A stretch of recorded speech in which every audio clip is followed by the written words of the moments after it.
Chapter 001 Rebirth in 1979. Beneath the azure sky, amidst the refreshing air and the weathered alleys of Yanjing, bicycles whizzed by, and individuals clad in the fashion of the decade bustled about. The scene before him felt both strikingly familiar and astonishingly foreign as Yukon lowered his gaze to his hands, fair, youthful, devoid of any signs of a Jingso, remarkably young. This is Yukon struggled to articulate, his throat constricting as he swallowed hard. Boom! A thunderous roar surged through his mind, akin to chaos erupting within. It hurts! A splitting headache seized Suken, nearly overwhelming him. He crouched, cradling his head, his eyes bloodshot, as if they might burst forth. Ah! He emitted a low growl reminiscent of a wild beast. Today is the date. After a moment, Suken managed to murmur that I have been reborn. His body trembled slightly as he lifted his head. The crimson hue in his eyes faded, replaced by a look of profound astonishment.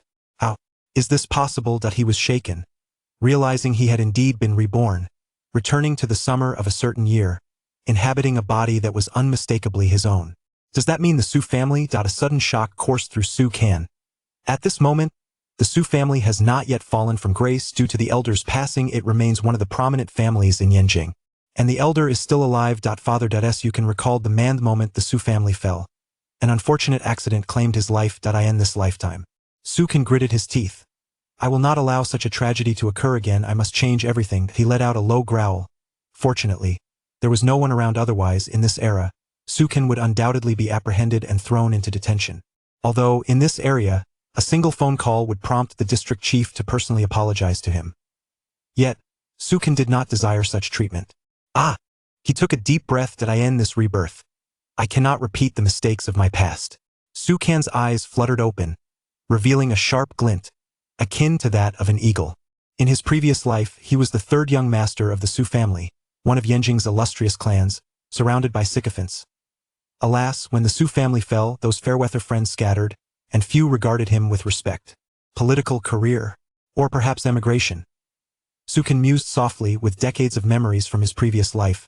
Having witnessed the domestic economic surge, Suken believed he could indeed ascend to a prominent position.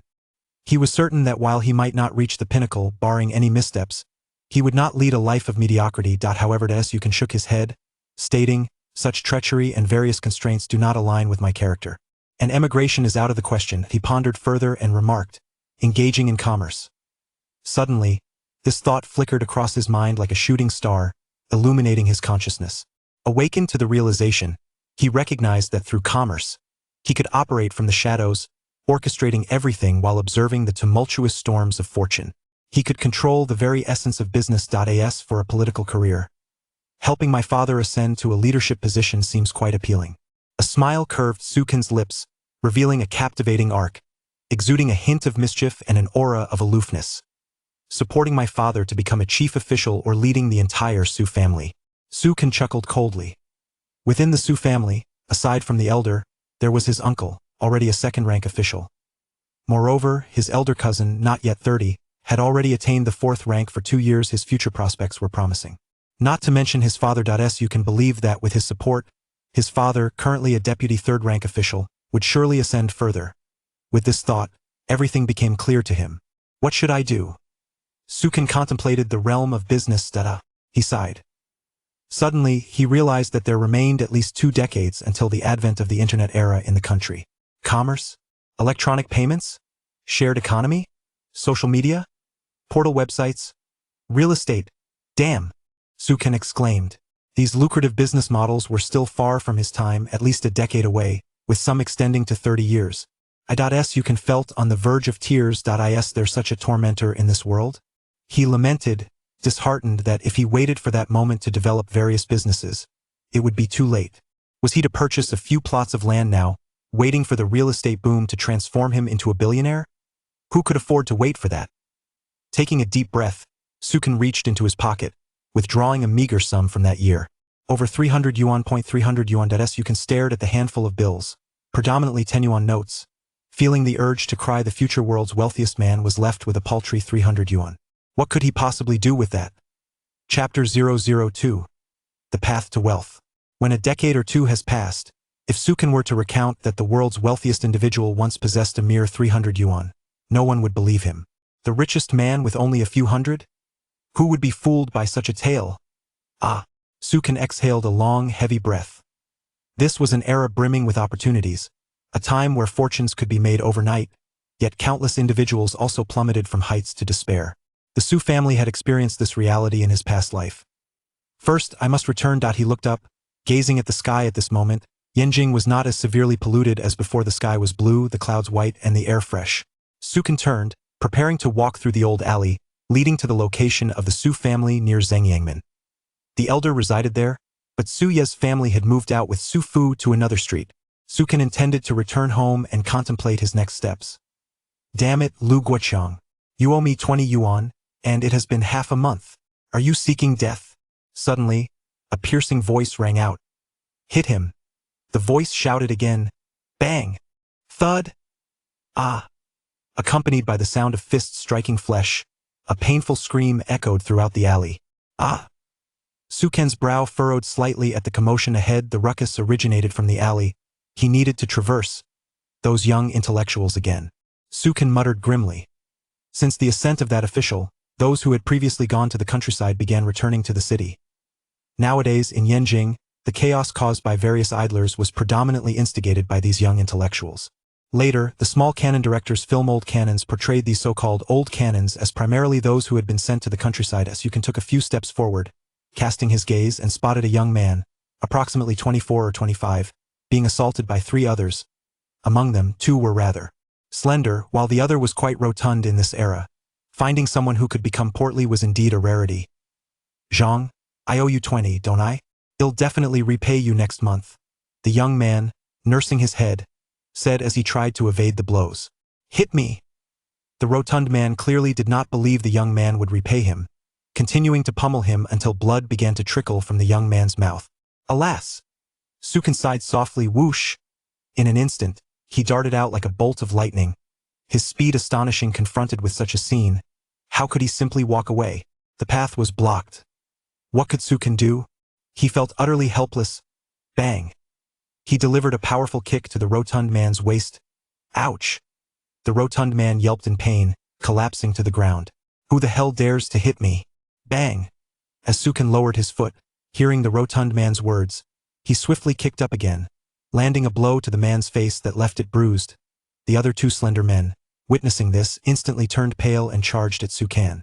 Sukan pivoted and threw a punch. Having trained alongside the guards of Old Master Su, he possessed genuine skills. Though not exceptionally strong, he was more than capable of handling ordinary individuals. Thud! Thud! He sidestepped, elbowing one man in the chest, sending him flying, while the other was dispatched with a single punch. You, just wait. The rotund man, rising and wiping the blood from his mouth, uttered a threat before turning tail and fleeing. Boss! The 2 slender men quickly followed suit, scrambling away. Sukan observed, bemused, and clapped his hands before continuing on his way. Hey, brother, wait. Suddenly, a voice called from behind. As Sukan frowned slightly and turned back to see the young man who had been beaten rushing a few steps forward, then abruptly halting.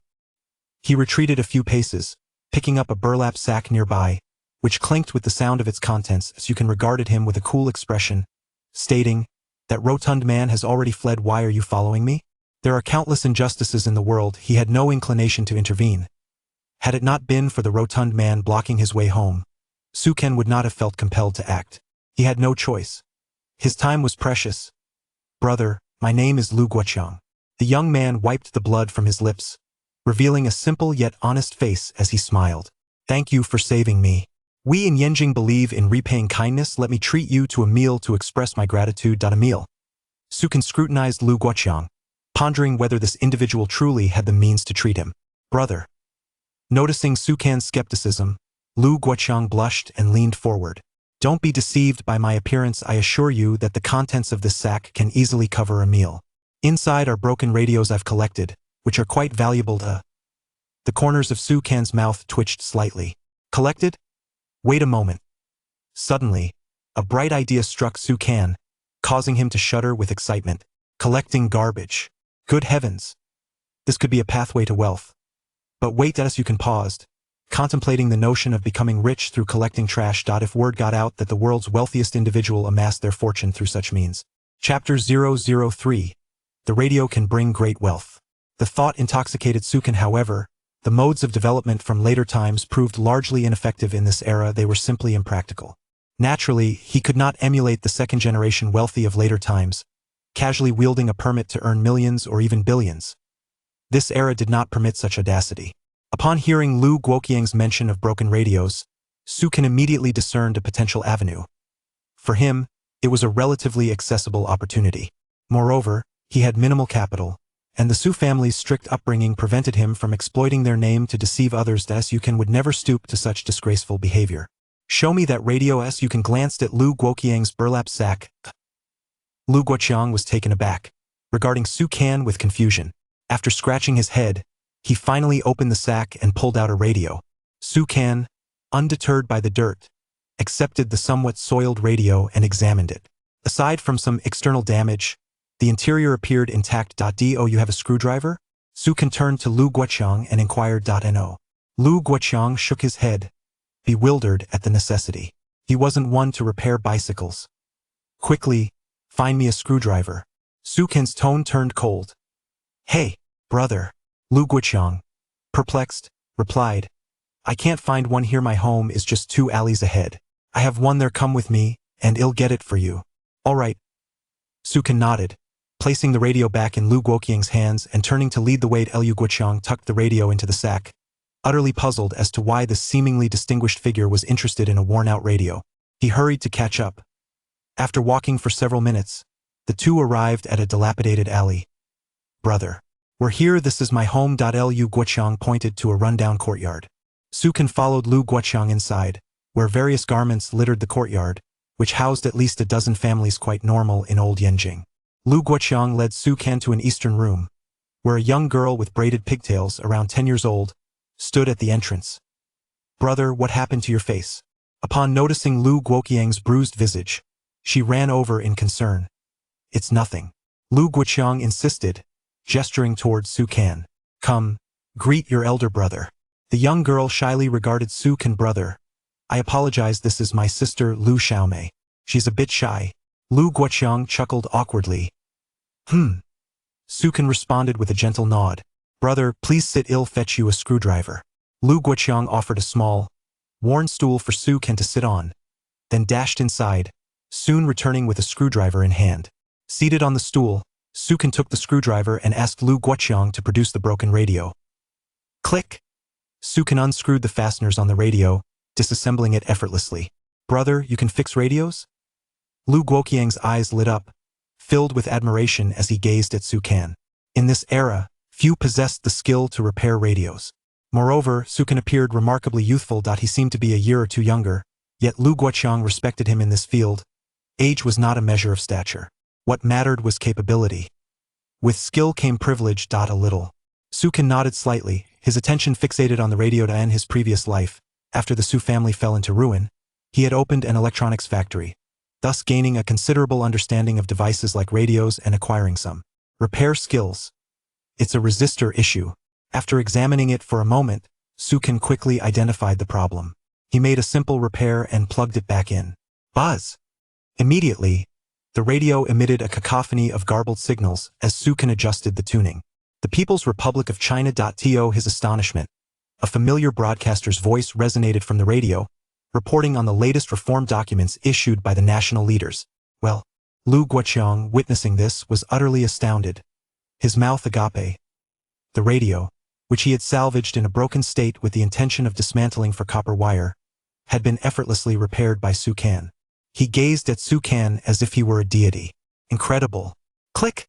Sukan reassembled the repaired radio, which continued to emit the broadcaster's articulate voice, radiating the confidence of the Chinese people over the past year. "What do you think a broken radio is worth?" Setting the radio down, Sukan lifted his gaze to the astonished Lu Guoqiang, whose eyes sparkled with admiration. "Not a penny." Lu Guoqiang scratched his head as he replied. "And what about this repaired one?" A smile graced Sukan's lips, revealing a charming curve. 5 yuan. Number 6 yuan. 7 yuan. 10 yuan. Upon hearing this, Lu Guoqiang exclaimed excitedly. 15 yuan isn't too much, is it? Sukan grinned widely. Chapter 004. The 10,000 yuan household of 1979. 15 yuan? Lu Guoqiang gasped in shock. My heavens!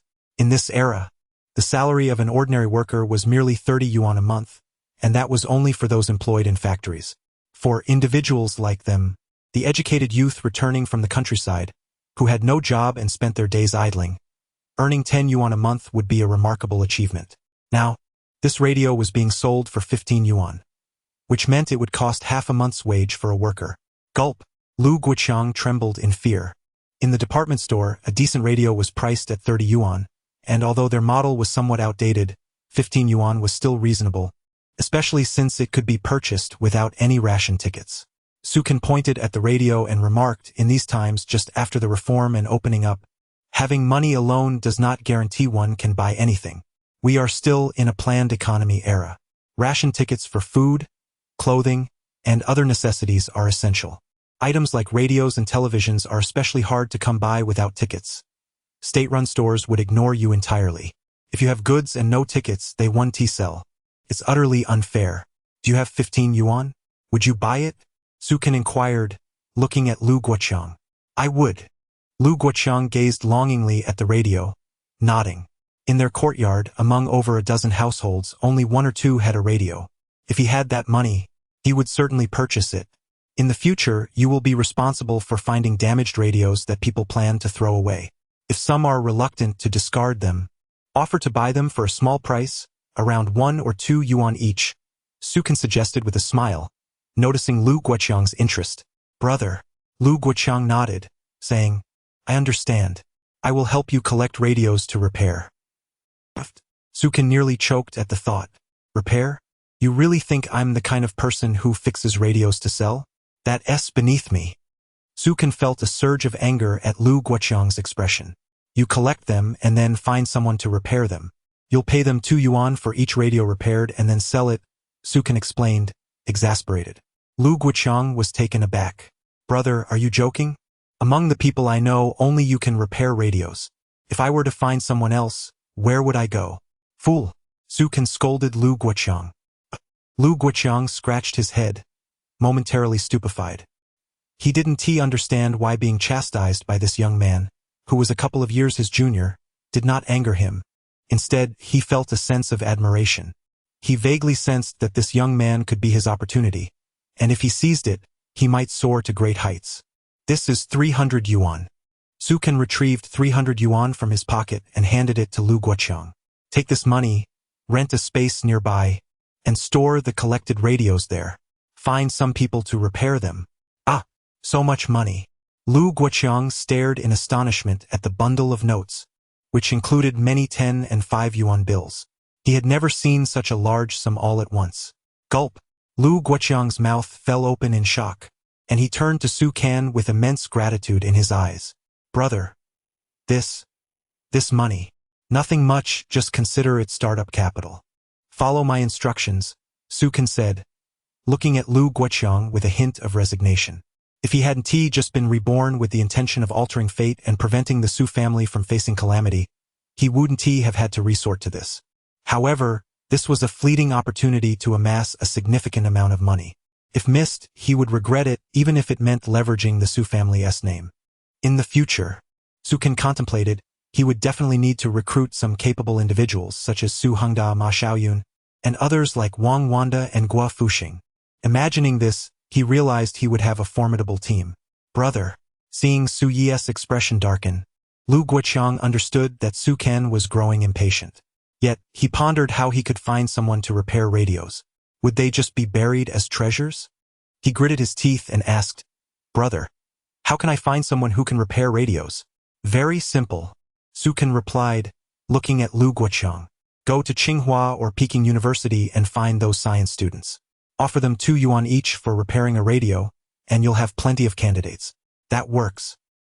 Lu Guoqiang stood there, dumbfounded.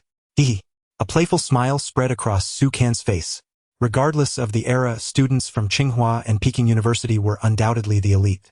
Yet, in this particular time, just after the restoration of the college entrance examination, the students there were among the most resilient in history. They had endured the most challenging times, with some being so impoverished that several members of their families shared a single pair of trousers. Thus, a radio priced at 2 yuan would attract many willing to work. Chapter 005.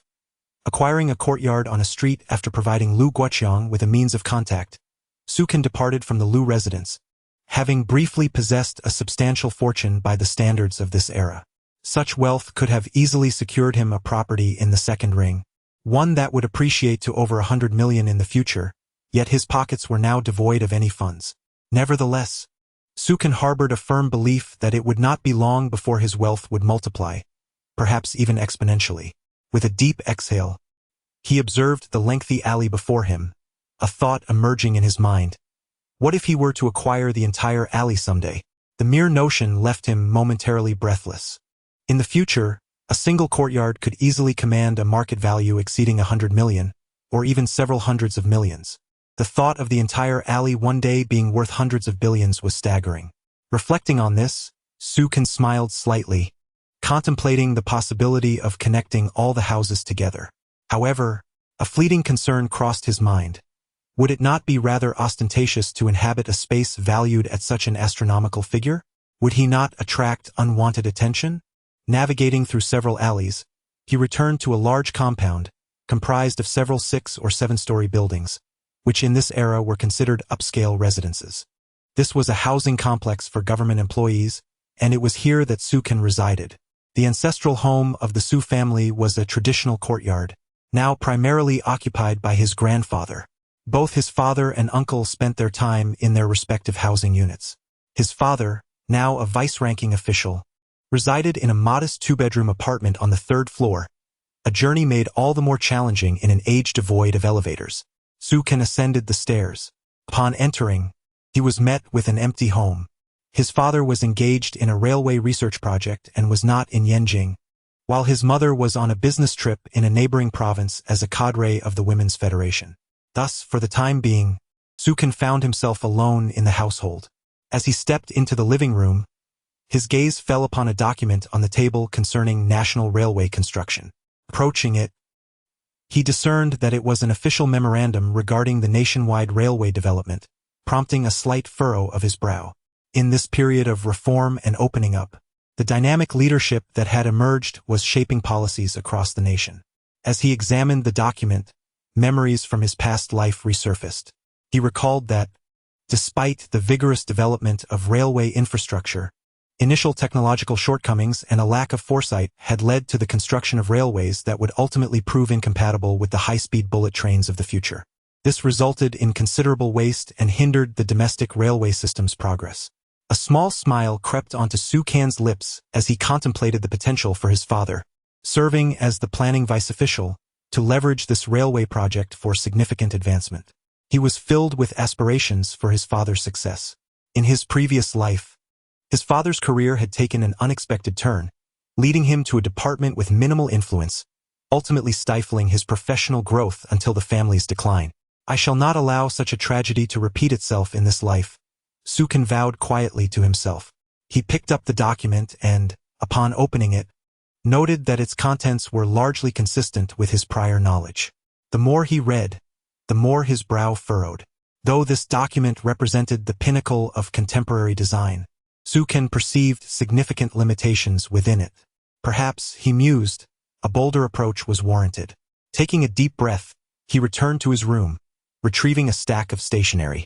As he gazed at the paper, a thrill surged through him, a reminder of a time when such tangible forms of communication were commonplace, long before the advent of electronic documentation.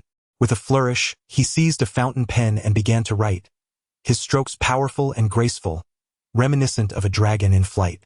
This proficiency was a testament to the strict expectations set by his grandfather, a man of great valor yet limited literacy, who had instilled a sense of discipline in Su Can and his cousins, resulting in their mastery of both cursive and calligraphy. Railway acceleration plan, he inscribed fervently, the pen gliding across the paper as he meticulously crafted a proposal that would predate the actual railway initiative by nearly 2 decades. In years to come, this plan would be celebrated as the dawn of a new era in a nation's railway expansion, forever etched in the annals of history. Chapter 006. the circle of the second and third generations for several consecutive days. Sukin had been diligently crafting a plan at home, focusing on the acceleration of railway systems. As a first-hand witness to the developments in this field, Sukin possessed a wealth of knowledge regarding railways. Drawing from his memories of the evolution of China Railway, he wrote with remarkable fluency, quickly producing a comprehensive document on railway advancements. He considered the world's most advanced train manufacturers, such as Siemens and the Japanese Shinkansen, and noted the principle of using the strengths of one's adversaries against them. In his previous life, the rapid rise of China's railway system was largely attributed to the integration of technologies from various international train manufacturers, ultimately leading to the creation of China's own high-speed trains, which became top-tier models and were exported worldwide, particularly to friendly nations in Africa. After a week of relentless writing, Sukin rubbed his hands, feeling the strain in his wrists from the continuous effort. Accustomed to typing on a computer, he found the transition to pen and paper somewhat awkward.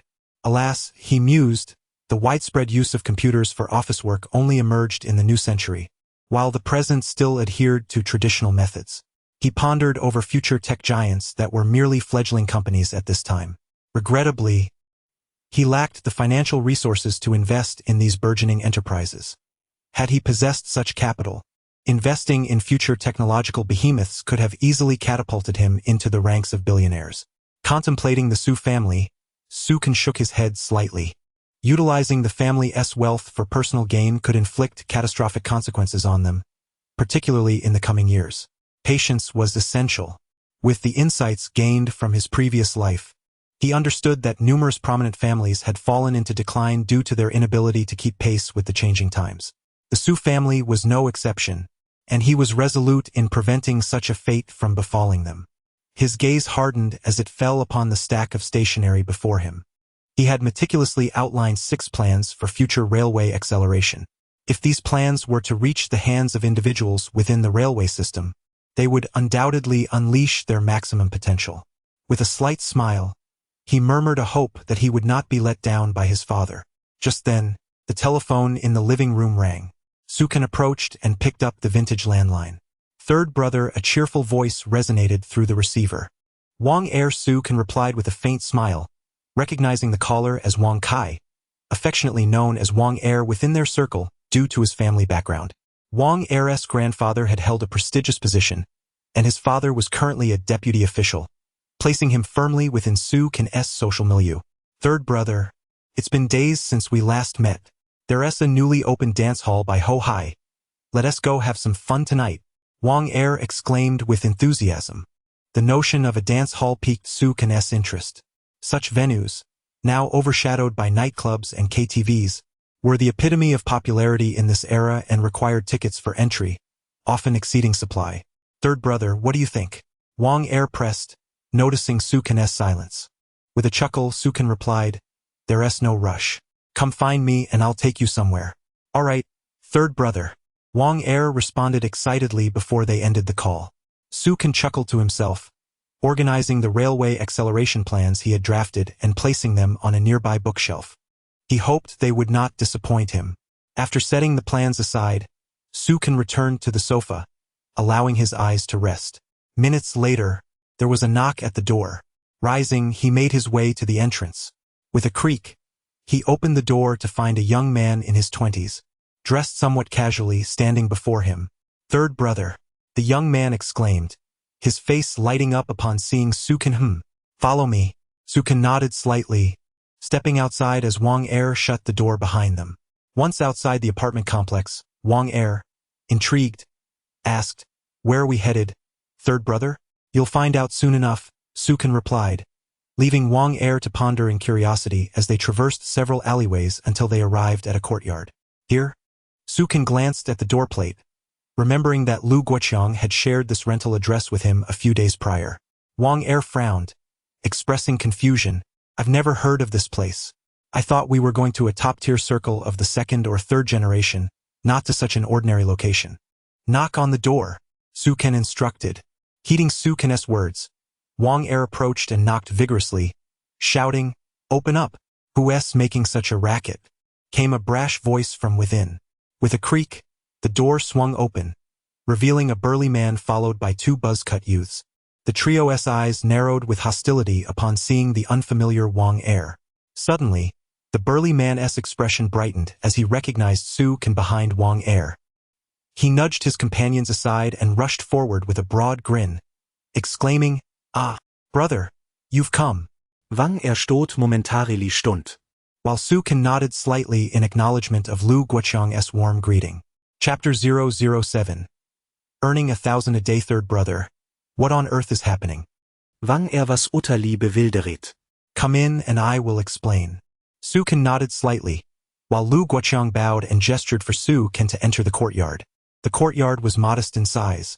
Upon entering, one could see the yard with 3 rooms flanking the sides. Lu Guoqiang had rented it to store discarded radios.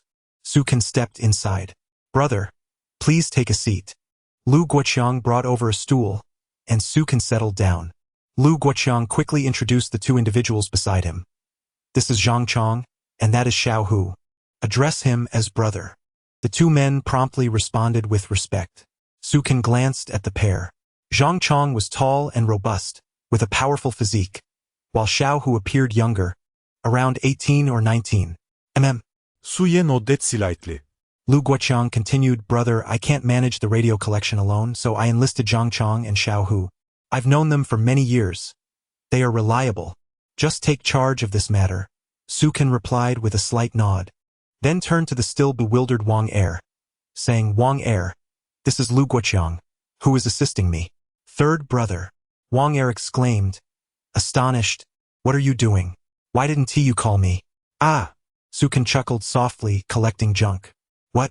Wang heir was dumbfounded, staring at Su Can, his throat moving as he struggled to swallow. Shocked. Third brother, you're not joking, are you? He was flabbergasted. Who was Su Can? He was the 3rd young master of the Su family. Though not a direct descendant, the Su family was a prestigious clan in Yanjing, and with the elder Su still alive, they were among the elite of the 3rd generation. In comparison, the Wang family paled in comparison. Now, a member of such a distinguished lineage claimed to be collecting junk, leaving Wang heir utterly stunned, his jaw dropping in disbelief. Indeed, Su Can smiled. I have instructed Lu Guoqiang to collect some discarded radios. Wang heir was already in a daze. Brother. Lu Guoqiang observed Wang heir's astonishment and hurried into the house, returning with a canvas bag, which he opened before Su Can. This is the money from the radios collected this week. Lu Guoqiang spoke with reverence. Su Can glanced over and noticed the bag was filled with cash, mostly in denominations of 10 and 5 yuan. Wang gasped in disbelief. So much. How much is there in total? Wang was astonished. Could one really earn that much from collecting junk in a week? Brother, it totals 6,700 yuan. Lu Guoqiang slowly extracted the money from the bag. What? 6,007. Wang heir was stunned, his eyes wide with shock as he turned to Su Can. Third brother, is it really possible to earn so much from collecting junk? He was flabbergasted. As a 3rd-generation heir, he realized he didn't even have as much money as someone collecting junk. What kind of world was this? When did collecting junk become so lucrative? An income of 6,700 a week was nearly 1,000 a day, an amount that many in state jobs could not earn in years. Gulp. Wang swallowed hard. Su Can, sensing something amiss, furrowed his brow. Collecting radios couldn't yield that much money. He spoke coldly. Guoqiang, how did you acquire so much money? Did you collect that many radios? Brother. Lu Guoqiang gritted his teeth and replied, you're correct. The radios alone won't sell for that much. A portion of the earnings comes from selling other items. Speak. Su Can commanded in a low voice, exuding authority. Lu Guoqiang lowered his head. Brother, I apologize. I noticed a southerner selling some electronic watches in the alley, and since they hadn't sold, I saw a profit opportunity and acquired a batch from him. After selling them, I made a substantial profit. A southerner? Electronic watches. Su Can's eyes brightened suddenly. He hadn't anticipated that southerners had begun bringing goods to the north, and it was fortunate that Lu Guoqiang had encountered one. Su Can's mind raced. What was the name of that southerner? Lu Guoqiang, realizing Su Can was not angry but rather intrigued, responded, his name is Zhang Guoqing. We procured all his goods, and now he is out of stock. He mentioned he would return to the south for another batch and would contact us upon his return. He should be back in Yanjing in a couple of days. Excellent, Su Kan replied with delight. When he returns, we must acquire all his goods without exception. From now on, all his products will pass through your hands, and you will distribute them throughout Yanjing and expand into North China. Gulp. Lu Guoqiang gasped. Brother, that's too ambitious for our current capabilities. Wang Er interjected. Third brother, just give the orders. Wang Er looked at Su Kan with admiration, deeply impressed. Truly, the second brother was remarkable. Even a simple idea about collecting junk could lead to daily earnings exceeding 1,000. Your uncle is the district chief, correct? Su Kan inquired. Yes, third brother Wang Er nodded. Hiss. Upon hearing Su Kan's casual remarks, Lu Guoqiang and the others gasped, suddenly realizing that these two were second-generation heirs. Chapter 008. The commanding presence of third brother Su Kan accepted the money and held it in his hands, extracting 10 large bills. He raised his head and glanced at the two individuals beside Lu Guoqiang. Brothers. Xiao Hu and Zhang Chang stepped forward. This is your reward, 50 each. Su Kan presented the 10 bills to Xiao Hu and Zhang Chang. Ah! Brother, we cannot accept this, Zhang Chang quickly protested. Xiao Hu added, Indeed, brother, Guoqiang has already compensated us for the past few days. We cannot take this money. They both declined fervently, even though the 50 yuan in front of them was more than what their families earned in a month. For them, it was a substantial amount, yet they still hesitated to accept it. Take it, Su Kan said in a low voice. Seeing this, Lu Guoqiang promptly urged Xiao Hu and Zhang Chang. Third brother is offering you this money. Just take it. This. Zhang Chang and Xiao Hu exchanged glances. Thank you, third brother. They finally accepted the 10 bills, each receiving 5. An amount they had never dared to imagine they could earn so easily from helping Lu Guoqiang for just a few days. They gazed at Su Kan with gratitude. Wang Er looked on, envious, his throat swallowing hard at the sight of the 100 yuan. Such a significant sum given away so freely. Truly, third brother was impressive. Commanding and authoritative. Wang Er silently admired him. Guoqiang. Su Kan turned to Lu Guoqiang and said, Besides them, they're yours. You've done exceptionally well during this time. With that, Su Kan pulled out 3 new 100 yuan bills. This is yours, he stated. Ah, third brother. This is too much, Lu Guoqiang exclaimed, staring at the 300 yuan, equivalent to nearly a year's income for his entire family. Now it was suddenly before him. Take it, Su Kan replied coldly. Thank you, third brother. Lu Guoqiang expressed his gratitude. Wang Er. Su Kan looked at Wang Er. Third brother. Wang Er paused, surprised as he regarded Su Kan.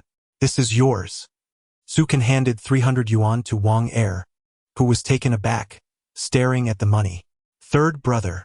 Wang Er's hand trembled slightly. 300 yuan. This amount was something he could hardly earn in a month. Even as a second-generation individual, he had no other sources of income. After all, this era was not as lucrative as it would later become, and Wang Er's eyes widened in astonishment. Stop hesitating, take it. In the future, if Guoqiang and the others need assistance, you will handle it. If there is something you cannot resolve, come to me, Su Kan asserted with authority. In the realm of Yanjing, Su Kan and his group had not yet made a significant mark, making it difficult to attract attention. Wang Er could easily manage the minor issues. For major concerns, Su Kan would step in when necessary. Understood, third brother. Wang Er nodded. Su Kan nodded slightly, withdrew 1,000 yuan, and placed the remaining money back into the bag. Guoqiang. Lu Guoqiang lowered his head. Brother, I'm at your service. Su Kan continued, use this money as capital to carry on. You'll keep 20% of the profits, and Wang Er will receive 10%. Third brother. This is too generous. Lu Guoqiang was astonished, staring at Su Kan, swallowing hard in disbelief. This was a significant proposition. 20% of the profits. My goodness. Lu Guoqiang was stunned. At the current rate of earning, making 1,000 yuan a day, receiving 20% would equate to 200 yuan daily. Over a month. He gasped, overwhelmed by the thought. Who could have imagined that just a week ago he was scavenging for scraps, and now his monthly income could reach 6,000 yuan, with potential for even more as the scale of their endeavors grew. He looked at Su Kan, his eyes sparkling with excitement, filled with endless gratitude. This was the path to a prosperous life, perhaps even marrying a wealthy beauty. Take it, Su Kan said, observing Lu Guoqiang's exhilaration. This is what you deserve. This business was merely a temporary measure. For Su Kan, future enterprises would be grander, and such small amounts were inconsequential. I also have. Wang Er glanced at himself, then joyfully exclaimed, Thank you, third brother. Su Kan looked around, feeling as though this was his makeshift troupe. Just then, the door suddenly echoed with a clear, melodious voice. Is Boss Lu here? We have arrived. Chapter 009 The future second-rank female officer, is it a woman? Wang Er exclaimed in surprise upon hearing the voice. Third brother Lu Guoqiang scratched his head and explained, You mentioned that those university students could help repair the radio. This girl is one of the few we recruited. Ah, Su Kan nodded slightly. Changzi, please go open the door, Lu Guoqiang instructed, gesturing towards Zhang Chong. Zhang Chong turned to open the door, and with a click, the door swung open, revealing 3 individuals outside. Among them stood a tall, particularly charming girl.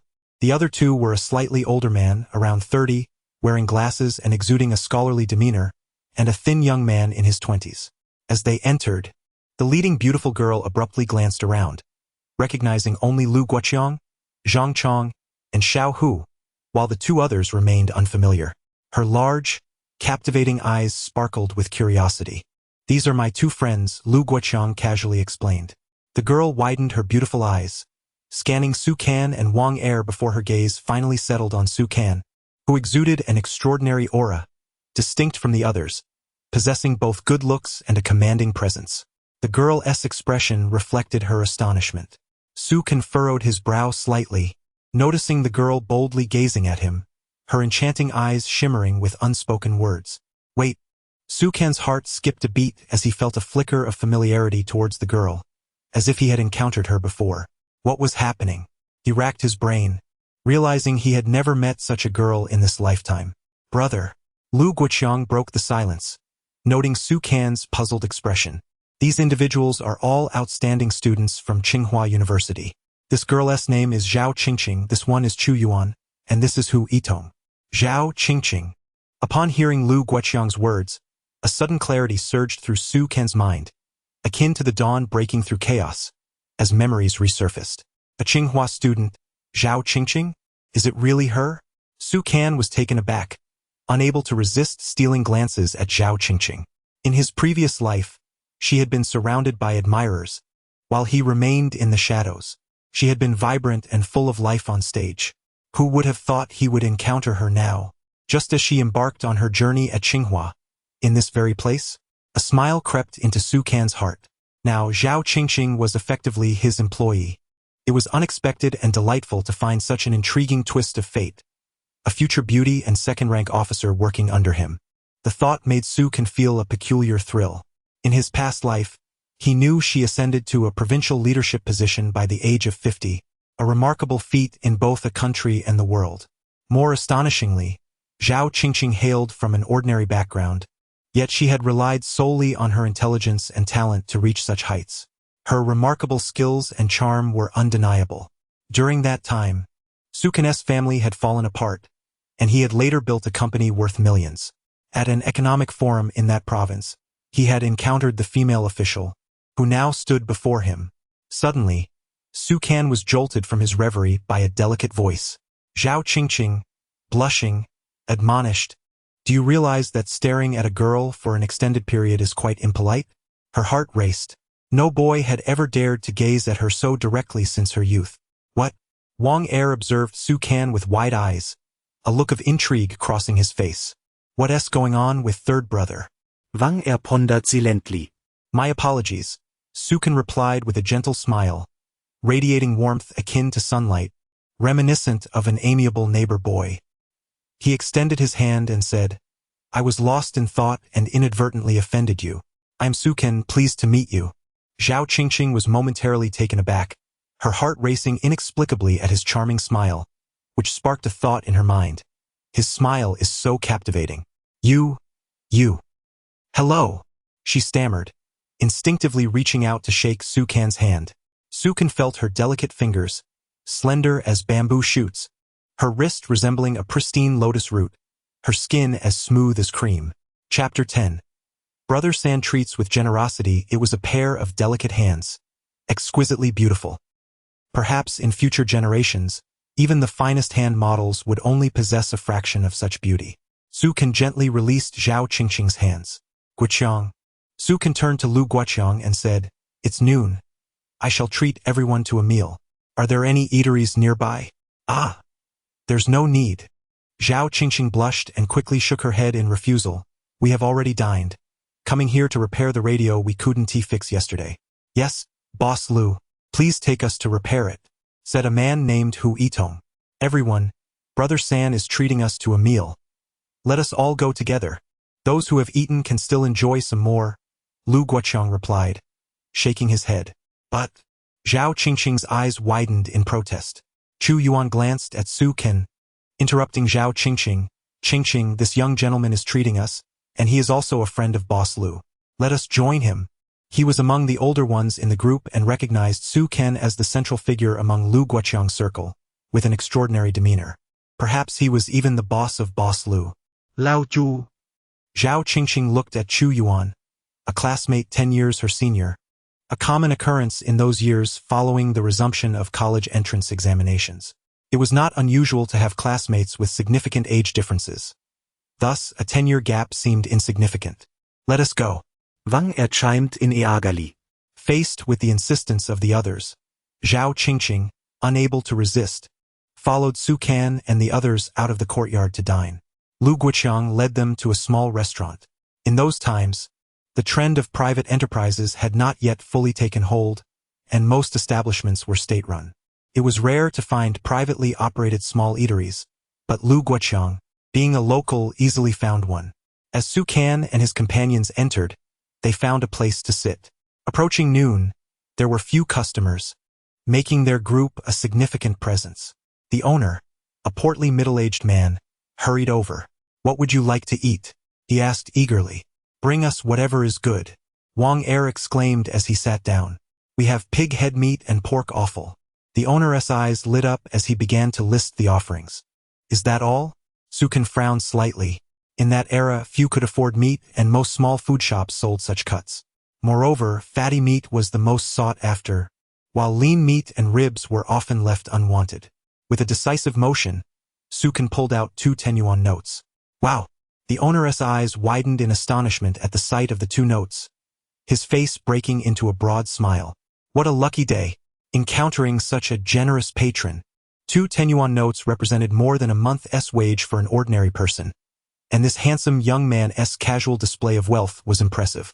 "Just recently, I caught a wild rabbit from the North River, and I have a 3-kilogram black fish," the owner hurriedly offered. "Bring them all, and add some pig head meat and offal, stir-fry a few dishes, and we'll settle the balance later." Sukan waved his hand. "That will be sufficient. More than enough." The owner's eyes gleamed with excitement. Those 2 10-yuan notes could easily cover the rabbit and the black fish, and even with a few more additions, it would be more than adequate. He quickly accepted the payment and dashed to the kitchen. 20 yuan. Zhao Qingqing watched the plump owner leave, pouting slightly as she turned to Su Kan, unable to suppress a soft scoff. Spendthrift. This substantial sum was enough to cover her living expenses for 2 months. She never anticipated Su Kan would be so extravagant. If she were his wife, he would surely have to kneel on a washboard. Suddenly, Zhao Qingqing jolted awake, realizing the absurdity of her thoughts. What did she mean by his wife? How could such strange thoughts arise? She was taken aback. Seeing Zhao Qingqing's expression, Su Kan nearly spat out his soda. This girl, no, this future female governor, surprisingly exhibited such a side. Lu Guoqiang, hearing her words, wiped his forehead, wondering how this lady dared to speak to Brother San in such a manner. He silently prayed for divine protection. The dishes soon arrived. The owner presented a large platter of pig head meat, accompanied by a plate of offal, featuring fatty intestines, liver, heart, and kidneys, all perfectly seasoned, glistening in rich colors, drizzled with chili oil and broth, garnished with cilantro. Instantly, a mouth-watering aroma filled the air. Chapter 11. Flirting in public, the aroma wafted through the air, enticing Zhao Qingqing as she gazed at the 2 plates of meat before her. Her delicate nose twitched slightly, inhaling the fragrant scent, and she could not resist swallowing her saliva. The glistening pig offal, braised to perfection, accompanied by pig ears drenched in flavorful sauce and garnished with cilantro, created an even more intense fragrance. Let us dig in. Su Can observed Zhao Qingqing, resembling a curious little kitten, and couldn't help but smile as he picked up his chopsticks and delicately selected a piece of fatty intestines, still glistening with sauce. As he placed it in his mouth and chewed gently, he found the intestines tender yet not mushy, delightfully crispy, and rich in flavor. The essence of the broth had been absorbed, filling his mouth with a robust savory taste that heightened with each bite, enveloping his palate in a delightful embrace. Delicious! Zhao Qingqing exclaimed, unable to suppress her eagerness as she too picked up a piece, her eyes widening in surprise. Authentic, Wang Er remarked after tasting a piece, his eyes sparkling. Lu Guoqiang chuckled. This flavor is reminiscent of the old days. It's exquisite. Su Can smiled subtly as he watched Zhao Qingqing relish her meal, a peculiar sense of amusement swelling within him. The future female governor indulging in such street food. If anyone were to discover this in the future, they would surely be astonished. He then selected another piece of pig head meat, specifically a slice of pig nose, dipping it into the sauce before gently placing it in his mouth. With a satisfying crunch, the pig nose was both crispy and succulent, having absorbed the rich flavor of the braised broth. As he bit into it, an explosion of savory juices flooded his mouth, blending the 2 flavors seamlessly and evoking a sense of nostalgia. It had been years since he had last savored such authentic dishes. Since the downfall of the Su family, he had not returned to this poignant place in Yanjing. Now, as he tasted the braised pig offal and head, memories surged within him, igniting an excited glimmer in his eyes. Zhao Qingqing noticed the unusual spark in Su Can's gaze. Her curiosity piqued. How could someone so young possess such depth in his eyes? Looking at his handsome features, a pang of inexplicable sadness struck her heart. What secrets lay hidden within him? Zhao Qingqing sensed an alluring charm emanating from Su Can, drawing her in like a beacon in the dark, compelling her to steal glances at him. Feeling her gaze upon him, Su Can turned to find Zhao Qingqing's enchanting eyes fixed on him. Zhao Qingqing, caught in the act, quickly averted her gaze, her cheeks flushing with embarrassment. He noticed. Her heart raced as she realized how shy it felt to be observed by a man she had only just met, especially one as striking as him. Seeing the blush on Zhao Qingqing's face brought a smile to Su Can's lips. It was amusing to witness such a delicate side of the future Iron Lady of the province. Zhao Qingqing, despite finding Su Can's smile charming, felt even more bashful and let out a soft huff. Qingqing, what's wrong? Hu Yitong inquired, puzzled. And nothing. Zhao Qingqing snapped back to reality, realizing they were in a public setting. She quickly shook her head, flustered. Chu Yuan observed Zhao Qingqing and then Su Can, deep in thought. Spicy rabbit and braised black fish are here. At that moment, the rotund owner announced, accompanied by a woman of similar age, each carrying a platter atop a small portable stove. The rabbit was prepared dry-fried with an abundance of spices, the meat richly colored and aromatic, having lost its moisture to produce an intense flavor. The black fish, simmered to perfection, boasted a robust broth, its essence further enhanced by the gentle heat from the stove, filling the establishment with an irresistible aroma. How delightful! Zhao Qingqing remarked, unable to restrain her salivation. She eagerly picked up a piece of rabbit, and as she bit into it, the fragrant spices enveloped her senses, igniting her appetite.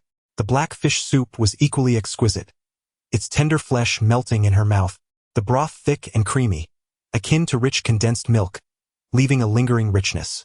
As they indulged in the feast, the group savored every bite, relishing the culinary delights before them. Chapter 012. The shock of Director Su after a meal.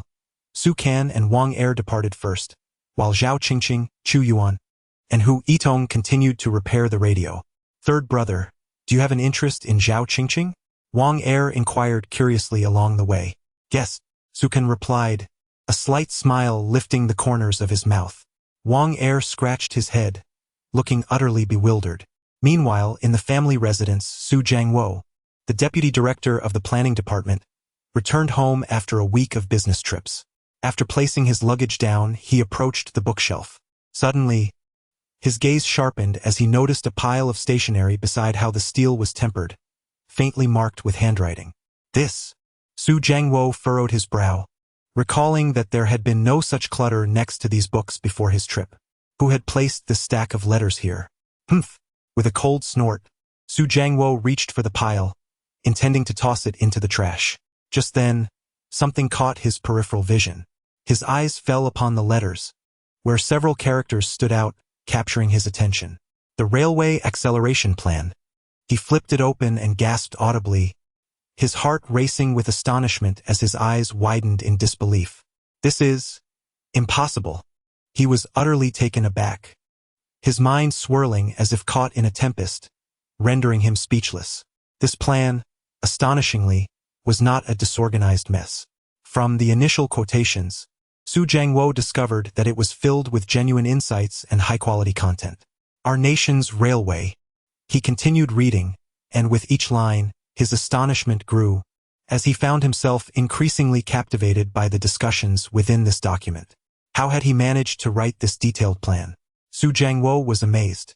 The comprehensive details included not only meticulous data but also economic justifications and projections for future development, showcasing remarkable foresight. He was certain that even a collective of experts and officials would struggle to produce such a thorough and visionary plan. Gulp! Su Jiangwo swallowed hard. Gripping the stack of letters as if it were a weighty burden, his hands trembling with mixed emotions. Could it be that the future of China's railway could truly reach such heights? He exclaimed, over 100 kilometers per hour? Perhaps even several hundred. It was well known that the current railway systems barely reach speeds above a few dozen kilometers per hour, and the national railway transport was alarmingly underdeveloped. Without this plan, Su Jiangwo would never have believed that China's railways could achieve such terrifying speeds. How could this be? Yet the document contained detailed data and numerous examples, along with developmental strategies. Su Jiangwo was astounded. If he hadn't recognized the handwriting as that of his son, Su Kan, he might have thought it was written by a foreign expert. Incredible. Is this truly my son? He was momentarily stunned. The first acceleration plan. After finishing the document, Su Jiangwo felt an insatiable curiosity. According to its content, the future of China's railways held unimaginable potential. This was merely the first acceleration plan? Did that imply there would be a second? A third?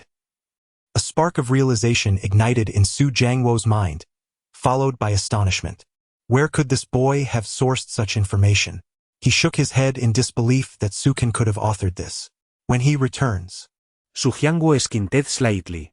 Just then, the front door swung open. He turned to see Su Kan walking in, and upon seeing him, Su Jiangwo's focus sharpened. Bathed in sunlight at the entrance, Su Kan seemed to radiate a brilliant aura, shimmering with an extraordinary presence. There was an unmistakable charm about him. Chapter 013. Aspiration for greatness. As Su Jiangwo gazed at Su Kan entering the room, he was struck by an astonishing sense of dislocation, as if his son had suddenly matured in an instant. His eyes shimmered with excitement. Dad! Su Kan approached, gently calling out as he noticed the letter in Su Jiangwo's hand. A flicker of anticipation stirred within him.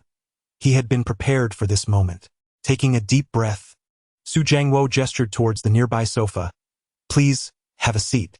Su Kan settled down. Is this your writing?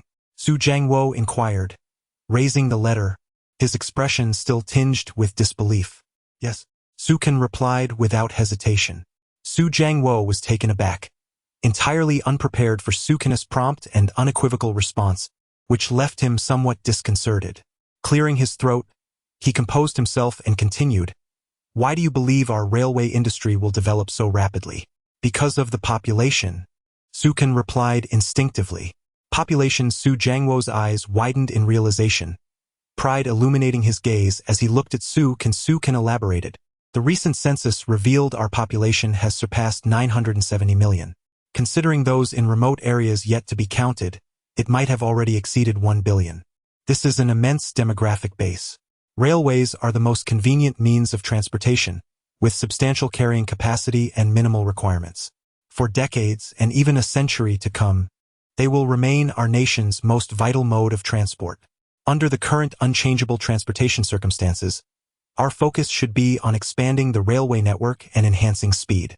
Moreover, with the reforms, our country's economy is poised for remarkable growth, and railways will play a pivotal role in this development. What? Upon hearing Su Can's insights, Su Jiangwo gasped in astonishment. You support the railways? Yes. Su Can had anticipated this day, nodding slightly. The reform and opening of the railways is inevitable and entirely justified. In my previous life, while the Su family was not staunchly opposed, we remained neutral, neither supporting nor opposing. This indecisiveness ultimately led to our downfall, and the Su family departed from the grand stage. I wish to avoid such a fate this time. The first step to altering our family's destiny is to shift our stance. Remaining neutral will yield no favor from either side. The old man is aging, Su Can remarked casually. Arrogant Su Jiangwo's face flushed with anger upon hearing his son's final words. He slammed his hand on the table, his eyes blazing with authority, embodying the presence of a vice third-rank official. However, he was taken aback to find Su Can calmly seated, seemingly unfazed by his imposing demeanor. No matter how old the patriarch became, he was still the head of the Su family. Seeing that he could not intimidate Su Can, Su Jiangwo shook his head slightly. No one can obstruct this, as it reflects the will of the people. Time will validate everything, and those who stand in the way will be condemned by the populace, Su Can asserted. Su Jiangwo was taken aback, surprised by his son's profound understanding. Upon reviewing the railway acceleration plan Su Can had drafted, he regarded his son with newfound respect. Dad, Su Can continued, the old man's neutral stance may suffice for now, but when the effects become evident, it will be too late. Therefore, you might consider submitting this plan. Moreover, the Su family's decisions are not solely ours, but also involve Uncle Su. Jiangwo's eyes brightened as he absorbed Su Can's words. Then he composed himself. As the second son of the Su family, he was overshadowed by Su Jianjun, a recognized leader among the second generation of the Su family, currently a second-rank official, and soon to be appointed to a key position at the border. Meanwhile, he was merely a vice third-rank official. If he were to submit this document, others would perceive it merely as the opinion of the second son of the Su family, rather than representing the entire clan. There remained room for redemption, all right. Su Jiangwo contemplated before his eyes gleamed with determination, a subtle smile gracing his lips. Su Can observed his father's expression and exhaled in relief. If Su Jiangwo were to present the railway acceleration plan to the leaders of the railway department, it might be perceived as a tentative shift in the Su family's stance. This was precisely what Su Can wished to see. As a member of the Su family, his fate was intertwined with theirs, especially now that their circumstances were not yet firmly established. If the Su family faltered, so would he. Thus, it was imperative to extricate the family from impending calamity. He could never forget the moment his father departed from this world, and he would not allow history to repeat itself. This railway acceleration plan would serve as a gift for his father, and whether it could soar to great heights hinged upon Su Jiangwo's resolve. Su Can felt that success might not be far-fetched. In the following days, Su Can observed his father leaving early and returning late, while his mother had traveled to another province for research. During this time, Su Can remained at home. Half a month later, it's done.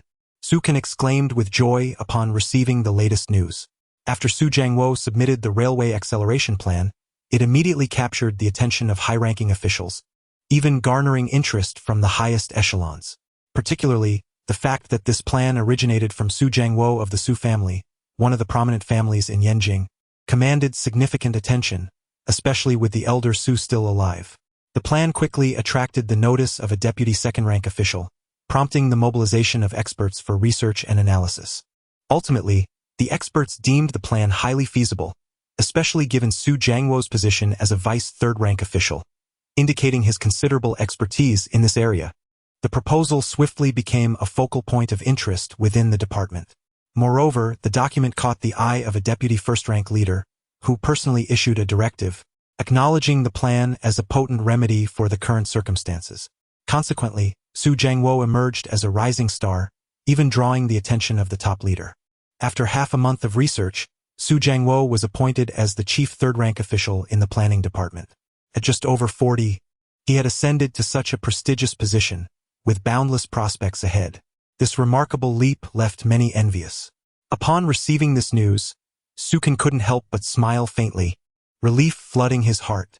Finally, some change had transpired. Taking a deep breath, Sukan embraced the moment. According to the experiences of Su's father in his previous life, such a rank could only be achieved when the Su family was on the brink of ruin, as he ascended from a deputy third-rank official to a proper third-rank official. Now, merely a month after Sukan's rebirth, he has altered the course of time. Indeed, history is malleable. Sukan felt a surge of joy within him. He had transformed his father's trajectory, leaping from a deputy third-rank to a proper third-rank official. Given Su's father's age, it is conceivable that within a decade, he could ascend to a deputy second-rank official, or even a proper third-rank official wielding control over a regional economy. Perhaps. Sukan's eyes suddenly sparkled with brilliance as he envisioned his father becoming a dragon, contemplating that a deputy first-rank position might also be within reach. With his prophetic abilities, Sukan intended not only to reshape the Su family's destiny but also to elevate his father to a high-ranking position such as a deputy first-rank official. Gulp. Sukan swallowed, astonished by his own aspirations. As a mere white-clad individual, how audacious it was to entertain such lofty ambitions. Should others discover this, they might find it laughable, perhaps even derisive. Yet, is it truly unattainable? A smirk crossed Sukan's face. Why should it be impossible? Armed with the knowledge of numerous prophetic events, he believed that if these matters were concentrated within a single individual, nothing would be beyond reach. He felt invincible. Ding-a-ling. At that moment, the telephone in the living room rang, jolting Sukan back to reality. He turned to glance at the red phone. Approaching it, he picked up the receiver. Third brother, congratulations. Wang Er's voice suddenly resonated through the line. Wang Er. Sukan replied. Wang Er continued with a hearty laugh. Third brother, I just received news that Uncle Su has now attained the rank of proper official. How delightful. Sukan chuckled in response. Wang Er then added, Third brother, besides congratulating you on Uncle Su's achievement, there is another piece of joyous news I must share. Oh? Sukan paused momentarily, then smiled. Is there good news from Guoqiang? Indeed. Third brother, Wang Er exclaimed. You truly deserve your title. You guessed it immediately. It is indeed good news from Lu Guoqiang. He called me to inform you. What a double celebration this is. Chapter 015. Monthly earnings of 100,000. After hanging up the phone, Sukan stepped outside. He did not anticipate the swiftness of Lu Guoqiang's message, as it had only been 20 days since their last meeting. This time he hoped for a grand surprise. Sukan's eyes gleamed slightly as he exited the residential building and noticed a motorcycle parked outside, with a familiar figure atop it. It was Wang Er. Sukan was somewhat taken aback. In his previous life, Wang Er had purchased a motorcycle 2 years later. Who would have thought it had arrived 2 years early? Was it merely his butterfly effect that stirred the winds of change? Third brother, Wang Er exclaimed upon seeing Sukan, kicking the motorcycle stand aside and approaching him with a wave, his voice booming. Sukan walked over, admiring the motorcycle. It was a Honda, and at that time, aside from domestic brands, Japanese motorcycles were all the rage. Particularly among high-ranking youths, owning a motorcycle was a matter of pride. Let me give it a try. Sukan examined the vintage Honda motorcycle, which in later years would be considered an antique, rarely seen on the streets. He swiftly mounted it. Ah! Brother! Wang Er's expression turned anxious as he observed Sukan, his demeanor fraught with concern. Don't worry, I can ride. Sukan chuckled at Wang Er's reaction, aware that he feared for the motorcycle's safety. With a click, Sukan shifted into neutral and pressed down on the starter pedal. Back then, Hondas lacked a one-button start feature. The engine roared to life. Ah! Third brother, you really know how to ride? Wang Er exclaimed, Astonishit. His eyes wide with disbelief. Enough chatter, hop on. Sukan rolled his eyes at Wang Er and encouraged him to climb on. With a gentle release of the clutch and a shift into gear, the motorcycle sped away. Whoosh! The motorcycle darted forward like a bolt of lightning. 7 minutes later. Ugh! The motorcycle came to a halt, and Sukan dismounted with exuberance, while Wang Er, trailing behind, squatted down and began retching. Third brother. At the entrance stood Xiao Hu, who rushed over upon spotting Sukan and Wang Er, a look of confusion crossing his face as he regarded Wang Er. Ignore him. Let him throw up. Sukan smirked mischievously, recalling how fast they had gone, weaving through alleys, leaving Wang Er somewhat carsick. Xiao Hu glanced at Wang Er with concern before following Sukan into the courtyard. Third brother. Upon entering, Sukan was met by Lu Guoqiang and Zhang Chong, their faces alight with uncontainable joy.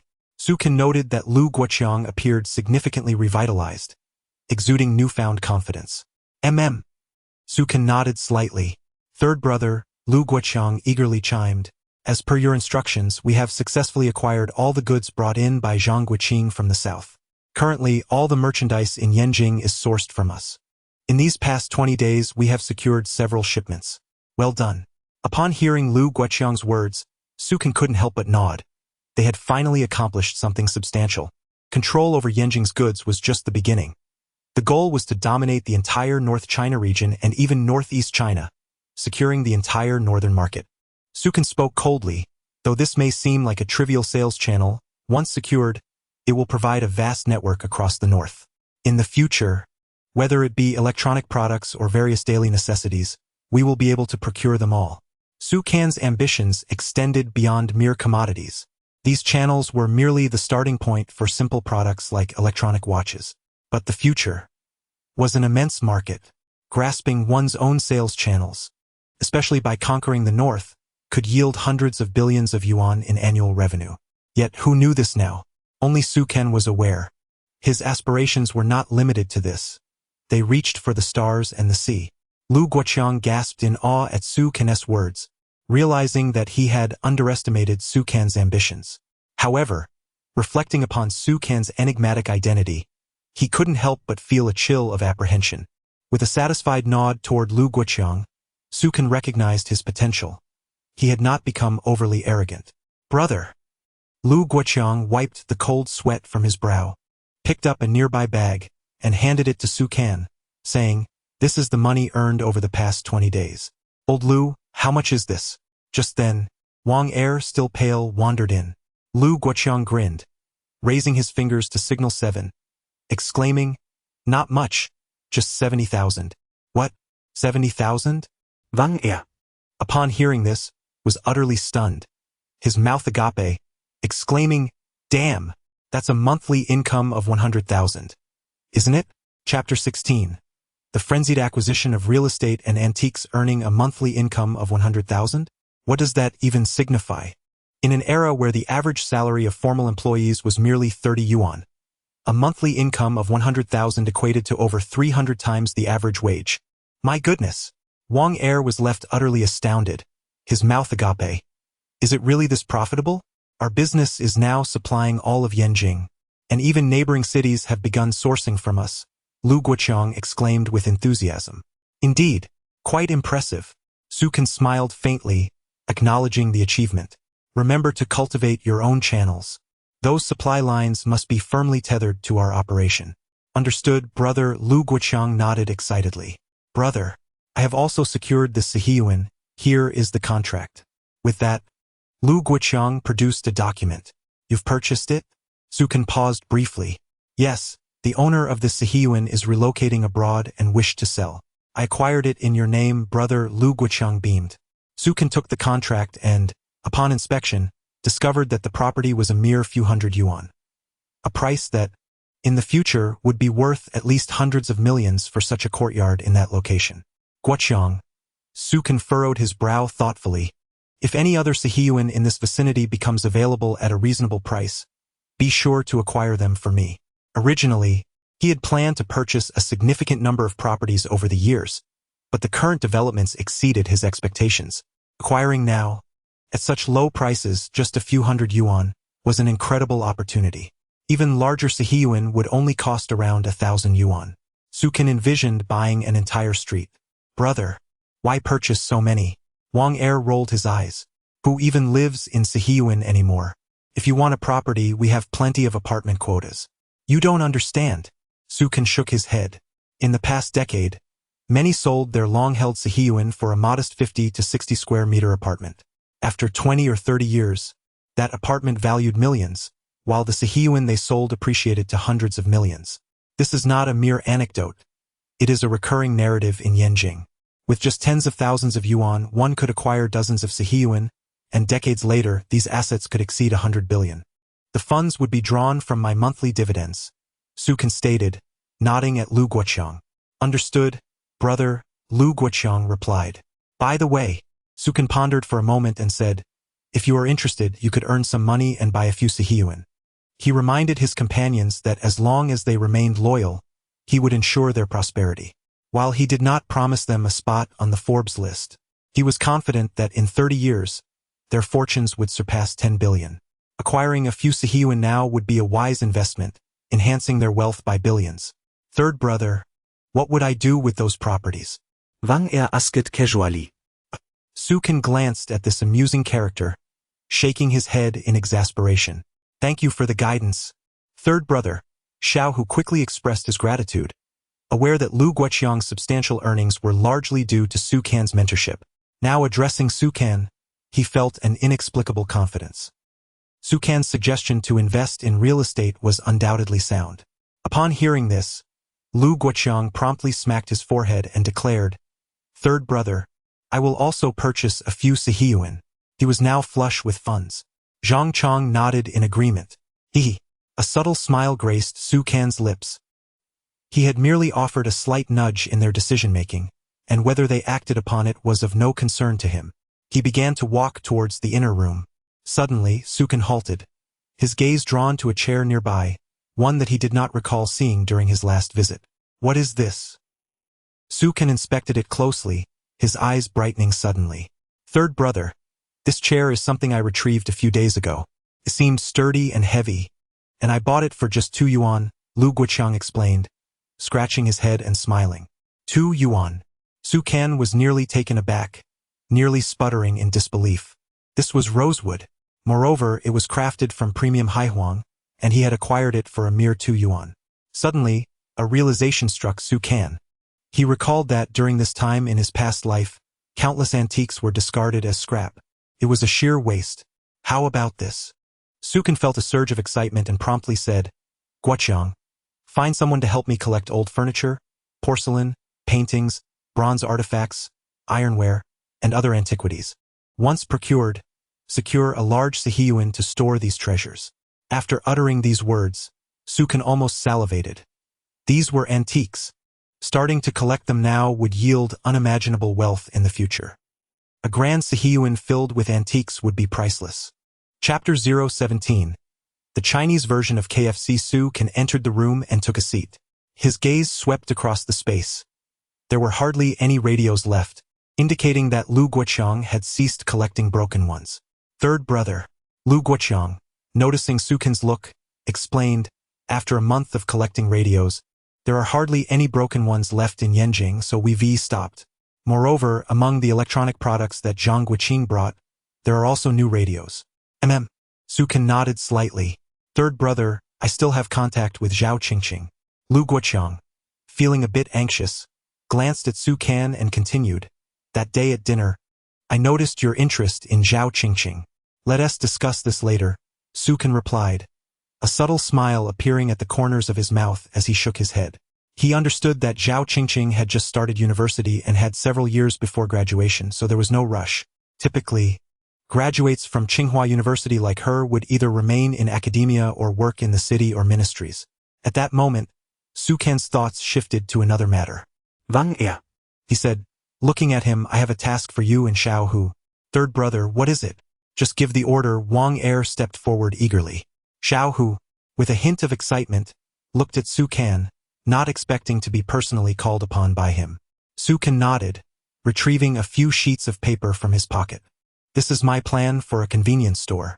Wang puzzled, took the papers and opened them. KFC? He exclaimed, momentarily stunned. Third brother, why does the store name sound so foreign? Xiao Hu shared a similarly bewildered expression. A smirk danced on Su Kan's lips as he concealed a mischievous grin.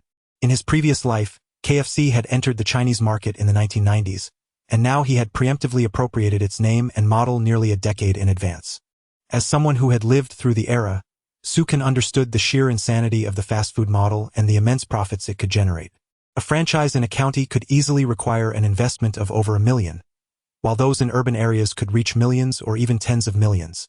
By laying the groundwork now, Su Can could secure a place in China's multi-billion-dollar fast food industry, potentially achieving a valuation in the billions. His development model was straightforward and aggressive. He aimed to rapidly establish KFC. Particularly, whenever he entered a new locale, he intended to acquire the property outright. In the future, when KFC boasted thousands of outlets nationwide, the value of those properties could exceed hundreds of billions. Real estate and the fast food market combined would ensure that Su Can's KFC could comfortably reach a valuation in the billions. Is this feasible? Vang asket, astonis het. Why is the decor so extravagant?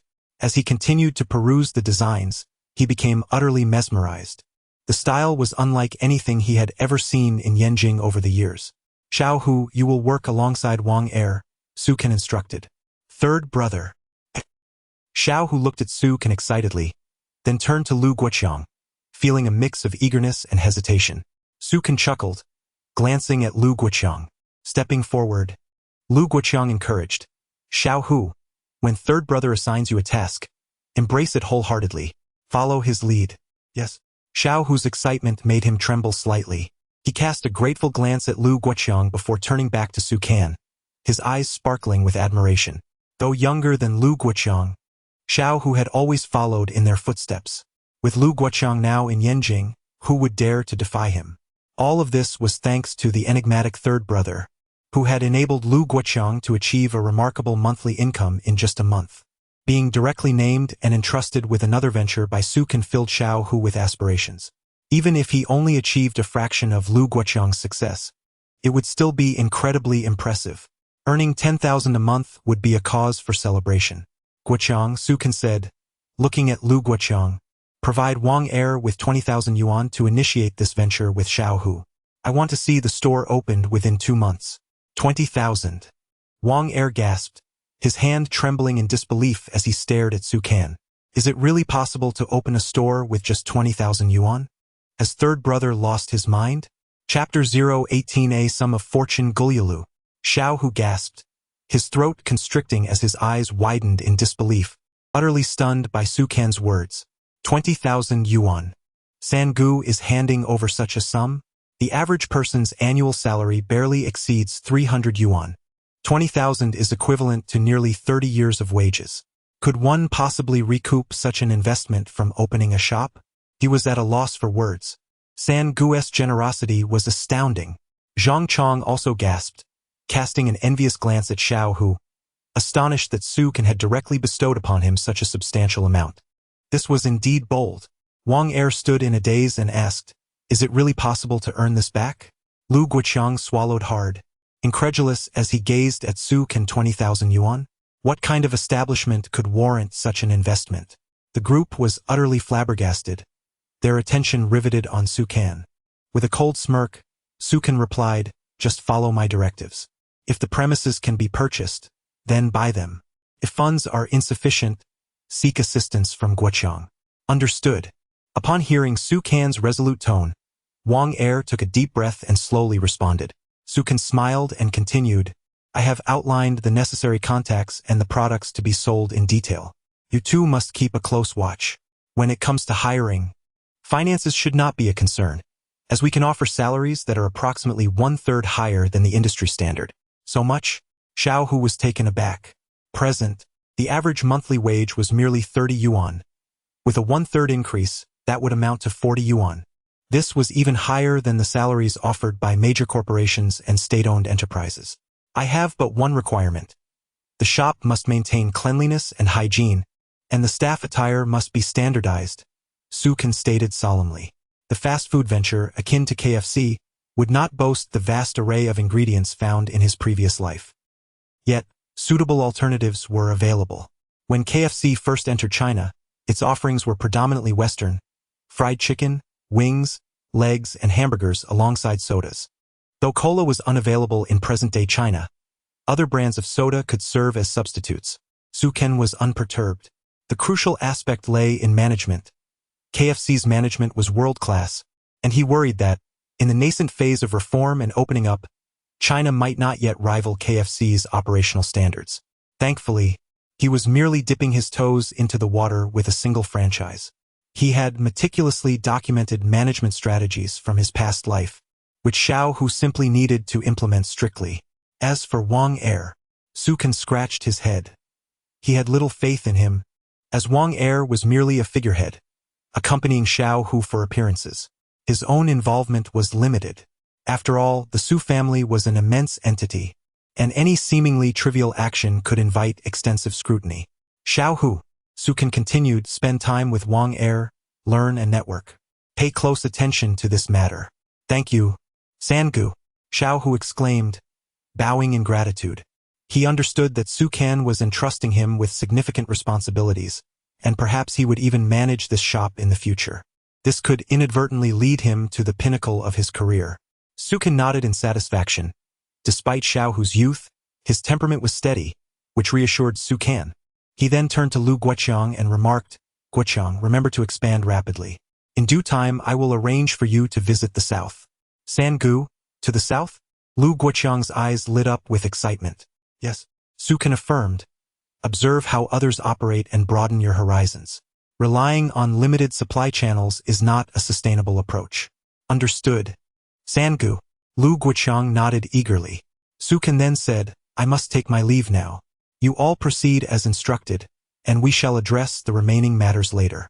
From his bag, Su Ken retrieved 10,000 yuan, leaving the remaining funds with Lu Guoqiang for swift expansion. Sangu. I'll accompany you. Wang Er insisted. Eager to follow. No need, Su Ken replied, shaking his head. You and Xiao Hu handle the paperwork for the KFC and select a prime location. Begin renovations promptly and prepare for the grand opening. Rest assured regarding the paperwork, Sangu, Wang Er assured, patting his chest. Very well. Su Ken nodded and made his way outside, where Wang Er, Lu Guoqiang, Xiao Hu, and Zhang Chong escorted him to the door. He waved them off, urging them to return. With a light step, Su Ken left the courtyard, clutching 10,000 yuan and the property documents. His first purchase since his rebirth. Though it would not be the largest in the future, it held profound significance. Heart-laden with fortune, he returned to the railway housing complex, ascended the stairs, and opened the door. To his surprise, he found his father, Su Jiangwo, sitting on the sofa. Dad, Su Ken called out, startled. Su Jiangwo tourned. A smile breaking across his face. You're back? The old man has invited us for dinner. The old man has requested our presence? Su Ken's heart sank. It seemed this dinner would be anything but ordinary. Chapter 19. Old Master Su, prepare yourself, Su Jiangwo said slowly as he stood up, his gaze steady and penetrating as he looked at Su Ken and smiled gently. Understood. Su Ken nodded, replying, I'll just grab a few things from my room and then we can leave. He returned to his quarters, placing the 10,000 yuan and the property contract on the table. Taking a deep breath, he realized he hadn't anticipated the old man's swift reaction. Perhaps, after his father's train had accelerated, the old man had already taken notice. However, Su Ken was perplexed by the old man's attitude. As memories of the old man flooded his mind, the recollections from 2 lifetimes intertwined. Su Ken recognized that he was a man of exceptional wisdom, a pillar of stability for the Su family. As long as he was present, the family thrived. In his absence, they faced inevitable decline. Indeed, after the old man's passing in the previous life, the Su family had deteriorated within a mere few years. In this life, Su Ken closed the drawer, his fists clenched tightly. I will not allow history to repeat itself, he growled, his voice low and fierce, reminiscent of a beast's roar. The old man's stance was difficult to alter, but even the strongest walls could be eroded with daily efforts. If I can shift the old man's perspective even slightly, the Su family will not descend into such despair. Moreover, a smile graced Su Ken's lips, revealing his bright teeth as he radiated confidence. I am also in a continual process of becoming stronger, and that serves as the most compelling argument.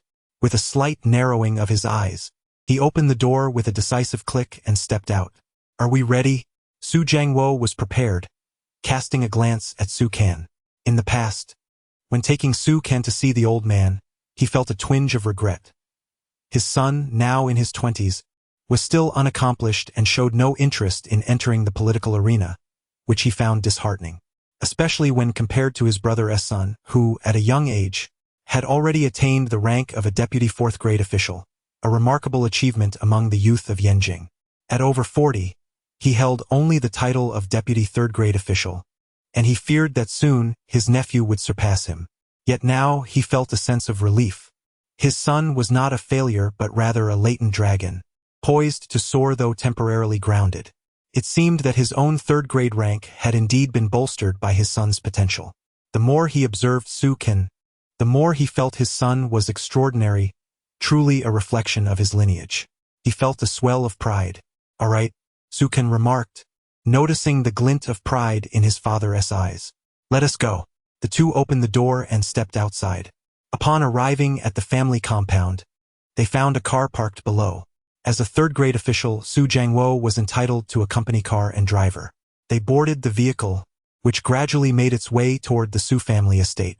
Approximately 20 minutes later, the car came to a stop in front of an ancient Sihiyuan, located in the vicinity of the royal city, where residents were protected by guards. Su Kan and Su Jiangwo alighted and approached the traditional courtyard, which appeared unremarkable yet was guarded by two upright figures at the entrance. As they entered, the guards greeted them respectfully, and both Su Kan and Su Jiangwo nodded in acknowledgement. Director Su and Su Kan, you have arrived, announced a middle-aged man with glasses, who approached them. Uncle Ming. Su Kan greeted him. Su Jiangwo nodded and inquired, has my brother arrived? Director Su and Su Wan are already here, conversing with Old Master Su, replied the man, known as Secretary Li, who served as the old man's secretary and the family's steward. Su Kan was aware that he was an important figure within the Su family. Years later, the old man had appointed him to a regional leadership role, but after the family's decline, he too had faced repercussions and retreated from the forefront. In his previous life, this Uncle Li had been quite considerate toward Su Kan, and seeing him again now filled Su Kan with a sense of nostalgia. Please, follow me, Uncle Li said kindly. Old Master has been waiting for quite some time. He led Su Kan and Su Jiangwo through the front courtyard into a large hall in the rear, where Su Kan could see Old Master Su seated at a table, flanked by two individuals. One was his uncle, Su Jianjun, nearing 50, and the other was his cousin, Su Wan. Currently, Su Jianjun held the rank of deputy second-grade official, while Su Wan, at a young age, had already achieved the rank of deputy fourth-grade official, representing the future hope of the Su family and its faction. Meanwhile, Su Jiangwo, previously underestimated, had suddenly ascended to a third-grade position, just a step away from the second-grade rank, which surprised many. As Su Kan and Su Jiangwo entered, they felt several scrutinizing gazes upon them, ultimately settling on Su Jiangwo. A smile crept onto Su Kan's face. Chief, Director Su and Su Kan have arrived, Secretary Li announced, stepping forward to address the elderly figure seated at the table. Chapter 20. The cruelty of aristocratic families. The elderly man slowly lifted his head, his face a tapestry of wrinkles, and his eyes clouded yet glimmering with a piercing light. It was as if he could see through the complexities of the world. He was the patriarch of the Su family, Su Kan's grandfather, once one of the prominent leaders of Huaxia. He arrived. The old man cast a gentle glance at Su Kan before his gaze shifted to Su Jiangwo, his eyes flashing with a fleeting sharpness. Su Kan observed his grandfather closely. Without careful scrutiny, one might easily overlook that brief glimmer of intensity. Father, Su Jiangwo said, slightly bowing his head. Grandfather, Su Kan echoed. Please have a seat. The old man smiled at Su Kan and then turned to Su Jiangwo, speaking in a calm tone. Upon hearing the elder's words, Su Kan felt a wave of relief wash over him. Although there was a hint of anger beneath the surface, it seemed directed merely at the plans concerning himself and his father. Su Kan and his father took their seats. The old man said softly, I have called you here today simply to share a meal with this old man. There is no particular matter at hand. Su Kan chuckled, Grandfather, if you ever wish for company at mealtime, I am always available to dine with you. Good. The old man replied, a warm smile gracing his lips. At that moment, an incongruous voice interrupted. Su Can turned to see his elder brother, Su Wan, smirking disdainfully. You're not a child anymore. In your 20s and still without a job. If this continues, you will fall behind many of your peers, Su Wan remarked with a meaningful tone. Su Jiangwo frowned upon hearing this. He glanced at his elder brother, Su Jianjun, realizing that Su Wan was indirectly criticizing him through Su Can.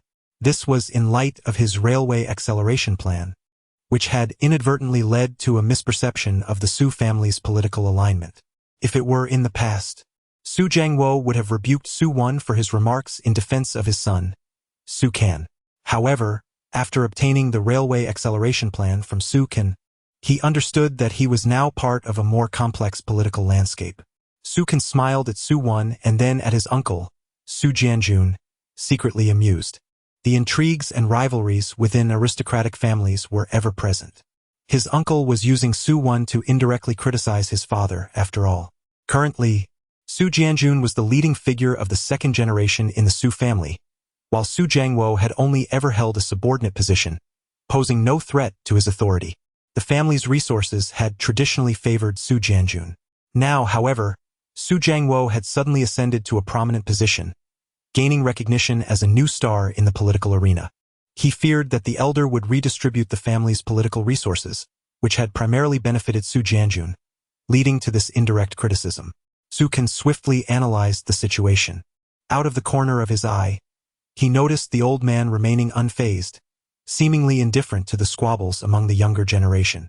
Yet, Su Can understood that while the elder had aged, his insight remained sharp. He could see through Su Wan's petty tactics, though he chose to disregard them. Having endured a lifetime of battles and hardships, the elder had witnessed much. He found amusement in the minor conflicts and competitions among his descendants. Politics was ruthless. Without strategy, one would inevitably fall victim to machinations. In the realm of aristocracy, naivety was a liability. This was the harsh truth of their world. To secure resources, everyone resorted to cunning, for resources were finite. In a family as large as the Sus, concentrating resources on a single individual was a daunting prospect. What heights could that individual reach? Thus, Su Can was accustomed to such dynamics. Brother, Su Can replied with a smile, do you think my temperament would suit a position in that department? I would merely become a burden, and that would tarnish the Su family's reputation. It is far better for me to enjoy my freedom outside. You! Su Wan's brows furrowed as he realized that his attempts to undermine Su Can had backfired spectacularly. It was futile. Su Can appeared utterly indifferent, rendering any attempts at criticism ineffective. "Isn't that right, grandfather?" Su Can turned to the elder, flashing a bright smile that revealed his teeth. The old man slowly opened his clouded eyes, gazing at Su Can with some surprise. This grandson had unexpectedly articulated such wise sentiments, rather than falling into Su Wan's trap of heated argument. The elder was intrigued, sensing a change in Su Can. Ha. The old man chuckled, waving his hand. Su Wan, since your brother feels this way, let him be. His words were final, and Su Wan shot an irritated glare at Su Can, their plans to chastise Su Jiangwo instantly thwarted. Su Wan felt as though Su Can had transformed into a slippery character, evading all his attempts to corner him. Chapter 021. A clash of wits. A glimpse of brilliance. Su Jianjun observed Su Wan's defeat with a furrowed brow, his gaze shifting to Su Can, revealing a flicker of astonishment. When did this nephew become so cunning? Su Can, your elder brother is correct. As a member of the Su family, one must not act capriciously. How about this? Su Jianjun contemplated before addressing Su Can. Given the current flourishing state of our nation's industry, it would be prudent for you to join the Ministry of Industry for a few years. Su Can narrowed his eyes, directing his attention towards Su Jianjun, elder brother. At this moment, Su Jiangwo chuckled. Su Can possesses a naturally innocent and romantic disposition, making him ill-suited for the political arena. Let us allow him a few more years to mature. Jiangwo, Su Jianjun remarked, his eyes narrowing with a hint of amusement. Su Can is no longer a child. With the nation advocating for the youth in leadership roles, entering the political scene a couple of years earlier would afford him more opportunities than others. Su Jiangwo Post. unable to refute Su Jianjun's rationale.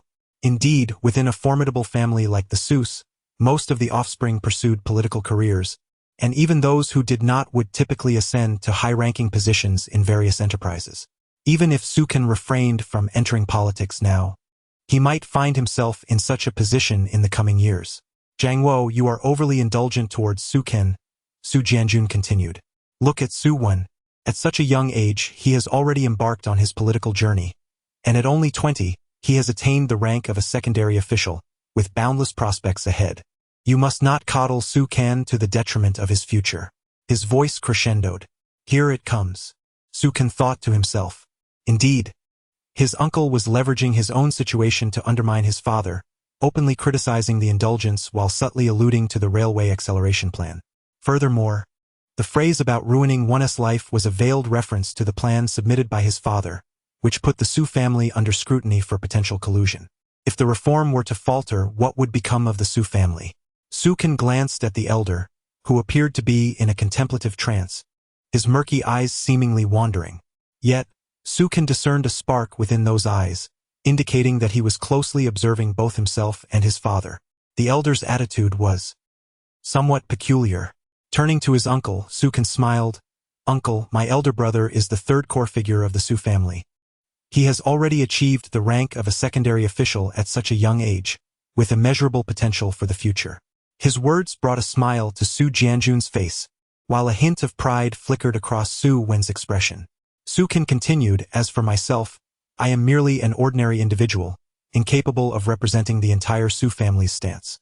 Engaging in some playful antics and experiments, while perplexing to some, does not equate to me embodying the family's position. Su Ken, you.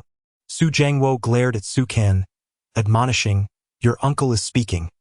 As the younger generation, why do you interject? Apologize to your uncle. Despite his reproach, Su Jiangwo's eyes sparkled with mirth as he regarded Su Ken, feeling immense pride.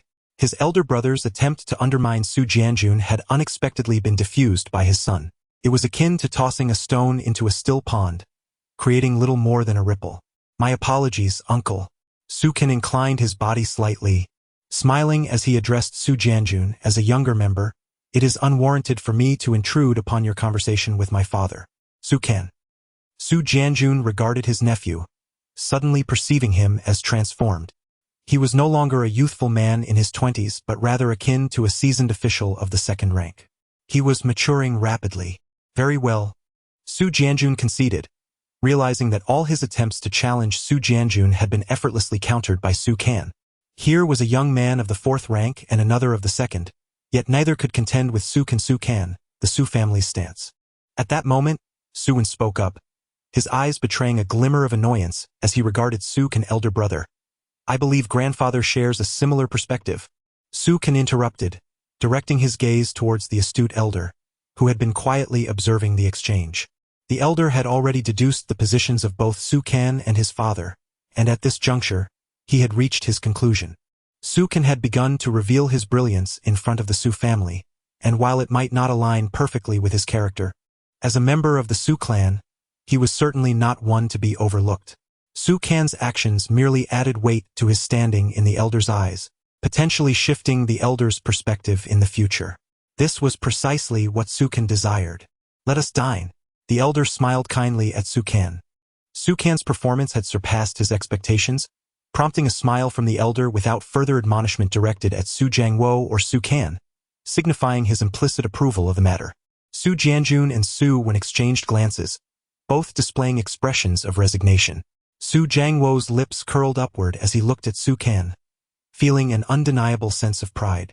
To have such a son was indeed a joy in life. Chapter 022. The old man's implicit approval as the gathering moved to the dining hall. The chef from the Su family, sent by the state, prepared a splendid array of dishes, each exquisite in flavor and aroma. 5 individuals enjoyed a sumptuous meal comprising 5 dishes and a soup, harmoniously balanced between meat and vegetables. The soup, a light yet delightful rib and corn broth, was particularly refreshing. The meal concluded swiftly. Father, if there are no further matters, Su Ken and I shall take our leave, Su Jiangwo stated, rising slowly. Grandfather, We will be heading back now, Sukan added with a smile. Typically, during family gatherings, it was customary for Sukan and Su Jiangwo to depart first, while his uncle and Su Wen remained to converse with the elder for a while longer. Jiangwo, the old man raised his head, his eyes fluttering slightly as he declared, "You and your elder brother, along with Su Wen, may return. Allow Sukan to remain here and keep me company for a while longer." "What?" Su Wen was taken aback, his expression one of disbelief. "Father." Su Jianjun, equally astonished, widened his eyes and cast a look of incredulity in Sukan's direction, unable to contain his surprise. "What is happening?" The two men were utterly perplexed. According to past customs, shouldn't they be the ones staying behind to accompany the elder and endure his admonitions?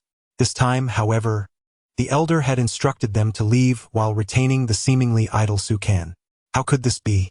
Su Jianjun and Su Wen exchanged incredulous glances. "Father." Su Jiangwo was equally stunned, turning to look at Sukan, his expression mirroring disbelief. Sukan, momentarily taken aback, felt a fleeting hint of astonishment flash in his eyes.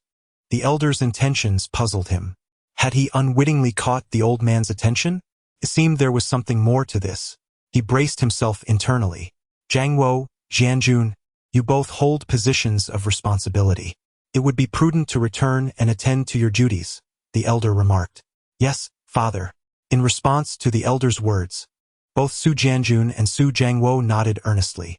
Su Wen shot a defiant glance at Su Kan before being ushered away by Su Jianjun, and the trio exited the dining hall slowly.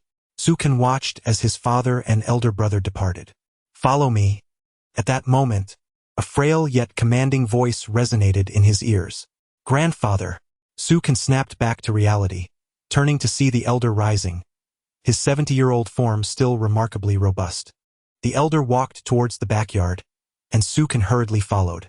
Before long, they arrived at the backyard, where the elder paused, and Su Kan stood beside him as he slowly turned around.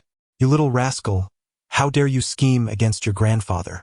The elder turned to Su Kan, his tone somewhat grave, yet a smile danced on his lips, revealing no real anger. "I knew it. Grandfather possesses keen insight and can see through my actions," Su Kan flattered. "Humph." The elder snorted, feigning anger as he raised his aged hand and playfully struck Su Kan's head.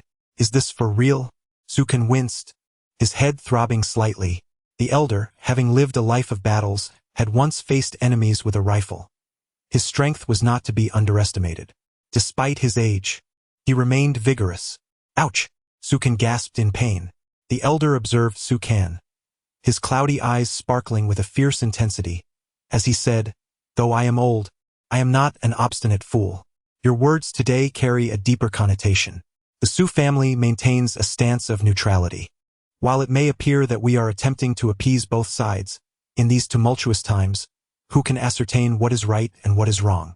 History is replete with examples of those who faltered, plunging into despair. What then awaits the future of the Su family?" The elder sighed thoughtfully. "Grandfather," Su Kan replied solemnly, "those who can provide a better life for the people are the true victors. In the face of reform, any opposition will be met with public disdain. The events of recent years are vivid in everyone's memory, as the nation progresses towards a brighter future. Some resist, perhaps out of fear of the unknown, but every nation progresses by cautiously navigating its path. We must possess faith in what lies ahead."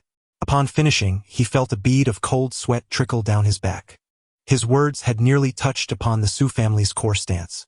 If the elder concurred, the family's direction would shift. Conversely, if he opposed, Su Kan's standing in the elder's eyes would plummet drastically. Yet he felt unafraid. What could be more terrifying than the nightmares of a past life? The elder stood still for a long moment, then lifted his head to gaze at Su Kan. After a few minutes of contemplation, he finally spoke, his voice low and deliberate. "Why not enter politics?" The elder's gaze was piercing. "Grandfather," Su Kan replied, his eyes alight with vigor, "I believe there are endeavors more meaningful than politics. There are things that cannot be achieved through political means, but can be accomplished through commerce. Then, you should make a trip to Peng City." The elder regarded Su Kan with eyes that seemed to remember a past filled with valor and struggle. Was it possible that he had lost his edge with age? I have an old subordinate there who serves as deputy mayor. I will have Uncle Lee provide you with his contact information. You may seek him out when the time comes. The elder ambled forward, continuing to speak. With a deep breath, Sukan realized that he had managed to sway some of the elder's views. Chapter 023. Journey to Pengcheng. As Sukan departed from the Su residence and stepped through the gates, Secretary Li emerged. Sukan, he called out, halting Sukan in his tracks. Uncle Lee. Sukan turned around, seeing Secretary Li approach, and promptly greeted him. This is the phone number for Mayor Chen's office, Secretary Li said, handing Sukan a piece of paper. Taking it, Sukan glanced at the number, recognizing it as that of the Pengcheng governor. Thank you, Uncle Lee. Sukan smiled broadly. Not at all, Secretary Li replied with a grin. The old chief has instructed me that if you need anything in the future, you can reach out to me directly. Thank you. Sukan felt a surge of joy. The old chief's instructions indicated a shift in perception. It was noteworthy that even Su Wan, the core figure of the third generation of the Su family, had never received such treatment, being able to call the old chief's secretary directly. Aside from the brothers Su Jiangwo and Su Jiansuan, it seemed he was the first among the third generation to have been granted such a privilege. I want to see you off. Focus on your tasks, Secretary Li said kindly. Understood. Watching Secretary Li return to the courtyard, Sukan took a few steps forward, his heart racing with excitement. The old chief had finally shown some change. Today, Sukan had accomplished much, and through subtle indirect efforts, he had stirred something within the old chief, prompting a shift in stance. Yet, the old chief had not fully acquiesced. It was merely a casual acknowledgement of the playful banter between Sukan and his father. This was a sign of a thawing attitude, which was already a considerable achievement for Sukan. If the old chief's stance continued to evolve, Sukan believed he could significantly alter the old chief's position within a few years. At that point, the Su family would be on the right path, and Sukan would be spared from calamity, preventing a complete downfall. Even if the old chief were to pass, Sukan was confident that by then, his father would have ascended to a deputy ministerial level, and perhaps his uncle would have reached the ministerial rank. The Su family would remain intact. With a deep exhale, he released a sigh of relief. Third young master.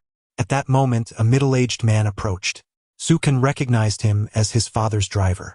Third young master, I just dropped the leader off and was instructed to wait for you here, the driver said. Thank you, Sukan nodded, getting into the vehicle.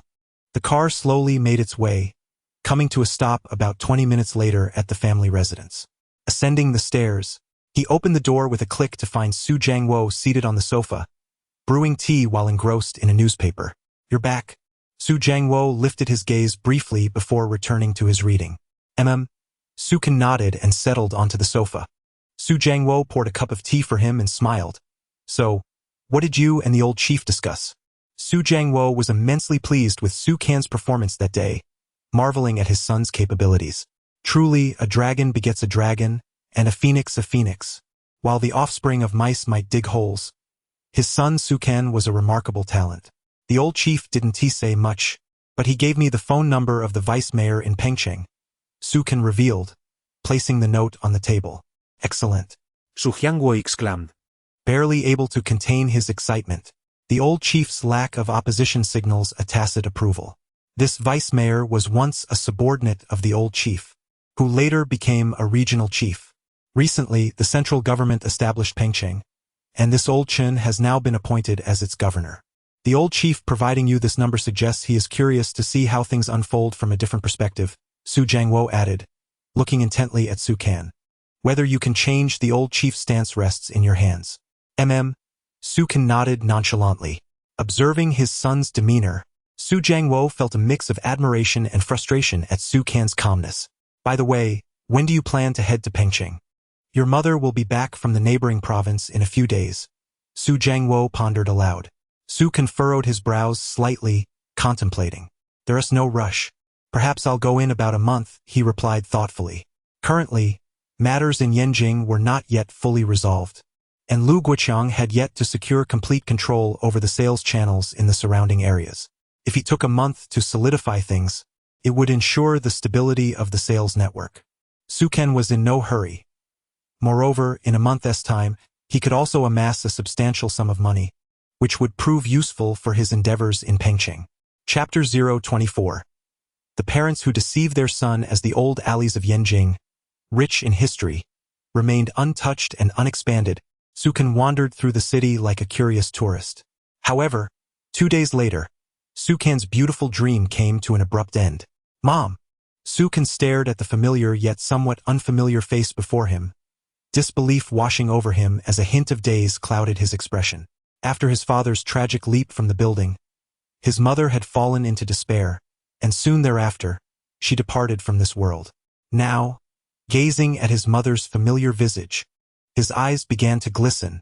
He rushed forward, enveloping her in a tight embrace. This child, after over a month apart, has become so clingy, Li Yuqin remarked, gently patting Su Kan's back with a soft smile. It feels as if we are facing a life and death separation.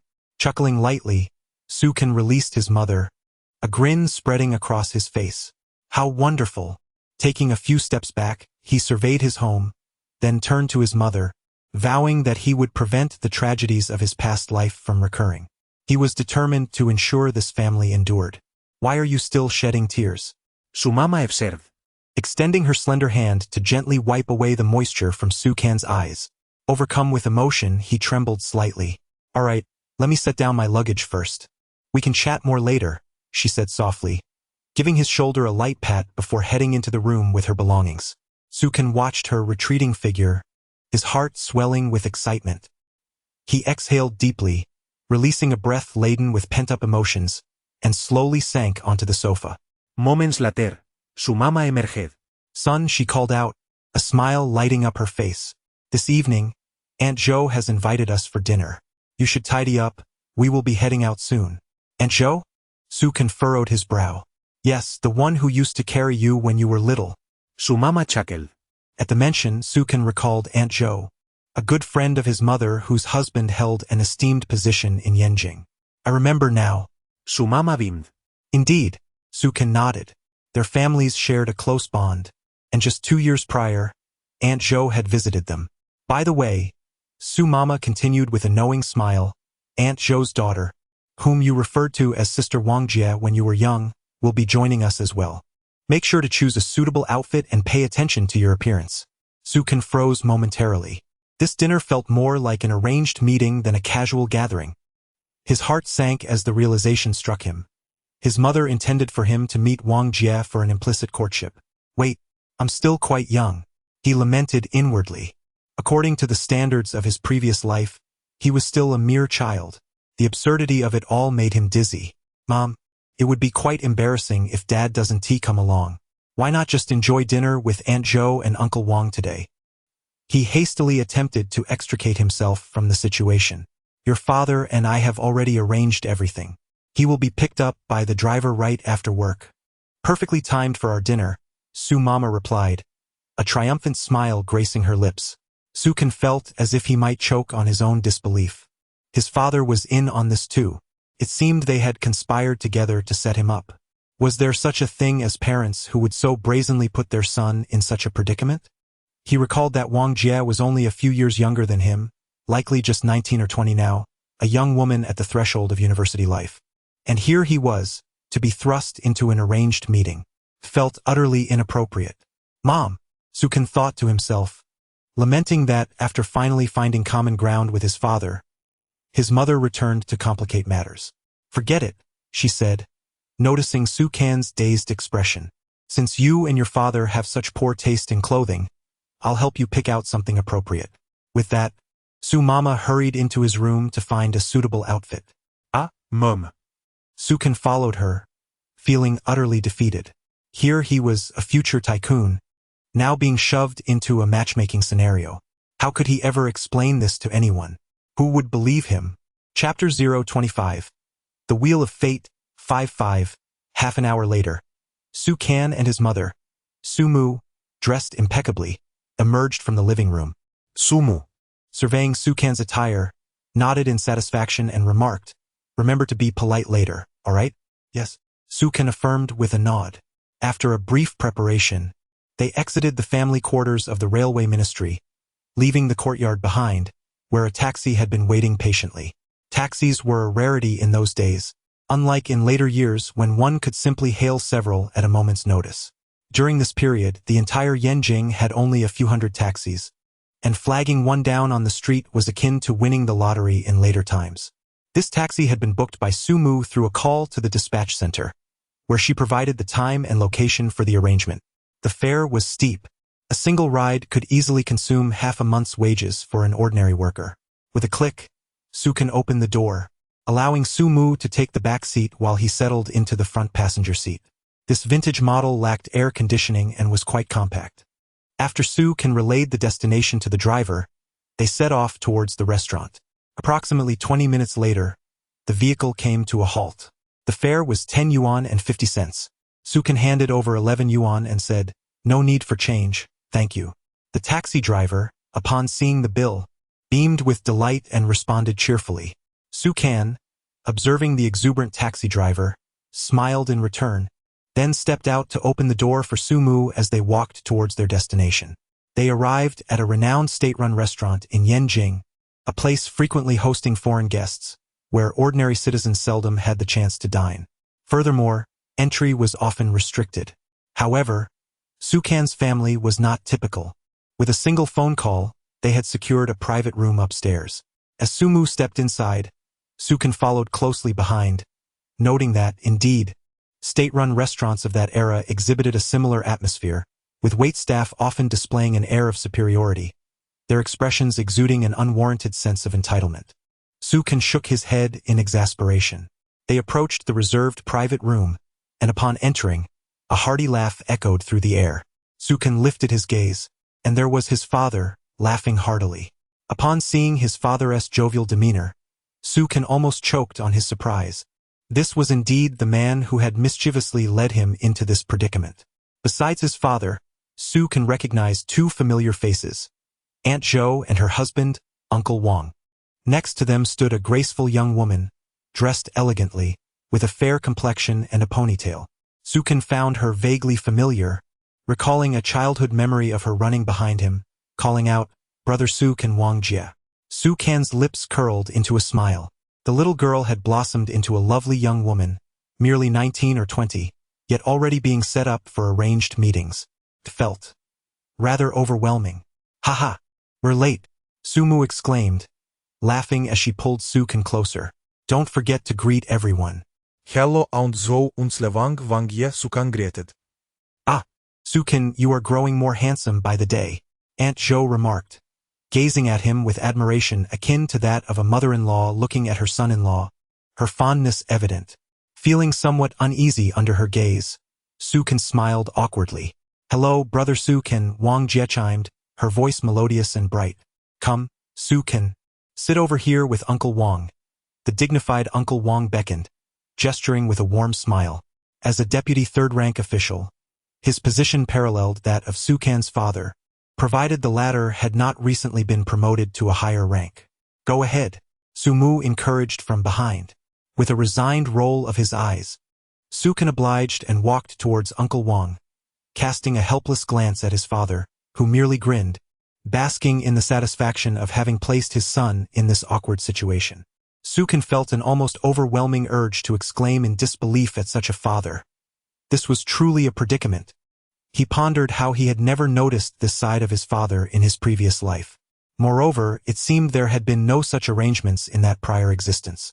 As his thoughts swirled, he realized that although his father belonged to the Su family, he had been in his 40s, lingering at the deputy third-rank level, supported by the formidable background of the Su family, yet never achieving a higher rank. Therefore, it was unlikely that Uncle Wang and Aunt Zhou had intended for Wang Jie to meet him in this manner. Perhaps it was merely a twist of fate that had altered the course of their lives. A subtle smile graced Su Can's lips, reminiscent of a butterfly from South America fluttering its wings, stirring a tempest across the Pacific. Chapter 26. Parting ways. The butterfly effect had already begun to take hold. Su Can had altered some of the old man's stances, and an unexpected matchmaking dinner, absent in his previous life, had materialized. Su Can sensed the surrounding influences starting to manifest. "Su Can, you can drink a bit, can't you?" Uncle Wang poured a glass of wine for Su Can. I can manage a little, Su Kan nodded, accepting the glass. Thank you, Uncle Wang. I saw you a couple of years ago. Now, I see you've grown even more handsome, Aunt Zhou remarked, her gaze fixed on Su Kan with a smile. Wang Jie, she continued, turning to her daughter, aren't you going to toast your brother Su Kan? Aunt Zhou glanced at her daughter, urging her to raise a glass. Brother Su Kan, I toast you, Wang Jie said, lifting her glass of juice. Indeed, Su Kan nodded, clinking glasses with Wang Jie. Wang's father and Aunt Zhou exchanged glances, unable to suppress their delight, clearly pleased with Su Kan's presence. Su Jiangwo had suddenly ascended to the position of a third-rank official, earning accolades from a first-rank leader, making him a political star in the making. Initially, they had not considered the possibility of becoming in-laws with Su Jiangwo, aiming instead to find Wang Jie a suitor of second-rank status. However, Su Jiangwo's unexpected rise filled them with joy.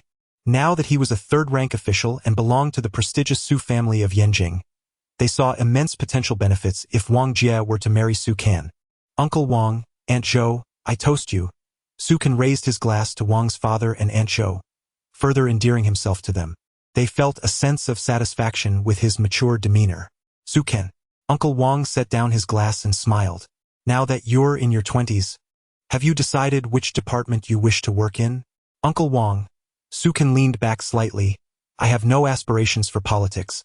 I wish to travel and see the world. What? Aunt Zhou's expression shifted, astonished. You don't want to enter politics? Uncle Wang was momentarily taken aback, his expression darkening as he inquired. Not entering politics? Are you planning to go abroad? For ordinary individuals, entering government positions was typically reserved for the elite from prestigious universities. Yet someone like Su Kan could easily secure a position in any department. Going abroad? Wang Ye exclaimed joyfully. Brother Su Kan, are you going too? I've heard that people earn in a day what we make in a month, and everyone has cars and lives in luxury apartments. Not at all. Su Kan shook his head. I still prefer the scenery of our homeland. Upon hearing Su Kan's words, Aunt Zhou and Uncle Wang were left speechless, disappointment etched on their faces, creating an atmosphere of awkwardness. Observing their expressions, Su Kan felt a clarity wash over him, a knowing smile playing on his lips. Indeed, he realized the reason for the absence of such a matchmaking dinner in his former life. Uncle Wang and Aunt Zhou were individuals driven by immediate gains.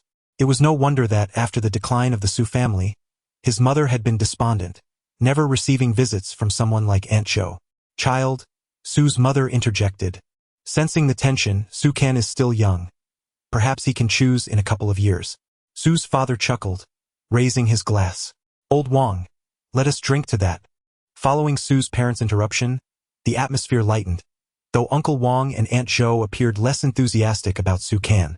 Especially with Su Kan's lack of ambition, they saw little utility in him helping their cause. Moreover, all the resources of the Su family were now concentrated in the hands of the eldest son, Su Jianjun. Wang Jie's expression dimmed slightly. In contrast, Su Kan felt at ease, diverting his attention from himself and indulging in the meal. The dinner concluded swiftly. Old Su, let us gather again sometime. Uncle Wang shook hands with Su's father before bidding farewell to Su Kan, and the family departed. Su's mother, watching the Wang family leave, playfully smacked Su Kan on the shoulder. You, my child, can't you speak properly? Look how wonderful Wang Jie is. She was somewhat frustrated. In the public eye, she could not chastise Su Kan, but now that they were alone, she felt free to express her discontent. Mom, Su Kan rolled his eyes, exasperated. Do you really think Uncle Wang and Aunt Zhou genuinely want Wang Jie to be friends with me? Su's father chuckled softly nearby. Su's mother paused, taking a deep breath. Fine, you're grown now, I won't interfere. You can decide for yourself. Having been friends with Aunt Zhou for many years, she understood her friend's somewhat opportunistic nature. She was well aware of the motivations behind the dinner, stemming from Su's father's recent promotion. All right, Su's father said, noticing his wife's sigh. He affectionately put an arm around her shoulders. Su Kan has grown up. His matters are his own to decide. Let us head home. Su's mother nodded. As they exited the private room and made their way to the lobby, they soon reached the entrance, where Su Jiangwo's driver was slowly pulling up the car. Get lost. Just then, Sukan's ears caught a distant roar. Turning to look, he saw a man kick a beggar aside as he and a woman walked past. The beggar stumbled backward before retreating into the shadows. Sukan frowned slightly. "Mom, Dad, you go ahead. I have something to take care of first. I'll be home later." With that, Sukan dashed into the street. Chapter 27. A fortuitous discovery. 2-5. Sukan stepped into the darkness, with only a faint glimmer of light beside him. Where could he have gone? After searching for a while, he could not find the beggar's figure. The man had staggered, his movements labored. It was evident that he was quite elderly. In this era, there were no professional beggars who appeared pitiable yet were secretly wealthy. Possessing million. The elderly man you might give money to on the subway could very well own several properties in the city. Unable to locate him, Sukan furrowed his brow slightly. After searching for some time without success, it seemed the old beggar had wandered off, and Sukan decided to abandon the search. As he turned to leave, a sudden sound caught his attention. Passing by a narrow alley, he heard a painful, labored moan. Stopping in his tracks, he glanced back to see the alley take a slight turn. There were several dim streetlights lining the side, the kind with old-fashioned bulbs. Sukan walked a few meters forward, making the turn. To his astonishment, he saw the old beggar, previously in tattered clothing, slumped on the ground, a look of agony etched on his face. "Are you all right?" Sukan inquired as he approached. "You!" The beggar looked at Sukan with fear in his eyes, recoiling as if he feared a violent reaction. "Gurgle." Sukan noticed the sound of the beggar's stomach grumbling. "Get up, come with me. I will take you to get something to eat." He looked at the old man, shaking his head in resignation. Upon hearing this, the beggar's eyes suddenly brightened, and he swallowed hard, unable to contain his anticipation. Sukan moved forward, and the old beggar followed closely behind. Upon exiting the alley, Sukan spotted a small eatery. Since the reform and opening up, such establishments had proliferated in Yenjing. Noticing the sparse clientele, he led the old beggar inside. "Prepare something to eat," he called out. "Who are you? Why are you bringing this old beggar in here? Get him out. I want tea serve your business." A middle-aged woman in an apron exclaimed boisterously, brandishing a broom as she attempted to shoo the old beggar away. Slap! Sukan pulled out 2 large bills from his pocket and slapped them on the table. "Get some food and clean him up, then provide him with a change of clothes." "Ah!" The middle-aged woman's eyes lit up at the sight of the money, and she laughed heartily. "All right, as you wish." Sukan sat down, watching as the woman ushered the beggar inside. After about 10 minutes, an elderly man emerged, dressed in worn but clean clothes, his figure somewhat gaunt. "Ah!" Sukan looked up, noticing the man had an air of refinement about him, yet his eyes still betrayed a hint of fear. "Is that the old beggar?" "Young man, this gentleman is all cleaned up now," the middle-aged woman said, standing nearby with a smile that seemed somewhat flirtatious. "Very well. Bring out the food." Sukan nodded in approval. He then gestured to the elderly man, saying, "Please have a seat."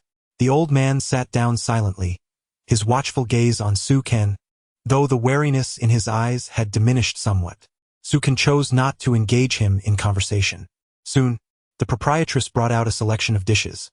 Some common pork head meat, assorted offal, a large bowl of thin porridge, and 2 sizable steamed buns. "Gurgle." The elderly man lifted the bowl of porridge, sipping slowly until he had consumed nearly half, before taking a piece of the bun and then gradually starting on the meat. Sukan observed with narrowed eyes. He sensed that this man was no ordinary beggar. Typically, someone who had been starving for a long time would devour food ravenously, especially meat, but this man first warmed his stomach with porridge before cautiously approaching the oily dishes. What an extraordinary old man, Sukan pondered, intrigued by how such a person could find himself destitute, on the brink of starvation in the streets.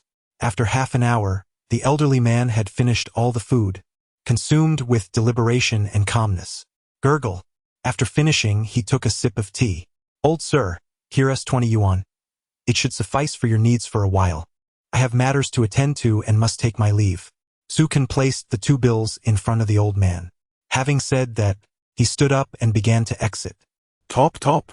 After taking a few steps, he noticed the old man following him. He halted, and the old man also came to a stop, lingering behind him. "Return to where you came from. Do not follow me, Sukan commanded, continuing forward. I have no home. A frail voice suddenly spoke from behind, laced with melancholy, as if steeped in the sorrows of worldly experiences. Sukan halted, turning to face the old man. Startled by this was the first time the old man had spoken to him. Furrowing his brow, Sukan contemplated briefly. Sigh. Since it is so, then come along with me. Thank you. The old man replied softly. Sukan sighed, shaking his head in resignation. He was indeed too kind-hearted. He led the elderly man onward for about 20 minutes until they arrived at a courtyard. This residence was a new property that Lu Guoqiang had recently purchased for Sukan. The house was quite large, featuring both a front and back courtyard, acquired for 700 yuan. Creak. Sukan opened the large gate, ushering the old man inside. They traversed the courtyard and entered the main hall, where several boxes were arranged, adorned with a few pieces of porcelain. Upon inspection, Sukan surmised they were likely antiques collected by Lu Guoqiang. These are counterfeit, the old man suddenly remarked as they entered, pointing to a piece of Celadon porcelain with a hint of disdain on his face. Sukan was taken aback. Had he stumbled upon a treasure? Chapter 28. The painting worth millions. Upon noticing Sukan's gaze, the elderly man gently pointed out, this is not Yuan blue and white porcelain, but rather a replica from the Republican era. How much did you acquire it for? Sukan was momentarily taken aback, questioning, You can distinguish antiques? I possess a modicum of knowledge, the elderly man replied with a hint of pride. Sukan observed a distinct sense of self-satisfaction coupled with a slight disdain in the old man's demeanor as he spoke. An expert, Sukan mused inwardly. He approached a small notebook nearby, casually perusing it, which contained records of Lu Guoqiang's expenditures on these antiques. After flipping through a few pages, he found an entry, large blue porcelain, marked at $5. $5, I presume, Sukan remarked after examining the notation. The elderly man pondered for a moment before stating, $5 is not exorbitant, nor is it a loss. Originally, these porcelains are exquisite replicas. Although they differ slightly from the genuine articles, the materials are commendable. Observe the lacquer surface. It is fine and lustrous. $5 is a worthy price. As the elderly man spoke with such authority, Sukan grew increasingly intrigued. Earlier, while the man was dining, Sukan had sensed he was no ordinary beggar. Could you assist me in examining the remaining antiques? Sukan's mind sparked as he noticed the old man's interest in the porcelain. More? The elderly man raised his head, puzzled. Indeed, Sukan nodded, moving towards a few wooden boxes nearby. Ah, these wooden boxes seem to possess some history, the old man exclaimed, revealing a glimmer of surprise. Is that made from Nanmu? Is this one made of camphor wood? And that one Hainan Wangwali? After scrutinizing the boxes, his eyes brightened upon realizing they were indeed crafted from rare materials. Such finds are uncommon. With a chuckle, Sukan boldly yanked open 3 of the boxes with a loud crack. As the lids flew open, they revealed a trove of antiques. Porcelain, paintings, jade, and bronze artifacts. Sukan smiled subtly, surprised at how many treasures Lu Guoqiang had amassed in such a brief time. He cast a glance at the elderly man, eager to see if the old man would be taken aback by the sheer volume of antiques. Such waste, such extravagance. Which prodigal has crammed all these valuable items into a single box? The old man exclaimed, his expression shifting from surprise to fury. These are paintings. How could they be mixed with porcelain? Good heavens! This appears to be a Ming Dynasty Xuandu furnace, and it was simply tossed in here? What if the lacquer gets scratched? Moreover, there is a set of purple clay teapots. Such reckless extravagance. Storing so many precious items together will surely result in damage.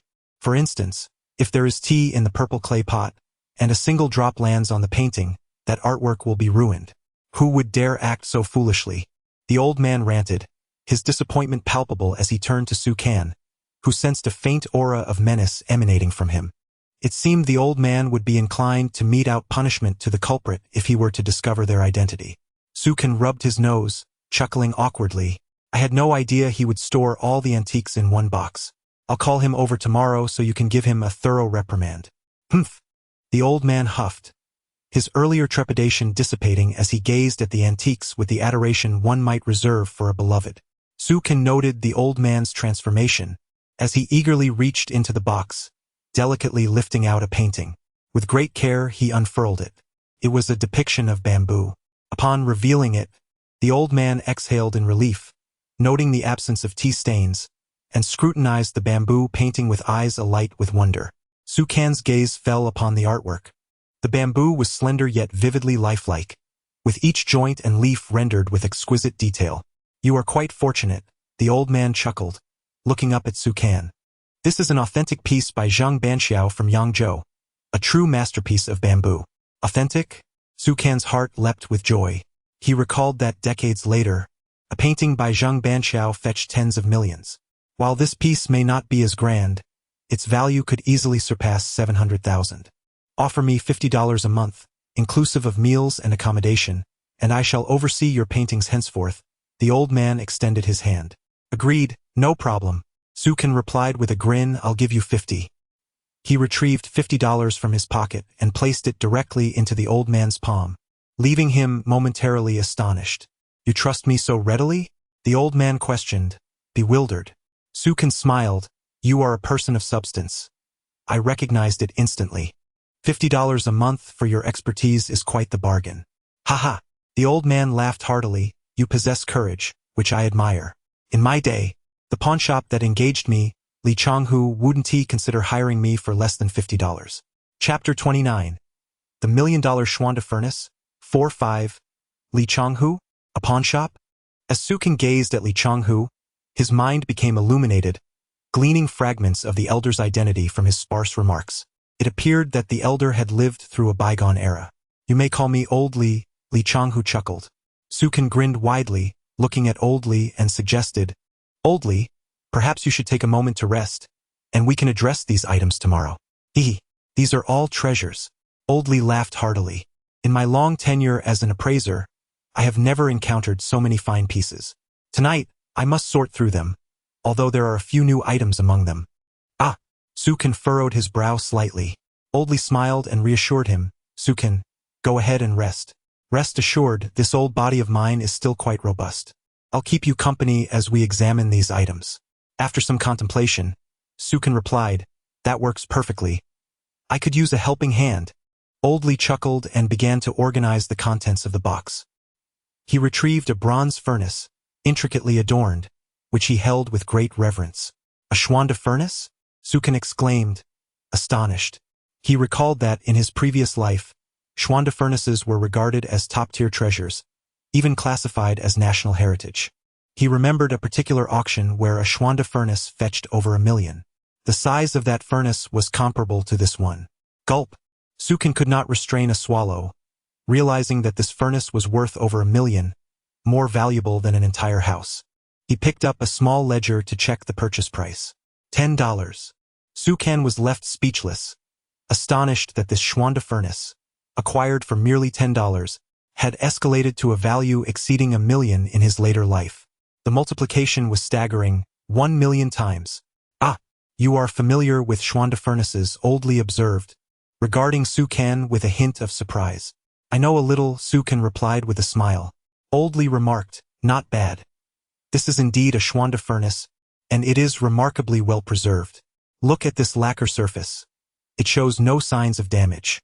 Though it appears dull, upon closer inspection, one can discern a subtle luster. The quality of this furnace is exquisite, akin to the skin of an infant. Sukan, you have stumbled upon a treasure. I have only heard of Schwanda furnaces of such quality being preserved, never seen one in person. To witness it today is a privilege in itself." Old Li placed the Schwanda furnace reverently on the table, gazing at it with the adoration of a devotee, his eyes shimmering with excitement. "Is this Schwanda furnace among the best preserved?"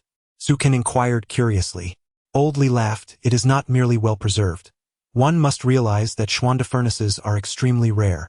Given the passage of time, even fewer have survived intact. I can assure you this Schwanda furnace could easily rank among the top 5 in existence." Sukan gasped in astonishment. He had not anticipated such a high appraisal from Old Li, a seasoned expert. A well-preserved piece would command a higher price. It was likely to become an invaluable treasure in the future. You, my boy, are incredibly fortunate, Old Li remarked enviously, contemplating how an expert from decades past would have rejoiced at acquiring such a Schwanda furnace. Just luck, Sukan replied with a faint smile. Luck? In truth, it was Sukan's foresight that led him to acquire these antiques, ensuring that Lu Guoqiang bought back anything that resembled an old artifact. A mere handful of dollars for old items, even antiques and paintings sold as scrap, cost nothing at all. With a modest investment, Sukan could secure antiques worth billions in the future. Presently, he had a Schwanda furnace and a bamboo painting by Zheng Banqiao, valued at 7 million and potentially over 1 million respectively. That totaled over 1 million. Old Li, please examine the others. Sukan gestured towards the remaining antiques. Kindly place them on the table or the floor separately to avoid any mishaps. Old Li nodded in agreement. Sukan felt a sense of ownership over the antiques and was less concerned about their potential damage. He swiftly began to remove the antiques from the box. Old Li, invigorated, continued to assess the antiques. This set of purple clay teapots is crafted by a renowned artisan from the Qing dynasty, he exclaimed upon inspecting the teapots. Moreover, they have been well cared for, infused with the essence of fine tea, and can emit a tea aroma even without tea leaves when hot water is poured in. This is an exquisite purple clay teapot. Ah, this is a piece of porcelain from the Song dynasty. What a pity. These two are replicas from the Republic era, yet crafted from high-quality jade, so they still hold considerable value.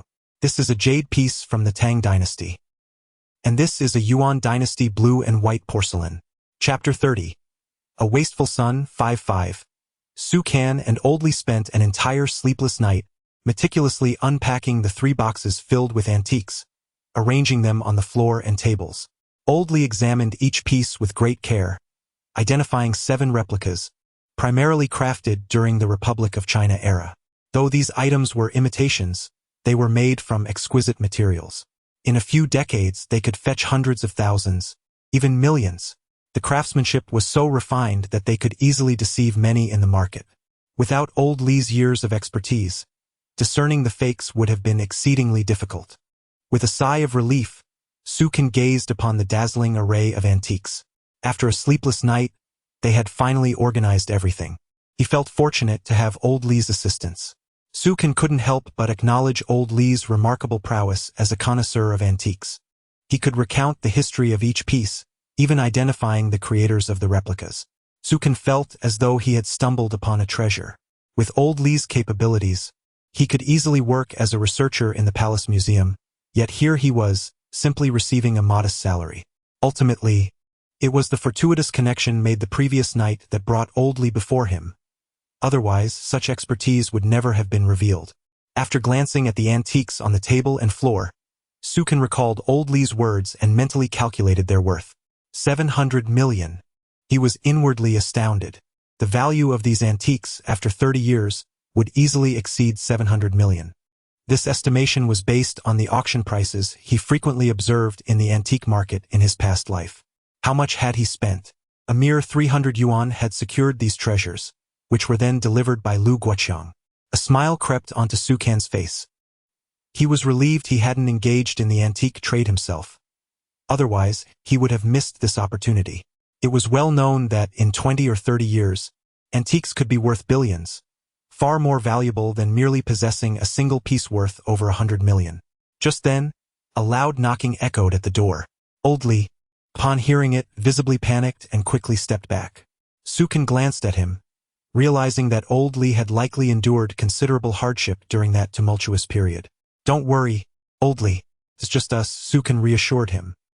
Hearing Sukan's words, Old Li's tension dissipated, and he let out a long sigh of relief. Casting a wary glance at Sukan offered him a reassuring look as he approached the door. With a click, he opened it to reveal Lu Guoqiang and Zhang Chang entering, with Lu Guoqiang carrying a bag emitting a warm and fragrant steam, while Zhang Chang cradled a bundle in his arms. Brother, the two greeted Sukan eagerly. What brings you here? Sukan asked, closing the door behind them and observing Lu Guoqiang, who was carrying the enticing bag of food. Brother, I had someone keep watch for you. As soon as I heard you were here, I rushed over with Zhang Chang, Lu Guoqiang replied with a grin. That's thoughtful of you, Sukan said, smiling slightly. As they entered the hall, Lu Guoqiang and Zhang Chong were taken aback upon seeing Old Li seated in a chair. Noticing their surprise, Su Can introduced, "This is Old Li. Just call him that. He's one of us." "Yes, brother," they nodded in acknowledgement. Lu Guoqiang set down the bag and produced a selection of breakfast items. Soybean milk, fried dough sticks, and baozi. "Brother, I knew you hadn't eaten breakfast, so I brought some for you." "Very considerate," Su Can said, accepting the food and placing it on a chair. "Old Li, please eat," Su Can encouraged, opening the baozi and inviting Old Li to join him. Old Li, not one to be polite, eagerly grabbed a fried dough stick and sipped the soybean milk. "Join us," Su Can urged Lu Guoqiang and Zhang Chong. "Thank you, brother," Lu Guoqiang replied, then instructed Zhang Chong to place the old furniture and artifacts on the floor. Zhang Chong set down a large bag with a loud thud. Suddenly, Old Li dropped his food, his eyes widening with fury. "Did you two bring these antiques?" Old Li demanded, his voice laced with anger. "Yes, we procured them," Lu Guoqiang admitted, sensing the tension. "I'll have you know, you reckless fools, these precious antiques should never be treated so carelessly," Old Li shouted, raising his shoe to strike at Lu Guoqiang and Zhang Chong, who quickly darted away from the antiques. As Old Li chased them, Su Can began to feel uneasy, realizing that these antiques were indeed his. Were they truly wasteful? Watching Lu Guoqiang and Zhang Chong fleeing from Old Li's wrath, Su Can let out a sigh of relief, silently mourning for them. Chapter 31. The courtyard, valued at 500 million. Old Li, despite his age, displayed impressive vitality as he chased after Lu Guoqiang and Zhang Chong for quite some time before finally stopping, panting heavily. Su Can sat nearby, a slight smile gracing his lips. Lu Guoqiang wore a look of sorrow, casting a glance at Su Can but refraining from voicing his discontent. Their elder brother had not advised them to keep the antique furniture separated when they brought it in. Su Can shrugged. "Humph," Old Li snorted, declaring, "In the future, if I discover that the antiques you send over are carelessly mixed together, I shall not hesitate to discipline both of you." "Understood," Lu Guoqiang replied helplessly. Su Can chuckled and said, "Old Li, you seem quite agitated. Guoqiang and the others have brought over some antiques, you should take a look." Old Li, intrigued by Su Can's words, approached, washed his hands to remove the grease from earlier, and dried them off. He then began to rummage through the bag, fully engrossed in the treasures he uncovered. "Have a bite to eat." Su Can, noticing Lu Guoqiang's distress, placed a breakfast bag in front of him. "Thank you, third brother," Lu Guoqiang responded with a smile. He picked up a bun, took a few bites, and after swallowing, turned to Su Can with a sudden seriousness. "Third brother, there's something I wish to discuss with you." "What is it?" Su Can inquired. Lu Guoqiang set down the bun and explained, "There is a courtyard for sale about 400 to 500 meters from here. It is said to have belonged to a prominent family and is known as the Zhu residence." Upon hearing the name, Old Li's hand trembled slightly, and he paused, placing the antique he was holding down. His ears perked up. "Then let us purchase it," Su Can asserted. Lu Guoqiang's expression turned pained. "However, the asking price for that courtyard is exorbitant, 3 times that of this one." "3 times? Su Can furrowed his brow. Although he was not lacking in funds, he was not inclined to act foolishly, purchasing a courtyard at any price without consideration. It was essential to recognize that while the current price of this courtyard was reasonable, the other was being offered at an outrageous 3-fold cost. "How large is that courtyard?" Su Can questioned, still frowning. Lu Guoqiang clarified, "It is somewhat larger, but not excessively so. It is merely about 1/3 bigger than this courtyard." 1/3 larger, yet 3 times the price? Su Can scoffed, incredulously. Did they truly think him a fool, allowing such pricing to go unchallenged? Just then, Old Li approached, regarding Su Can with a calm and unassuming gaze. "Do you lack funds?" Old Li asked after a brief pause. "Not at all," Su Can replied, a subtle smile on his face. In an era where others earned but 30 yuan a month, he was casually earning tens of thousands. Such a sum was trivial to him. "Then let us proceed with the purchase." Old Li sighed. "Even if it costs 3 or 5 times more than this courtyard, it is undoubtedly worth that price." "Third brother." Lu Guoqiang gasped, stunned. What was this mad old man suggesting? To buy it at 3 or 5 times the cost? That amount could buy him a courtyard twice the size of the one in question. Zhang Chong was equally bewildered. Very well. Let us buy it, Su Can beamed, nodding his head. What? Lu Guoqiang's jaw dropped, staring at Su Can in disbelief. His third brother truly agreed. Third brother Lu Guoqiang swallowed hard, still in shock. Let us proceed with the purchase, but I have one condition. Su Can looked at him, his expression serious. Ensure they vacate today. Are we really buying it? Lu Guoqiang managed to suppress his astonishment. The occupants of that courtyard are few. Moving out today is entirely feasible. But what about the price? Follow my instructions, Su Can replied calmly. Lu Guoqiang sighed, casting a glance at Old Li. Rest assured, third brother, I will go and secure the purchase immediately. He then departed with Zhang Chong. Old Li observed their exit and turned to Su Can. Rest easy. I assure you, I will not lead you astray. That courtyard is truly worth it. It's all right, Su Can smiled. Even if it is a few times more expensive, it matters not. In later years, a courtyard of this nature would fetch 200 to 300 million or more, and the one that was 1/3 larger would command an even higher value, potentially reaching 500 million. Thus, such a sum was of little concern to Su Can. Old Li gazed at Su Can, recognizing that he genuinely did not care for the money. This young man possessed remarkable resolve, he mused inwardly. Chapter 32. The Hidden Chamber, 2-5. Li Lao-tu had encountered many wealthy and powerful individuals, including notorious warlords, particularly the one known for plundering imperial tombs. These figures were undoubtedly the heroes of their era. However, upon meeting Su Can, Li Lao-tu realized that the young man before him possessed an extraordinary charisma that surpassed those of the renowned figures he had previously met. This individual, his potential is boundless. Notably, he also knew how to conceal his true self. At this point, Li Lao-tu discerned that Su Can was operating from the shadows, while Lu Guoqiang served as his public representative. Mastering the art of subtlety already placed him above countless others. Li Lao-tu mused silently. As time elapsed, the clock struck 11:30, and a knock echoed at the door once more. Lu Guoqiang and Zhang Chong entered. Third brother, we have succeeded, Lu Guoqiang exclaimed with palpable excitement as he approached Su Can. Here are the property deed and the contract. He handed the documents to Su Can, who smiled in response. You have reaped great rewards, Li Lao-tu chuckled. Well done, and thank you for your hard work. Su Can beamed at Li Lao-tu and turned to Lu Guoqiang, giving his shoulder a gentle pat. Third brother, I am not tired at all. Lu Guoqiang grinned, revealing his teeth. The previous tenants have all vacated, and I've replaced the locks. Su Can nodded slightly upon hearing this. Lu Guoqiang's methodical approach to tasks was increasingly meticulous, and Su Can felt a sense of satisfaction witnessing his growth. A long-considered plan began to surface in Su Can's mind, though it would require more than half a month before it could commence. Let us go see the courtyard, Su Can remarked, shaking off his thoughts and smiling at the group. They promptly tidied themselves and exited, locking the door behind them. Su Can noticed someone nearby observing the entrance. He felt a sense of contentment, realizing that this individual was likely someone Lu Guoqiang had dispatched to guard the property, ensuring no one had taken residence inside. The group continued down the alley, and after walking a few hundred meters, they arrived at a grand crimson door. Su Can was taken aback to see a change in Li Lao-tu's demeanor. Was it nostalgia?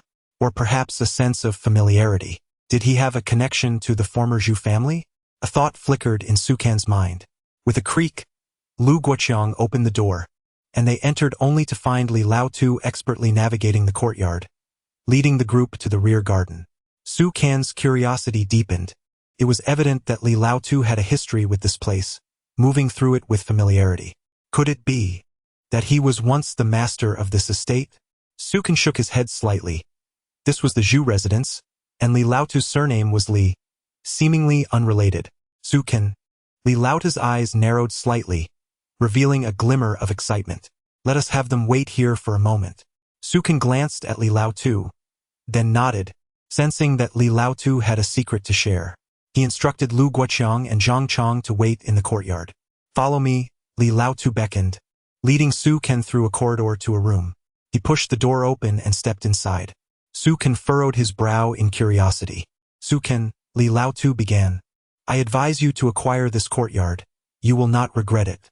Allow me to show you.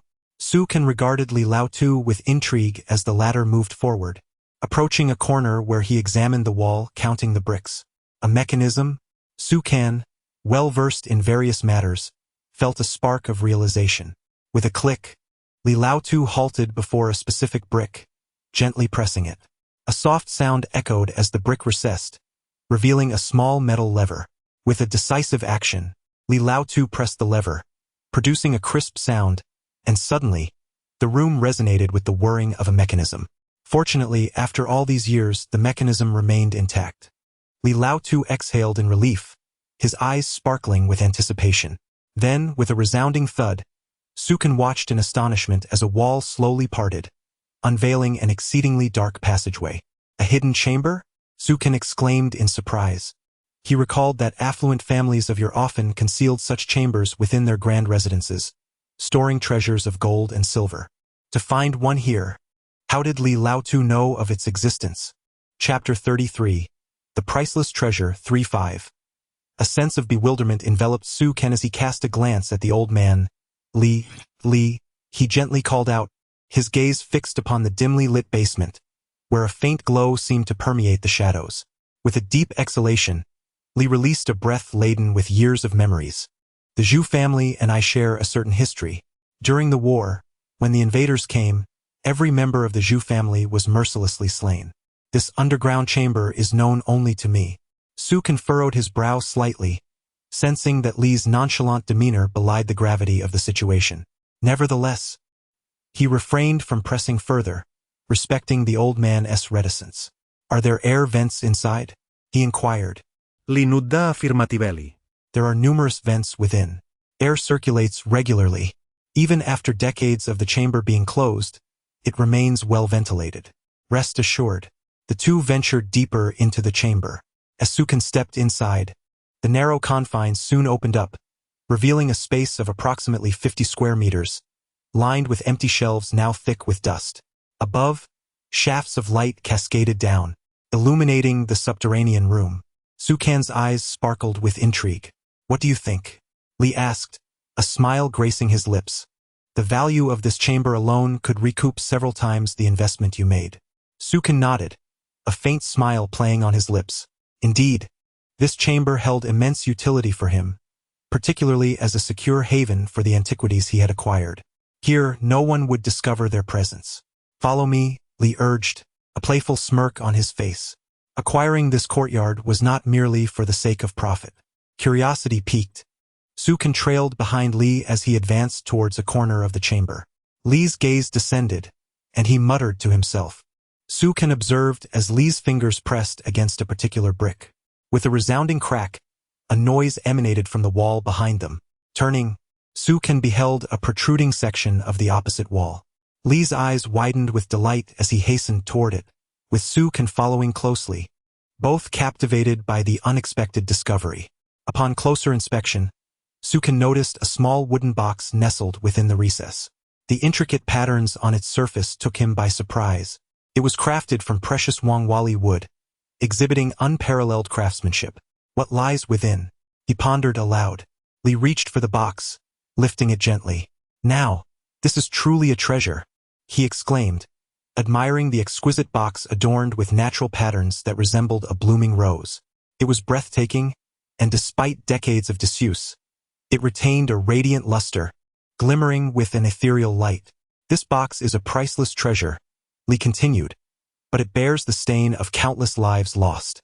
Should you claim it and its origins come to light, you may find yourself entangled in dire troubles, perhaps even jeopardizing your life.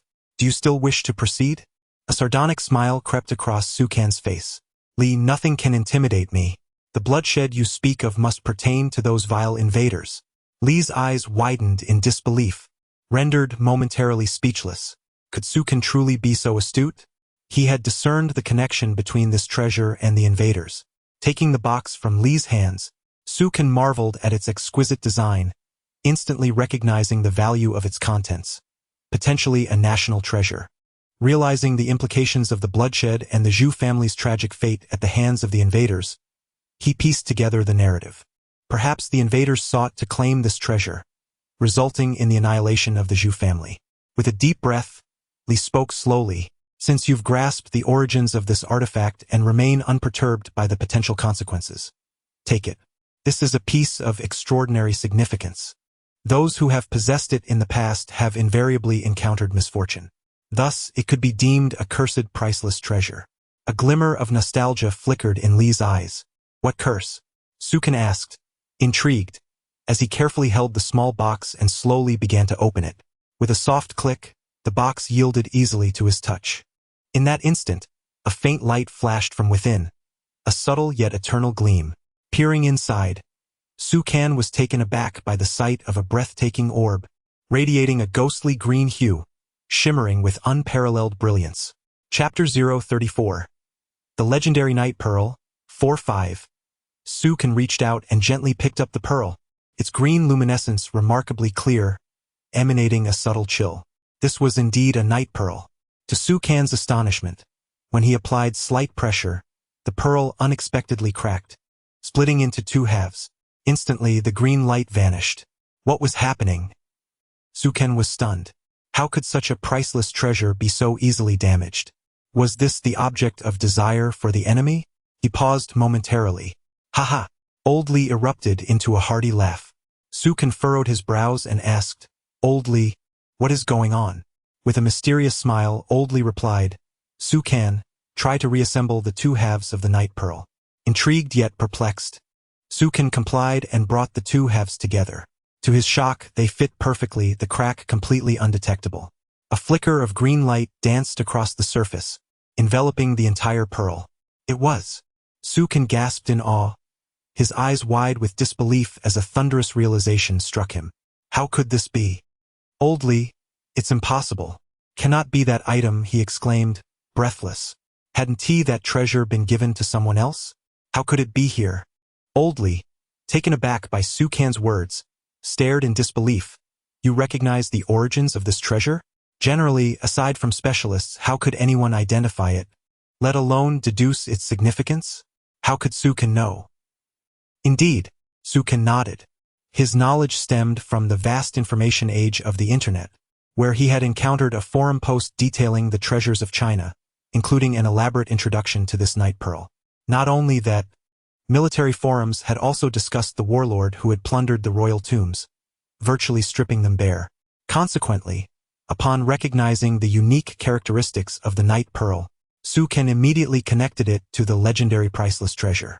Yet, hadn't that treasure been sent to the treasure island? He felt somewhat perplexed. You truly know, Old Li remarked, his eyes brightening with intrigue as he regarded Sukan. The depth of Sukan's knowledge astonished him, especially coming from someone seemingly unversed in antiquities. It was almost as if he surpassed many seasoned experts in the field. Old Li was increasingly captivated by Sukan's enigmatic presence. The fabled night pearl was said to preserve a deceased person's vitality, rendering their body incorruptible, remaining lifelike for decades after death. It had indeed been retrieved by that warlord from the royal tomb and ultimately delivered to a certain individual on the treasure island. Old Li continued slowly, however, this pearl. Sukan frowned slightly. How can that be true? Yes, it is indeed true. Old Li cleared his throat, feeling a slight irritation from the prolonged confinement in the chamber. In fact, there were not just one but two night pearls within that royal tomb. What? Sukan was taken aback, his eyes wide with disbelief. If this information were accurate, it would surely stir the entire antiquities community in China. For besides the night pearl that lay upon the corpse, there was another at the entrance of the tomb. It too was a night pearl. Upon hearing this, Sukan inhaled sharply, staring at Old Li in shock. Are you saying this one is the genuine treasure while the one on the treasure island is? Old Li nodded affirmatively, precisely. He continued, when that warlord acquired both night pearls, he committed heinous crimes by robbing the royal tomb. Consequently, he had no choice but to send this treasure to a lady in Jinling City to secure protection and avoid death. However, he retained the genuine night pearl, which was later pawned by the Zhu family, who had connections to that warlord. By chance, the Zhu family came into possession of this night pearl. Later, when the enemy invaded, they somehow learned of the mysterious treasure possessed by the Zhu family, forcing them to surrender it, ultimately leading to the brutal massacre of the entire family. Sukan listened intently, his brow furrowed in contemplation. But if the enemy seized this pearl, how could it still remain here? Old Li's gaze turned cold and distant as he replied, because the enemy squad that took this pearl was inexplicably wiped out by a few individuals. Thus, this night pearl is stained with blood. Chapter 035. Prestige is of utmost importance. 5-5. Upon hearing the words, Sukan's gaze sharpened as he turned to Old Li. The old man's tales were so vivid, it felt as if he had personally witnessed the events. Sukan sensed a profound connection between Old Li and the matter at hand. Perhaps, among those who had slain the enemy, there was Old Li himself. So, are you afraid? Old Li sneered. Holding the luminous pearl in his hand, Sukan chuckled. Afraid? I thought it was something drenched in blood, but it turns out to be linked to the enemy. He laughed heartily, for the luminous pearl was now his. A pearl unparalleled in the world, even if it bore connections to the enemy, it was inconsequential. Sukan felt no fear. To possess such a national treasure was indeed a stroke of immense fortune. Moreover, in 2 or 3 decades its value could soar to over $1 billion. Truly, it deserved the title of a national treasure. Well, you show courage, Old Li remarked approvingly as he observed Sukan. Sukan carefully placed the luminous pearl into a beautifully crafted box made of sea yellow wood, which would likely fetch 100,000 in 2 or 3 decades. He returned the box to its original position, pushing the brick back into place, and the luminous pearl resumed its hidden abode. Old Li, from now on, I shall have Guoqiang and the others bring all the antiques here for you to oversee, Sukan declared. That suits me perfectly, Old Li chuckled. After enduring numerous hardships, he had come to appreciate this sanctuary where he could eat, drink, and interact with precious artifacts. Most importantly, Sukan had not pried into his past, which greatly pleased Old Li. Otherwise, he would have left without a second thought. As they exited the secret chamber, Sukan pushed the hidden door shut. The wall of the secret passage closed seamlessly, leaving no trace of its existence. Sukan nodded in satisfaction. They stepped outside to find Lu Guoqiang and Zhang Chong waiting in the courtyard. Guoqiang, have someone tidy up this courtyard, purchase some bedding, and find someone who can cook. Old Li and I may be residing here often, Sukan instructed. Understood. Third brother, Lu Guoqiang replied earnestly. Also, find a few people. Once this place is organized, have them move the antique furniture here tonight, Sukan added. Got it. Lu Guoqiang nodded. Let us go. Everyone, let us grab a bite. It's well past noon, and we wouldn't want to starve, Sukan said. They exited the alley and arrived at a grocery store, ordering meat and vegetables along with some white liquor. Soon, their meal came to an end. Sukan instructed Lu Guoqiang to take Old Li to rest, as neither had slept the previous night. He decided to return home for a brief respite. Upon arriving, he discovered his parents were out, likely busy with their respective jobs, one at a government ministry and the other at the National Women's Federation, both demanding positions. With the remnants of liquor still lingering, Sukan retreated to his room for a deep slumber. When he awoke, the scent of alcohol still clung to him. Checking the time, he realized it was already evening, and he guessed his parents would soon return. After a quick shower to rid himself of the alcohol odor, he settled back onto the sofa, contemplating. Suddenly, a thought struck him. Alcohol had become as inexpensive as cabbage.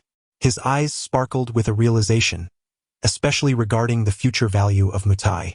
The notion of acquiring several tons of mutai filled him with delight. He recalled that, in his previous life, a single bottle of 1-year-old mutai could fetch tens of thousands, if not more.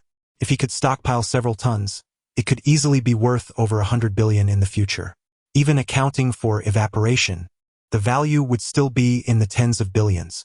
The prospect thrilled him. Those bottles would not merely symbolize wealth, but also an unparalleled prestige. Just imagine, during a gathering, when someone boasts about their 2-year-old Lafite, he could casually remark, I possess 1-year-old mutai. Such a declaration would undoubtedly eclipse all other wines in China. Sukan chuckled at the thought. Besides mutai, he could also consider acquiring wines from other distilleries, including Lafite, which would only appreciate in value in 3 years. A mischievous smile crept across his face as he pondered whether to purchase all the Lafite from the Bordeaux region. The mere thought of the world's most renowned wines being owned by a Chinese individual was undeniably amusing. Chapter 036. Earning 300,000 a month. 1-5. As evening descended, after dining with Su's parents, Su Can expressed his intention to move out. Su Jiangwo and Su's mother did not oppose this decision. They simply offered their well wishes. Su Can made a phone call to Wang Er, initiating the process of packing his belongings. With merely a few articles of clothing, he placed them in a bag and descended the stairs. Wang Er was already waiting for him on his motorcycle in front of the railway department's residential compound. Third brother, Wang Er exclaimed upon seeing Su Can, rushing towards him. Su Can nodded in acknowledgement and took a seat on the back of the motorcycle as Wang Er revved the engine, steering towards the Sihiyuan. Approximately 10 minutes later, they arrived at the entrance of the Sihiyuan. Third brother, is this the newly purchased Sihiyuan? Wang Er inquired, astonishment evident on his face as he gazed at the property. Indeed, Su Can replied with a smile. I just acquired it today. This will be my residence from now on, so should you wish to find me, you know where to come. Wang Er grinnt brotli. That sounds splendid. Is there an extra room available? I would love to stay here for a while. Absolutely. Su Can chuckled as he unlocked the door.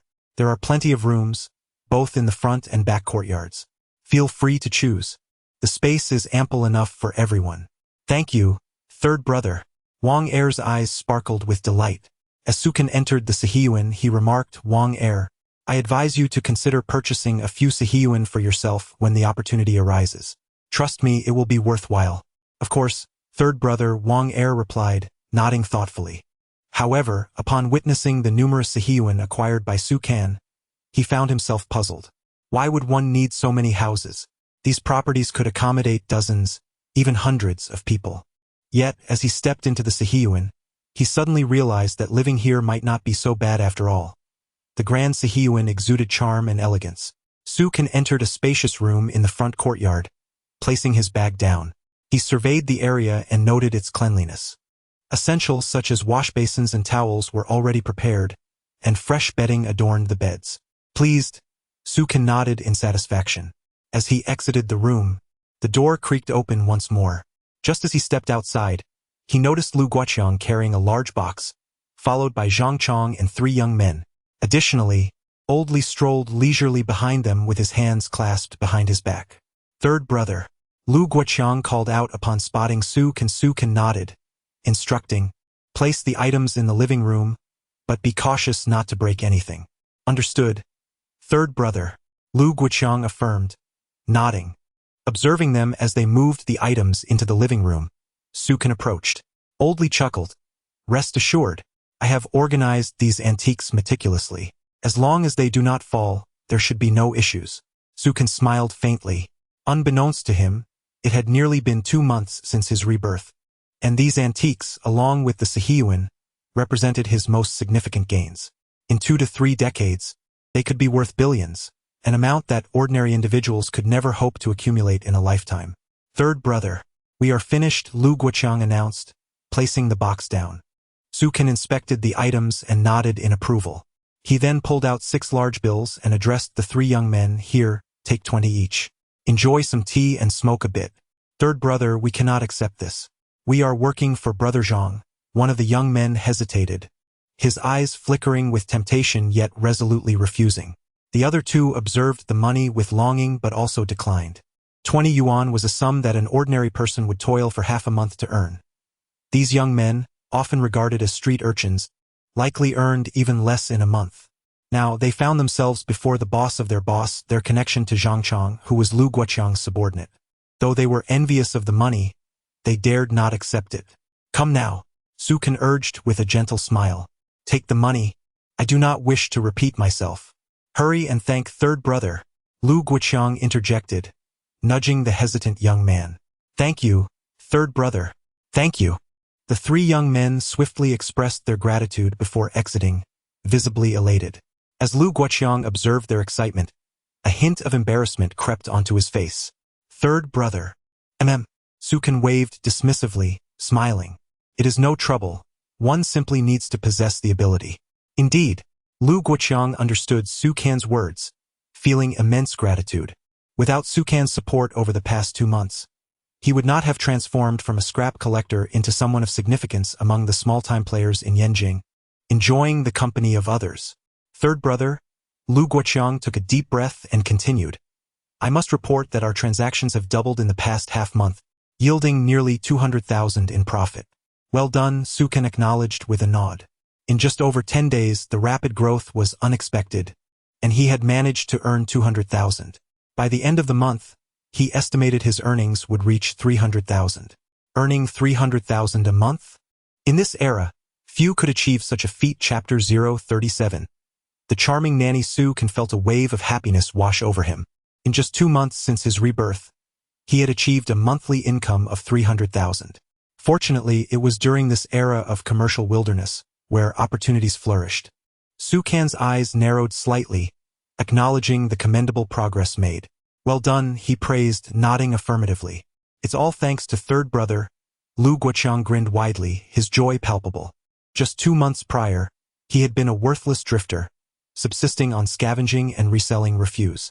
However, after encountering Sukan, his life had transformed immensely. Now, he held sway over the electronic product channels across Yanjing and the surrounding provinces. With a monthly income of 300,000, he earned a 20% share, translating to a substantial 60,000. This sum was staggering, considering the average annual salary for ordinary individuals barely reached 300 to 400. The wealth he amassed in 1 month equated to the total earnings of others over 15 years. It was all attributed to this man before him. Without Sukan, Lu Guoqiang would not have reached such heights. Now, I have almost complete control over the channels in North China. In a few days, we shall head south to Pengcheng, and I will show you the world, Sukan remarked with a smile. Absolutely, third brother, Lu Guoqiang exclaimed in delight. The goods brought from the south had already enabled him to achieve such success. He wondered what the forefront of reform and opening up in the south would be like. Filled with anticipation, after bidding farewell to Lu Guoqiang, Sukan spent the evening tidying up the secret chamber alongside Old Li. This chamber was known only to them, necessitating their personal involvement. Once the chamber was in order, they moved all the antiques from the hall into it. By the time they completed the task, it was already past 2 in the morning. Exhausted, Sukan exchanged a few words with Old Li before retreating to his room, sinking into a deep slumber. He awoke only when the sun was high in the sky. Yawning, Sukan suddenly sensed a delightful aroma wafting through the air. What is that scent? He was momentarily taken aback, as the enticing fragrance enveloped him. It was peculiar, for only he and Old Li resided here. Even when Lu Guoqiang visited, he typically brought only cold dishes, not something freshly cooked. Clang! Sukan faintly heard the clattering of pots and pans. What was happening? Were the elderly gentlemen cooking? Sukan threw off the covers, dressed quickly, and ventured outside. The aroma intensified as he moved forward. In the courtyard he found Old Li, Lu Guoqiang, and Zhang Chong seated at the stone table. What's going on? Sukan inquired as he approached. Third brother, Lu Guoqiang greeted him eagerly. What's happening? Sukan asked again. Zhang Chong chuckled. Third brother, Guoqiang and I found a nanny, and she is busy cooking right now. It should be nearly ready. A nanny? Sukan nodded, impressed by the swift actions of Lu Guoqiang and Zhang Chong. He had only suggested they find someone who could cook the day before. He wondered who this woman from the alley might be. Turning back, he retrieved his toiletries and washed up at the faucet by the door. Exhaling deeply, he felt refreshed after splashing water on his face, shaking off the remnants of sleepiness. After placing his toiletries away, Sukan joined Old Li at the table. Old Li regarded him with a peculiar expression. What is it? Sukan queried, puzzled by Old Li's odd demeanor. Old Li replied, you'll see for yourself shortly. Sukan was taken aback, unsure of how to interpret Old Li's strange behavior that morning. What's going on? He gestured towards Old Li and questioned Lu Guoqiang. Third brother, we're just as confused. I swear, we don't know why Old Li is acting this way, Lu Guoqiang said, looking genuinely innocent. It seemed their introduction of the nanny had triggered this response. Sukan rolled his eyes in exasperation, noticing tea on the table. Lu Guoqiang promptly poured him a cup, which Sukan gulped down gratefully. Brother Lu, is the food ready? Shall we serve it now?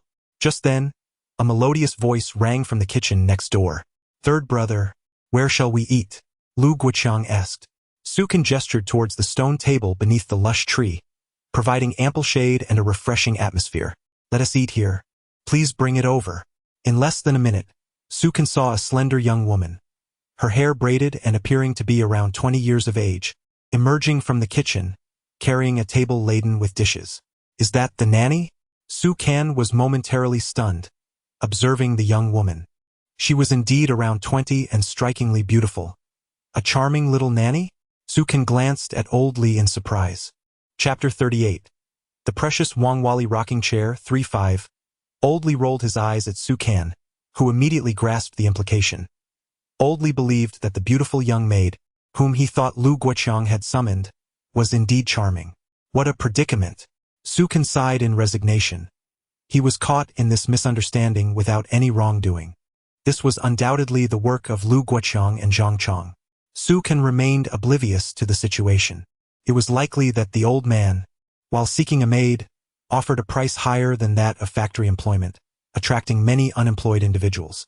Lu Guoqiang, noticing the young maid's beauty, deemed it most suitable to recruit her directly. Bang! Sukan stepped on Lu Guoqiang's foot. Hiss! Lu Guoqiang gasped in pain, grimacing and looking at Sukan with a bewildered expression, completely unaware of what had transpired. How had he been stepped on? Sukan rolled his eyes again. The young maid approached, carrying a dish of food, which included 2 meat and 2 vegetable dishes, along with a tomato scrambled egg and a spare rib lotus root soup. Such a feast was indeed top-notch. Xiaoping, Lu Guoqiang gasped, clutching his foot. He called out to the maid, saying, "This is Sangu, our boss. From now on, you can address him as Sangu." Yes, Xiaoping nodded affirmatively, saying, "Hello, Sangu." Sukan acknowledged her with a nod.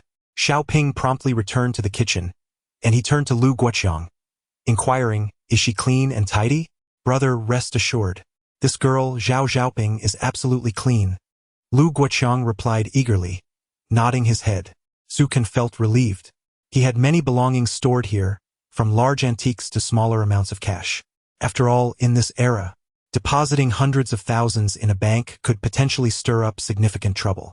Moreover, Sukan did not wish to leverage the Su family's name for such matters, lest it create a stir throughout the city of Yanjing. In this age, the second and third generations were merely remnants of the past, with few truly adapting to the reforms. In 20 or 30 years, however, many would become tycoons, formidable players in various industries. As they began their meal, Sukan sampled the tomato scrambled eggs. The eggs were rich, and the tomatoes were sweet and tangy, a delightful combination. The culinary skills were quite commendable.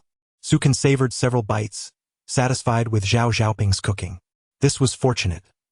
Otherwise, he and Old Li would have to dine out daily, which would be rather cumbersome. Before long, the meal concluded. Lu Guoqiang and Zhang Chong departed first, while Old Li, with hands clasped behind his back, returned to the courtyard to continue his exploration of the antiques.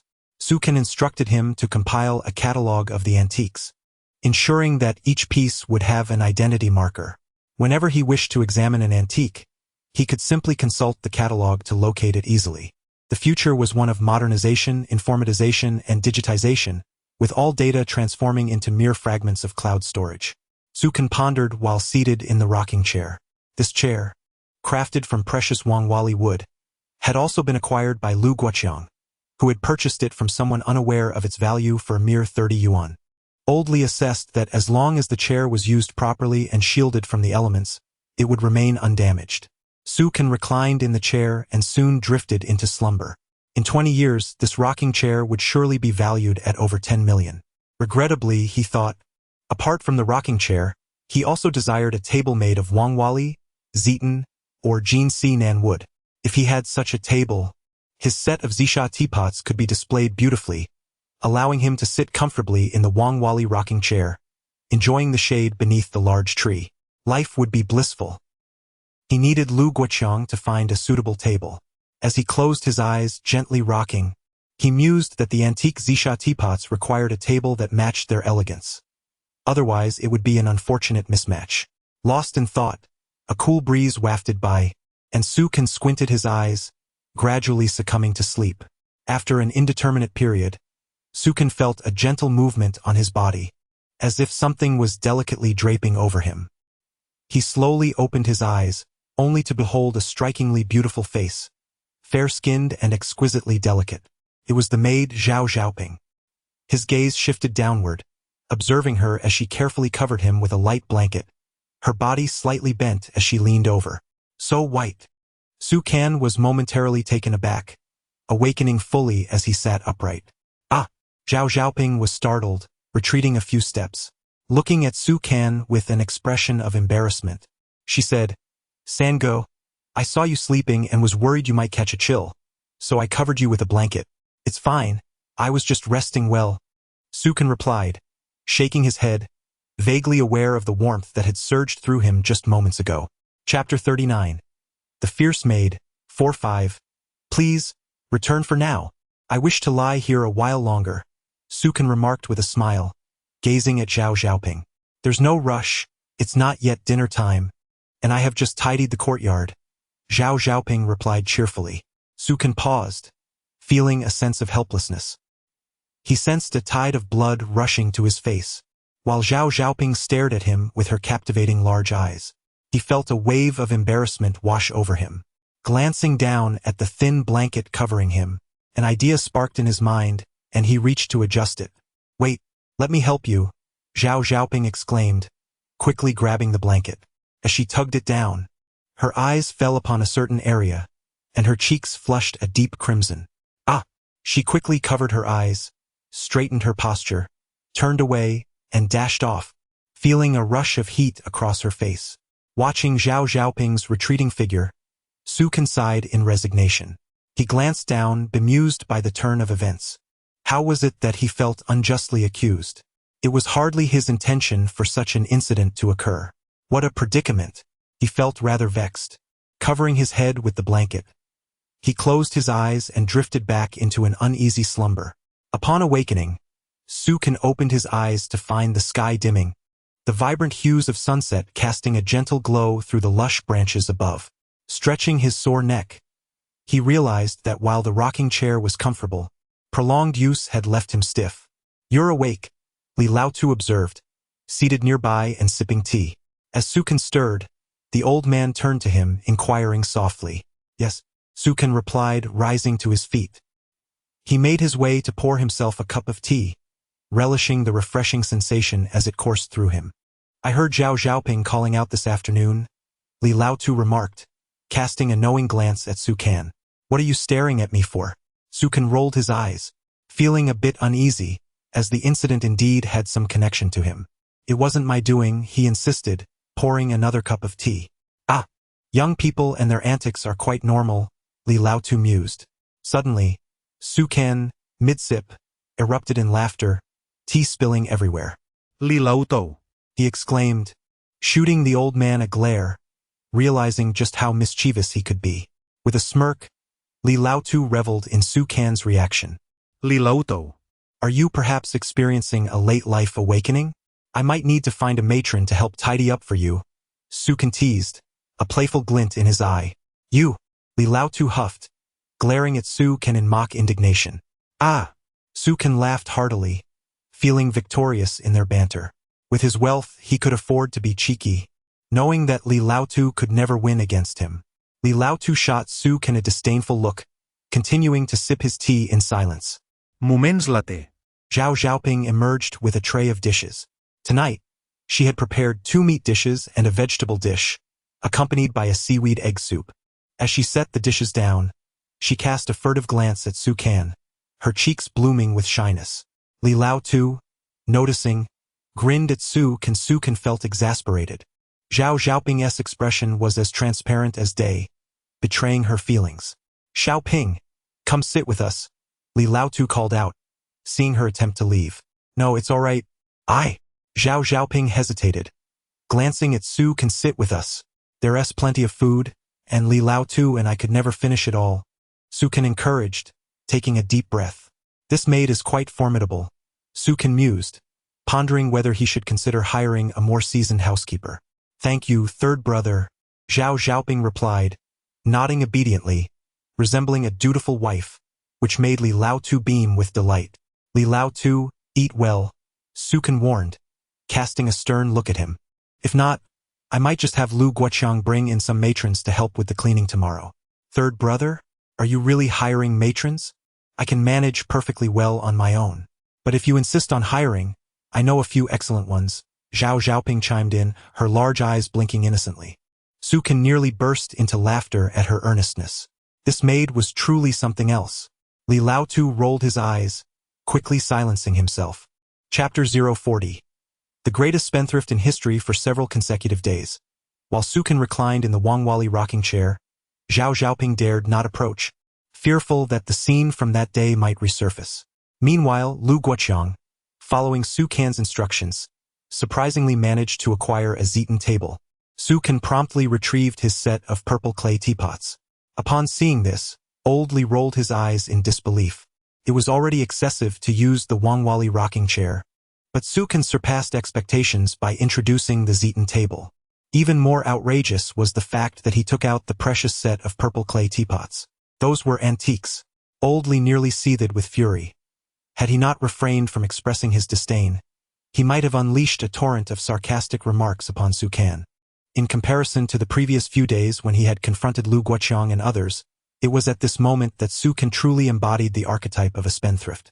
Even the landlords of antiquity would not have indulged in such extravagance. One could argue that he was the greatest spendthrift in history. The rocking chair, in a few decades, would be valued at nearly 10 million, the table at several million, and the purple clay teapots at a minimum of a few million. Cumulatively, this amounted to nearly 20 million.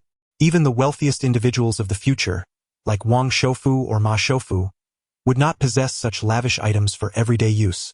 For several days, Old Li regarded Su Can with an odd expression, as if he were contemplating devouring him, completely ignoring Su Can's presence. Third brother, what has happened to Old Li? Why has he been so glum these past few days? Zhao Xiaoping inquired, puzzled as she looked at Su Can. Could it be that Old Li is experiencing something akin to a woman's moodiness? Su Can chuckled softly and replied, pay no heed to Old Li. He will be fine in a couple of days. For the time being, while I am away, do take extra care of him. Understood. Third brother Zhao Xiaoping nodded. Su Can smiled knowingly. He was well aware of the reason behind Old Li's gloomy demeanor. However, he felt it was a tremendous waste not to pair such a splendid Wangwali rocking chair with a Zeton table and antique purple clay teapots. Fortunately, it was not the age of the internet. If it were, and someone were to post a picture of themselves lounging in a Wangwali rocking chair beside a Zeton table adorned with a set of purple clay teapots worth millions, it would surely go viral. Such extravagance. After dinner, Su Can stood up, carefully stowed away the purple clay teapots, while Zhao Xiaoping assisted with tidying up the remaining Wangwali rocking chair and Zeton table. He then returned to his room with the teapots. Observing his packed bag containing 2 garments, he prepared for his trip to Pengcheng with Lu Guoqiang the following day. This was a plan Su Can had been contemplating for quite some time. He brought only 2 outfits, as he intended to purchase anything else he required upon arrival. After all, there was nothing that money could not resolve, unless one wished to turn back time several years. As the night swiftly passed, Su Can awoke, groomed himself, and stepped outside to find Old Li and Zhao Xiaoping waiting patiently. He approached and enjoyed the breakfast Zhao Xiaoping had prepared. This is for you, Old Li said, extending a small package he had retrieved from nearby. These are inconsequential trinkets. I wonder what use you will have for them, considering you are not in need of money. Su Can accepted the package, feeling its weight as he smiled and replied, oh, I have my own clever uses for them. Don't waste them, Old Li cautioned. With a faint smile, Su Can opened the package to reveal an exceptionally translucent emerald, accompanied by 2 pristine white jade stones. These were items Lu Guoqiang had procured, but they were not antiques. Rather, they were jade and emerald mined during the Republic of China era. After Old Li assessed them, he set the jade and emerald aside, showing little interest. However, Su Can found these 3 items to be of great necessity for his upcoming journey to Pengcheng. Knock, knock. At that moment, a knock echoed at the door. Zhao Xiaoping went to open it, revealing Lu Guoqiang accompanied by 2 others. Su Can scrutinized them closely, and aside from the familiar Zhang Chong, he recognized another young man, seemingly one of those who had helped with the antiques. Third brother.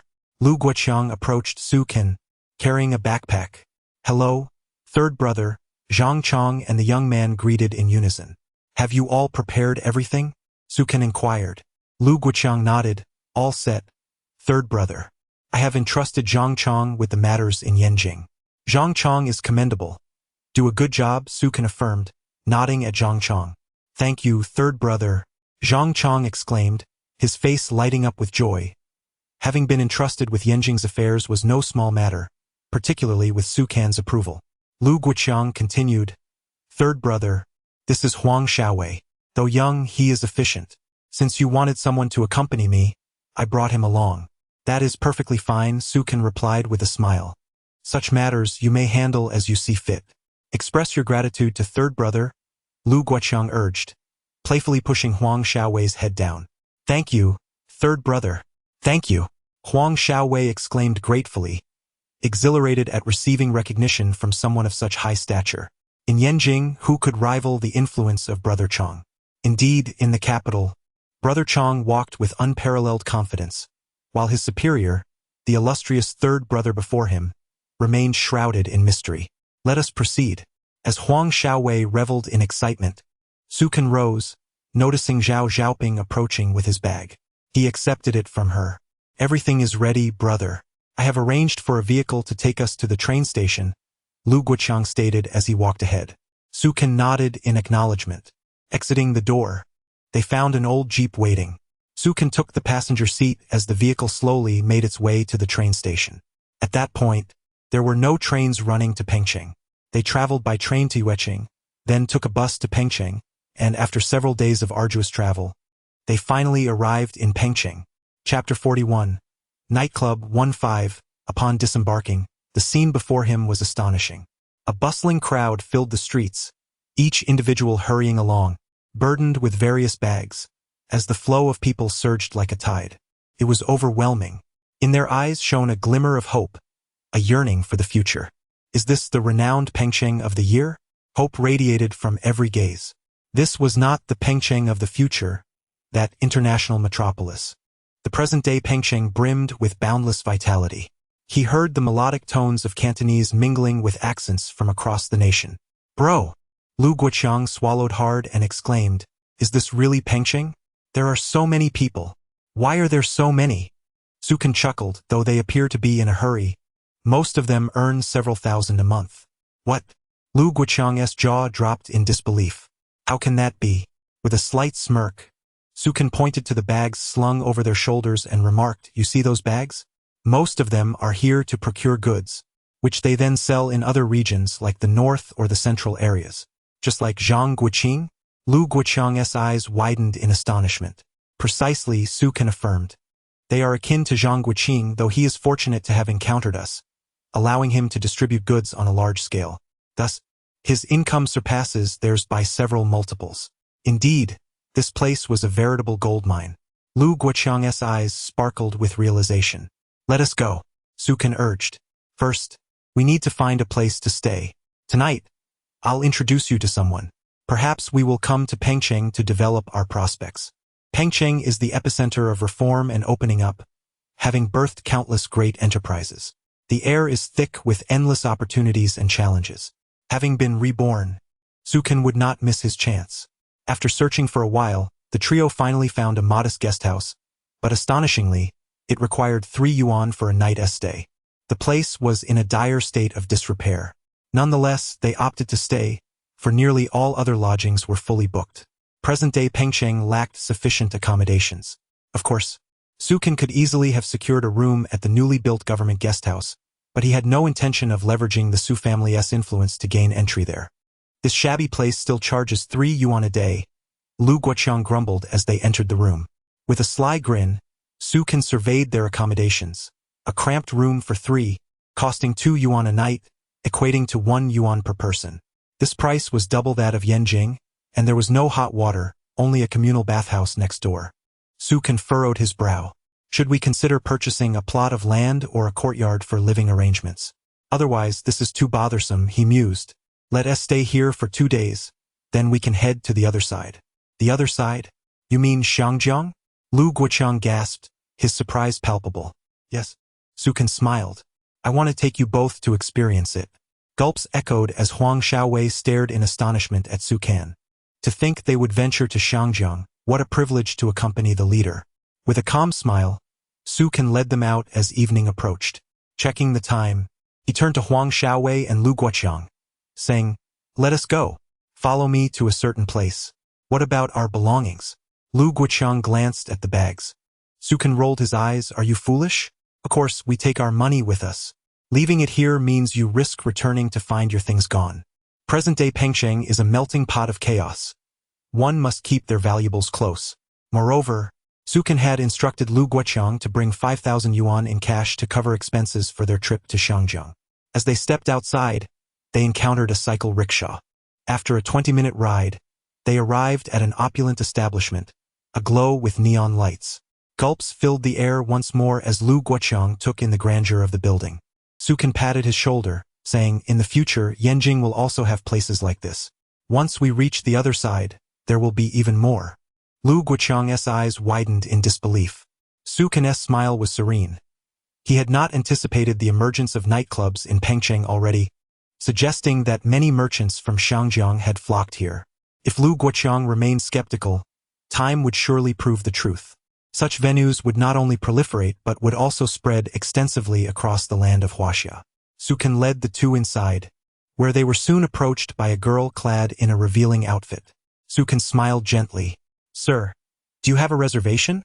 The girl, noticing Lu Guoqiang and Huang Xiaowei's astonished expressions, couldn't help but giggle.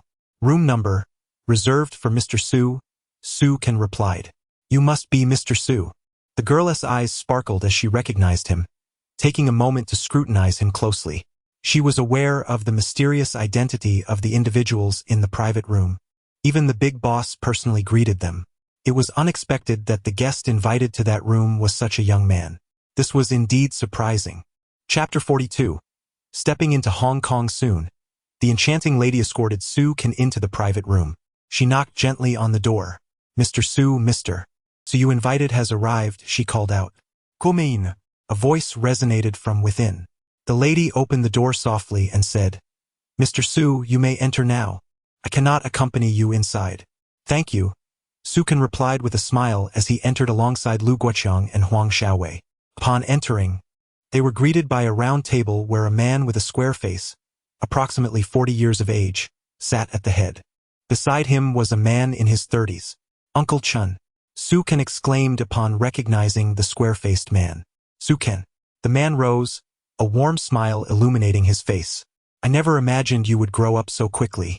When I was beside the old chief, you were just a little child. He was Chun Jianlin, a former subordinate of the elder, now the governor of Pengcheng.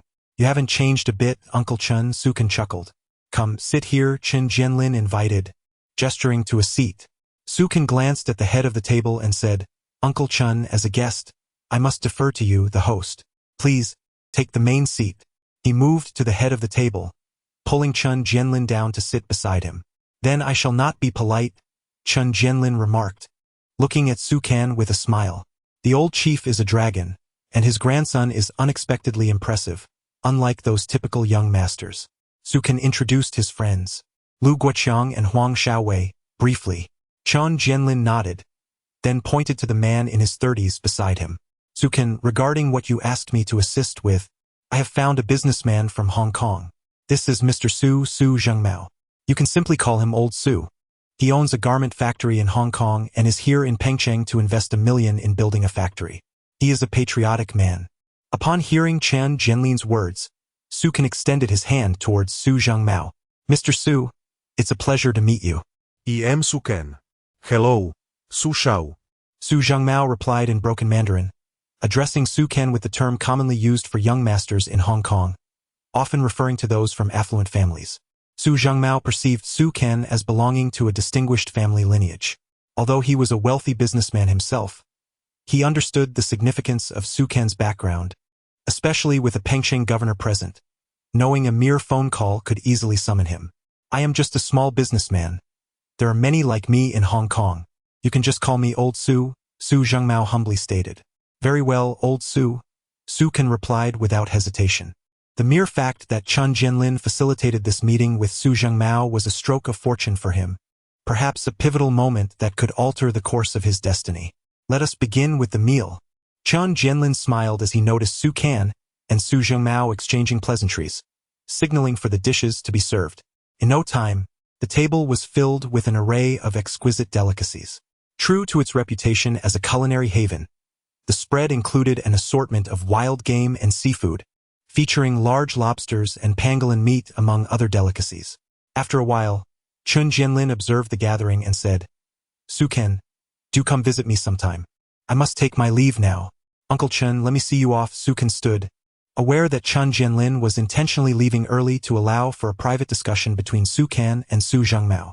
"No need, you all take your time," Chen Jianlin replied, shaking his head. Once Chen Jianlin departed, Su Ken turned to Su Zhengmao. "Old Su, we wish to take a trip to Hong Kong. Could you make the arrangements?" "Su Xiao, that's simple. I need to return to Hong Kong in a couple of days. You can accompany me," Su Zhengmao assured him. "Excellent.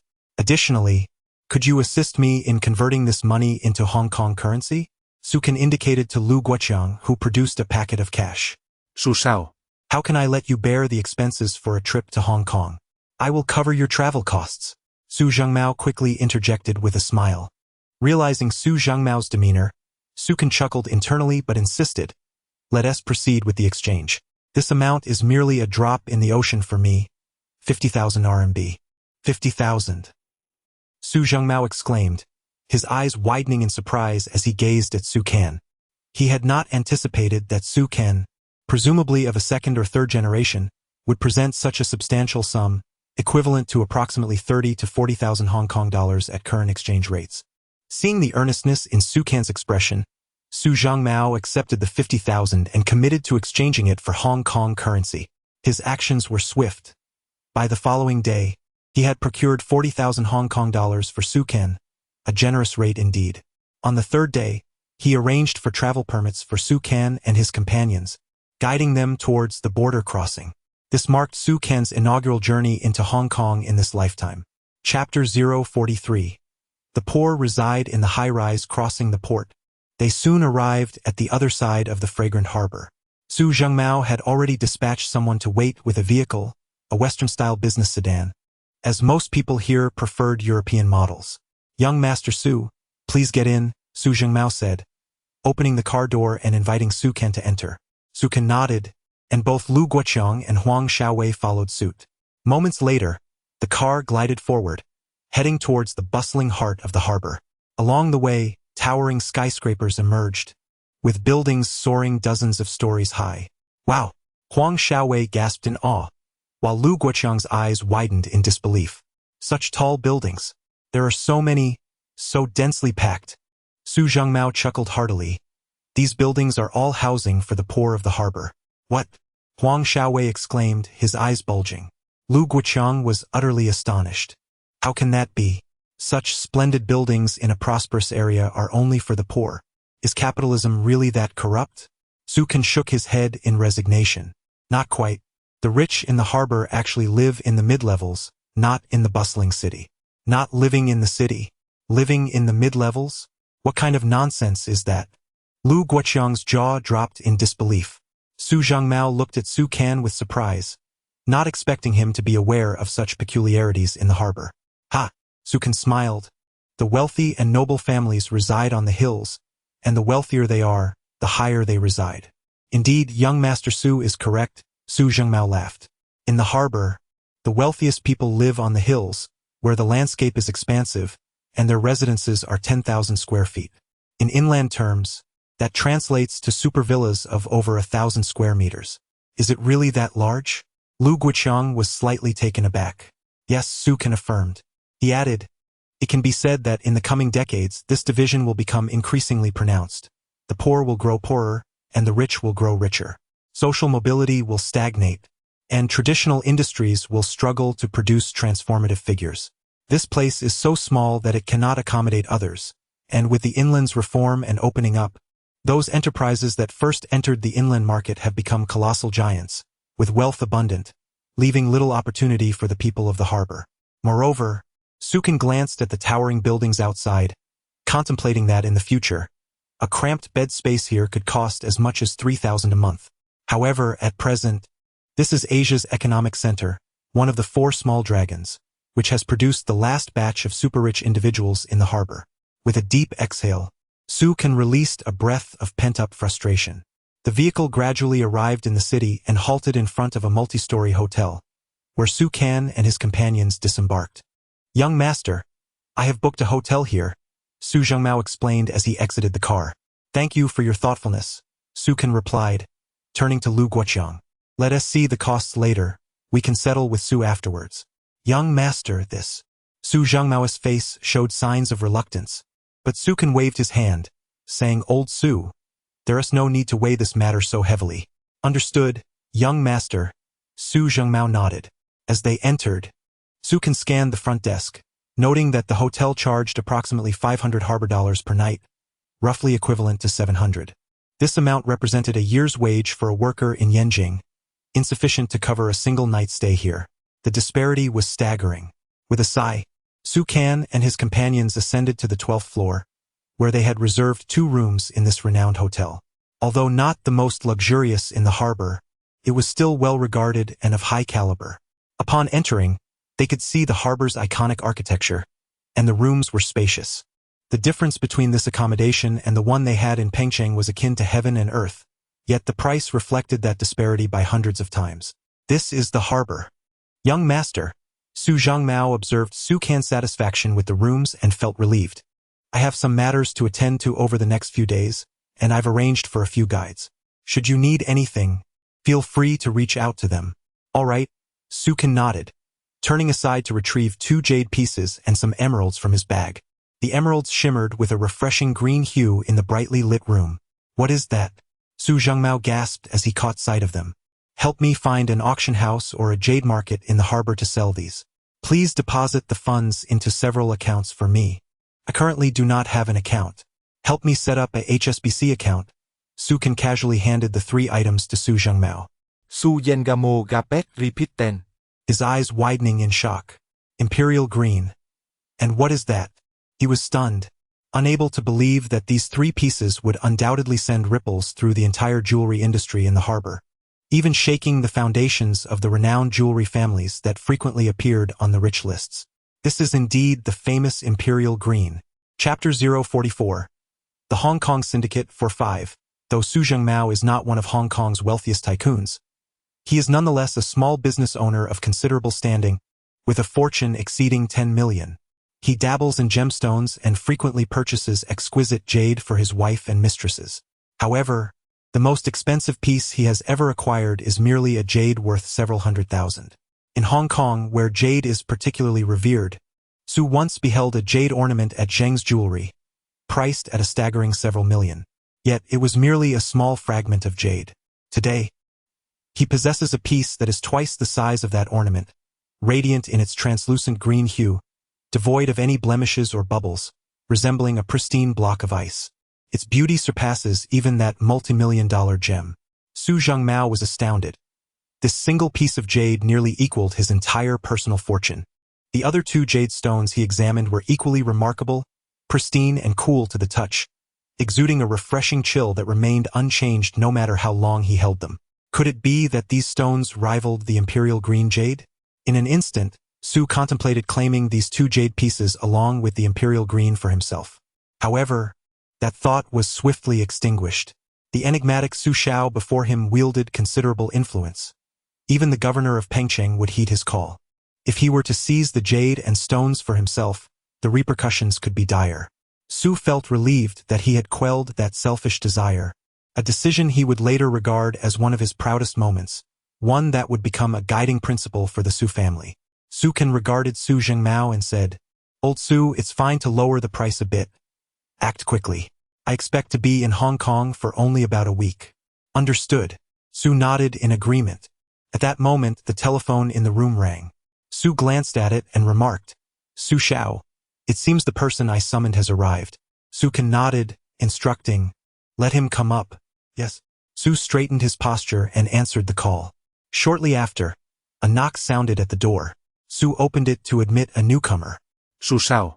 This is Defei, a distant relative of mine, Su introduced, gesturing towards a young man with bleached hair and tattoos adorning his arms. Boss, the young man greeted. In Hong Kong, it is commonplace for businessmen to have ties to syndicates, and Su is no exception. Su Can noted this in his mind. Particularly in the coming decades, syndicates would proliferate, especially in the film industry. Despite their fearsome reputation, most syndicates are controlled by the affluent, who provide funding while the syndicate members act as enforcers. Although Su Zhangmao is not a top-tier millionaire, he possesses enough connections to summon syndicate members with relative ease, especially given Su Can's unique status. Should anything untoward happen to Su Can in Hong Kong, Su would likely find it impossible to return to the mainland for the rest of his life. You can call me just like old Su does, Su Can said fluently in Cantonese. Ah, Su Shao speaks Cantonese? Su was taken aback, gazing at Su Can with bewilderment. Yes, Su Can affirmed with a nod. In his previous life, he had developed a fondness for Hong Kong cinema and learned some Cantonese over time. His business dealings frequently required him to travel between the two places, making him quite familiar with the language, to the point where he could converse fluently. Yes, Su Shao. Defei replied respectfully. All right, you and old Su can head back now. We do not plan to go out today. We will rest for a day and venture out tomorrow, Su Can instructed, gesturing for them to leave. Understood, Su Zhengmao replied, leading Defei out. He was eager to handle the jade and stones Su Can had entrusted him with and to arrange the funds promptly. Once they departed, Su Can settled in for a deep slumber. The following day, after dressing, Lu Guoqiang and Huang Xiaowei arrived. Observing their attire, Su Can declared, "Come. Today we shall go shopping for clothes." "Third brother, I think my outfit is quite stylish," Lu Guoqiang remarked, surveying himself, convinced he was dressed in the height of fashion. "What's stylish about it? Look at others and then look at yourself," Su Can retorted, rolling his eyes. "We're not short on money. I brought you to Hong Kong not just for the experience but to show you what it means to spend lavishly. You felt it when you stayed at that hotel costing 700 RMB per night, didn't you? Don't wear a face of agony. How can we earn money if we don't spend it?" Su Can shot a stern glance at Lu Guoqiang, who was genuinely pained by the expenses. Who could have known that spending in Hong Kong would be so exorbitant? A hotel could cost 700 RMB for a single night, and they had booked 2 rooms. With a sly grin, Su Can contemplated whether to indulge Lu Guoqiang in the extravagance and decadence of capitalism. Chapter 045. A Public Humiliation 5-5. Though corruption in Hong Kong may not rival that of the neighboring Macau, it is, in comparison to the current state of the mainland, akin to a paradise on earth. Su Can contemplated allowing Lu Guoqiang to engage in corruption in Hong Kong. After all, the allure of Macau was far too potent. Once ensnared by gambling, one's life could be irrevocably ruined. As they descended the stairs and entered the lobby, Su Can noticed the blonde-haired Defei had been waiting in the living room for quite some time, accompanied by 2 younger individuals. Su Shao. Defei exclaimed as he spotted Su Can, promptly rising from the sofa and rushing over with a respectful demeanor. "Let us proceed to the mall to purchase some items." Su Can instructed Defei. Understood. Su Shao. Defei nodded. "Boss Su has provided us with a vehicle. It awaits us outside for a trip to the nearest shopping center." The group stepped outside and soon spotted a business van. Su Zhengmao had prepared well. Su Can took note of this, his fondness for Su growing ever stronger. Once inside the vehicle, Defei's subordinate took the wheel. After a brief journey of approximately 20 minutes, they arrived at a grand 6- or 7-story shopping complex, opulent in its design. Su Can observed the traditional Chinese characters and was pleasantly surprised to find a supermarket on the 3rd floor, reminiscent of the future he envisioned. A flicker of excitement surged within him. However, he recognized that the supermarket business would not thrive for another year or 2. Patience was key, and he was in no rush. After parking, the group entered the mall, with Su Can directing Defei to lead them to the clothing department on the 4th floor. Upon stepping off the elevator, Lu Guoqiang and Huang Xiaowei were left awestruck, their mouths agape at the glass d'or and bright lights illuminating the spacious area, far from the oppressive atmosphere they had anticipated. "Third brother?" Lu Guoqiang blinked, unable to fathom that such luxury was merely a clothing store. "Let us proceed," Su Can said, a smile playing on his lips. They casually entered a shop, one that Su Kan recalled from his previous life as a renowned luxury brand. Inside, several female sales attendants stifled giggles upon observing Su Kan, Lu Guoqiang, and Huang Xiaowei's modest attire, as if they were witnessing country bumpkins. Not a single one approached them. Su Kan furrowed his brow slightly. De Fei, noticing, fumed, "Su Xiao, I'll smash the store unnecessary. Let us go." Su Kan interjected, his irritation simmering. It was amusing to find himself in a scenario he had only seen in television dramas. He made a mental note of the brand name, ready to exit when a girl of about 19 emerged from within. "Gentlemen, what kind of clothing are you looking for?" she inquired with wide, innocent eyes. Su Kan was taken aback.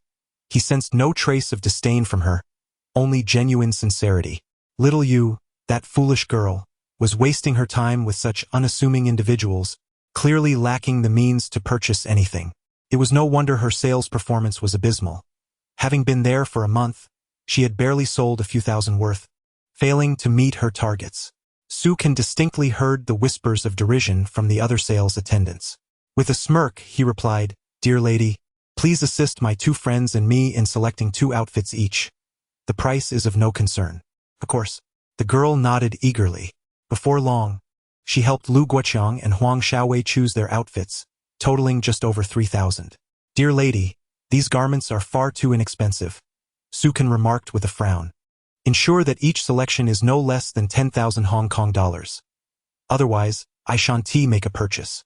The moment his words fell, laughter erupted from the sales attendants. "What a jest!" Third brother, Lu Guoqiang seethed, his anger boiling over, ready to retaliate against the store. Su Kan waved his hand dismissively, chuckling, "No need for that.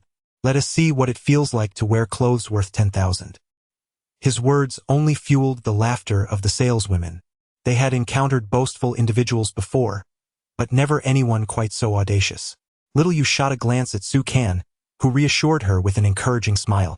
Soon, she had curated outfits for Lu Guoqiang and Huang Xiaowei, with their total nearing 17,000. She also selected 2 suits for Su Kan, summing up to 9,000. "Let us settle the bill." Su Kan gestured for Lu Guoqiang to pay. From his rather unassuming bag, he produced a thick stack of cash. The sight of the colorful banknotes left the sales attendants' faces flushed, as if they had just received a resounding slap. In that moment, they were utterly taken aback. These seemingly rustic individuals truly possessed the means to purchase clothing, accumulating nearly 30,000 worth in garments. Heavens! This was nearly equivalent to their total sales for an entire month. They stood there, dumbfounded. Chapter 046. The Millionaire, 1-5. As Su Kan and his companions exited the clothing store, they were met with a chorus of astonished voices behind them, and within moments, the news spread throughout the entire shopping mall. From that day forth, a message circulated within the establishment. Those who appeared less affluent were to be treated with utmost sincerity when they entered to purchase clothing, for one could never discern if they were, in fact, wealthy individuals. Hilarious! Lu Guoqiang descended the stairs, his face alight with pride as he exclaimed, "Third brother, this is truly gratifying. Did you see the look on that salesgirl's face when we left? Her jaw dropped in disbelief when we revealed the cash, and everyone in the store was utterly astonished, unable to comprehend what they were witnessing." Despite spending tens of thousands, Lu Guoqiang felt an immense sense of satisfaction. The expenditure was indeed worthwhile. Su Kan merely smiled and reassured him, "Rest assured, I shall return here in a few days, and you will find even greater delight." "Really?" Lu Guoqiang replied eagerly. "Of course." Su Kan chuckled, noting that if it weren't for the salesgirl named Xiaoyu, he might not have considered making a purchase at all. Nevertheless, he found her quite charming. Su Kan smiled faintly, holding a favorable impression of the girl, unaware that her actions that day would eventually lead her to ascend to the position of regional director for the Asia-Pacific region of this luxury brand, becoming one of the higher-ups in the store. It was only upon meeting the enigmatic figure behind the company that she discovered the chairman of the headquarters was none other than the handsome young customer she had encountered years prior. This incident would later be regarded as a legend in the sales industry. Subsequently, Su Kan and his friends dined at a restaurant, indulging in a lavish seafood feast. During this time in Hong Kong, prices were not as exorbitant as they had been in the past. However, their meal, consisting of extravagant selections, still amounted to several hundred Hong Kong dollars, shared among Su Ken, Lu Guoqiang, Huang Xiaowei, De Fei, and 2 other companions. Before long, they returned to their hotel. That evening, De Fei personally delivered good news to Su Ken, saying, "Mr. Su, Boss Su mentioned that he has completed the tasks you entrusted to him, but he will only be able to come by tomorrow." "Very well. Have him come by tomorrow. I will be waiting for him at the hotel," Su Ken replied. Dismissing De Fei, he settled onto the sofa, narrowing his eyes slightly and allowing a smile to grace his lips. This marked what could be considered his first substantial fortune in this world. With a deep breath, Su Ken exhaled, contemplating the acceleration of his plans, which would soon unfold at an astonishing pace. The following day at 9 in the morning, Su Ken and his companions returned from breakfast just as Su Zhengmao hurried into the hotel. Inside the room, only Su Ken and Su Zhengmao remained. "Young Master Su," Su Zhengmao said, wiping the sweat from his brow, his eyes alight with excitement. "I have successfully completed the tasks you entrusted to me. Here are 2 HSBC bank cards. The proceeds from the sale are all deposited within. The passwords are written on this piece of paper." He placed the 2 bank cards and a note before Su Ken. Su Ken gazed at the cards, delicately picking one up to admire it. This was, after all, his first bank card since returning to this world. A rather nostalgic moment. "I initially contacted the auction house, but for some unknown reason, the Zhou family learned of the goods in my possession and came directly to purchase them. Following your instructions to expedite the sale, I compared their offer to the auction house's price, and the Zhou family's bid exceeded the auction price by 50%. Su Zhengmao explained with palpable enthusiasm. Consequently, the total sale amounted to 15 million Hong Kong dollars. Upon finishing, he looked at Su Ken, his gaze filled with envy. The piece he deemed Imperial Green turned out to be the legendary Ice Imperial Green, a type of jade spoken of only in tales. Fortunately, it was smaller in size. Otherwise, a larger specimen could have been valued in the tens of millions. Even so, it fetched a staggering price of 7 million, while the 2 pieces of white jade were also of superior quality, with the Zhou family offering 1 million for each. In total, the 3 pieces sold for 15 million Hong Kong dollars, with the funds deposited into 2 HSBC bank cards. Su Zhengmao regarded Su Ken with admiration, reflecting on his own years of toil in business, which had only amassed him a fortune in the millions. In contrast, Su Ken had instantly acquired more wealth from just 2 jade pieces and 1 emerald than he had accumulated in a decade, and his assets were primarily tied up in property. Yet, Su Ken's 15 million was liquid cash, an enviable sum that even those with a net worth exceeding 100 million might not possess. 15 million? Su Ken paused, his mind racing in disbelief at the unexpectedly high price achieved. While the value would surely escalate in the coming decades, the present moment was noteworthy. A millionaire. Su Ken's lips curled into a smile, realizing that he had indeed become a millionaire. Chapter 047. The Mysterious Master Su, 2-5. It was indeed a curious matter. Su Ken squinted slightly, a faint smile gracing his lips. This substantial sum of money should place him among the top 30 on the list of affluent individuals in contemporary Huaxia. Truly, wealth acquired overnight. Old Su, you have done remarkably well, Su Ken remarked with a smile, glancing at Su Zhengmao. After a moment of contemplation, he continued, Old Su, I wish to invest in Hong Kong stocks, Japanese stocks, and American stocks. Do you know any seasoned traders entering the stock market? Su Zhengmao was momentarily taken aback, looking at Su Ken in astonishment. Young Master Su, the stock market is not performing particularly well at the moment. I have my own plans, Su Ken interjected, dismissing the concern with a wave of his hand. In his previous life, following the downfall of the Su family, Su Ken had perused a magazine that detailed the stock market. He had learned the art of trading stocks from it, and more importantly, it had imparted knowledge of historical trends in the Hong Kong, Japanese, and American stock markets. He remembered events that transpired each year. Although he had returned to this world with the potential to create a butterfly effect, his influence was still somewhat limited at present, making this a viable opportunity. With his current 15 million Hong Kong dollars, it appeared insufficient for rapid expansion in this venture. Su Zhengmao took a deep breath and spoke slowly. If young master wishes to invest in stocks globally, I believe HSBC could facilitate that. Do they possess the necessary qualifications? Su Ken inquired. Su Yengamo nốt đét áp phi mây si. Yes.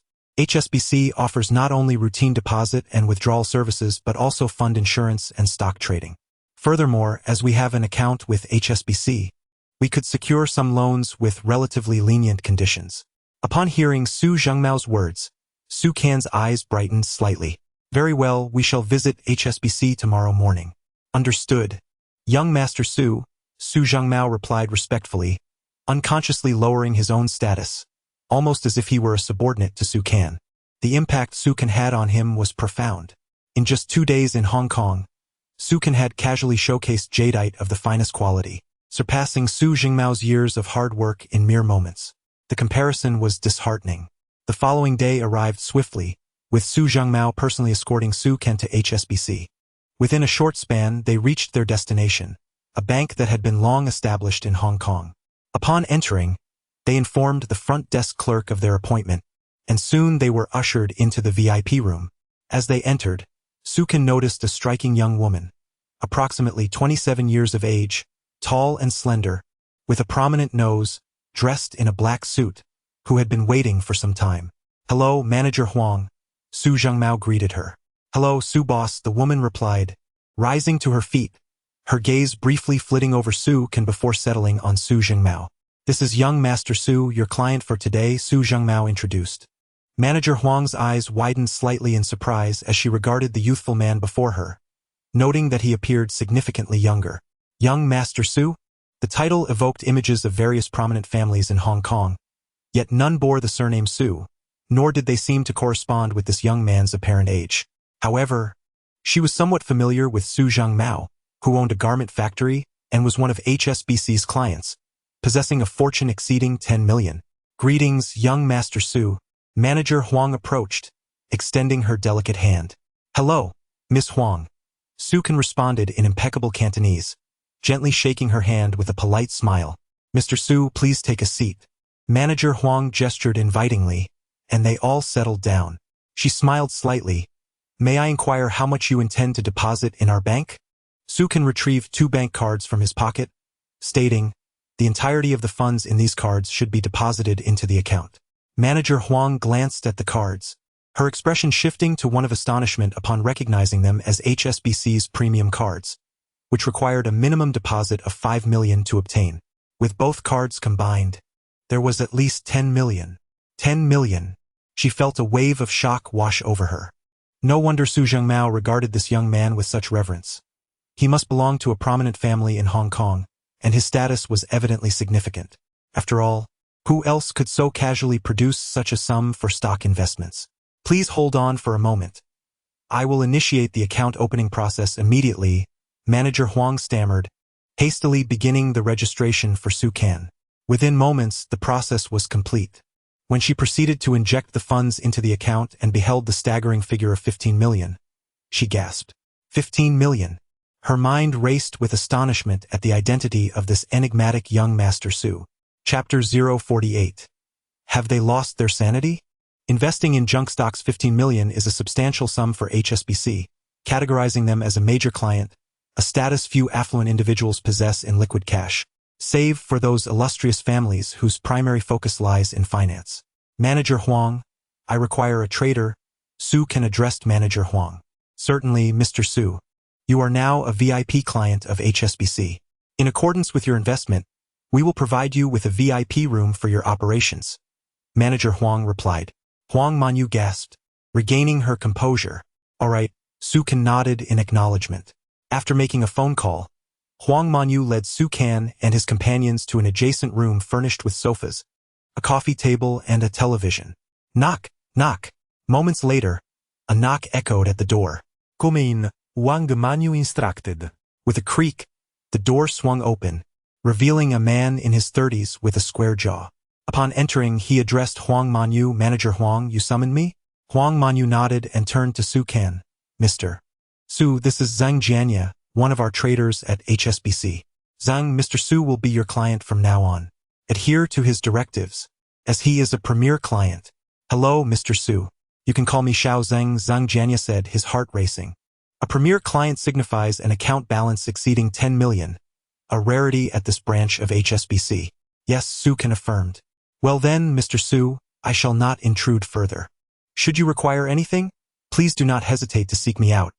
I will be in the office next door. Huang Manyu took her leave. As Sukan watched the elegant and composed woman depart, a faint smile graced his lips as he turned to Zhang Jianya. We can commence purchasing Hong Kong stocks now, correct? Indeed, Mr. Su. Your account is of the highest tier at HSBC, fully equipped for transactions across major global stock markets, including American, Japanese, and European exchanges. Zhang Jianya confirmed. Sukan nodded and added, excellent. Please proceed to acquire these stocks for me, ensuring the investments are diversified and executed within 1 hour. He then produced a slip of paper. Upon glancing at the note, Zhang Jianya was taken aback, exclaiming, Mr. Su, do you truly wish to invest in Nanhai real estate? He was flabbergasted. This stock had plummeted drastically, down by a staggering 135, nearing a halving of its value, and continued its downward trajectory daily. What? Nanhai real estate? Su Yengamo Eco, Equali Astonitz? Although not particularly attentive to the stock market, he frequently encountered mentions of Nanhai real estate in financial publications, recognizing it as a company with dismal performance. Buy it? Sukan replied with a smirk, a cold laugh escaping his lips. Zhang Jianya, taken aback, regarded Sukan's inexplicable confidence, pondering whether he truly understood the stock market. Understood. Demonstrating professionalism, he began executing Sukan's instructions, purchasing the stocks listed on the note. In addition to Nanhai real estate, there were 3 other stocks that had recently been declining, one of which had stagnated for 6 months with little potential for growth. Though bewildered, he proceeded with the purchases. The entire 15 million was allocated to these stocks, with Nanhai real estate accounting for a market value of 3.5 million. Within an hour, a loss of 200,000 had already occurred. Zhang Jianya, perspiring nervously, discreetly exited to inform Huang Manyu of the developments, leaving her astonished. Did he truly invest in Nanhai real estate? Huang Manyu swallowed hard, her face betraying her incredulity. Is he out of his mind? Huang Manyu exclaimed. At present, Nanhai real estate resembled a bottomless pit, feared by all investors, yet he had invested millions in its stock. This is madness. I must check on him. If necessary, we can assist him in mitigating his losses. Huang Manyu felt that if Sukan were to incur a loss of 10 million within a single day at HSBC, the bank's reputation would suffer significantly. She hurriedly followed Zhang Jianya back to the VIP room, knocking before entering.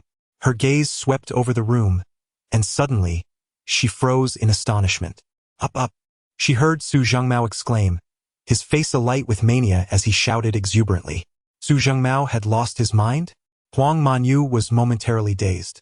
Zhang Jianya, equally perplexed, observed Su Zhengmao's flushed face as he incessantly shouted up, what's going up? The two exchanged puzzled glances, stepping closer to the screen in the VIP room, where Nanhai real estate stock had transformed from red to green, soaring upward. Is it truly rising? They widened their eyes in disbelief. Chapter 49.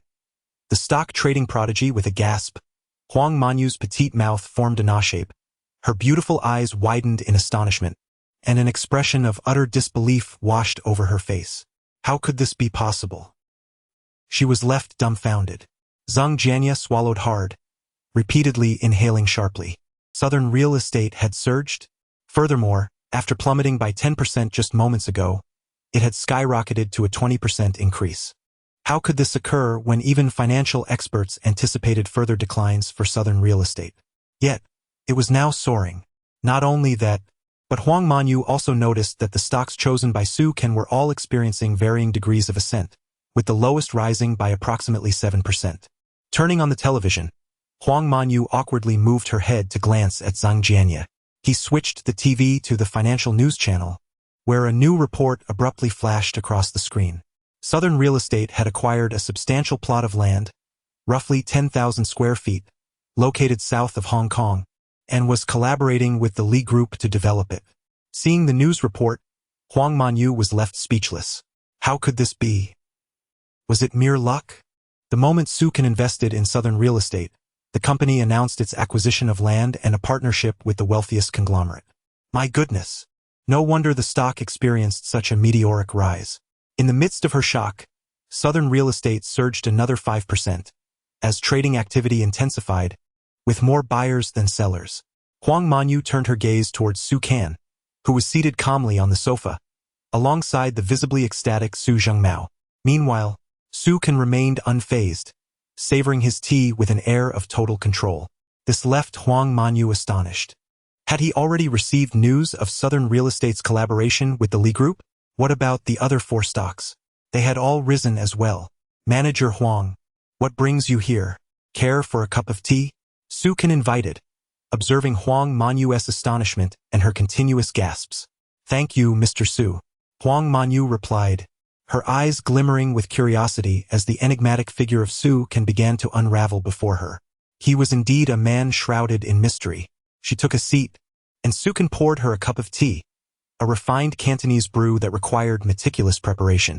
After sipping the tea, Huang Manyu cautiously inquired, Mr. Su, did you have prior knowledge of this? What do you mean by that, Manager Huang? Su Kan set down his cup, regarding her with a faint smile, his tone casual. I apologize for my presumptions. Huang Manyu sighed and quickly offered her apologies. Su Kan chuckled lightly, acknowledging her words. No worries. I owe you my gratitude, Manager Huang. It seems the morning's investments have proven fruitful. Allow me to treat you to lunch. Thank you, Mr. Su. Huang Manyu's eyes flickered with intrigue. She was increasingly eager to uncover the enigma that was Su Kan. He was so mysterious. Southern Real Estate had languished for so long, yet upon his investment, it suddenly announced remarkable news and began to soar early in the day. Now it was on a continuous upward trend. Casting her gaze at the stocks Su Kan had purchased, Huang Manyu roughly estimated that he had earned at least 15%. This meant he had made over 2 million in just one morning. Mr. Su, as we approach the morning market close, should we consider selling? Zhang Jianya asked, his throat constricting with difficulty. No need, Su Kan shook his head, smiling. Let it be for now. We shall discuss it this afternoon. Upon hearing this, Su Jingmao's eyes lit up. Mr. Su, are you suggesting there is still room for growth in these stocks this afternoon? With a subtle smile, Su Kan remained non-committal. Su Zhengmao, however, was electrified and turned to Zhang Jianya. Mr. Zhang, please purchase an additional 200,000 worth of Southern Real Estate for me. No, make it 500,000. He hastily produced his bank card. Zhang Jianya chuckled and promptly assisted Su Zhengmao with the transaction. Had it not been for the stringent regulations of HSBC, which prohibited staff from trading during work hours, he might have felt tempted to make a purchase himself. I find myself tempted as well, Huang Manyu remarked, blinking her beautiful eyes with a smile. Haha, Su Kan erupted in laughter. Soon, it was time for the midday market recess, and Su Kan, Huang Manyu, Zhang Jianya, and Su Zhengmao ventured out for a meal at a lavish seafood restaurant. Huang Manyu ordered without a hint of hesitation, deliberately selecting the most expensive dishes, including large lobsters, crabs, and even double-headed abalones for each guest, treating Su Kan to an extravagant feast. However, for Su Kan, this lavish meal was but a trivial expense, considering he had already netted 2 million from his stocks earlier that morning. He showed no signs of concern. Huang Manyu, observing Su Kan's indifferent demeanor, felt a sense of helplessness as she struggled to penetrate the shroud of mystery surrounding him. Her curiosity about him only deepened. In the afternoon, the group returned to the VIP room of HSBC, entering just after 1 o'clock.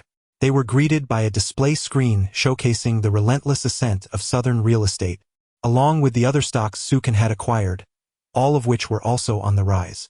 The lowest increase was over 10%. Meanwhile, Southern Real Estate had surged to 35%, and Su Zhengmao had already profited by 10%. As the afternoon market approached its close, Southern Real Estate's astonishing rise reached a staggering 57%. Everyone present was left in a state of shock. Chapter 050 Transition to the U.S. stock market. Is he a deity? The stock surged by 25% in the morning, and astonishingly, it continued to rise in the afternoon, reaching 57%. This was utterly terrifying. Furthermore, although the remaining 4 stocks purchased by Su Kan did not exhibit such extreme increases, they still appreciated by over 27%. On average, his investments grew by more than 30%. With only 10 minutes left before the market closed, Su Kan suddenly declared, "Liquidate all my stocks except for Southern Real Estate." His command took everyone by surprise. "Ah! Young Master Su," Zheng Jianya exclaimed in astonishment. Huang Manyu looked at Su Kan in disbelief, pondering the potential for further gains from his stocks, which were performing well. Why would he sell now? Zheng Jianya had already begun executing the order, and within 2 minutes, he successfully sold Su Kan's stocks. "Young Master Su, what about Southern Real Estate?" Su Zhengmao asked, puzzled. "We'll sell it tomorrow," Su Kan replied, the corners of his mouth lifting into a faint smile. "It will likely see another surge by then." "What? It will rise again?" Su Zhengmao's eyes lit up with excitement at Su Kan's words. "Indeed," Su Kan affirmed. "However, remember to sell all the stocks before the market closes tomorrow morning." "Understood." Su Zhengmao nodded, feeling a newfound confidence in Su Kan's Southern Real Estate had languished for so long that the moment Su Kan acquired it, it skyrocketed by 57%. A truly extraordinary increase. "Young Master Su, the stocks have been successfully sold, and the funds will soon return to your account," Zheng Jianya said, exhaling in relief. He felt as though he had just witnessed a historic moment. The enigmatic Su Kan was nothing short of a golden touch. Each of the 5 stocks he purchased soared remarkably, leaving everyone astounded by the sheer improbability of it all. Turning to Zheng Jianya, Su Kan nodded and then looked at Huang Manyu, smiling. "Manager Huang, is it possible to purchase U.S. stocks here?" "What? You wish to buy U.S. stocks?" Huang Manyu gasped, her beautiful eyes widening in astonishment. "Exactly," Su Kan confirmed, having garnered approximately 30% from the stocks he sold in the Hong Kong market, totaling around 4 million. However, this amount felt rather modest to him, prompting his desire to earn more in the U.S. market. "Mr. Su," Huang Manyu pondered before stating, "Of course, we at HSBC can facilitate purchases from stock markets around the globe." "Very well," Su Kan replied. "These are the 2 stocks I have selected. Please assist me in purchasing them as soon as the U.S. market opens tonight." "All the funds in your account?" Huang Manyu asked, taken aback. "Of course," Su Kan affirmed. Huang Manyu furrowed her brow slightly. "Young Master Su, perhaps you could come by after 10 tonight, and Zheng Jianya and I will wait for you here." "That's unnecessary." Su Kan shook his head with a smile. "These stocks will be held for a day or 2 after purchase." Huang Manyu was momentarily taken aback by Su Kan's confidence. What gave him such assurance in his chosen stocks? She was intrigued. "So, tomorrow," Huang Manyu ventured, her expression revealing uncertainty. "I'll be back here before the Hong Kong market opens tomorrow," Su Kan said, a subtle smile gracing his lips. "Very well, I shall await your arrival," she replied, her curiosity about Su Kan intensifying.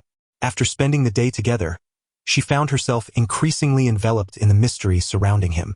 He was like a riddle, drawing her in irresistibly, inciting her desire to uncover the enigma shrouded in his presence. Unbeknownst to her, this pursuit would only deepen her entanglement. "Old Su," Su Kan turned to Su Zhengmao, smiling gently, "Let us return now." "Understood, young Master Su," Su Zhengmao replied respectfully. As the 2 exited the VIP room, Huang Manyu watched Su Kan's retreating figure, lost in thought. She looked up at Zheng Jianya and asked, "What do you think of this mysterious young Master Su?" Zheng Jianya contemplated, shaking his head in resignation. "I cannot fathom him. He is nothing short of divine." Chapter 051. The Corruption of Capitalism. Su Kan and Su Zhengmao descended the stairs, making their way to the parking lot where Su Zhengmao drove slowly toward the hotel. Upon returning to the hotel, Su Kan pondered for a moment, a slight furrow forming on his brow. "Young Master Su, what troubles you?" Su Zhengmao inquit, Purel. Su Kan smiled and said, "Old Su, could you lend me 200,000? I will repay you with another 200,000 in a few days." He had forgotten that it was unwise to invest all his money in stocks, leaving only 200,000 for his daily expenses in Shangjiang. "Young Master Su, you are too polite," Su Zhengmao chuckled. "This card originally had 750,000. After spending 500,000 on stocks, there remains 200,000. The password is the last few digits of the card." Su Kan accepted the HSBC card without hesitation, planning to repay Su Zhengmao in a few days. "Young Master Su, I shall take my leave now. I will come to fetch you tomorrow morning, Su Zhengmao said respectfully with a smile. All right. Su Can nodded in response. He turned and returned to his hotel room. Upon entering, he noticed that Lu Guoqiang and Huang Xiaowei were absent from the adjacent room, likely taken out by De Fei for entertainment. A mischievous smile crept across Su Can's face as he contemplated letting Guoqiang and the others experience decadence that evening. He chuckled to himself, believing that one must sample the corruptions of capitalist society to effectively resist them. After opening a bottle of mineral water and taking a sip, Su Can lay down and soon fell into a deep slumber, exhausted from a day of activity. He had no idea how long he slept until a sudden knock on the door jolted him awake. Thumping, Su Can slowly opened his eyes, rubbing them to clear his vision. He felt a bit dazed. Third brother, are you back? Shall we go for dinner? Lu Guoqiang's voice called from outside. Dinner? Su Can frowned slightly, glancing at the wall clock to find it was already 6:30. How long had he slept? Over 2 hours. He stood up and walked to the door, unlocking it to find Lu Guoqiang impeccably dressed, waiting outside. Please wait a moment. I need to take a shower. Knock on the door in 20 minutes, Su Can said with a sense of resignation. Understood. Third brother, Lu Guoqiang replied with a nod. Su Can closed the door and headed to the bathroom, taking a leisurely shower which left him feeling refreshed and invigorated, his fatigue dissipating completely. Feeling comfortable, Su Can emerged from the bathroom and selected an outfit to wear. Just as he finished getting ready, there was another knock at the door. He opened it to find Lu Guoqiang and Huang Xiaowei waiting outside, both dressed in stylish clothes purchased in Shangjiang. Third brother, they exclaimed in unison. Let's go. Su Can agreed, making his way downstairs to the lobby. De Fei was already waiting for them, and upon seeing Su Can, he hurried over. De Fei, let's find a seafood stall known for its authentic flavors and abundant ingredients for dinner, Su Can suggested, wishing to celebrate. He had no desire for a Western restaurant with its strict dining etiquette. He found the mere thought of it rather bothersome. It was far better to enjoy a casual dining experience with the freshest ingredients. In Shangjiang, seafood was a must, as the flavors were exceptionally pure, and in Yanjing, where logistics were underdeveloped, one could hardly find fresh seafood. Young master, I know a seafood stall that is truly authentic, frequented by celebrities and wealthy patrons alike. De Fei remarked, his eyes lighting up. Then let us go there, Su Can replied with a smile. The group boarded a business vehicle and, after half an hour, arrived at a seaside seafood stall where the seafood was sourced directly from fishing boats. Diners could place orders and have the freshest catches prepared right before their eyes. Su Can ordered a large lobster for each person, several kilograms of crab and garlic oysters, considering that Guoqiang and the others would be enjoying them that night. Additionally, he ordered 2 abalones per person, causing De Fei to gasp in astonishment at the sheer quantity.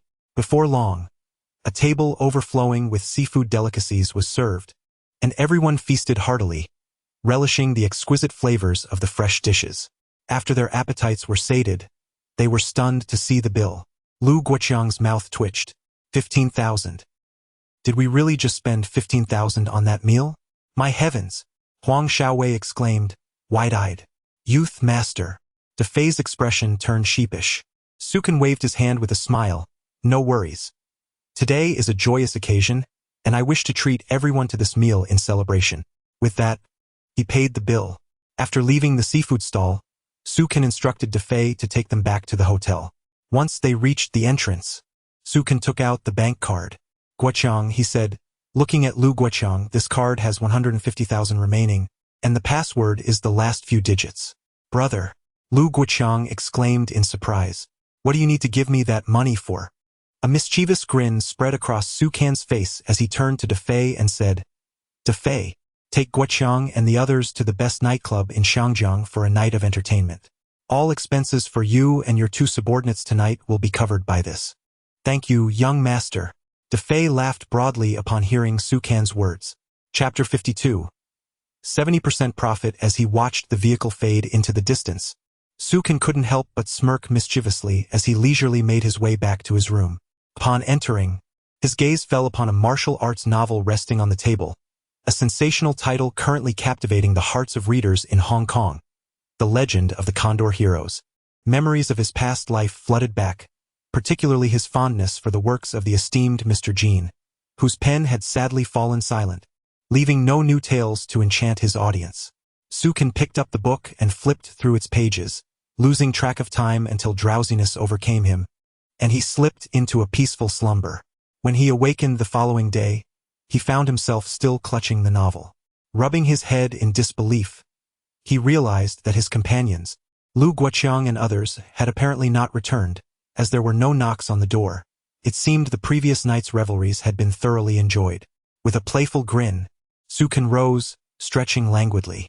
Suddenly, the phone beside him rang sharply. He approached it and answered, recognizing the voice of Su Zhangmao. Su Shao. I have arrived and am waiting for you in the lobby. Old Su, please wait a moment, Sukin replied cheerfully.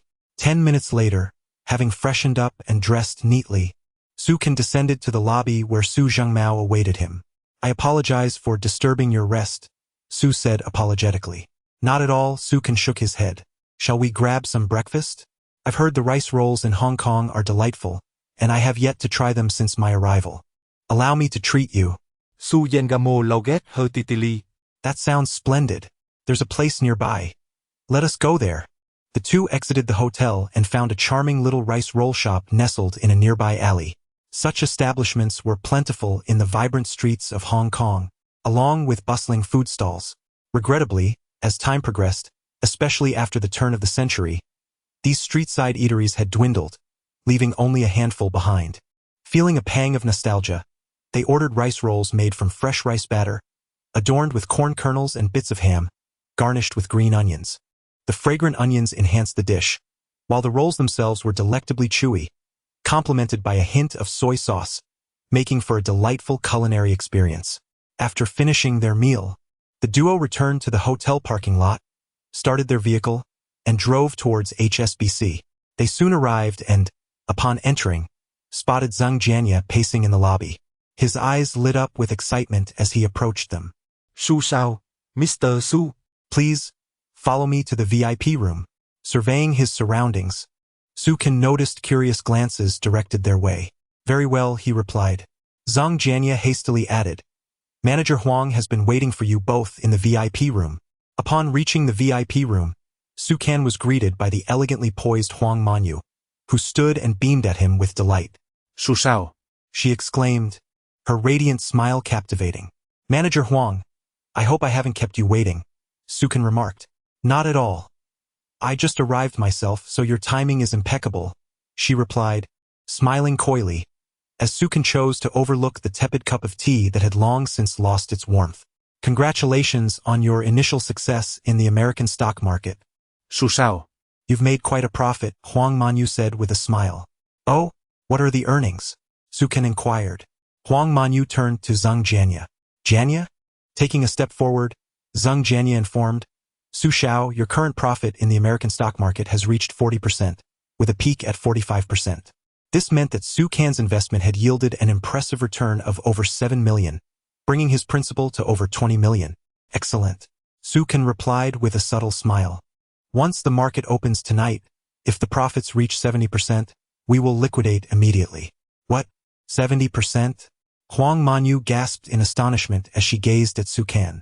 With a knowing smile, Sukin understood the market's potential, aware that certain stocks were poised for manipulation, their prices surging significantly before plummeting abruptly. Noticing Huang Manyu's astonished expression, Sukin turned his attention to the display board. Look, the Hong Kong stock market has opened, he remarked lightly, eliciting the interest of both Huang Manyu and Zhang Jianya, who turned their attention to the screen. To their surprise, they witnessed Southern Properties surging ahead, its color turning green as it climbed steadily, rising 10% in less than 5 minutes. It's rising again, Huang Manyu thought, her mind racing with disbelief. Chapter 053. The Stock God of Hong Kong. Sukin 10% increase again, young Master Su. Su Zhangmao exclaimed with uncontainable joy. He had invested only 50,000 in the stock market, and now, with a 10% rise, his total gains had surpassed 40%. This meant he had earned over 200,000. Having played the stock game for many years, this was the first time he had made such a substantial profit, leaving him utterly exhilarated. Don't rush. There is still potential for further growth, Sukan replied, narrowing his eyes with a smile. More growth. Zhang Jianye was left astounded, his mouth agape. Gulps echoed as Huang Manyu's lips parted slightly, her beautiful face displaying sheer astonishment, overwhelmed by the shocking news. Could it really continue to rise? Indeed, as soon as Sukan's words fell, the stocks surged relentlessly, with more buyers than sellers entering the market. An hour later, the stock's dramatic rise reached an astonishing 45%, and cumulatively, Sukan's gains had soared to an astounding 100%. What a terrifying figure. Hiss!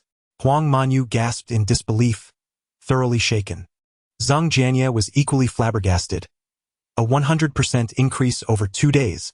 Is this mysterious young Master Su truly a stock god? In his professional experience, few had been as impressive as Sukan, achieving over 100% gains in just 2 days. Even the so-called stock god Warren Buffett, with a fortune of hundreds of millions, could not claim such feats. Though young Master Su's initial investment was modest, his prowess was nothing short of divine. The title of stock god suited him perfectly. Particularly today, the 4 stocks he selected the previous day had shown mixed results. 2 had fallen by 10%, while the others had barely risen by 1 or 2%. However, the 2 American stocks he had purchased exhibited astonishing increases, leaving onlookers deeply shocked. If this enigmatic young Master Su had indeed received insider information, what about the American stock market across the ocean? Could he possibly have insights into those 2 American companies? If he were truly so omniscient, he could easily command billions in Hong Kong dollars, rather than just a mere 10 million. Thus, Zhang Jianye mused, growing increasingly apprehensive, realizing that young Master Su appeared to possess an unparalleled mastery of the stock market. It was utterly terrifying.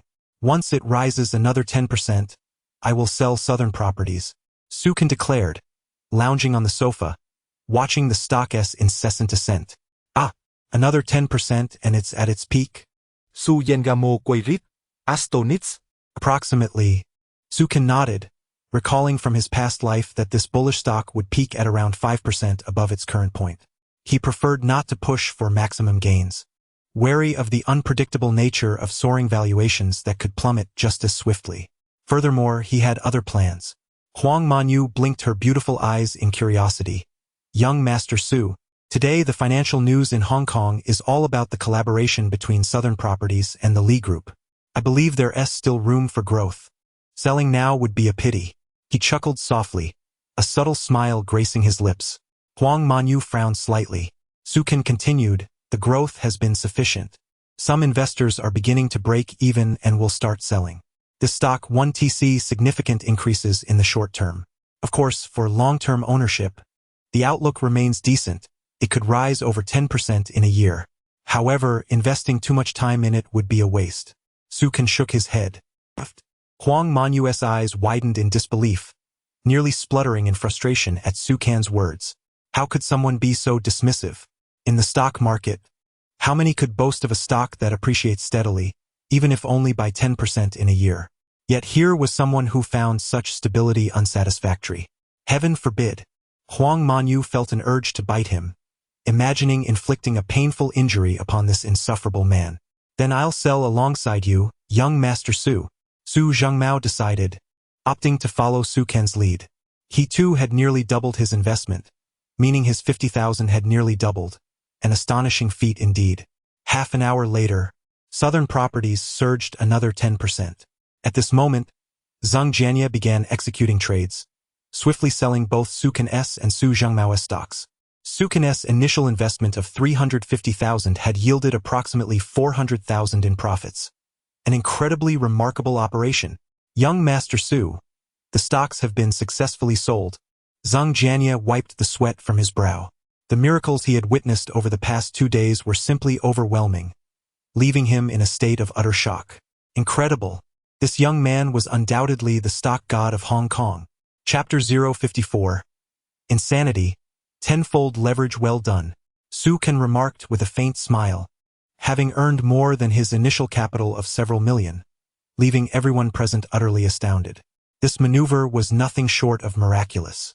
As he glanced at the figure, it totaled over 7 million, and when combined with his investments in the U.S. stock market, it barely reached 30 million, a rather modest sum. Sukan shook his head, aware that an unparalleled business opportunity lay ahead, one devoid of risk. Even the slightest flutter of a butterfly's wings could not diminish its potential. If he could amass more capital, investing it all into this prospect would undoubtedly double his assets. 30 million, even if funneled into that opportunity, would merely yield a return of 60 million, a far cry from what he desired. He furrowed his brow. Su, what is troubling you? Su Yengamo inquit. His expression a mix of curiosity and concern. With a sigh, Sukan replied, the money is still insufficient. Hearing this, Huang Manyu nearly choked, her eyes wide in disbelief. In just 2 days, his wealth had nearly doubled. Was that not enough? Goodness, this man. She thought, shaking her head in a state of exasperation. After a moment of contemplation, Sukan lifted his gaze to the visibly distressed Huang Manyu and said, Manager Huang, may I inquire how much leverage I can employ with my current standing? What? Huang Manyu gasped, suddenly alarmed. Su, your stocks are performing admirably. Why would you wish to engage in leverage? It is perilous. A single misstep could see your entire fortune evaporate. Chuckling softly, Sukan responded, the funds are too meager. Without leverage, the profits hold little allure. Zhang Jianya swallowed hard, astonished at Sukan's audacity. Had he truly earned nearly 10 million in just 2 days and deemed it unremarkable? He was flabbergasted. Are you certain? Huang Manyu asked earnestly. Sukan nodded with a smile, absolutely. To realize greater profits, I am determined to leverage my investments. I know of several miraculous stocks. Engaging now would guarantee success. Su, Huang Manyu inhaled deeply. Based on the funds and stocks in your HSBC account, we can offer you a maximum leverage of 10-fold. I recommend you only apply for 5-fold. Upon hearing this, Sukan calculated that 5-fold leverage would grant him approximately 100 million, a figure that still seemed somewhat lacking. Please assist me in obtaining 10-fold leverage, he stated nonchalantly. What? 10-fold? Huang Manyu was left utterly dumbfounded, staring blankly at him. Had he lost his senses? To request 10-fold leverage would mean he could access over 200 million. If he were to incur a loss of around 20 million, his account would be forcibly liquidated, a drop of roughly 10%. With 5-fold leverage, the threshold for liquidation would be 20%. Was he truly willing to gamble so recklessly? Kindly expedite my funding request. I wish to purchase stocks, Sukan said earnestly, looking directly at Huang Manyu. Please allow me 2 minutes. She replied and promptly called for someone to deliver a contract. After signing, Sukan's account swelled with an additional 200 million. Mr. Zheng, please acquire these 5 Hong Kong stocks for me, 6 million each, Sukan instructed, listing the stocks. Understood. Su, Zhang Jianya acknowledged, glancing over the stocks, all of which were currently fluctuating near their thresholds. He executed the transactions swiftly, completing them within minutes. Next, assist me in purchasing these 15 Japanese stocks, each for 10 million, Sukan added, providing another list. Su, for the Japanese stocks, we must transfer your funds to our HSBC account designated for Japan, Huang Manyu explained. Sukan smiled and replied, no problem. Transfer all remaining funds there and proceed with the purchases. He wrote down the final stock. What, buy them all? Huang Manyu was taken aback, her mouth agape in disbelief. Did he intend to invest nearly 30 million into that single stock? Notably, aside from the 200 million, he still had an additional 7 million from selling Southern real estate. 30 million was indeed a considerable sum, capable of acting as substantial capital. Precisely. Proceed with the purchase, Sukan affirmed. Zhang Jianya was left in awe. Su Zhangmao gazed at him with admiration. You are incredible. I can only dream of one day possessing such audacity as yours. Truly remarkable. A single transaction of 30 million. Chapter 55. 200 million in acquisitions. Zhang Jianya swiftly executed trades, with funds already at the ready. Su Xiao, we have about an hour until the Japanese market opens, he stated, but there's ample time. Sukan glanced at the clock on the wall, soon observing Zhang Jianya's rapid movements.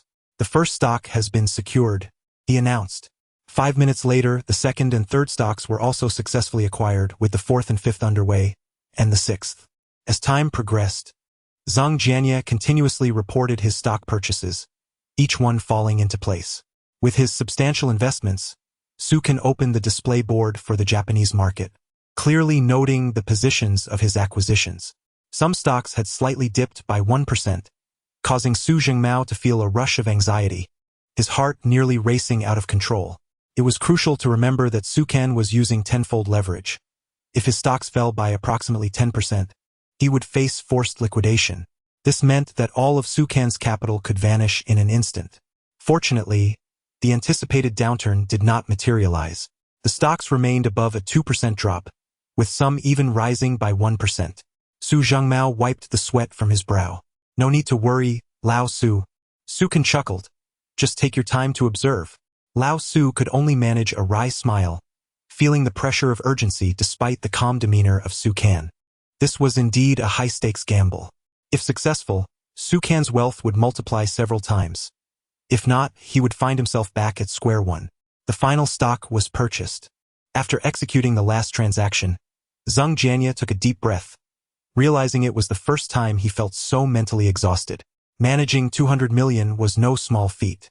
In a branch of HSBC, it was likely that a trader of his caliber would never have the opportunity to handle such an amount in their lifetime. 200 million. What a staggering concept. It was akin to the level of super-rich individuals residing in the exclusive hillside villas of Hong Kong. Well done. Su Kan remarked to Zhang Jianye, offering a gentle pat on the shoulder. A look of pride crossed Zhang Jianye's face. To experience and participate in this is an honor. Su Xiao, you flatter me. He then glanced at Su Kan's portfolio and noted, currently, your stocks are collectively down by 1%. Not a concern. Su Kan replied with a faint smile. A mere 1% drop is insignificant. Huang Manyu rolled her eyes in exasperation, feeling a sense of urgency among her group, akin to that of anxious courtiers. How absurd. The thought flitted through her mind, prompting her to spit out a few curses. How could she compare herself to a court eunuch? Was that even possible? And besides, weren't eunuchs male? She was a woman. That evening, as the U.S. market opened, Su Kan instructed Zhang Jianye, remember to sell all the stocks in the U.S. market in an hour. Understood. Zhang Jianye nodded. Su Kan turned to Huang Manyu and smiled. Manager Huang, we shall take our leave for now. I will return to HSBC in a few days. A few days? Huang Manyu replied, puzzled. Indeed. Su Kan grinned. Aren't you going to check on your stocks tomorrow? Huang Manyu's eyes widened in disbelief.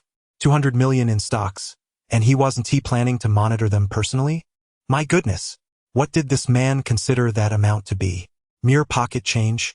To treat such a significant investment so nonchalantly? Huang Manyu felt faint at the thought. Who was this enigmatic young master? Did his mother know of his extravagant ways? Su Xiao. She managed to suppress the urge to douse him in salt water. Speaking slowly, I strongly recommend you observe the stocks here over the next few days. Unnecessary. Su Kan waved his hand dismissively. They are just a few stocks. It matters not whether I watch them or not. I will return in 3 days. Huang Manyu, upon hearing his words, felt as though she might choke on her own frustration. This man was so recklessly extravagant. It was infuriating, and she felt an overwhelming desire to give him a good thrashing, despite his impressive appearance and striking good looks. How could someone be so insufferably reckless? Chapter 056. The enigmatic Su Kan 1. As Su Kan departed from the VIP office, Huang Manyu's teeth grinding grew increasingly pronounced. Ah! Following this, she let out a piercing scream. Oh! Zhang Jianye regarded Huang Manyu with astonishment. After her outburst, Huang Manyu noticed Zhang Jianye still present and her cheeks flushed slightly. She composed herself and said, that Su Xiao is utterly unbearable. I can't help but want to give him a good thrashing. So do I, Zhang Jianye replied, speechless. To provoke such a reaction from the beautiful and gentle manager Huang is indeed a testament to Su Xiao's outrageousness. 200 million, he treated it as if it were nothing. It is well known that the wealthiest tycoons in Shangjiang possess only a few billion in assets, unless one is a super billionaire. Yet, who would dare to dismiss 200 million with such indifference? Only that mysterious Su Xiao could do so, surpassing even the wealthiest of the Li family in Shangjiang. After exiting the HSBC office, Su Kan slapped his forehead and chuckled. Old Su, I forgot to leave you 200,000. Haha. Su Zhengmao waved his hand dismissively. Su Xiao, you are too polite. I have witnessed your remarkable ability to turn fortunes in mere days, earning millions effortlessly. That sum is trivial. You can repay me at your convenience. Having seen Su Ken's prowess, Su Zhengmao secretly hoped Su Ken would delay repayment, as this would only amplify his returns. This is the path to true success. Then I shall not hold back, Su Ken said with a casual smile. Su Zhengmao was astute and possessed the qualities of a seasoned fox. Su Ken greatly appreciated this disposition, believing he could entrust some of his plans to Su Zhengmao. Observing him over the past few days, Su Ken recognized him as an excellent agent with significant potential in another industry. At that moment, a delicate voice broke the air, crisp and melodious, capturing Su Ken's attention. He turned to find a girl clad in a suit, her hair neatly tied back, adorned with black framed glasses, her complexion fair, cradling a document in her arms. May I assist you? Su Zhengmao stepped forward, positioning himself in front of the girl. Noticing the lawyerly inscription on the document she held, Su Ken gently tapped Su Zhengmao's shoulder, saying, "Old Su, let her speak." Certainly. Su Zhengmao retreated a few steps. The girl, with her captivating appearance, straightened slightly and introduced herself. "Hello, sir. My name is Zhang Man, a graduate of the law department at the Empire of the Sun University. I currently run a law firm that handles various business matters." As she spoke, Zhang Man revealed a business card from beneath the document. "This is my card. I overheard your discussion regarding potential business dealings, and my firm would be delighted to offer you our services." Zhang Man displayed a confident smile. Su Ken accepted the card, casting a brief glance at Zhang Man, noting her poise and the allure of her figure. Her stance was such that any man would instantly be drawn to this attractive girl, donning large glasses and a tailored suit, with her hair tied back. A student from the Empire of the Sun University Law Department, an exceptional talent. Su Ken mused as he examined the card. "Indeed, sir," Zhang Man affirmed with a smile. Su Ken placed the card down, meeting Zhang Man's gaze with a radiant smile. "So, is it the South Campus or the North Campus?" "Oh," Su Ken's query. Zhang Man's expression faltered slightly, revealing a flicker of uncertainty in her eyes. "It must be the North Campus, right?" Su Ken suggested. "Sir, I am from the South Campus," Zhang Man replied, pausing before flashing a bright smile, as if brimming with confidence. "Impressive. You possess commendable composure," Su Ken remarked, nodding approvingly at her. Although the North Campus is merely a second-rate institution catering to the affluent classes of emerging Asian nations and exists solely to collect exorbitant tuition fees, it does still confer legitimate bachelor's degrees. Su Ken remarked casually, "Despite its lackluster reputation, you at least hold a bachelor's degree. Furthermore, your calm demeanor surpasses that of the average individual, and what I require is not someone overly shrewd, but rather someone well-versed in legal statutes." "Sir, what do you mean? I don't understand." Zhang Man's heart raced as a flicker of panic crossed her features. How could he possibly know so much about her? Enough of the pretense. "Allow me to finish." Su Ken gestured for her silence before continuing. "Your white shirt, though immaculate, is not new. It bears signs of wear, particularly around the collar." Casting a glance at Zhang Man's collar, she instinctively raised the document to conceal it. "This indicates your current financial struggles, and your so-called law firm is merely a front." With that, Su Ken flashed a brilliant smile. Zhang Man felt her heart race, beads of cold sweat forming on her forehead. Had she made a grave mistake by venturing into this encounter? How could she have encountered someone so perceptive? What to do? Zhang Man realized that the man before her had uncovered far too much about her background. Indeed, she had graduated from that second-rate university, which exclusively admitted Asian students, particularly from emerging nations, where admission was guaranteed as long as one could pay the steep tuition. Chapter 057. Find me.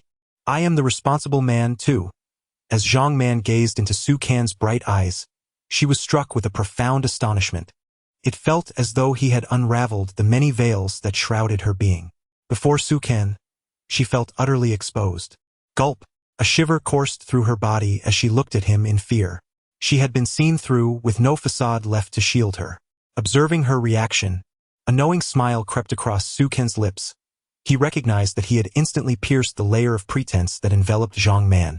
Indeed, She was a student from the northern campus, a fact Su Ken was aware of due to his extensive knowledge of that institution from a past life. That school could be described as one of the earliest third-rate universities accepting Asian students, masquerading under the name of the Empire of the Rising Sun University. In the future vernacular of the country, it would be deemed a mere third-tier institution, one where admission was primarily contingent upon financial means rather than academic merit, catering almost entirely to students from affluent backgrounds who struggled academically. After a few years abroad, they would return, proclaiming their graduation from the Empire of the Rising Sun University, successfully deceiving many. However, the legal profession is a shrewd arena. It was evident that Zhang Man, despite her self-promotion, could not gain entry into prestigious law firms. Thus, it was a classic case of selling dog meat under the guise of mutton. Su, should we send her away? Upon hearing Su Can's words and observing Zhang Man's demeanor, Su Zhengmao suddenly realized he had nearly been deceived. A flicker of anger sparked within him. The name of the Empire of the Rising Sun University indeed carried significant weight, capable of misleading countless individuals, including someone like Su Zhengmao, who could have easily fallen for the ruse. Were it not for Su Can's presence, he might have been ensnared. Simultaneously, Su Zhengmao was astonished. How could someone from a long-secluded major nation possess such intimate knowledge of the Empire of the Rising Sun University? Was this the legendary wisdom of a scholar who, without ever stepping outside, comprehended the affairs of the world? Not necessary. Su Can shook his head, his gaze fixed on Zhang Man, admiration gleaming in his eyes. After being exposed, she merely trembled slightly before regaining her composure, her emotions intact. Such psychological resilience was remarkable. A smile graced Su Can's lips. Sir, I deny everything you have said. I intend to leave this place now, and I hope our paths never cross again. Zhang Man declared through clenched teeth. Her prior arrogance had crumbled before this man, disintegrating into nothingness. How could he be so extraordinary? No, Su Can responded with a chuckle. In fact, I find you quite admirable. Your mental fortitude is far beyond the ordinary. What do you want? Zhang Man glared at him, a hint of anger flickering across her face. Su Can replied with a smile. I offer you a choice. Depart from here and continue your life of deception, or work for me with a salary of 10,000 a month. 10,000, Su Zhengmao exclaimed, surprised at this time in Shangjiang. Such a salary could secure some seasoned lawyers. Su Can waved his hand, signaling Su Zhengmao to remain silent. He continued, you need not answer me right away. Lao Su, please produce your business card and $1,000 in cash. Su Zhengmao was momentarily taken aback, staring blankly at Su Can's request. Yet he complied, retrieving 1,000 Hong Kong dollars along with a business card from his bag and handed them to Su Can. He felt somewhat bewildered by Su Can's intentions. As Zhang Man observed the business card and the 1,000 Hong Kong dollars in Su Can's possession, a trace of confusion crossed her face. What did this extraordinary man intend to do? If he harbored ulterior motives towards her? Zhang Man felt certain that this striking man would regret his actions. She dismissed him as insignificant. Su Can laughed heartily. In 2 days, call this number to reach me. I am a responsible man, and this $1,000 serves as your advance salary for joining the company. Purchase a new suit to wear when you meet me. Our company is a large enterprise, and outdated attire could tarnish our image. Are you not concerned that I might take this $1,000 and never return? Zhang Man retorted, accepting the money and business card from Su Can. She looked up at him, who stood half a head taller, her eyes narrowing slightly as she scoffed. I doubt you would let such an opportunity slip away, especially when faced with such a responsible man. Su Can burst into laughter, then turned and walked away with effortless grace, leaving behind a stunned Zhang Man. A mere $1,000 held no significance for him. It was merely an opportunity. Should Zhang Man seize it, she could soar to great heights, transforming into a phoenix from the ashes. Chapter 058. Zhang Man's Lost Spirit. 3. Su Xiao. Do you truly have such faith in that woman? Su Zhengmao inquired, a perplexed expression on his face. She nearly deceived us just now. Had it not been for your keen observation, we would have fallen prey to her ruse. The prestigious Daylight Empire University, especially its law faculty, boasts an illustrious reputation. Renowned lawyers across the globe often hail from this esteemed institution. Encountering such talent would be a coveted opportunity for nearly any company in Shangjiang. Regrettably, this individual is a fraud. Despite her striking beauty, a deceiver remains a deceiver. I do not place my trust in her, Su Kan replied, shaking his head with a smile. This woman possesses exceptional qualities. She lies without a hint of shame, operating within the confines of legal boundaries. She harbors a belief system within her heart. What belief system? Su Zhengmao was taken aback. Su Kan chuckled heartily, a belief in humanity. Even if she relinquished the opportunity one offered her, it amounts to merely 1,000 yuan. Lao Su. Su Kan turned to Su Zhengmao. Are you in need of money? Su Zhengmao blinked, momentarily startled, then shook his head. I do not lack that 1,000 yuan. You are indeed a wise man. Su Kan nodded slightly, acknowledging Su Zhengmao's words. As he surmised, neither of them needed that sum. However, it might hold significant importance for Zhang Man. The vehicle gradually made its way back to the hotel. Upon disembarking and ascending the stairs, Su Kan encountered Lu Guoqiang, Huang Xiaowei, and De Fei in the hotel lobby. Lu Guoqiang's eyes bore dark circles, and Huang Xiaowei along with De Fei appeared equally dispirited, devoid of any vigor. So despondent, Su Kan observed Lu Guoqiang with amusement, unable to suppress a laugh. Could it be that you all partied through the night? Guoqiang, Su Kan called out. Lu Guoqiang turned around, surprise flickering across his face upon seeing Su Kan, his complexion suddenly flushing. What had he done last night? Third brother. Lu Guoqiang greeted awkwardly. Third brother. Huang Xiaowei chimed in. Su Shao. De Fei, unabashed, straightened his posture and addressed Su Kan loudly. Indeed. Su Kan nodded. Brother. Lu Guoqiang approached shyly, saying, We spent 40,000 last night, about 1,000 each. Proceed to speak, Su Kan replied with a slight smile. Lu Guoqiang and Huang Xiaowei promptly followed him into the elevator, swiftly returning to their room. Su Kan sat down, observing the two standing before him. You've tasted the decadence of capitalism, haven't you? Su Kan grinned. It was evident without words how wild Lu Guoqiang and Huang Xiaowei had been the previous night, as evidenced by their dark circles. Indeed, Lu Guoqiang exclaimed excitedly. I never imagined it could be such a revelry. I truly broadened my horizons. Thank you, third brother, for introducing us to the world. Huang Xiaowei added enthusiastically, I appreciate it. Su Kan waved his hand, smiling. I intended for you to experience the decadence of capitalism, not to indulge in it. Rather, it is to enlighten you about the vastness of the world. Do not remain like frogs at the bottom of a well. Open your eyes to see beyond. Yes, third brother, Lu Guoqiang said earnestly. In recent days, they had encountered an overwhelming array of experiences. Clothes costing thousands, hotels charging 700 per night, and meals that could easily run into the thousands. Such extravagance was unprecedented in the mainland, leaving a profound impact on Lu Guoqiang, who finally grasped Su Kan's intentions for their trip to Shangjiang. Their eyes had been truly opened. Su Kan stated, after this experience, when you return to the mainland, immerse yourselves in your work. I will arrange for you to engage in other endeavors. All right, go rest now. Su Kan waved his hand. Thank you, third brother. Lu Guoqiang nodded and produced a bank card from his pocket, placing it on the table. Third brother, this is the remaining over 100,000. Su Kan shook his head. When you return to the mainland, return the card to Lao Su. It belongs to him. With a soft click, the door slowly closed behind Lu Guoqiang and Huang Xiaowei as they departed. A mischievous smile crept across Su Kan's lips. His journey in Shangjiang had been fruitful, and in just 3 days he would be ready to reel in his net. As for Zhang Man, the thought of her crossed his mind, and he shook his head helplessly, pondering whether she would seize this opportunity.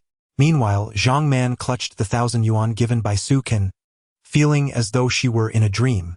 What had transpired today? She wandered back to her public housing, dazed, as if she had lost her soul. As she passed various rooms, older men leered at her figure, yet she remained utterly oblivious. Ordinarily, she would have shot them a piercing glare, but now, she felt as if she were a mere shadow of herself. Chapter 059. Seeking an Obedient Individual. 4. Zhang Man traversed the corridor of the public housing complex and gradually came to a halt at the corner. Her gaze rested upon the door of a nearby apartment, where a middle-aged woman, weary and with graying hair, busily tended to her cooking. She was preparing a modest meal, featuring a small fish of the lowest quality, the kind even fishermen disdain. It was riddled with bones and devoid of flesh. Beside her lay a small basket of greens, their leaves tinged with yellow, likely remnants discarded from the market. A sigh escaped Zhang Man's lips as she observed the woman, her eyes glistening with unshed tears. She felt a profound urge to alter this woman's fate, which had remained stagnant for so many years. Despite her efforts to earn money and attend a mediocre university, aspiring to become a lawyer and ascend to the middle class, reality had dealt her countless blows. Did that law firm seek third-rate attorneys? Certainly, but those older men were more interested in her alluring figure than in her abilities. Such indignities were beyond her endurance. Yet, in a city like Hong Kong, a degree from a second-rate institution often meant merely serving tea or taking on menial factory jobs, positions she had long since grown tired of. She had labored in such roles, saving diligently until she obtained her bachelor's degree, albeit one of little recognition. As her thoughts turned to a certain man, a fog enveloped her vision. Zhang Man inhalet deeply. Her mind flashing back to that terrifying encounter with a man who saw through her facade with unsettling clarity. Before him, she felt utterly exposed, stripped bare of any pretense. It was a harrowing experience, one she had never encountered before. Zhang Man retrieved the business card from her pocket, studying the name inscribed upon it. Zhang Mao, the factory owner, merely a subordinate to that enigmatic figure. She discerned the dynamic between Su Zhengmao and Su Can. Zhengmao was clearly eager to please Su Can. But what if it were all a ruse? A flicker of doubt crossed her mind. Nevertheless, when she grasped the crisp $1,000 bill from her pocket, reality asserted itself. It was indeed genuine currency. Who among ordinary people would squander $1,000 merely to mock another? Perhaps this was an opportunity. Zhang Man clutched the bill tightly, her eyes gleaming with desire. Decades hence, as the queen of the working class, she would reflect upon this day with a fervor she had never experienced before. It was a decision that would forever alter the trajectory of her life. No matter how dire her situation, it could not possibly deteriorate further. With a quiet determination, she declared softly to herself. Then, with resolute strides, she entered the home, her countenance radiant as she approached the silver-haired woman. "Mother." The middle-aged woman turned at the sound of her voice, revealing a visage marked by the passage of time. "Welcome back. I'm cooking dinner. It will be ready shortly," Zhang's mother replied with a warm smile. "We're dining out today. I found a job," Zhang Man said, linking her arm with her mother's in cheerful exuberance. Time swiftly passed. 2 days elapsed, the allotted time Su Can had granted Zhang Man. Should she fail to contact Su Zhengmao today, it would signify her relinquishment of this opportunity. Su Can would not lament her choice. Rather, it would be Zhang Man who would later rue the loss of what could have been the most pivotal moment of her life. As Su Can set down his knife and fork while having breakfast in the hotel, he found the fusion of Eastern and Western cuisine somewhat disconcerting. Regardless of his past life experiences, consuming poached eggs with a fork alongside Chinese fried rice felt strangely awkward. After finishing his meal, he clapped his hands together and took the elevator back to his room. In the past 2 days, Su Can had explored Hong Kong, noting how different the landmarks appeared compared to his previous visit, as this time was significantly earlier in the year. Not to mention, the transformation since the 21st century was nothing short of dramatic. Upon entering his room, the phone rang within minutes. Answering it, he recognized Su Zhengmao's voice. "Young Master Su, I have brought the girl. She is currently in the hotel lobby. May I send her up?" "Certainly," Su Can replied with a slight smile. After hanging up, a glimmer of intrigue flickered in his eyes. Zhang Man felt a surge of relief. She had seized the opportunity presented to her. Should she have faltered, Su Can could easily find another to fulfill his desires. What he sought was merely someone intelligent and obedient. His standards were not demanding. Chapter 060. A windfall from the heavens. After a brief moment, there was a knock at the door. Bang! Bang! Hearing the sound, Su Can rose to open the door. With a click, he found Su Zhengmao and Zhang Man standing before him. "Young Master Su, I have brought the people you requested," Su Zhengmao said with a slight smile directed at Su Can. Su Can nodded and turned his gaze towards Zhang Man. He noticed her calm demeanor, yet her tightly clasped hands betrayed her underlying tension. A smile tugged at Sukan's lips. Did she mistakenly perceive him as a predator? Did he truly exude such an impression? Please come in, Sukan invited, nodding as he turned and walked into the room. He settled into a sofa within the spacious suite. Su Zhengmao followed suit, stepping inside. Zhang Man observed the interaction between Sukan and Su Zhengmao, her lips quivering slightly. Fear flickered in her eyes as she swallowed hard, her throat constricting. Should I enter? She pondered anxiously, feeling as though the room loomed like a great beast, its jaws wide open, awaiting her entry. She nearly faltered, contemplating the potential dangers within. If anything untoward were to occur, escape would be impossible. Suddenly, memories of dining out with her mother 2 days prior surfaced. Though the meal had cost only a modest sum, it was one of the rare occasions they ventured out together. Clenching her teeth, she murmured a quiet reassurance. If he harbors ill intentions, he will surely regret it. Had Sukan been privy to Zhang Man's current thoughts, he would have choked on his disbelief. Did he truly resemble a villain? Zhang Man stepped inside, finding Sukan seated on the sofa. Please have a seat. Sukan gestured toward the adjacent sofa. Observing his attire, she noted it was not the same outfit from before, but rather a new suit, suggesting he had recently acquired it. Mr. Su, could you elaborate on the nature of your company? What responsibilities would I be undertaking? Is it related to legal affairs? Zhang Man inquired directly as she settled down. Company? Sukan replied with a faint smile. I have yet to register one. What? Are you jesting? Zhang Man exclaimed, taken aback.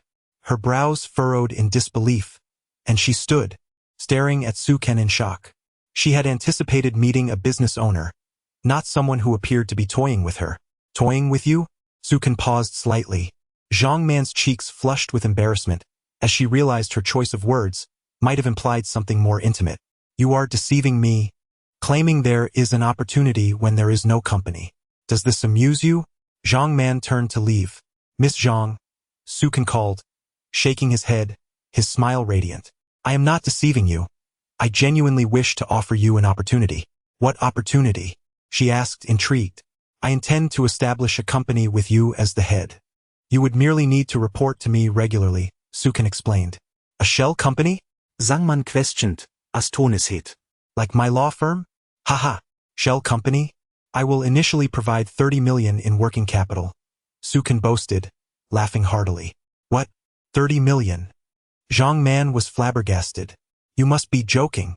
A startup with 30 million in liquidity, and you want me to lead it? Is this truly happening? Is it not akin to a windfall from the heavens? She mused, glancing at Sukan, whose earnest expression betrayed no signs of deceit. Slowly, she sat back down. There is no specific business, Sukan clarified. What? Zhang Man's eyes widened in disbelief. No business. Indeed, Sukan affirmed. You will simply perform your duties and follow my instructions when I provide them. Is it really feasible to operate this way? Zhang Man was taken aback. She knew of countless companies, yet none operated so whimsically, solely adhering to the commands of their boss. Are you playing with 30 million? She pondered. Is he truly a second-generation rich kid? Today, you and Su will go to register the company. Tomorrow, join me at HSBC, where I will deposit 30 million into the company account. As the head, your initial salary will be 10,000 per month, Sukan concluded thoughtfully. 10,000. Upon hearing this, Zhang Man's eyes sparkled with excitement. Is it possible to earn such a salary without engaging in any business? This truly feels like a windfall from the heavens. Chapter 061. The Suit Sorceress, 2-5. Sukan instructed Su Zhengmao to take Zhang Man to register the company, through which a significant portion of future investments in the mainland would be channeled. Essentially, it would function as a shell company. By the early 21st century, the domestic focus on attracting investment, particularly foreign capital, was exceptionally pronounced, and operational procedures had become considerably more manageable. Moreover, this enterprise was merely a treasure trove, enabling Sukan to manipulate and reap vast profits in Yenjing. For the next few decades, it was unlikely that any substantial changes would occur. The company was named Wanxiang Group, a title imbued with the essence of encompassing all things and embodying the universe. That day, thanks to Su Zhengmao's connections. And despite Zhang Man being a graduate of a third-tier university, her possession of a lawyer's license facilitated the company's successful registration.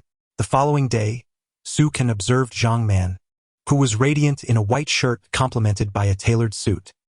He couldn't help but chuckle inwardly, marveling at her allure as a true sorceress of suits. Her figure indeed suited the attire beautifully, exuding a subtly dark and striking elegance. Let us proceed. Su Can remarked, we shall go to HSBC. I will immediately transfer 30 million into the company's account. Yes, boss, Zhang Man responded, her eyes sparkling with anticipation. She had not expected the arrival of such a substantial sum to come so swiftly, nor did she anticipate the opportunity to personally handle such a considerable amount of money. The trio boarded Su Zhengmao's vehicle and soon arrived at HSBC. Susao. A melodious voice chimed. Su Can turned to find Huang Manyu waiting for him at the entrance, evidently having been there for a while. He couldn't suppress a smile. During his first visit, there had been no reception, while the second time, it was the traitor Su Jianya who awaited him. Now, on the third occasion, Huang Manyu made her appearance. Good morning, Manager Huang, Su Can greeted, his lips curling into a radiant smile. Good morning, Huang Manyu replied with a sweet smile, her gaze shifting to Zhang Man beside Su Can. She noted that the girl's elegance rivaled her own, and her legs appeared to be slightly longer. Could she be his new companion? Huang Manyu felt a twinge of jealousy, perplexed by the strange sensation that arose within her. Manager Huang, let us discuss matters in the VIP room, Su Can suggested with a calm smile. The group entered the VIP room and took their seats. Su Jianya prepared tea for everyone, serving each a cup. Zhang Man wore a contemplative expression, surprised to learn that the woman was the manager of HSBC's financial department. She had seen Huang Manyu's nameplate and was curious about her peculiar boss's true identity, who could command such attention from a bank manager. Su Xiao, Su Jianya began, but Huang Manyu interrupted, casting a playful glance at Su Can before turning to Zhang Man, her large, beautiful eyes sparkling with curiosity. Su Xiao, is this lovely lady your new partner? May I ask her name? Su Can replied with a smile, Manager Huang. This is Zhang Man, the head of my new company. I hope you both can establish a fruitful rapport in future business dealings. New company head? Huang Manyu's expression shifted to one of intrigue. The woman was not Su Can's new partner but rather a company executive. She pondered why she had felt that strange sensation earlier. Huang Manyu felt a mix of amusement and bewilderment, contemplating whether Su Can was truly the playboy she had initially thought him to be. Hello, Manager Huang. I am Zhang Man, the head of Wanxiang Group.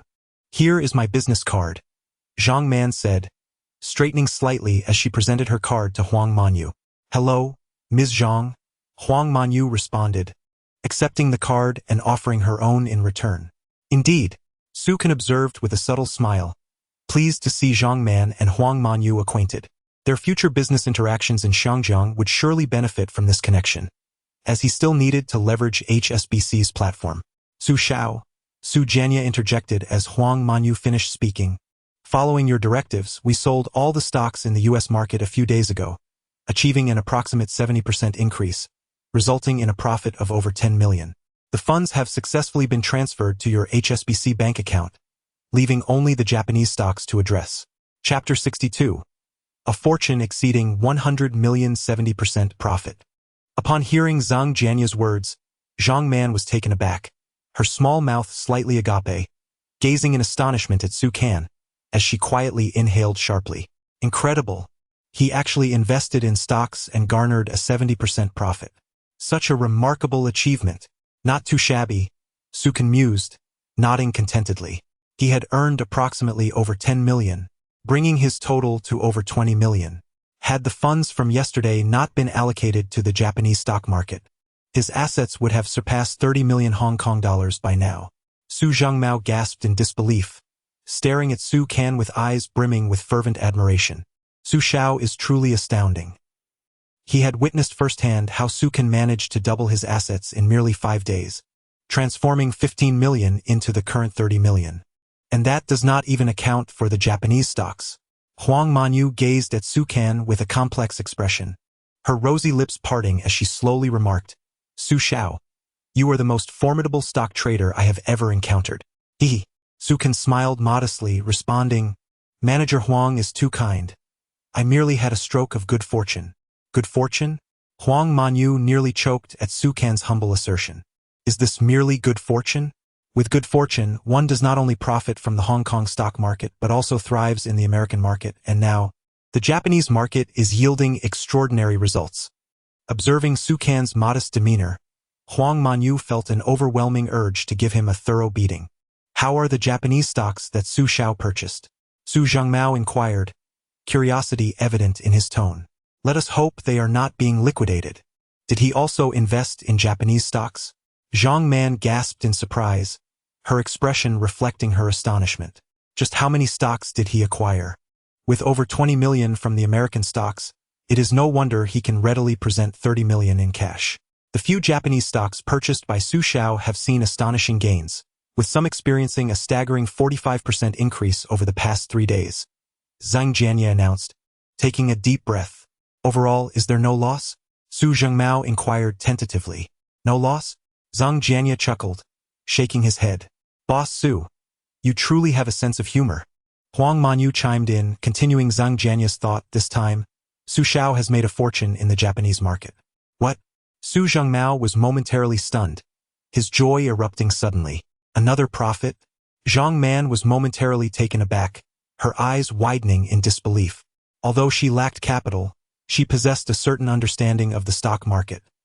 Among 100 entrants, barely 10 turn a profit. Most end up suffering substantial losses. How is it that her enigmatic boss is so remarkably skilled, not only profiting in the American market but also in the Japanese market? "Look." Zhang Jianye activated the display screen. With a whoosh, Su Zhengmao could hardly contain his astonishment upon seeing the numerous stocks continuously surging upward. Sukan narrowed his eyes, surveying the stocks he had purchased. The stock with the lowest increase on the day he bought it now boasted a rise of over 25%. In total, the gains hovered around 37%. "That's acceptable," Sukan mused, noting that the increase was about 5% less than he had recalled. He promptly instructed Zhang Jianye to sell all the stocks. Su Xiao. "Shall we sell immediately?" Zhang Jianye asked, a hint of regret in his voice. "Sell," Sukan affirmed with a nod. Clack, clack. Zhang Jianye swiftly executed the orders, liquidating all of Sukan's Japanese stocks. Within approximately half an hour, everything was sold.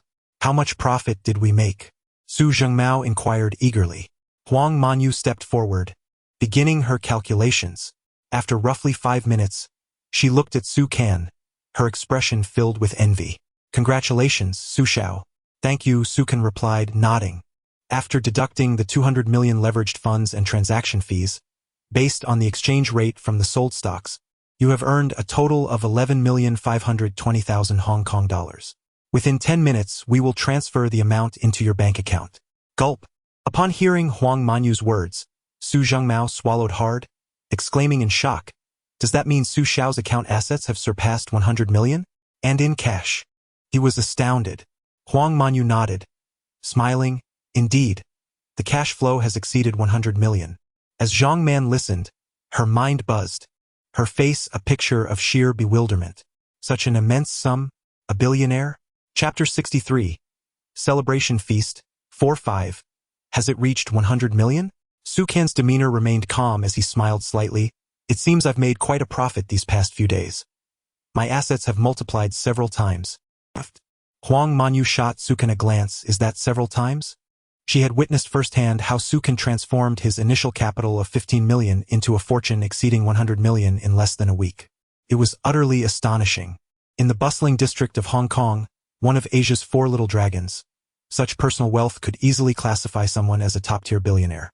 Few could achieve such financial heights. Zhang Jianye expressed his envy. "Congratulations, Su. In just 5 days, you've amassed over 100 million. Your assets have multiplied exponentially." Although he had also made a modest profit, earning a certain percentage in fees after managing his clients' investments, it paled in comparison to Sukan's remarkable success. Su Zhengmao, equally envious, watched Sukan in awe, having personally witnessed how he transformed a mere few tens of thousands into a fortune surpassing 100 million in such a short period. Sukan's personal wealth now exceeded Su's own by tenfold, A truly terrifying feat. Zhang Man was left utterly astounded. Su Can remained unfazed, dismissing the significance of 100 million as merely substantial in this era.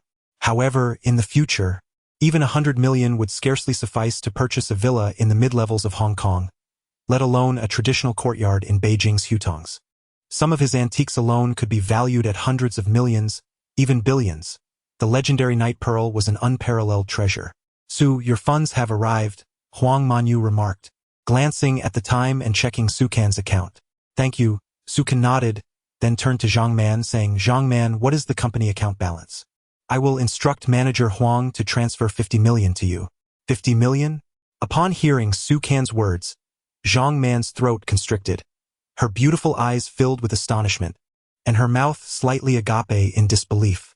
Indeed, 50 million, Su Can affirmed with a nod. Gulp, Zhang Man gasped, swallowing hard. Initially, she thought Su Can was jesting when he mentioned 30 million, but now it had escalated to 50 million. Managing such an asset in Hong Kong already positioned her company among the major players. Few companies boasted such formidable cash flow. What are you dawdling for? Hurry up. Su Can observed the dazed Zhang Man, slightly furrowing his brow. Where did her previous composure vanish? To be stunned over merely 50 million, what would happen if it were 500 million or 5 billion? With a resigned shake of his head, Su Can noted Zhang Man's quick recovery as she provided the account details for Wanxiang Company to Huang Manyu.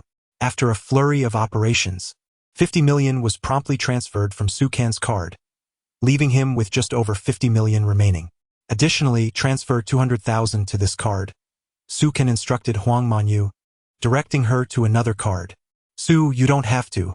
Su Zhangmao interjected, realizing the card belonged to him. Su Can shot a disapproving glance at Su Zhangmao, who quickly managed a wry smile. He had not anticipated receiving an additional 200,000. Once these transactions were completed, Su Can bid farewell to Huang Manyu and Zheng Jianya, having no immediate plans to invest in other stocks. He intended to pursue different ventures, as his current sum was substantial. Investing it all into the stock market would require careful diversification, especially since Su Can would soon return to Beijing, leaving no time to monitor those stocks. It seemed he would have to settle for that. After a moment's contemplation, Su Can, alongside Su Zhangmao and Zhang Man, exited HSBC and boarded their vehicle.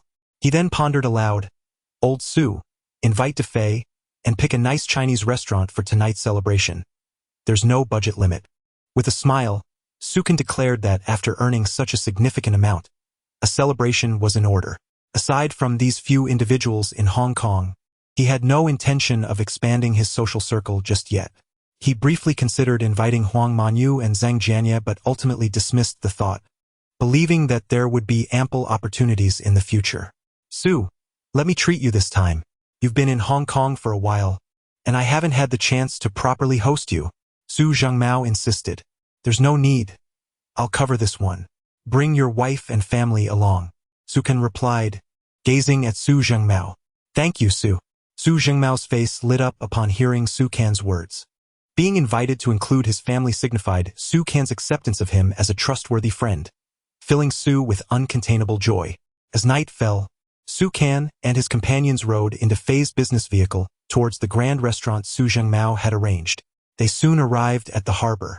Upon disembarking, Su Can was taken aback to discover that the venue was a vintage restaurant situated atop a fishing boat, illuminated by bright lights and exuding an extraordinary grandeur. What an imposing restaurant! Lu Guoqiang exclaimed in astonishment. Chapter 64 Encounter with Huang Manyu, 5-5.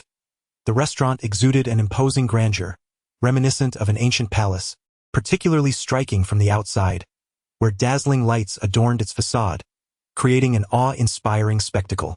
It resembled a magnificent pearl nestled within the harbor. Master Su. Su Zhengmao's voice rang out. Su Can turned to see Su Zhengmao accompanied by a woman of similar age, alongside a boy roughly 10 years old and a 7-year-old girl. They were likely Su Zhengmao's children. Old Su. Su Can greeted him with a slight smile.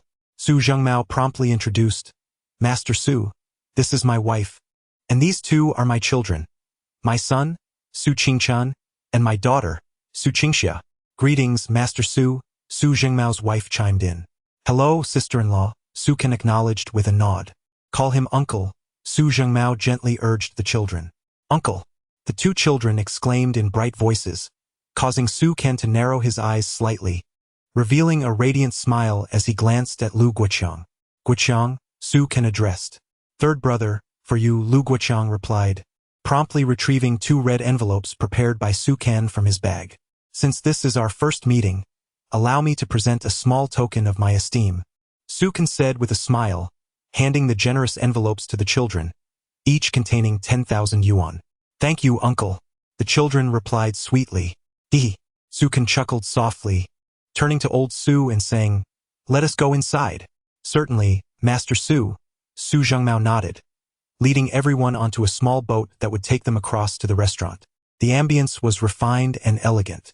Upon entering, they were greeted by opulent decorations, dragons and phoenixes, qilins and pishio, all crafted from precious rosewood, exuding luxury. Inside the grand hall, a row of round tables was already occupied by numerous guests. After a brief exchange with the staff, Su Zhengmao was led to their reserved private room, which comfortably accommodated up to 15 people, more than enough for their party.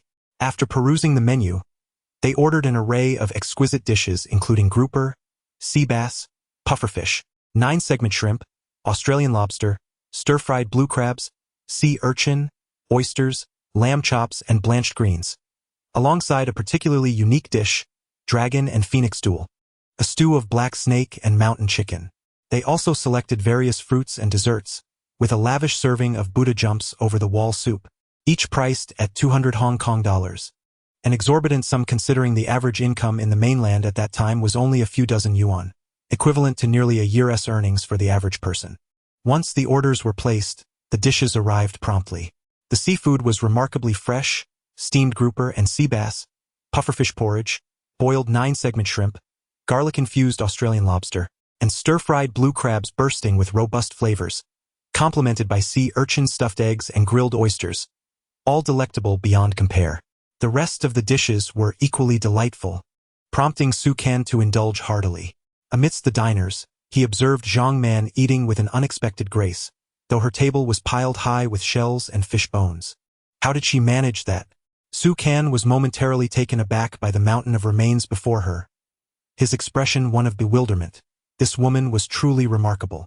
No wonder she maintained her composure even in the face of adversity. Suddenly, as they were savoring their meal, a knock echoed at the door of the private room, which then creaked open. Su Ken turned to see a graceful and poised young woman entering, holding a glass of red wine. Ah! Su Ken exclaimed in surprise. Manager Huang. She was dining here as well? A moment of astonishment washed over Su Ken as he recognized Huang Manyu stepping through the entrance. How had she found her way here?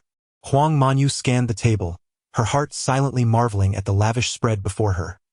Truly, Master Su had struck it rich. I just saw you and Boss Su, Mr. Zhang outside, she remarked with a smile, and thought I must have been mistaken, so I came to offer a toast, and indeed it was you. Manager Huang, please join us for a meal, Su Zhengmao invited, gesturing to the seat beside Su Ken. No, thank you. Huang Manyu shook her head, smiling, yet internally feeling a twinge of embarrassment as she realized Su Ken had not spoken a word to her despite her attempts at conversation. Damn, this was rather awkward. Did she not deserve some acknowledgement? Chapter 065. Declining HSBC's invitation, 6th update. Mr. Su, I raise a glass to you. Huang Manyu smiled at Su Ken, holding a glass of red wine. Thank you, Manager Huang, Su Ken replied, rising slightly with a gentle smile. It was quite a coincidence that Huang Manyu happened to dine here. The serendipity was astonishing. After all, Hong Kong is not a small place, teeming with people, and the number of dining establishments is even greater, not to mention the sheer improbability of both arriving at this particular restaurant simultaneously. A glimmer of amusement flickered in Su Ken's eyes. Clink! Their glasses lightly collided, and Su Ken downed his drink in one go, while Huang Manyu, slightly taken aback, parted her lips just enough to follow suit. Well then, I shall not disturb you any further. Huang Manyu beamed after finishing her drink. As she made her way to the exit, Su Ken smiled faintly, pondering whether Huang Manyu had intentionally come here.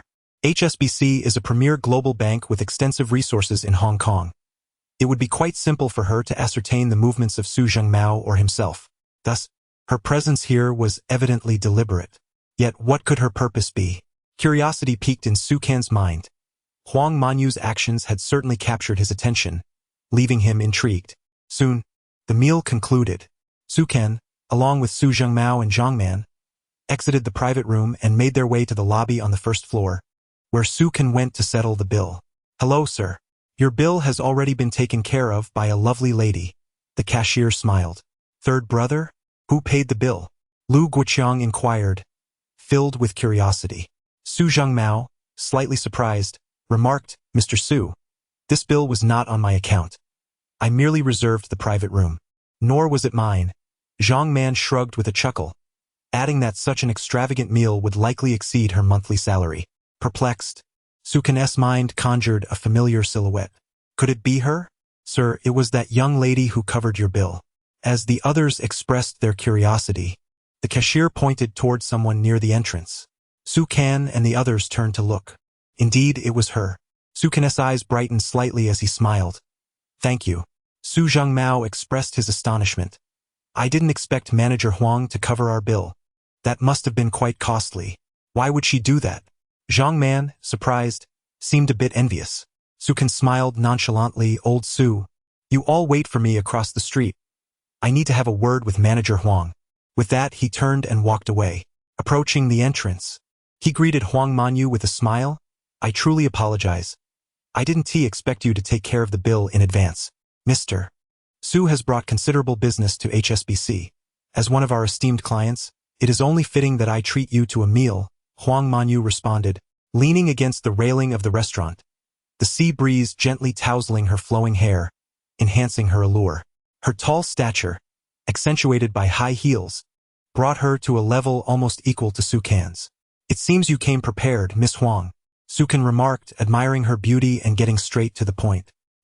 Huang Manyu paused, gazing at Su Can in surprise. Su Can offered a mysterious smile. With a wry laugh, Huang Manyu replied, "It appears nothing escapes Mr. Su's notice.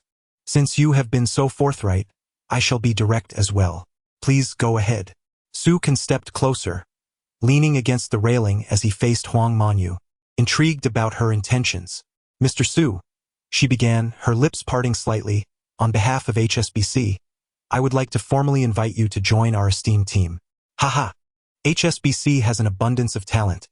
It hardly requires someone like me." Su Can shook his head, smiling. He hadn't anticipated an invitation from HSBC, but did he truly fit the profile of someone who would join such an institution? Even if he were to eventually become a COO at HSBC, what joy would that bring? "My proposition is..." Huang Manyu looked at Su Can, prepared to articulate the terms of HSBC's offer when Su Can interrupted her. "I'm sorry, Miss Huang, but I must decline," he stated bluntly. "Decline?" Huang Manyu was momentarily taken aback, staring at Su Can in disbelief that he would refuse without even hearing the terms. This man, how bold to disregard HSBC in such a manner. His confidence is truly remarkable. "Miss Huang, if this is all there is to discuss, I will take my leave. I will be departing Hong Kong in a couple of days," Su Can added with a smile, turning to leave. "Wait a moment, Mr. Su," Huang Manyu called out urgently as he walked away. Chapter 66. Intrigue and Suspense. "Manager Huang, do you have something to discuss?" Su Can inquired, turning his head with a subtle smile. He was genuinely curious about the strategies that HSBC might employ to entice him, given its stature as a colossal conglomerate, valued at over $1 trillion in the future, a truly formidable entity. Huang Manyu surveyed their surroundings. "Su Can, let us find a place to converse. However, I can only spare half an hour as my friend is awaiting my return." "Very well." Huang Manyu's eyes sparkled with excitement. "This restaurant not only serves meals but also boasts a tea room. Shall we meet on the 4th floor? "Sounds good." Su Can nodded in agreement. Following Huang Manyu to the 4th floor, they reserved a tea room and ordered a pot of Longjing tea, with Huang Manyu opting not to summon the tea master. Her movements were fluid as she prepared the tea, and her beauty added an air of elegance that was truly delightful. Catching a glimpse of Su Can's gaze upon her, Huang Manyu felt a flush of warmth on her cheeks. Realizing the intimate setting of the tea room, even devoid of any romantic implications. Su Xiao, please enjoy the tea. She offered him a cup of steaming tea, her attempt to mask the momentary awkwardness. Su Kan accepted the cup, taking a delicate sip. The tea was indeed commendable, though it lacked the exquisite taste of his family's brews, especially that of his father's prized leaves. Setting the cup down, Su Kan regarded Huang Manyu. Manager Huang, you have 25 minutes left. If you cannot persuade me, I shall take my leave. Taking a deep breath, Huang Manyu replied slowly, since you are not inclined to work for HSBC, let us explore an alternative arrangement. Do share, Su Kan said with an amused smile. Huang Manyu beamed brightly. We at HSBC value your prodigious talent in the stock market. We are willing to invest, while you provide us with insights on stocks poised for appreciation. The profits would be split 90 to 10. 90 to 10? Su Kan scoffed with a hint of derision. That seems rather unfair. I would prefer a 90% share. Huang Manyu paused, rolling her eyes in exasperation. She had not anticipated Su Kan's blatant self-admiration. 90% is for HSBC, while you would receive merely 10. Your statement implies that HSBC would only receive a fraction. How amusing, Su Kan replied with a smirk. To think you believe I could be satisfied with a mere 10%. I seek substantial gains, not trifles. As he stood to leave, Huang Manyu hastily interjected, 2%. Manager Huang, if there is no sincerity in this discussion, I see no reason to continue, Su Kan remarked, turning to face her with a dispassionate smile. The minimum I can accept is 40%. Without that, there is no point in further negotiation. As Su Kan opened the door and began to slip on his shoes, Huang Manyu felt a pang of urgency. Did he truly demand 40%? Not even 30%. Su Xiao, we can only offer 35%, she said, rising quickly, her tone laced with desperation. Deal, Su Kan exclaimed, turning back to Huang Manyu with a radiant smile akin to sunshine. 35% was acceptable to him. He doubted HSBC would acquiesce to a larger share. He had proposed 40 merely to elevate their offer, knowing they might push for 30% otherwise. Huang Manyu exhaled a sigh of relief, feeling her tension dissipate. Engaging in this dialogue had drained her, akin to the exertion of an intense tennis match. A light sheen of sweat formed on her back, reflecting the suspenseful nature of their exchange. That was quite a contest, she mused internally, casting a glance at Su Kan. Miss Huang, may our collaboration be fruitful, Su Kan said as he stepped back into the room, extending his broad hand. Huang Manyu reciprocated with her delicate, fair hand. To a successful partnership, she replied softly. Chapter 67. 2 billion funds. 8 updates. Su Kan resumed his seat, sipping the remaining Westlake Longjing tea. Su, you truly are a master negotiator, Huang Manyu remarked, refilling his cup while admiring his handsome visage, a smile gracing her lips. Mutual appreciation, Su Kan replied with a chuckle. Manager Huang, offering me merely a 10% share indicates your exceptional negotiation skills. Su, relentless pursuit of a beautiful woman can be quite disheartening, Huang Manyu retorted, rolling her eyes in exasperation. Had she not initially proposed a 9-to-1 profit-sharing ratio, Su Kan might have dared to suggest a 4-to-6 split with HSBC. This fellow was certainly no fool. With a grin, Su Kan proposed, let us speak frankly. That was my intention, she replied. How much capital is HSBC prepared to allocate for this venture? 10 billion, Huang Manyu responded with a slow smile. Only 10 billion? Su Kan furrowed his brow, sighing. I believe HSBC is not so stingy as to commit merely 10 billion. Su, 10 billion is substantial, Huang Manyu countered, her lips forming a wry smile. After all, the daily operational needs of HSBC require considerable funds. Su Kan shook his head. Huang Manyu paused. He continued, it is challenging to find stocks with such alarming growth potential, and due to the substantial amount, it must be diversified across various stocks with varying yields. If this investment is not significant, the profits will be limited. What does Su mean? Huang Manyu pondered, her beautiful eyes fixed upon him. 20 billion, he declared, extending 2 fingers with a smile. At the very least, I can achieve a 25% profit within a month. 20 billion, Huang Manyu gasped, astonished by the magnitude of his claim, a 25% profit. 20 billion is indeed a staggering sum, placing one among the super-rich in Hong Kong. Even the wealthiest, such as the Li family patriarch, possess few assets of that scale. What shocked Huang Manyu further was Su Can's audacity to guarantee a 25% profit within a month. Such a figure equates to 5 billion. Earning 5 billion in a month seemed plausible, especially considering Su Can had transformed 15 million into 1 billion in just 1 week. Su Can's gaze narrowed slightly as he observed Huang Manyu, lost in thought. She was a strikingly beautiful girl, captivating even in contemplation. 5 billion, he mused, realizing his share would be approximately 1.75 billion. A month's effort is worthwhile. Moreover, if HSBC tasted success, future collaborations would beckon. Su Can envisioned leveraging this towering tree for nourishment, allowing his Wanxiang group to flourish into a colossal entity. With nearly a year ahead, he could amass considerable profits to reinvest into this venture. After several minutes of contemplation, Huang Manyu slowly opened her eyes. Su. I can assure you that HSBC can indeed allocate 20 billion for this endeavor, and I hope to witness some results within the first 2 days. Understand that 20 billion is a monumental amount. I can persuade the bank's board, but there will be significant resistance. Early profits will mitigate this opposition. After pondering her words, Su Can nodded. That is acceptable, but I require your assurance that if we see early profits, HSBC cannot secretly inject additional funds.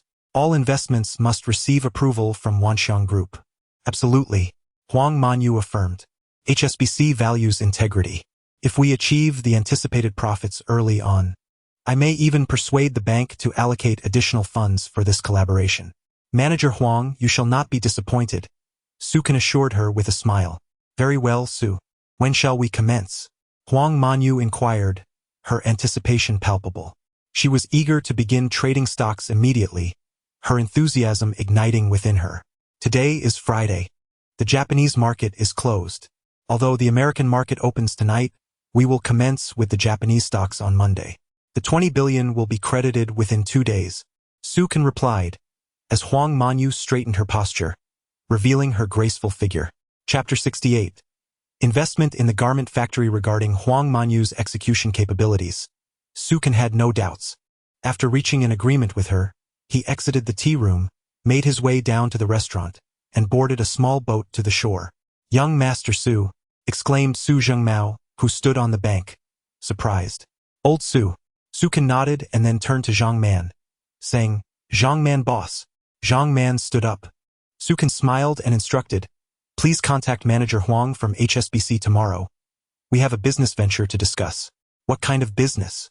Zhang Man asked curiously, as HSBC was one of the top 10 banks in Xiangjiang with a formidable background. She hadn't anticipated that the newly established Wanxiang company would engage in business with HSBC right from the start. Just reach out to Manager Huang. She will provide all the details, Su Can replied with a faint smile. Understood. Zhang Man nodded. Youthful Master Su.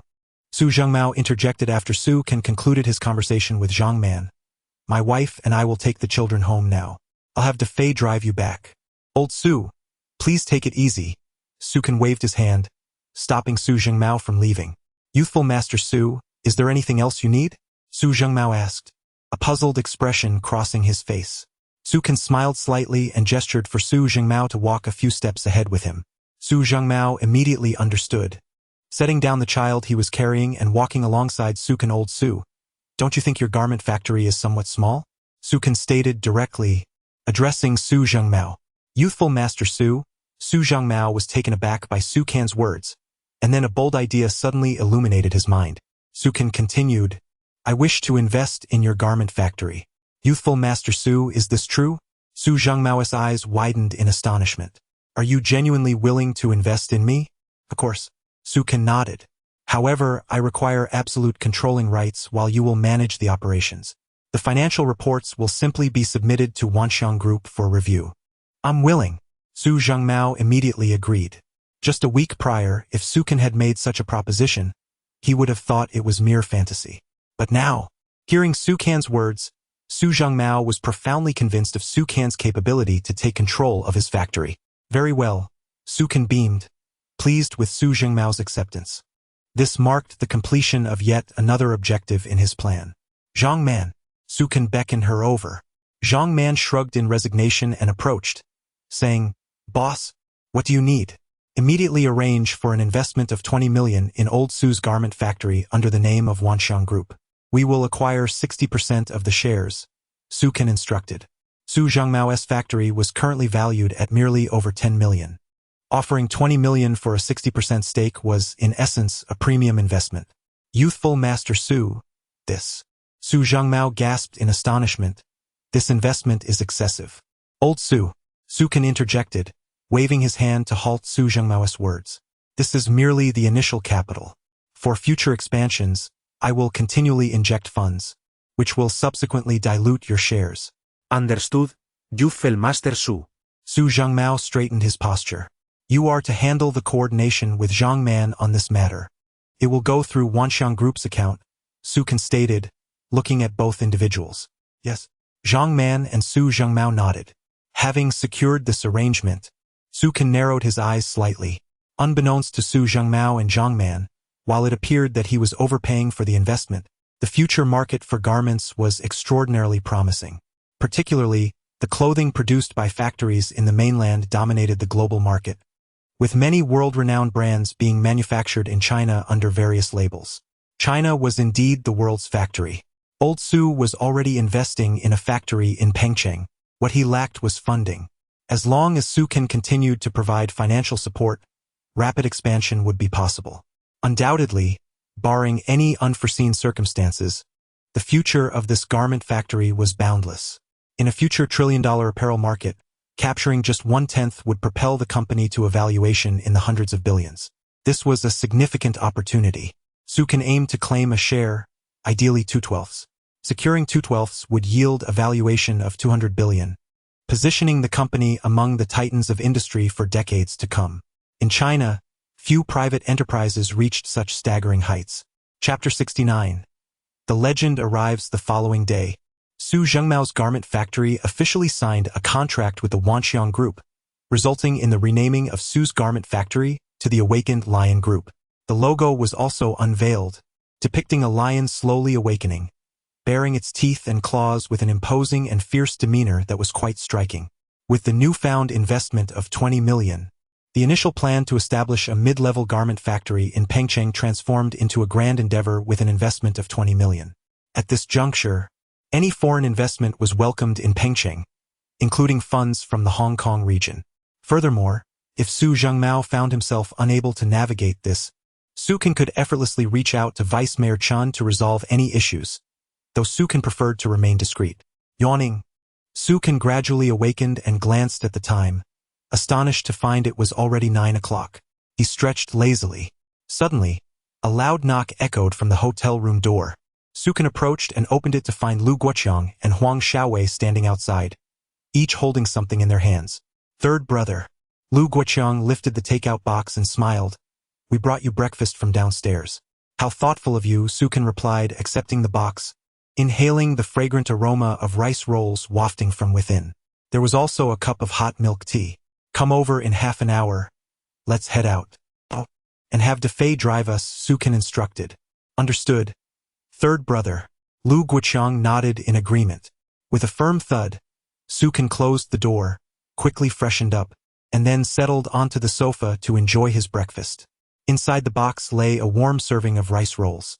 He opened it and began to indulge heartily. After finishing, he sipped the milk tea, which was rich and sweet, a flavor he particularly relished. As he savored the tea, Su Can reminisced about the numerous bubble tea franchise stores from his past life, the trendy shops that thrived in a vast market that generated over 100 billion in annual revenue. Perhaps, he mused, he could establish a company in the future dedicated to managing such ventures, developing various sub-brands. A series of knocks interrupted his thoughts. Changing his clothes, Su Can stepped outside to find Lu Guoqiang and Huang Xiaowei waiting. "Third brother, Defei has been waiting outside for quite a while," Lu Guoqiang informed him. "Let's go," Su Can replied, and the trio made their way down to the hotel lobby, where they found Defei waiting. "Young Master Su," Defei greeted enthusiastically. "To that mall we visited last time," Su Can instructed, his tone nonchalant. "Ah," Defei seemed taken aback. "Third brother," Lu Guoqiang expressed surprise. "We're not going back there, are we?" I have some items to purchase, Sukan replied with a smile. Having come to Hong Kong, he intended to buy some goods to bring back to Yenjing, particularly women's products for his mother. In his previous life, he regrettably missed the chance to honor his parents before their untimely passing. In this life, he was determined not to let such opportunities slip away. Of course. Dafei nodded. The group boarded Dafei's business vehicle and made their way to the mall. After about 20 minutes, they arrived at the mall's entrance. Exiting the vehicle, they took the elevator to the floor dedicated to clothing. Upon their arrival, Sukan headed straight for a particular store, immediately recognized by the staff from previous visits, especially due to Dafei's distinctive blonde hair. As Sukan and his companions entered, the nearby shop employees were astonished, their eyes wide in disbelief. Look, isn't that the legendary figure from the other day? One exclaimed. What? The legend of our mall? He's back? My goodness! Is this wealthy gentleman here to shop for clothes again? It was rumored that the employees from the neighboring store had been reprimanded by their manager after their previous encounter, while only one, Xiao Yu, had received praise. Now that the esteemed patron had returned, the staff were cautioned to not underestimate him. A single purchase could represent their entire month's sales. The whispers spread rapidly, and within mere minutes, news of Sukan's presence had circulated throughout the mall, with nearly everyone aware that the legend who had transformed their shopping experience had returned once again. Chapter 070. The fortunate girl Sukan sensed that as they passed by, numerous curious glances were directed towards their group. Most of these onlookers were shop assistants. After a while, he noticed that some customers also displayed expressions of surprise, turning their eyes towards him. Third brother, I feel like everyone is watching us, Lu Guoqiang remarked, astonished. Huang Xiaowei, with a peculiar expression, added, indeed, I thought it was just my imagination. What imagination? Dafei said solemnly. It certainly feels like we are akin to celebrities, with all eyes upon us. He felt that he had never experienced such prominence, not even during his most audacious moments. Let us not dwell on it, Sukan replied, shaking his head. His keen mind surmised that the events from that day must have circulated, leading to their recognition. The group arrived at the clothing store from that day. Suddenly, several shrill screams erupted from inside. Sukan looked over to find the same disdainful shop assistants from before, now covering their mouths in shock, staring at them in disbelief. As Sukan stepped inside, nearly all the shop assistants rushed out to greet him, eager to attend to his needs. Where is Xiao Yu? Sukan inquired with a slight frown. Upon hearing his words, the assistants displayed expressions of envy. They hadn't anticipated that this customer was there to seek out Xiao Yu. Simultaneously, they felt immense regret. Had they not underestimated him during his last visit, perhaps they could have been the ones to benefit from his patronage. Now, this affluent customer had returned to seek Xiao Yu again, likely boosting her sales by several thousands. Ah, sir, you're back. A familiar face appeared. Sukan turned to see the graceful shop assistant, Xiao Yu. He nodded slightly and said, Today, I plan to purchase some items again. Please assist me in choosing. Of course, sir, she replied, smiling sweetly. Sukan's words only deepened the envy of the other female shop assistants, who wondered if he was genuinely returning to buy clothes. Could it be another few tens of thousands? They mused, astonished that he had chosen to shop with Xiao Yu again. May I ask what sizes you require? Xiao Yu asked, glancing at the others. Previously, Sukan, Lu Guoqiang, and Huang Xiaowei had shopped together. Now he was accompanied by different individuals. No, Sukan shook his head. I need to buy clothes for 2 people. The man is in his 40s, and the woman is of a similar age. The man's stature is similar to mine but a bit broader. Please select 3 outfits for each of them, and make sure they are understated. Sukan contemplated briefly. His parents worked in government positions, so the clothing should not be overly ostentatious. However, it could be stylish enough for regular wear, just not too flashy. In Yenjing, most clothing lacked the vibrant hues found in Xiangjiang. Instead, they leaned towards more muted tones. Sukan aimed to select attire that was akin to what one would find in Yenjing but of superior quality and elegant design. Understood, Xiao Yu said with a gentle smile. Oh, and don't worry about the price. Feel free to choose as you wish, Sukan added.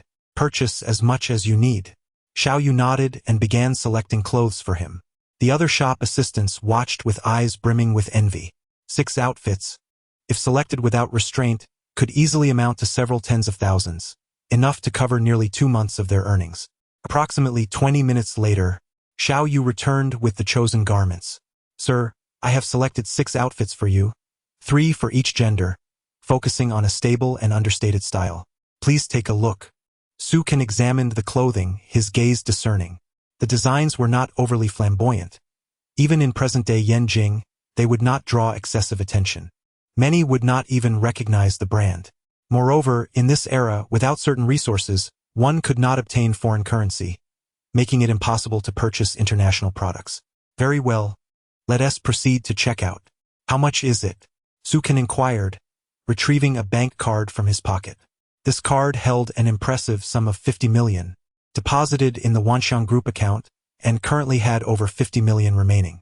The total is 56,000, Xiao Yu said as she approached the register. The cashier calculated the price before prompting. Please swipe your card. Su Kan handed over the card. As it was processed, the cashier's eyes widened in astonishment. When she discreetly checked the balance, her jaw dropped, and she gasped in disbelief. 50 million. This is an incredibly wealthy individual, she thought, realizing that the card's balance began at a staggering 50 million. Trembling, she returned the card to Su Kan, her hands shaking from the shock of encountering such wealth for the first time. She glanced at Xiao Yu, her eyes filled with profound envy. Xiao Yu was indeed fortunate to have crossed paths with such an affluent customer. The other shop assistants could hardly believe their previous dismissive attitudes towards this wealthy patron. They lamented their lost opportunity, realizing how absurdly narrow-minded they had been. The cashier swallowed hard, feeling utterly overwhelmed. Just how much money would one need to possess to be deemed truly wealthy? Truly envious of Xiao Yu, the cashier thought, her eyes reflecting a deep admiration for her colleague. Chapter 071. $1 Million expenditure. Successful contract signing, sir. Your clothes have been neatly packaged. Xiao Yu carefully arranged the garments, placing them into several luxurious paper bags before presenting them to Su Kan. Su Kan nodded appreciatively. Huang Xiaowei promptly stepped forward, taking the bags from Xiao Yu on Su Kan's behalf. Xiao Yu, Su Kan remarked, I would like your assistance in procuring some additional items at the mall. Perhaps a watch or something similar. Xiao Yu was taken aback. Are there Rolex counters in this mall? Su Kan observed her expression and inquired, revealing his intention to purchase a watch as a gift for his father.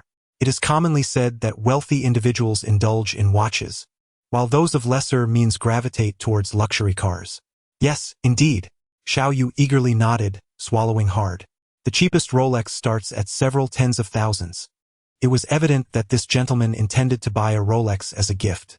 Let us proceed, Su Kan replied with a calm smile, stepping out of the store. After exchanging pleasantries with the staff, Xiao Yu hurriedly followed Su Kan and his companions. The store employees watched with envious eyes as they departed. Oh, how I regret my previous judgments, one employee lamented. Did you see? That customer just spent nearly 60,000 on clothing. My goodness, that's nearly my entire monthly earnings. Another added, filled with jealousy. And now he's taking that customer to purchase a Rolex. The referrer earns a commission on Rolex sales too. The female staff members were engulfed in envy and jealousy. I have some alarming news, the cashier remarked, observing the female employees gazing out at Su Kan's departing figure. With a smirk, she continued, I caught a glimpse of that customer's bank card balance. Do you know how much it was? How much? Could it be in the millions? At least 500,000, perhaps. The employees were curious, leaning in closer. The cashier scoffed. It's actually a number with an extra zero. I'm not talking about 1 million, but 5 million, 50 million. In fact, I am certain that this customer possesses multiple cards, with one holding a deposit of 50 million. Upon hearing the cashier's words, everyone present gasped in astonishment, overwhelmed by the magnitude of the figure. 50 million. It was simply too extravagant. They stared in disbelief at Su Kan's receding figure, regretting their previous judgments and wishing they could vanish from the mall in embarrassment. Meanwhile, Xiao Yu led Su Kan to the Rolex counter, which represented the pinnacle of luxury watch brands. Rolex is renowned as the fighter jet among timepieces. It is universally acknowledged as a hard currency in the world of horology, retaining significant value. In turbulent regions, particularly where drug lords and gangs reign, these watches are highly coveted. Even in dire circumstances, one may forego cash but must possess a Rolex, as it serves as a means to procure various arms on the black market, a vital asset for any resurgence. Su Xiao, you called out, addressing him by the title he preferred. What do you think of this men's watch? I've seen many individuals wearing it, though it is rather pricey. She gestured to a watch priced at 120,000. Su Can examined the watch. It was bright and featured a gemstone that appeared too youthful for his taste. He preferred something more understated. As he scanned the selection, he suddenly spotted a classic Rolex, a model that had been released over 2 decades ago and was widely recognized within the Rolex family. Xiao Yu gasped, isn't that priced at over 400,000? How exorbitant! She inhaled sharply, her expression contorting slightly. That amount could buy a house in the city. Not too expensive, Su Can countered, shaking his head. This watch is exceptionally classic, and every component is handcrafted. I will take this one. In addition to this selection, he also acquired a women's Rolex, albeit at a slightly lower price of around 400,000. Xiao Yu was utterly astonished. That's nearly $1 million, she murmured, unable to comprehend how Su Can could make such a purchase without a second thought.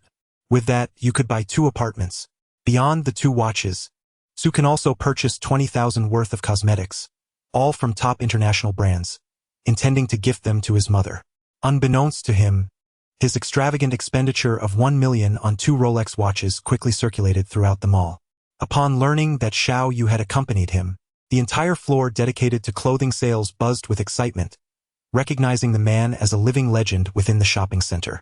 The employees at Xiao Yu's store were left dumbfounded upon hearing the news, their jaws dropping in disbelief. What? That customer spent nearly $1 million on 2 Rolexes? He also spent close to 60,000 here. Is it true? He spent nearly $1 million on cosmetics as well? They were astounded, questioning who this affluent individual could be.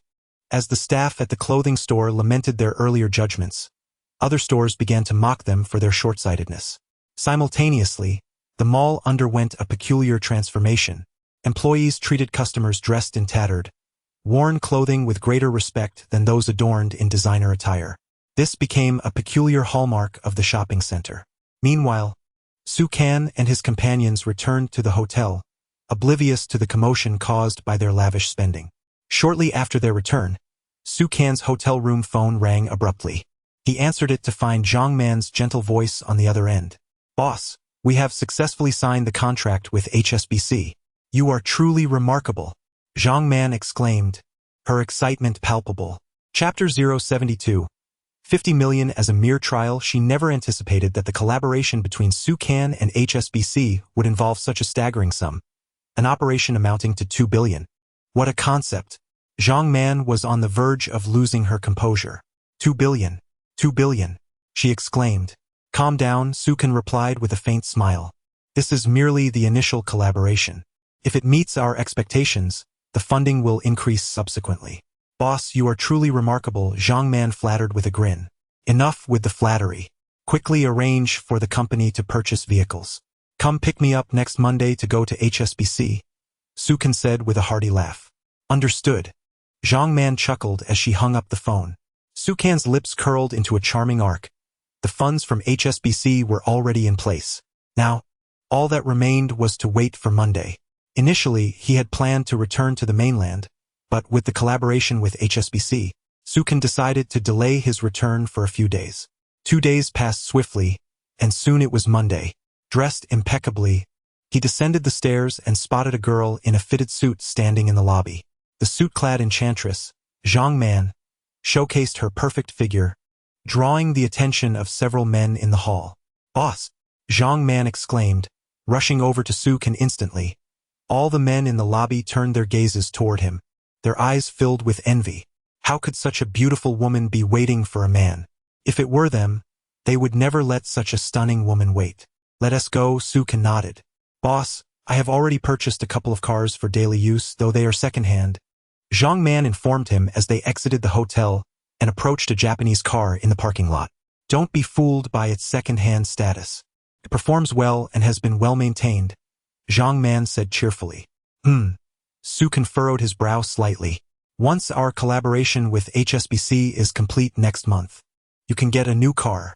Additionally, I will arrange for a driver for you. Zhang Man opened the car door, her eyes widening in astonishment. Of course. Sukan nodded, taking a seat in the passenger side. Zhang Man gasped in disbelief as she settled into the driver's seat, her expression reflecting her incredulity. To have such a standard, typically reserved for successful individuals, can I really acquire it so easily? She pondered. Just days ago, she had been struggling to make ends meet, running a small agency and being labeled a con artist. Now, not only had she become the company's COO, but she also had a car and was about to drive it herself. She had indeed reached the pinnacle of her life. What are you daydreaming about? Let us get going, Sukan said, snapping her out of her reverie. Ah, I'm sorry, boss, Zhang Man replied, gazing at him with gratitude. She understood that by not rejecting Sukan's offer that day, her life had undergone a profound transformation. Who would have thought that just days ago she was being called a con artist, and now she had signed a $2 billion Hong Kong agreement with HSBC. In Hong Kong, few individuals could claim the privilege to sign such a significant contract. Even the head of the Li family wouldn't secure contracts of this magnitude regularly. Yet here she was, Zhang Man, embarking on this journey thanks to the man before her. The car rolled forward, heading towards HSBC. Initially apprehensive about Zhang Man being a dangerous driver, Sukan soon realized she handled the vehicle exceptionally well. They quickly arrived at the bank. After parking, they walked through the bank's entrance where Huang Manyu had been waiting for some time. Manager Zhang, young Master Su. She greeted them warmly. Manager Huang. Zhang Man replied with a sweet smile. Let us head inside first, Sukan suggested, glancing around. There are many people outside, and we wouldn't want our conversation overheard. Certainly. Please follow me, Huang Manyu said, leading them through the bank. As they walked, Sukan noticed they were not heading to the same room as last time but rather towards a secure area behind an iron door. Youthful Master Su, this operation is of great importance, so we will conduct it in the bank's secure room, Huang Manyu explained, unlocking the door with her fingerprint. Sukan nodded in agreement as they entered an office where several individuals were already seated at their terminals, surrounded by numerous screens. Upon entering, Sukan scanned the room, surprised not to see Zhang Jianye among them. These are some of the finest traders from our HSBC branches across Asia, gathered for this collaboration, Huang Manyu clarified, noticing Sukan's inquisitive gaze. Zhang Jianye is not involved this time, she continued. That's fine, Sukan replied with a calm smile. The funds are now in place. We can operate in the Japanese stock market, Hong Kong stock market, or even the Southeast Asian and Korean markets. After assessing the situation, Sukan stated, since it's the Japanese market opening time, let us begin with a small trial there. Huang Manyu's eyes lit up with excitement. Understood. Sukan glanced around before Huang Manyu swiftly began her tasks, locating the stock codes. She swiftly issued commands in English, prompting the traders to spring into action with remarkable speed, their movements akin to shadows. Chapter 073, 1 hour spent 1.5 billion within the room. The sound of tapping resonated. In less than 5 minutes, the individuals ceased their actions, casting their gazes toward Huang Manyu, indicating their completion. Su Xiao had executed the operation, investing a total of 50 million without a single cent remaining. Huang Manyu smiled and remarked, good. Sukan nodded slightly, a faint smile gracing his lips. Next, we shall purchase that particular stock. Huang Manyu inquired with curiosity. The first one is 60 million. For the remaining stocks, each should be bought for 50 million. Sukan produced a slip of paper and handed it to Huang Manyu. Upon examining it, she understood and nodded. Trusting Sukan's judgment, Huang Manyu promptly issued orders, and once again, the sound of tapping reverberated within the room. Zhang Man observed Sukan, admiration evident in her eyes. Impressive in such a brief span, the boss has managed to spend 3 billion, that's not merely 3 million or 30,000. It's an astounding sum, all invested. She then noticed Sukan issuing instructions for 5 stocks, each valued at approximately 50 million. His movements were swift, and Huang Manyu was resolute. In no time, Sukan had Huang Manyu procure a substantial amount of stocks in the Japanese market, totaling billions in market value. With 20 billion in funds, only 13 remained. Su Xiao. Shall we continue purchasing? Zhang Man queried with curiosity. Yes, Su Can affirmed. The remainder is for short-term investments. As soon as the increase exceeds 5%, we shall sell immediately. Understood. Huang Manyu replied with a sense of elation.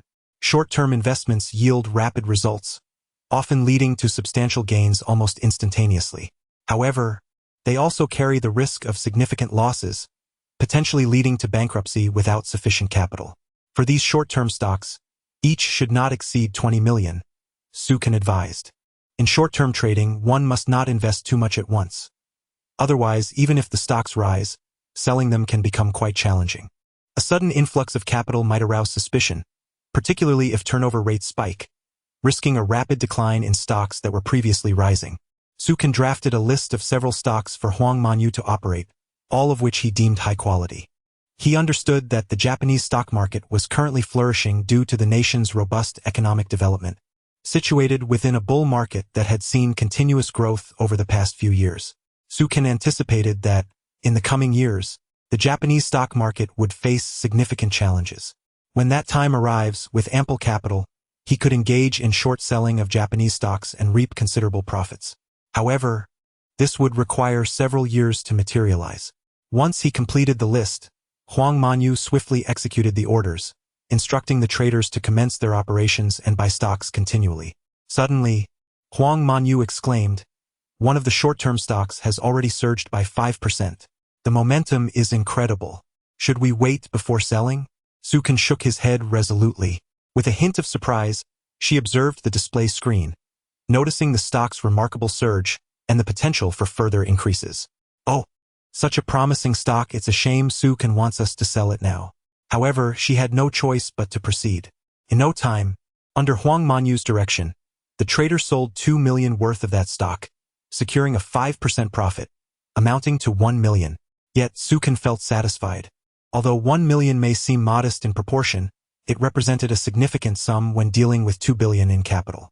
He continued to guide the operations, utilizing Huang Manyu as a conduit to communicate in English with the traders, who varied in appearance from East Asian to South Asian and Southeast Asian, yet all were proficient in English. As time progressed, Su Can had expended nearly 2 billion Hong Kong dollars in the Japanese stock market, acquiring stocks. "The Hong Kong stock market has opened," Huang Manyu noted. "All right, we have nearly finished buying in the Japanese market. For short-term gains of 5%, we shall sell immediately and begin purchasing Hong Kong stocks." Su Can replied in a low voice, promptly indicating several Hong Kong stocks. Huang Manyu issued the commands, and the traders responsible for Hong Kong stocks commenced their operations. Su Can invested relatively modestly in the Hong Kong market, around 2 billion, primarily focusing on mid to short-term stocks expected to rise within half a month. However, he was hesitant to exploit the market excessively, as it would be inappropriate to overly profit from the Hong Kong stock market. He contemplated acquiring stocks from South Korea, investing 50 million in several Southeast Asian stocks as well. Zhang Man watched in awe, repeatedly gasping in disbelief. She observed the balance displayed on the screen, her expression reflecting astonishment as she absorbed the magnitude of the situation. In merely an hour, Su Can had astonishingly expended 5 billion, investing in various stocks. My heavens! 1.5 billion. How could this be possible? Upon examining the stocks Su Can had purchased, Zhang Man's eyes widened in shock, realizing that they had all experienced unexpected gains. A quick glance revealed 1 Hong Kong stock and 2 Japanese stocks had all shown slight increases, with the highest reaching 5%. Chapter 074. Increasing Investment, 1 billion fund, 515 seeking initial subscription. The Japanese stock market had been sold off. Su Can fixated on the screen, observing that a particular stock had surged by 5.2 within a short span. The trader promptly executed the transaction, successfully selling the stock and securing a profit of approximately 5. As time passed, about half of the Japanese stocks Su Can had identified began to be sold off, with their gains reaching 5. By the afternoon, right before the market closure, the short-term stocks had escalated by over 10, while even the long-term stocks recorded a minimum increase of 2, with some exceeding 10. Huang Manyu, witnessing the market halt, clenched her fist in relief. The triumph in the Japanese stock market was undeniable, yielding a profit of at least 6.5. With an investment of 1 billion in the Japanese market, this translated to a minimum profit of 60 million. And this was merely one portion of the billion. Zhang Man's eyes widened in astonishment as she observed Huang Manyu's statistics, unable to contain her shock as she gasped repeatedly. In merely a few hours, less than half a day since the market opened, an astounding profit of over 60 million had been realized. The operations were nothing short of miraculous. Furthermore, the proceeds had returned to their hands, amounting to several hundreds of millions. Zhang Man's mouth slightly agape. She stared at Su Kan in disbelief. The Korean stock market had recorded a rise of 10. Although the Japanese market was closed, the Korean market remained open, owing to the differing time zones and trading hours. Sell. Huang Manyu promptly commanded. Soon, that stock was sold, with a principal of 30 million, yielding profits exceeding 2 million. The remaining stocks averaged an increase of 4. With an investment of 200 million, the overall rise averaged approximately 4.5, resulting in a total profit of several million. Zhang Man calculated, astounded. Additionally, she noted that in the Hong Kong stock market, Su Kan had invested 200 million, which also appreciated by 3. In Southeast Asia, a 50 million investment rose by 3, yielding 1.5 million. Altogether, this amounted to over 70 million. As evening approached, the American stock market was set to open. Zhang Man could hardly fathom the potential profits if Su Kan were to utilize the remaining funds in the American market. Would it yield over 20 million? The answer was undoubtedly affirmative. After witnessing Su Kan's prowess, she felt a mysterious confidence, though the reason eluded her. In the afternoon, after the markets closed, Su Kan and his associates chose not to leave but to rest in the lounge of HSBC. As the American market opening time approached, Su Kan instructed that all movable funds be transferred to the American market via HSBC channels. Just as the account transfer commenced, a sudden knock at the door interrupted. A striking young woman entered, addressing Huang Manyu. Manager Huang, the headquarters is on the line, and they request your attention. Su, I'll take this call, Huang Manyu said, her eyes bright with anticipation. Very well, Su Kan replied with a nod. Headquarters? Was it the headquarters of HSBC? It seemed that they were keenly observing today's developments, curious whether the profits exceeding 70 million met their expectations. Among those profits, over 20 million belonged to Su Kan with a 3.5 share in the earnings, though the distribution time was yet to come. There were still several months left to invest those funds in the stock market, potentially increasing Su Kan's profits further. Moments later, the door swung open, and Huang Manyu burst in, her face alight with joy. Su Kan's eyes glimmered with delight, sensing that something good had transpired. Su, Huang Manyu exclaimed. Great news! Tremendous news! What is it? Zhang Man inquired curiously, having seen Huang Manyu exit to take a call. What could have prompted such a jubilant return? Unable to contain her laughter, Huang Manyu pointed at the display screen, showcasing the current account status in the American stock market. She revealed, we have already invested over 1 billion in Asian stocks, and the remaining amount is less than 1 billion. As Huang Manyu spoke, the account figures suddenly began to soar dramatically, increasing by 1 billion every second. The pace was dizzying and astonishing. In the blink of an eye, the account value surged by 10 billion. 10 billion. Zhang Man gasped, her mouth agape in disbelief. Su Kan smiled lightly, affirming, indeed. The board of HSBC must have recognized today's profits, leading to this substantial increase. This meant that the initial cooperation funding had escalated from 20 billion to a staggering 30 billion. Su Kan could not help but admire HSBC's astute vision, their sharp acumen, and their grand gestures. It was nothing short of exhilarating. Su, this afternoon, I reported our achievements to headquarters.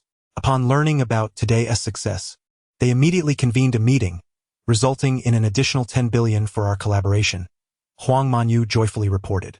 This means we now have several billion in the American stock market, enabling us to make significant strides. HSBC is truly remarkable, Su Kan beamed. In that case, I shall employ my expertise, Manager Huang. Let us acquire all the stocks. With that, Su Kan produced a list of stock names he had meticulously prepared, placing it in Huang Manyu's delicate hands. Huang Manyu paused momentarily, her cheeks flushed. 100 million Hong Kong dollars, Su Can stated nonchalantly. Chapter 075. Earning money is just that simple at this moment.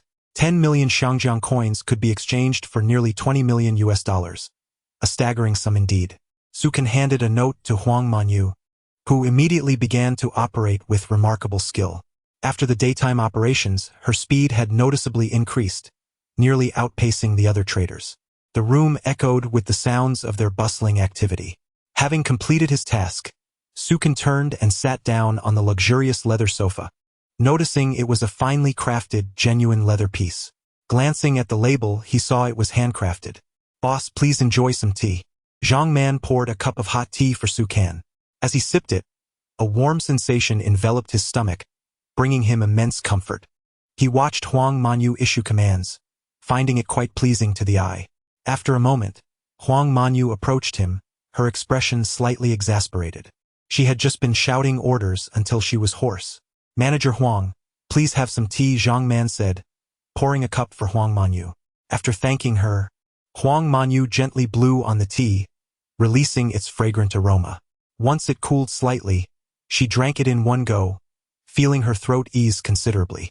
She shot Su Can a glance, feeling somewhat aggrieved that he, having merely provided a few notes, had managed to secure such a substantial profit share.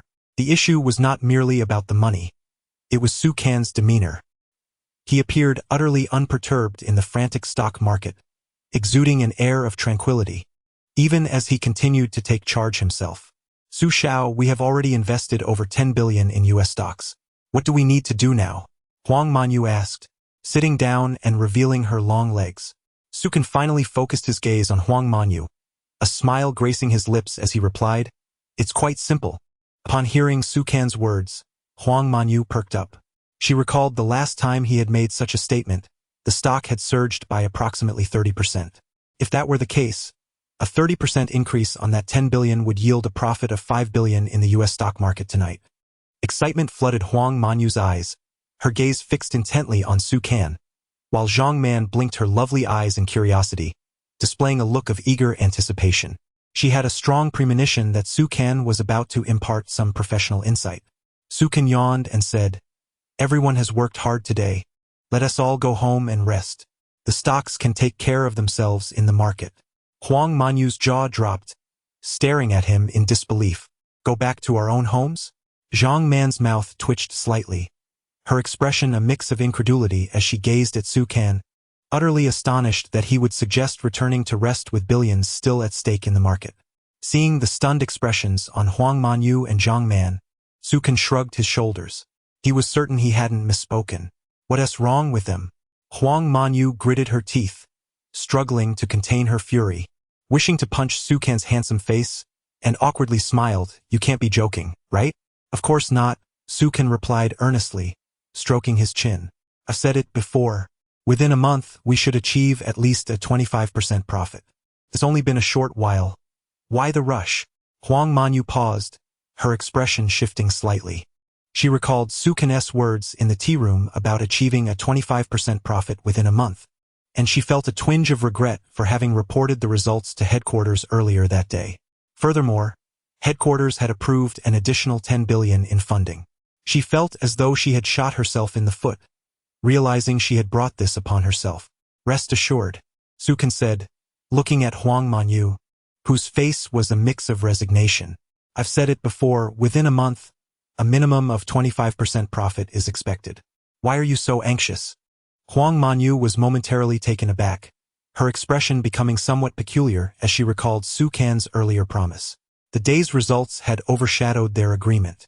Considering Su Can's earlier performance, which had netted them over 70 million, she imagined if they maintained such a pace with 20 trading days in a month, they could potentially earn an astounding sum.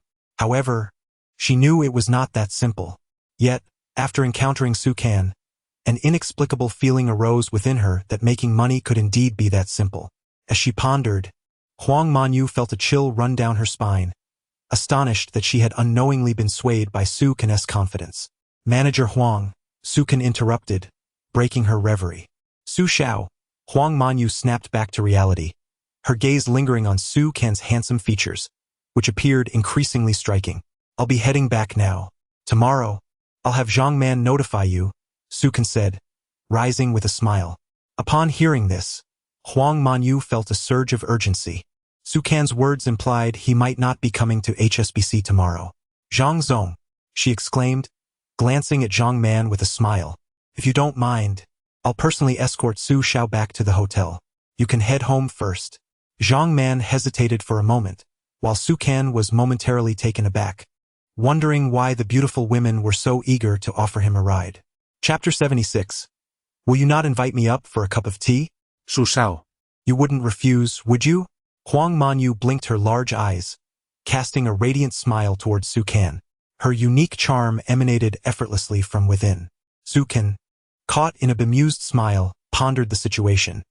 Why was she so eager to escort him home, yet there was no token of appreciation? Zhang Man observed the exchange, feeling a twinge of jealousy as she glanced between Su Kan and Huang Manyu. Boss, Manager Huang is seeing you off. I shall take my leave now. As Zhang Man exited the lounge, Su Kan felt a sense of resignation. Shall we go? Huang Manyu inquired gently, picking up her car keys and approaching Su Kan. Following her lead, they made their way out of HSBC and into the parking lot, stopping in front of a sleek black Mercedes. Su Kan was taken aback. He had not anticipated Huang Manyu owning such a vehicle. Typically, such a robust model was favored by men. It exuded boldness, hardly a choice for most women. A smirk crept across Su Kan's lips as he stole a glance at Huang Manyu. With a flick of her wrist, she pressed the key fob, unlocking the car door. Su Xiao, please. Huang Manyu gestured gracefully, as Su Kan settled into the spacious passenger seat. The interior was imbued with a subtle fragrance, and he noticed a bottle of Gucci perfume nearby. It scent delicate and ethereal, lingering softly in the air. As the car roared to life, Huang Manyu deftly maneuvered the steering wheel. Su Xiao, how much do you think we can earn from the U.S. stock market today? She asked with a smile. 5%. Su Kan replied nonchalantly. Huang Manyu's mind whirled at his words. At least, she responded, her smile widening. Su Kan continued, recalling his knowledge of market trends. He anticipated a significant surge in the U.S. stock market, which would positively affect the stocks he had chosen.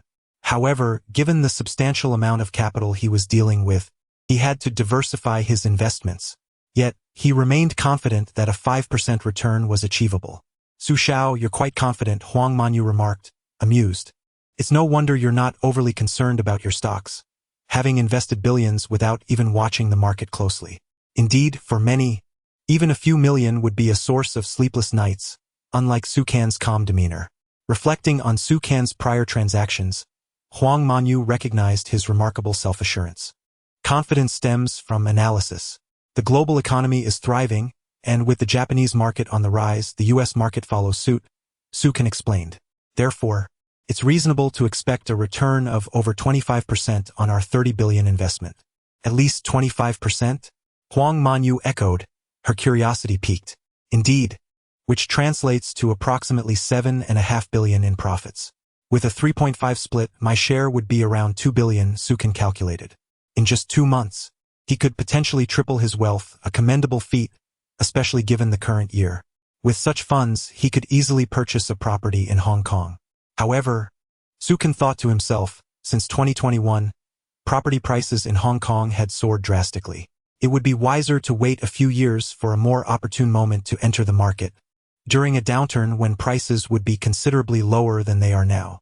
As he contemplated the future potential of Hong Kong's real estate market, one of the most expensive in the world, where fortunes were made through property rental, he envisioned the wealth that could be amassed. Su Xiao, we've arrived. Huang Manyu's voice pulled him from his reverie as they reached the hotel where Su Kan was staying. He glanced at the familiar entrance and opened the car door, turning to Huang Manyu with a smile. Thank you for the ride, Manager Huang. Please drive safely on your way back. Huang Manyu's eyes widened in astonishment at his words, her expression morphing into one of disbelief. Did he truly just say that? She felt an overwhelming urge to confront him, her teeth gritting in frustration. Su Kan, noticing the sudden change in her demeanor, was perplexed. Su Xiao, Huang Manyu managed to force a smile, after driving me all this way. Won't you invite me up for a cup of tea? Her cheeks flushed at the suggestion. Tea? Up there? Sukan internally sighed, realizing the implication. I'm afraid it's rather late, Manager Huang. If we go up for tea, you'll be delayed in returning home. It wouldn't be very convenient, he replied with a gentle smile, declining her invitation. Huang Manyu was left speechless, unable to fathom Sukan's casual rejection. My goodness, she thought, nearly overwhelmed, mustering the courage to suggest a drink. Only to be dismissed so lightly was a blow to her confidence. Chapter 077. Strategizing for oil futures. Huang Manyu was on the verge of collapse. It was her first time taking the initiative to visit someone's room for tea, only to be met with rejection. This was her first attempt, and a mix of embarrassment and anger surged within her as she glared at Sukan. How could he be so utterly oblivious to her intentions? No wonder he was single. Feeling frustrated, Huang Manyu said, "Well, it's getting late. I shall take my leave. Perhaps we can have tea another time." Before Sukan could respond, she pressed the accelerator, and her luxury car sped away in an instant, disappearing from his view within seconds. From a distance, the sound of a car horn echoed. "This is infuriating," Huang Manyu exclaimed, pulling over at the corner and furiously honking the horn. Her beautiful eyes narrowed and her cheeks flushed. "I was so proactive for the first time, and he, that blockhead, had the audacity to refuse me." At that moment, when Sukan turned her down, an awkward silence enveloped the air, an inexplicable embarrassment taking hold of her. It was a level of awkwardness she had never encountered before, making her wish she could vanish into a hole. Had it not been for her strong mental fortitude, she might have exploded in that very instant. With a huff, Huang Manyu glanced back, only to see the distant silhouette of the hotel, devoid of Sukan's presence. Her mood softened slightly, and she eased off the gas, allowing the car to glide forward. Meanwhile, Sukan, still downstairs, faintly heard the horn and paused for a moment. He yawned, bemused by her persistence. It was late, and after a long day, why would she want to come up for tea? Was she out of her mind? Suddenly, he smacked his forehead, realizing, oh, she probably meant something else by wanting to share a cup of tea. Reflecting on Huang Manyu's shy demeanor earlier, he found himself momentarily stunned. "No way," he muttered, shaking his head in disbelief. It was absurd that he had turned down her offer so obliviously. Feeling a hint of embarrassment, he chuckled softly, acknowledging that he had indeed rejected Huang Manyu. Perhaps he should have been more perceptive. Yet, today had been exhausting and he decided to head back to rest. After a brief contemplation, Sukan entered the hotel and took the elevator back to his room. Once inside, he checked the time and realized it was quite late. He took a shower and dried off, then collapsed onto the bed. The next day, he awoke to the sun already high in the sky, his stomach growling in protest. Stretching lazily, he decided to call the hotel restaurant for a meal. After placing his order, he freshened up. Soon, the restaurant delivered his food, and he devoured it, feeling significantly less hungry and relieved. Looking outside, he noticed the brilliant sunshine illuminating the towering buildings. Reflecting on his time in Hong Kong, he realized he had been there for nearly 10 days. If he stayed a few more days, it would amount to almost half a month. Time had flown by since his rebirth in this world, which had now been nearly 3 months. In that brief span, his fortune had surpassed 100 million. In about a month, he anticipated it could reach 300 to 400 million. Was that too slow? He pondered, feeling slightly dissatisfied. Even if his net worth increased to a few billion after a month, it still felt insufficient for the future. Indeed, his capital was too limited, leaving little room for substantial operations. Entering the market with such a small amount would likely result in missed opportunities. Determined, Sukan retrieved a notebook and a pen, fervently inscribing 2 characters on the page. He was acutely aware that in the coming 6 months, due to the ongoing conflict in that region, international oil prices would skyrocket, potentially tripling in value. Currently hovering around $10 per barrel, by the following year, prices could soar beyond $30. I must enter the market swiftly, he inhaled deeply, recognizing this as a pivotal opportunity. If he could generate 2 to 3 billion from his dealings with HSBC, combined with his existing 10 million, he could fully invest his capital. Within 6 months, his fortune could triple. Moreover, he could leverage additional funds through loans from HSBC, significantly amplifying his investment potential. With this thought, Sukan felt a rush of excitement. If he could secure around 10 billion in total, including his 4 billion, the possibilities were staggering. As he envisioned the potential outcomes, his hand moved rapidly across the pages, drawing lines that interconnected. Upon glancing down, he was startled to see that these lines formed a colossal design. This next half year is crucial, he contemplated seriously. Before the impending collapse of the Japanese stock market, if he executed his strategies flawlessly, his capital could accumulate to an astonishing level. A faint smile crept across Sukan's face. It was time to lay the groundwork for the future. Any delay could mean falling behind. Just then, the phone in his room rang once more. Chapter 078. A profit of 250 million. Sukan turned his gaze towards the telephone. Who could it be? He furrowed his brow slightly, rising to approach the phone. Boss. A charming voice resonated. Belonging to Zhang Man, Sukan replied coolly. What is it? Boss, the stock markets in Japan, Hong Kong, Southeast Asia, and South Korea have opened. Our stocks have begun to rise again. We are making profits. Zhang Man's voice was filled with excitement. Moreover, the American stock market surged yesterday. We earned over 70 million in the U.S. market alone, and today we've gained another 50 million. In just 2 days, we have accumulated a total profit of 300 million. Zhang Man continued, her enthusiasm palpable. With a principal of 3 billion entering the stock market, we have astonishingly made nearly 300 million in just 2 days. The growth rate has reached an astounding 10%. It is hard to believe how effortlessly we are earning money now. How was I ever so poor before? Now I am handling funds measured in millions. Just days prior, she had made an investment in the newly renamed Lion Group, a feat she had never dared to imagine.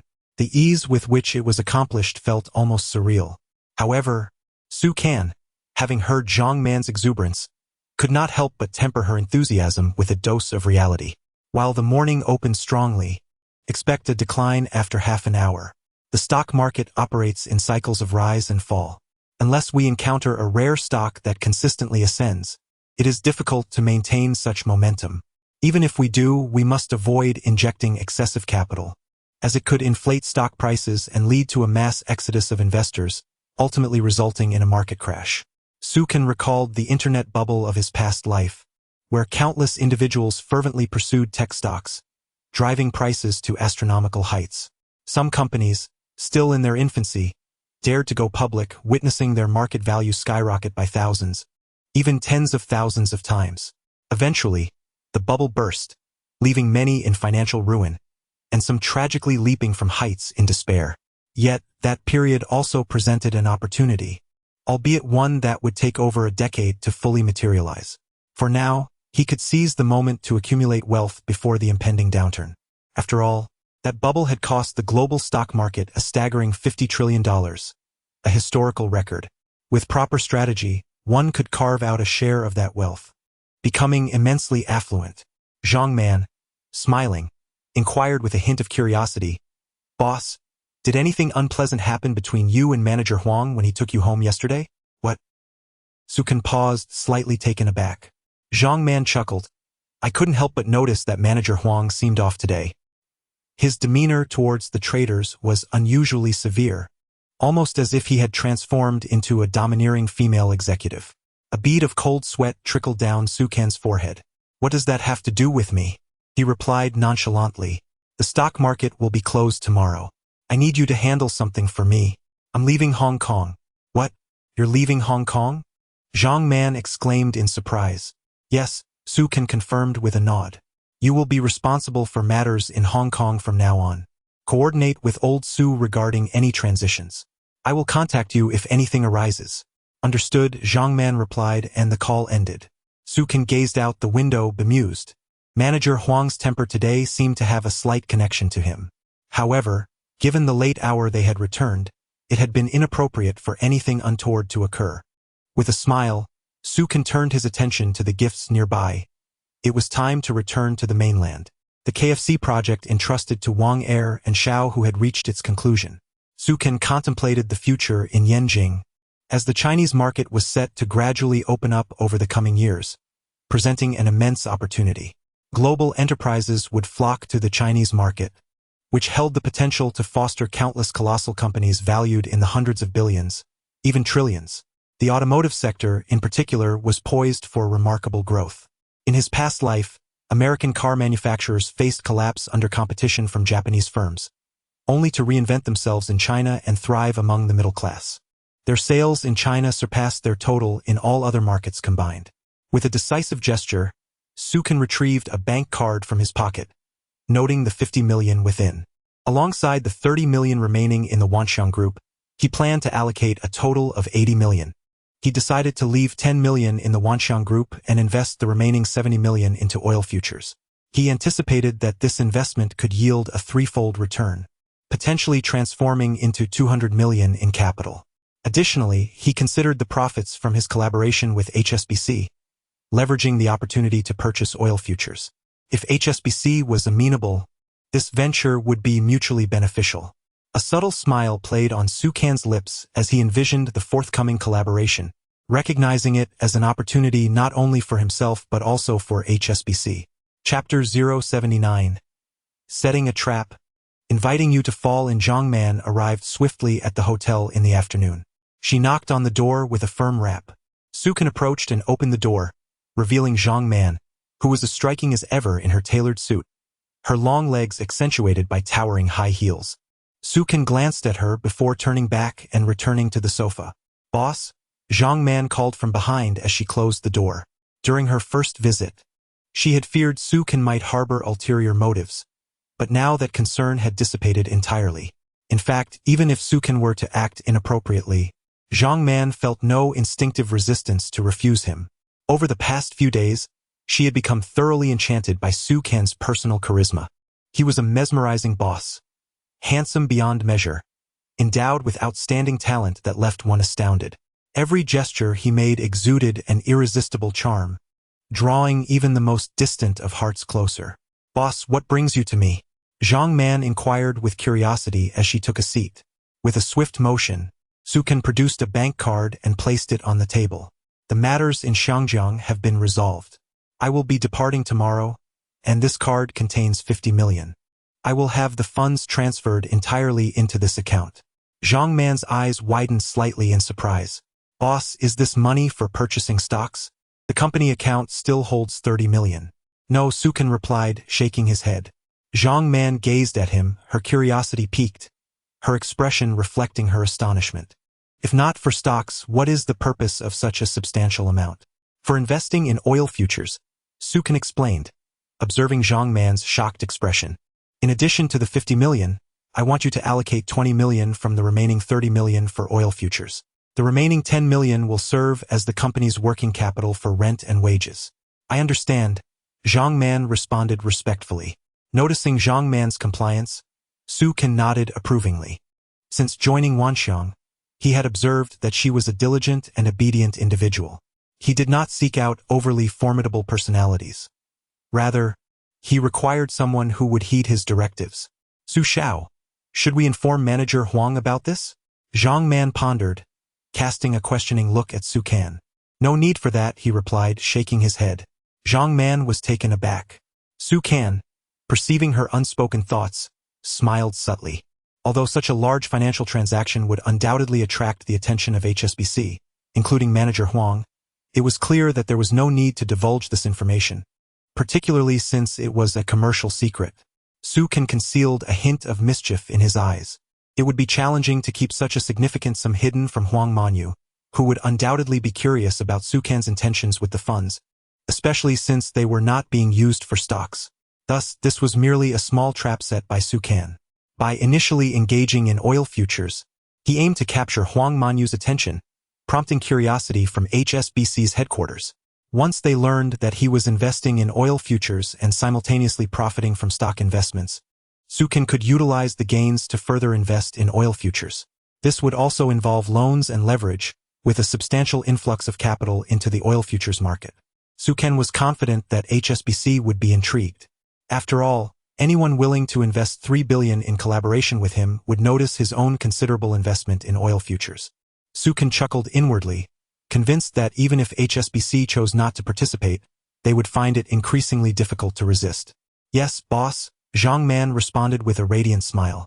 Once our collaboration with HSBC concludes and we reap profits from the stocks, you may consider purchasing a new car, Su Kan remarked. Long live the boss, Zhang Man exclaimed.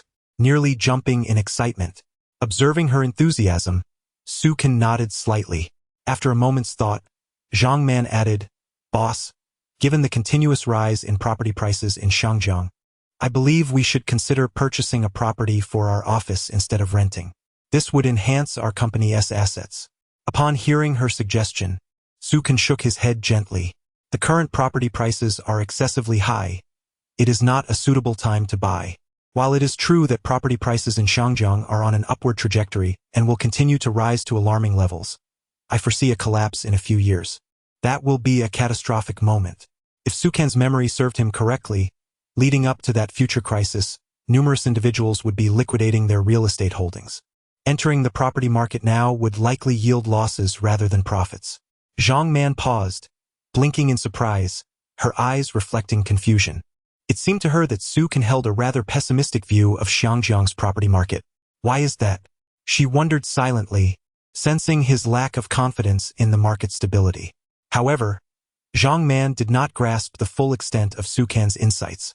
Unfortunately, he did not directly share his thoughts with her. Aside from himself, only a few commercial geniuses could vaguely infer the underlying truths from the subtle hints he dropped.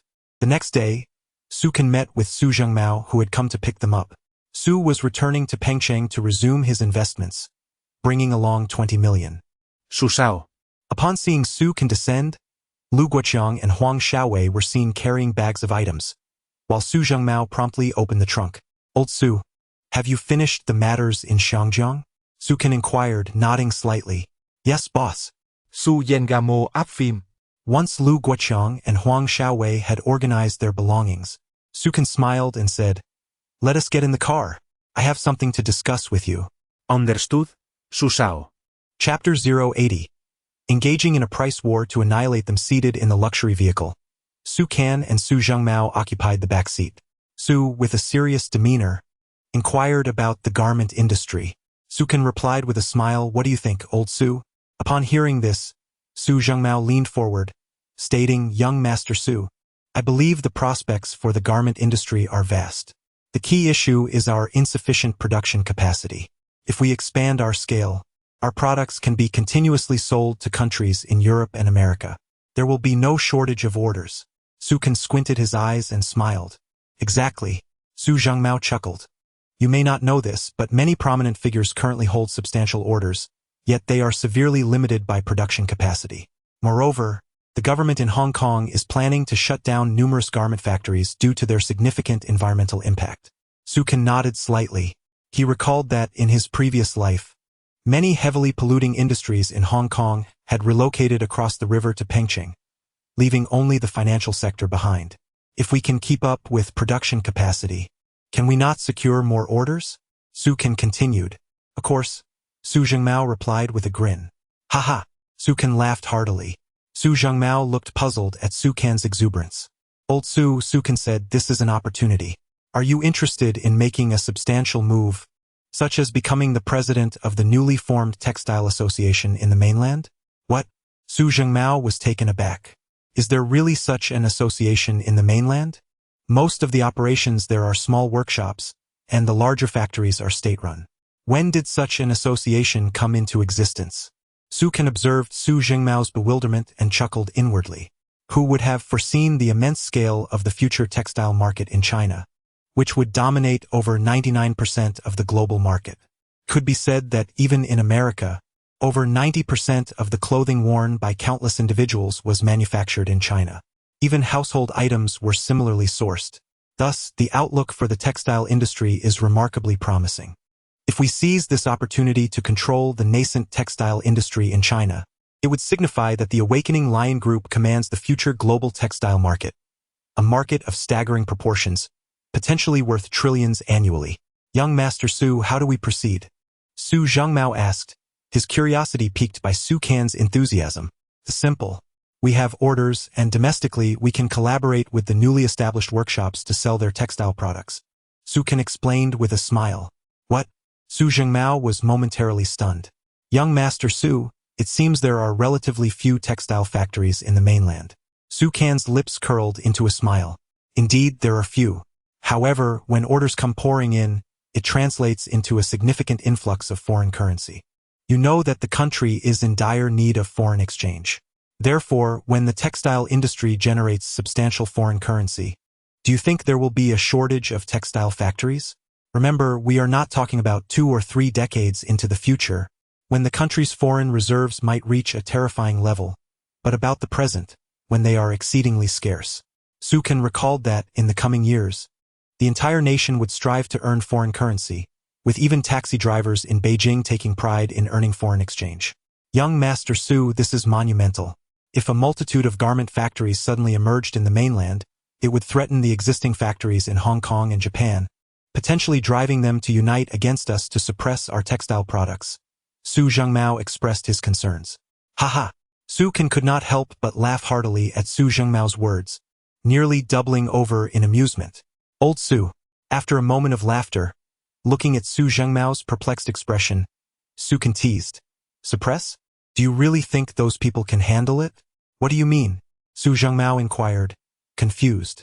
Su Can elaborated. Old Su, do you know the cost of hiring individuals in Hong Kong for a month? Su Zhengmao pondered for a moment before responding. At least over 1,000, and with overtime it can easily exceed 2,000. And do you know how much it costs in the mainland? Su Can smiled. Su Zhengmao's eyes lit up as he exclaimed, 30? Exactly, the average rate is around 30 a month.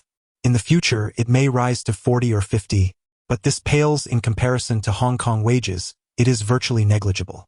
Consequently, your production costs will plummet, rendering the costs of various textile products nearly inconsequential. Are you afraid of their suppression? Even if they attempt to suppress us, we are prepared to engage in a price war and obliterate them. As Su Can spoke, an air of determination enveloped him. In both Japan and South Korea, the majority of production costs were comparable to those in Hong Kong, if not slightly higher. However, in the mainland, labor costs, the most significant expense, had drastically decreased, reducing overall costs by as much as 20%. With these lowered costs, competitive pricing became a formidable weapon.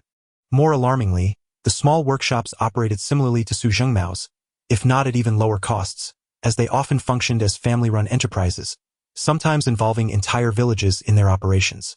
This trend was already emerging in provinces like Zhejiang and Jiangsu. After hearing Su Can's words, Su Zhengmao gasped. Young Master Su, are we declaring war on the entire world? His shock was palpable. Are you afraid? Su Can raised an eyebrow, his smile unwavering. In this world, price is the ultimate weapon. Any obstacle in the face of pricing will be crushed. We hold the key to this path, and any adversary that stands in our way will be ruthlessly trampled. Su Zhengmao felt a surge of passion at Su Can's words, nearly compelled to shout in exhilaration. This is it, a price war to annihilate them all. Chapter 081.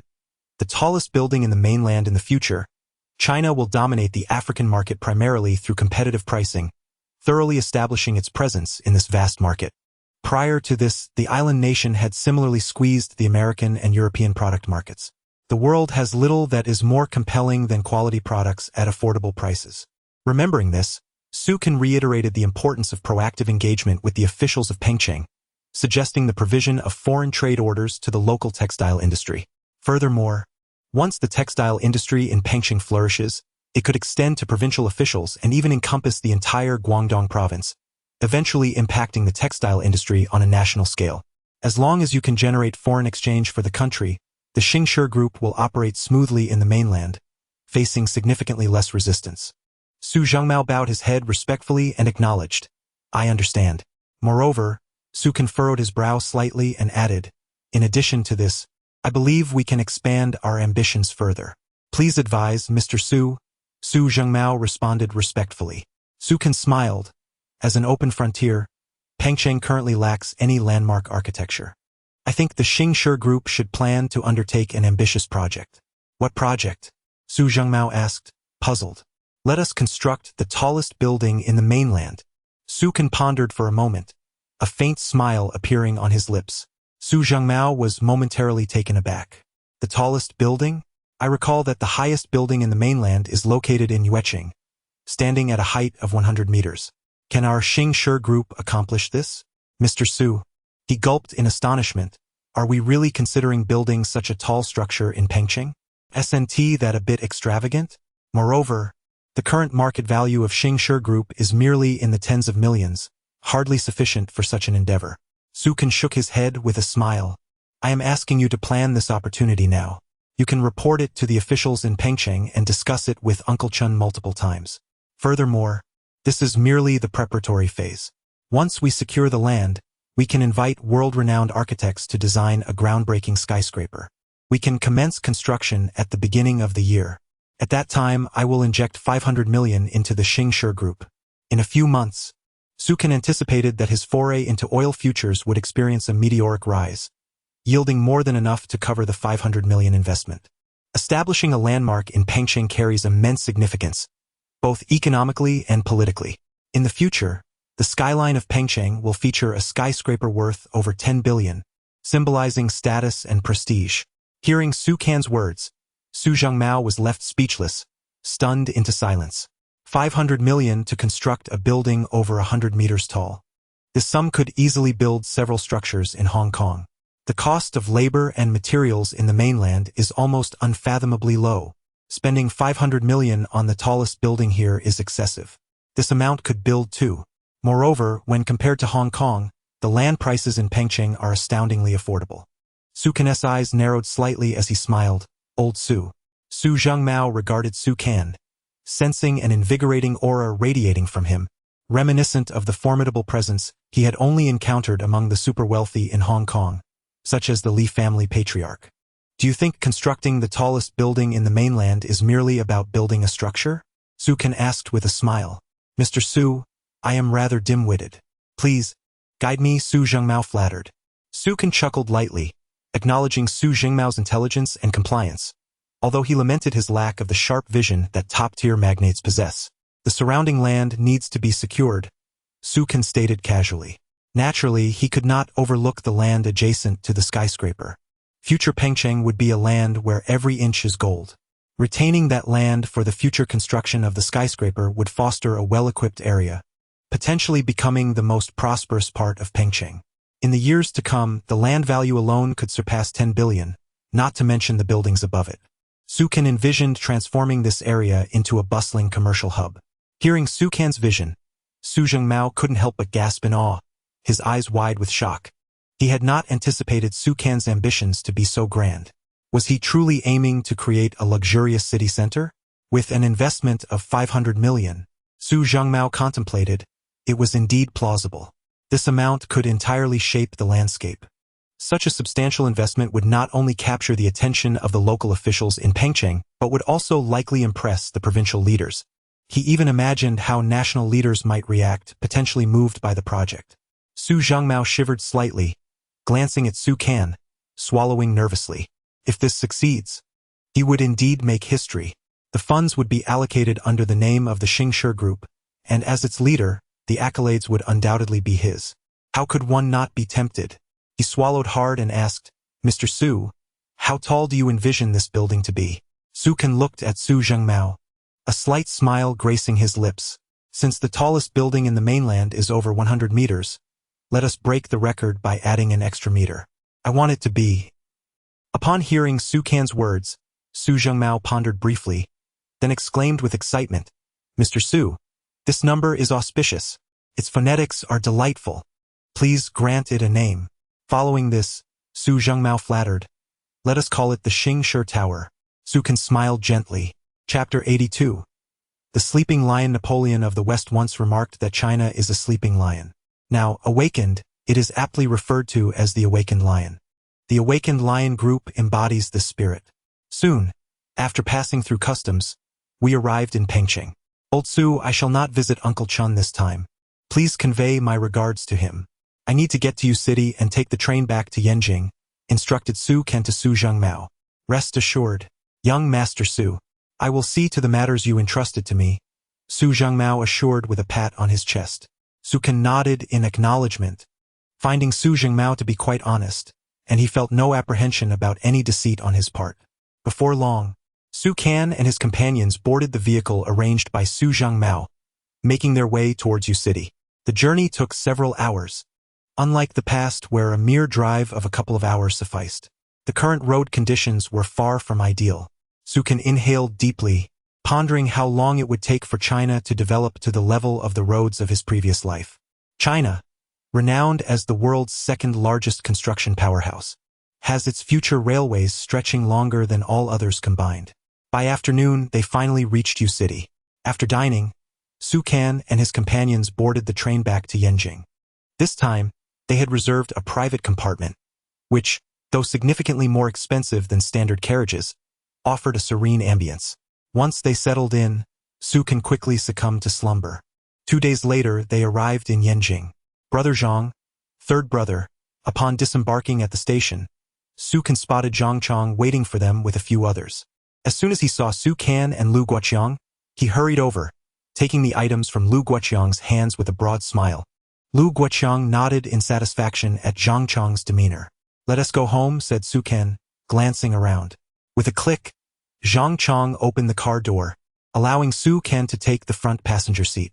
Once seated, Zhang Chong took the wheel. "Impressive, you've learned to drive," Su Can remarked with a slight smile.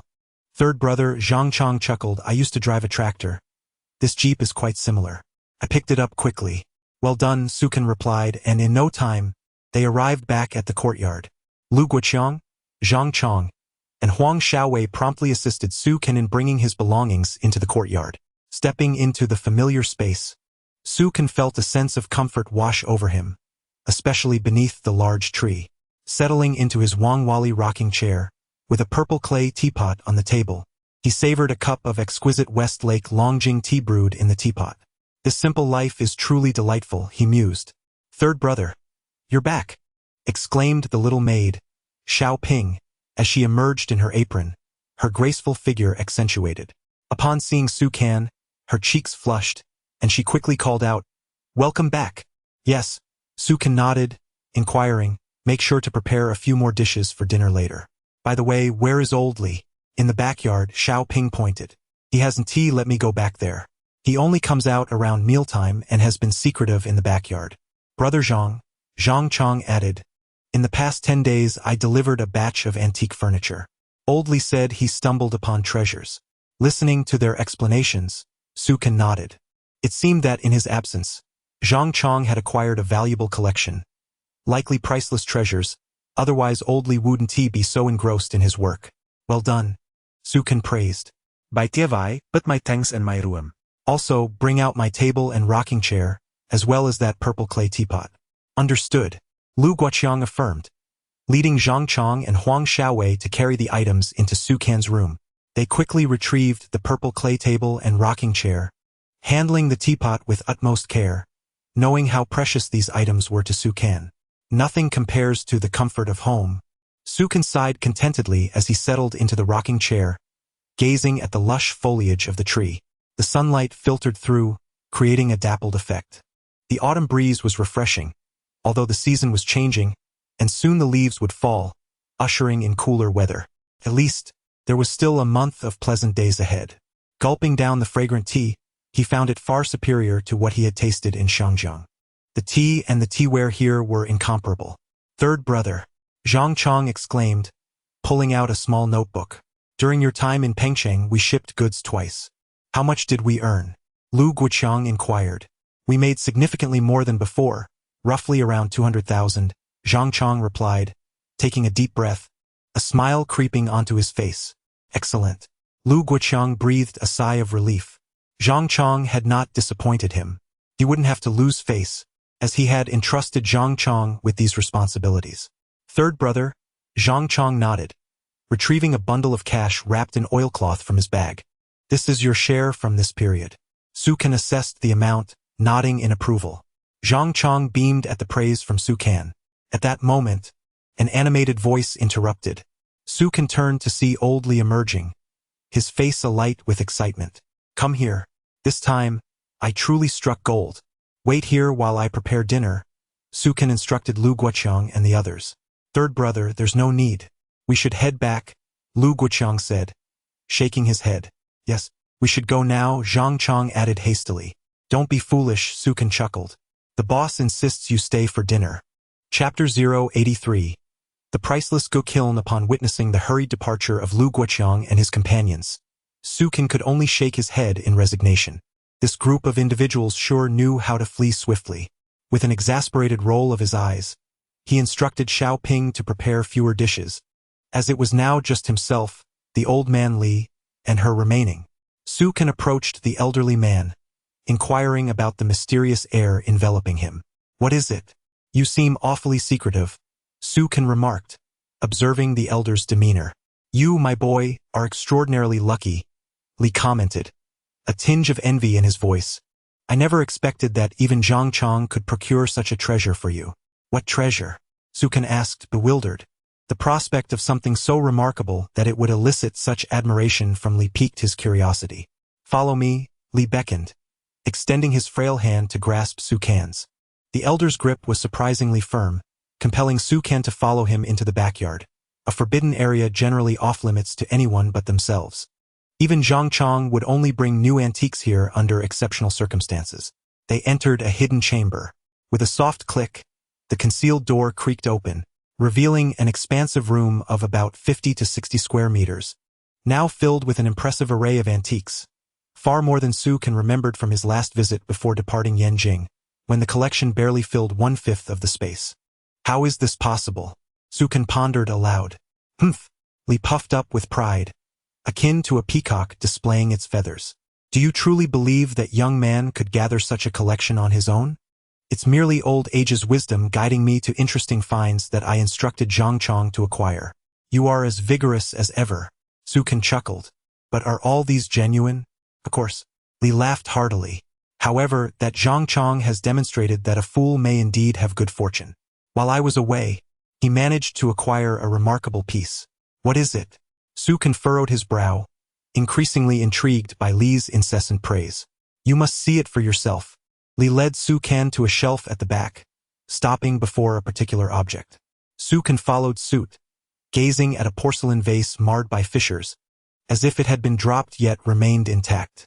In the dim light of the chamber, the vase appeared rather unremarkable at first glance, save for its uniquely shaped mouth, while the glaze seemed ordinary, resembling a commonplace flower vase. Observing Sukan's expression, Li beamed with satisfaction. Behold, Sukan, the moment of witnessing a miracle has arrived. A miracle? Sukan's lips twitched at the statement, humorously contemplating whether Li had learned some magic tricks from a protégé named Lu Qian. As Li produced a small lamp from his pocket, he switched it on, revealing a purple glow. When he directed the light onto the vase, Sukan's mouth fell agape. Inhaling sharply, could it be? He gasped in astonishment. Under the purple illumination, the vase transformed, resplendent with breathtaking hues, as if reborn from flames. The surface glistened brilliantly, reflecting light in a way that appeared almost surreal. The cracks, although numerous, did not convey destruction but rather an extraordinary aesthetic. Is that ice crackle? Sukan marveled at the vase's beauty under the light, feeling utterly captivated. You recognize Gokiln? Li exclaimed, his astonishment palpable. He had not anticipated Sukan's immediate identification of the porcelain. Indeed, Sukan replied, a faint smile gracing his lips. The unique ice crackle of Gokiln is unparalleled in the world. Under this light, the vase exhibits a purplish-black glaze, shimmering with layers of luster, where the patterns vary in size, some brown, others yellow-brown, known as golden silk iron lines. After a deep breath, Sukan reflected on the sheer improbability of encountering such a pristine Gokiln vase. You know quite a bit, Li remarked, further astonished. Sukan had outlined the vase's characteristics, encapsulating the essence of Gokiln's artistry, which had become increasingly rare over time. In eras of war and pillaging, true Gokiln pieces had become scarce, and the existence of a well-preserved Gokiln vase was exceedingly rare. Sukan recalled that, in his past life, such a complete Gokiln vase fetched auction prices exceeding tens of millions. Considering the current state of this particular piece, with its exquisite form and preservation, it could easily command a price multiple times over in a few decades. It was undoubtedly worth at least tens of millions, if not more, given its uniqueness. After all, who among true collectors would part with a cherished artifact? Sukin himself had no intention of selling it. He was not a man in need of such wealth. In the present year he lacked nothing, and in the decades to come, he would hardly find himself in want of tens of millions. Chapter 84. Reporting to the newspaper, commendation from the leader. Fortunately, that statement did not escape my lips. Otherwise, whether in the present or the coming decades, Sukin would undoubtedly face repercussions for such pretentiousness.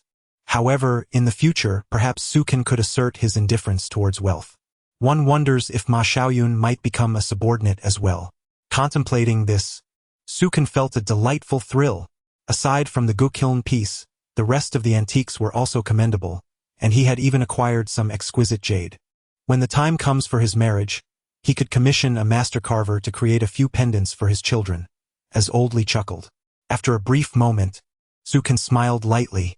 After observing the collection for a while longer, he noted that his assortment was becoming increasingly abundant, even including some bronze knives that seemed to date back to the spring and autumn period.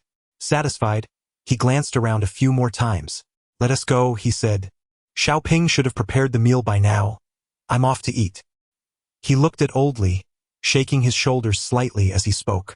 Oldly, somewhat reluctant to part with the antiques, followed him out of the secret chamber, closing the door behind them as they walked into the courtyard. Xiaoping had already set the table with 3 dishes and a soup, sweet and sour ribs, fried fish with bean sprouts, and a simple tomato egg drop soup. Yet, in this era, such delicacies were reserved for festive occasions. Xiaoping observed Sukin relishing the sweet and sour ribs, puzzled as to why his elder brother had such a penchant for them. Wasn't pork belly more delectable? And yet, he had been forbidden to purchase it. With all that rich flavor, these ribs, so meager in meat, were hardly satisfying. If it weren't for the generous amount of oil, they would hardly be palatable. In these times, ordinary folk hardly had the luxury of meat more than a few times a year. If the factory distributed meat, those who received lean cuts or ribs would surely find themselves in a brawl over it. How demeaning it seemed to be given ribs, akin to being looked down upon. After the meal, Sukin settled back into the Wangwali rocking chair, pouring himself a generous cup of hot tea from a Zisha teapot. The flavor was distinctly exquisite. This simple existence was quite pleasant, a source of great contentment. After a brief respite, he dozed off. Third brother. Suddenly, a familiar voice broke through his slumber. Sukin opened his eyes slightly, groggy at first, but soon recognized Wang Er beside him, beaming with joy. "Wang Er," Sukin murmured, rubbing his eyes as he slowly sat up. "Third brother." Another voice chimed in as Sukin awoke. He turned to see Xiao Hu, who was smiling broadly. "Xiao Hu, you've come over with Wang Er?" "Yes, third brother," he replied, his youthful face having matured significantly over the past few months, no longer resembling a mere 10-year-old. "Guoqiang called us, and we rushed over immediately," Wang Er added with a grin. "Good." Sukin nodded, noting that Wang Er seemed far more composed than before, his demeanor less impulsive. "What do you have in hand?" he inquired, catching sight of what appeared to be a newspaper in Wang Er's grasp. "Third brother." Wang Er's eyes sparkled with excitement. Upon hearing Sukin's question, he beamed with pride, eagerly revealing the newspaper. "Look, we made it to the papers." "Oh." Sukin furrowed his brow slightly, taking the newspaper from Wang Er's hands. Upon reading it, he felt a surge of delight. He had not anticipated that when KFC registered as a food business, it would be highlighted as a typical case due to policy, even earning commendation from a certain leader. The news was published in a prominent Beijing newspaper, noting that KFC had received the very first food business license. First one indeed. "Well done," Sukin nodded in satisfaction, patting Wang Er on the shoulder. "This is noteworthy, especially in such a prestigious publication, coupled with a leader's endorsement. I am confident that KFC will face no unforeseen obstacles and will flourish. Perhaps only when the foreign KFC entered the Chinese market might there be some disputes regarding the name, but such matters were trivial. All thanks to your guidance, third brother." Wang Er laughed heartily. He was aware that since KFC made headlines, he had also gained recognition. His father, who previously dismissed him as aimless, now wore a proud smile every day. Moreover, his family members treated him with greater respect. Those from the esteemed circles no longer called him merely heir, Brother was now how he was addressed in his newfound social standing. Previously, only Sukan looked at him with such regard. Now, others were showering him with compliments, calling him second brother. Wang Er felt a newfound confidence, his posture straightening, and he felt a sense of pride, even beginning to receive invitations to gatherings. In Beijing, when conflicts arose, those with stature were sought to mediate. Such individuals commanded respect. Wang Er had never had these opportunities before, but since the newspaper feature, he had attended several gatherings where he was treated with honor. All right, don't get too carried away. Sukan chuckled, observing Wang Er's triumphant expression. He playfully kicked him, teasing, "It seems you're rather pleased with yourself. By the way, how is the store coming along?" Sukan inquired, nudging Wang Er. Xiao Hu chimed in, "Third brother, the renovations for the store are complete, and we followed your advice in hiring a master chef to oversee the recipes. He has signed a confidentiality agreement with us. The remaining staff have also been trained and have mastered the dishes you outlined a month ago." "Yes, training," Wang Er echoed. "Good." Sukan nodded. "So all preliminary arrangements are in place." "Excellent." Xiao Hu confirmed. "We ordered a large batch of custom uniforms and paper cups from a specialized factory, just as you instructed. The opening date is up to you to decide." Xiao Hu smiled, eagerly awaiting Sukan's direction. Chapter 085. The grand opening of KFC indeed. Indeed, Wang Er continued with a chuckle. "Third brother, Xiao Hu and I have conferred. Everything is in place. We merely await the favorable winds of spring. Once you select the date, we shall inaugurate the establishment." Wang Er beamed. Sukan pondered for a moment, narrowing his eyes slightly. "Select a date? I could choose any day, but since the occurrence of my rebirth, my thoughts have become more long-term. Let us choose an auspicious day." He contemplated and then added, "I shall inquire with Old Li about which day would be ideal for the opening." "Xiao Ping," Sukan called out. Xiao Ping hurried over, her lips moving slightly. "Please go to the back and summon Old Li," Sukan instructed. "Understood, third brother." Xiao Ping turned and made her way. Moments later, her voice echoed as she called for Old Li, and a few minutes thereafter, he followed her out. "Sukan, what is it?" Old Li glanced at Wang Er and Xiao Hu, his gaze finally resting on Sukan. "Could you consult the calendar and tell me which day in the near future is propitious for our opening?" Old Li had previously been engaged in the pawn business, so selecting an auspicious day was a trivial task for him. Such a simple matter. He rolled his eyes and declared, "In 3 days at 9 in the morning is the most suitable time for the opening." 9 o'clock. Sukan nodded, then remarked, "Did you hear that? We can open in 3 days at 9 in the morning." "Absolutely," Wang Er affirmed. Xiao Hu added, "Third brother, rest assured. In 3 days I promise everything will be perfectly arranged for the store." Xiao Hu assured. "Very well. I shall visit to observe your grand opening," Sukan said. "Ah!" Wang Er exclaimed in surprise. "Third brother, will you not attend personally? This is our establishment. You are the principal." "Why would I?" Sukan retorted, rolling his eyes. He preferred to maintain a low profile in Yanjing. Otherwise, what was the point of having Wang Er as the face of this KFC?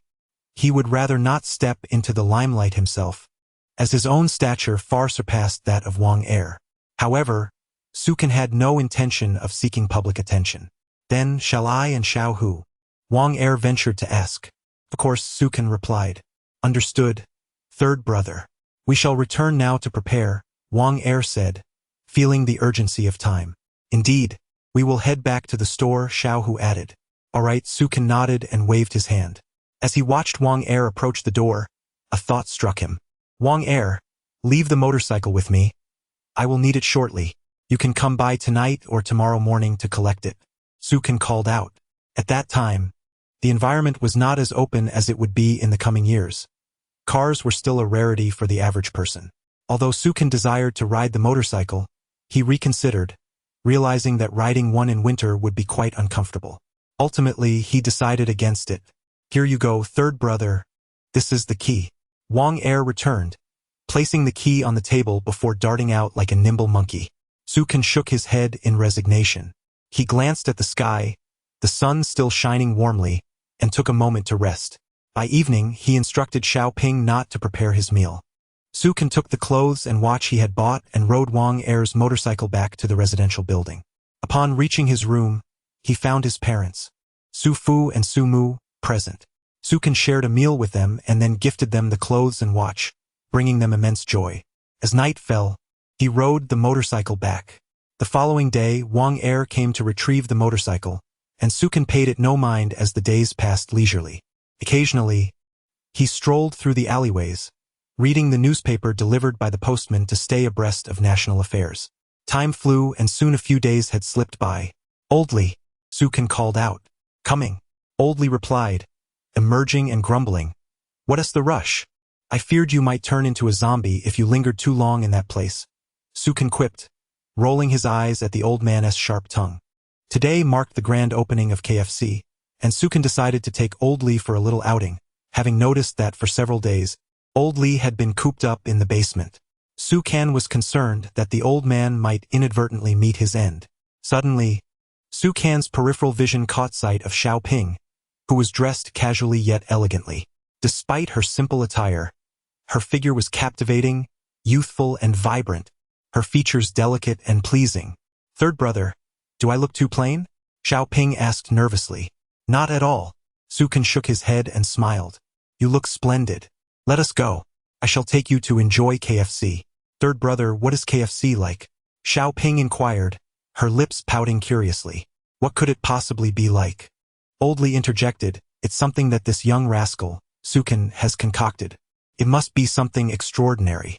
He truly could not fathom how a young man like Can operated with the mindset of an elder, his strategies often leaving others in awe. Third brother is incredible, Xiaoping exclaimed, gazing at Can with admiration. Ah, it's nothing much, Can replied modestly. However, it is indeed a rarity in our homeland. With that, they stepped outside and boarded a bus heading towards KFC. It was worth noting that Can was now a billionaire, yet here he was, taking public transport. Had social media platforms like Douyin or Weibo existed, this would undoubtedly have made headlines. A billionaire spotted using public transport? What a humble mode of travel! Such news would likely eclipse even the most sensational stories of the future. Chapter 86. A Flourishing Business.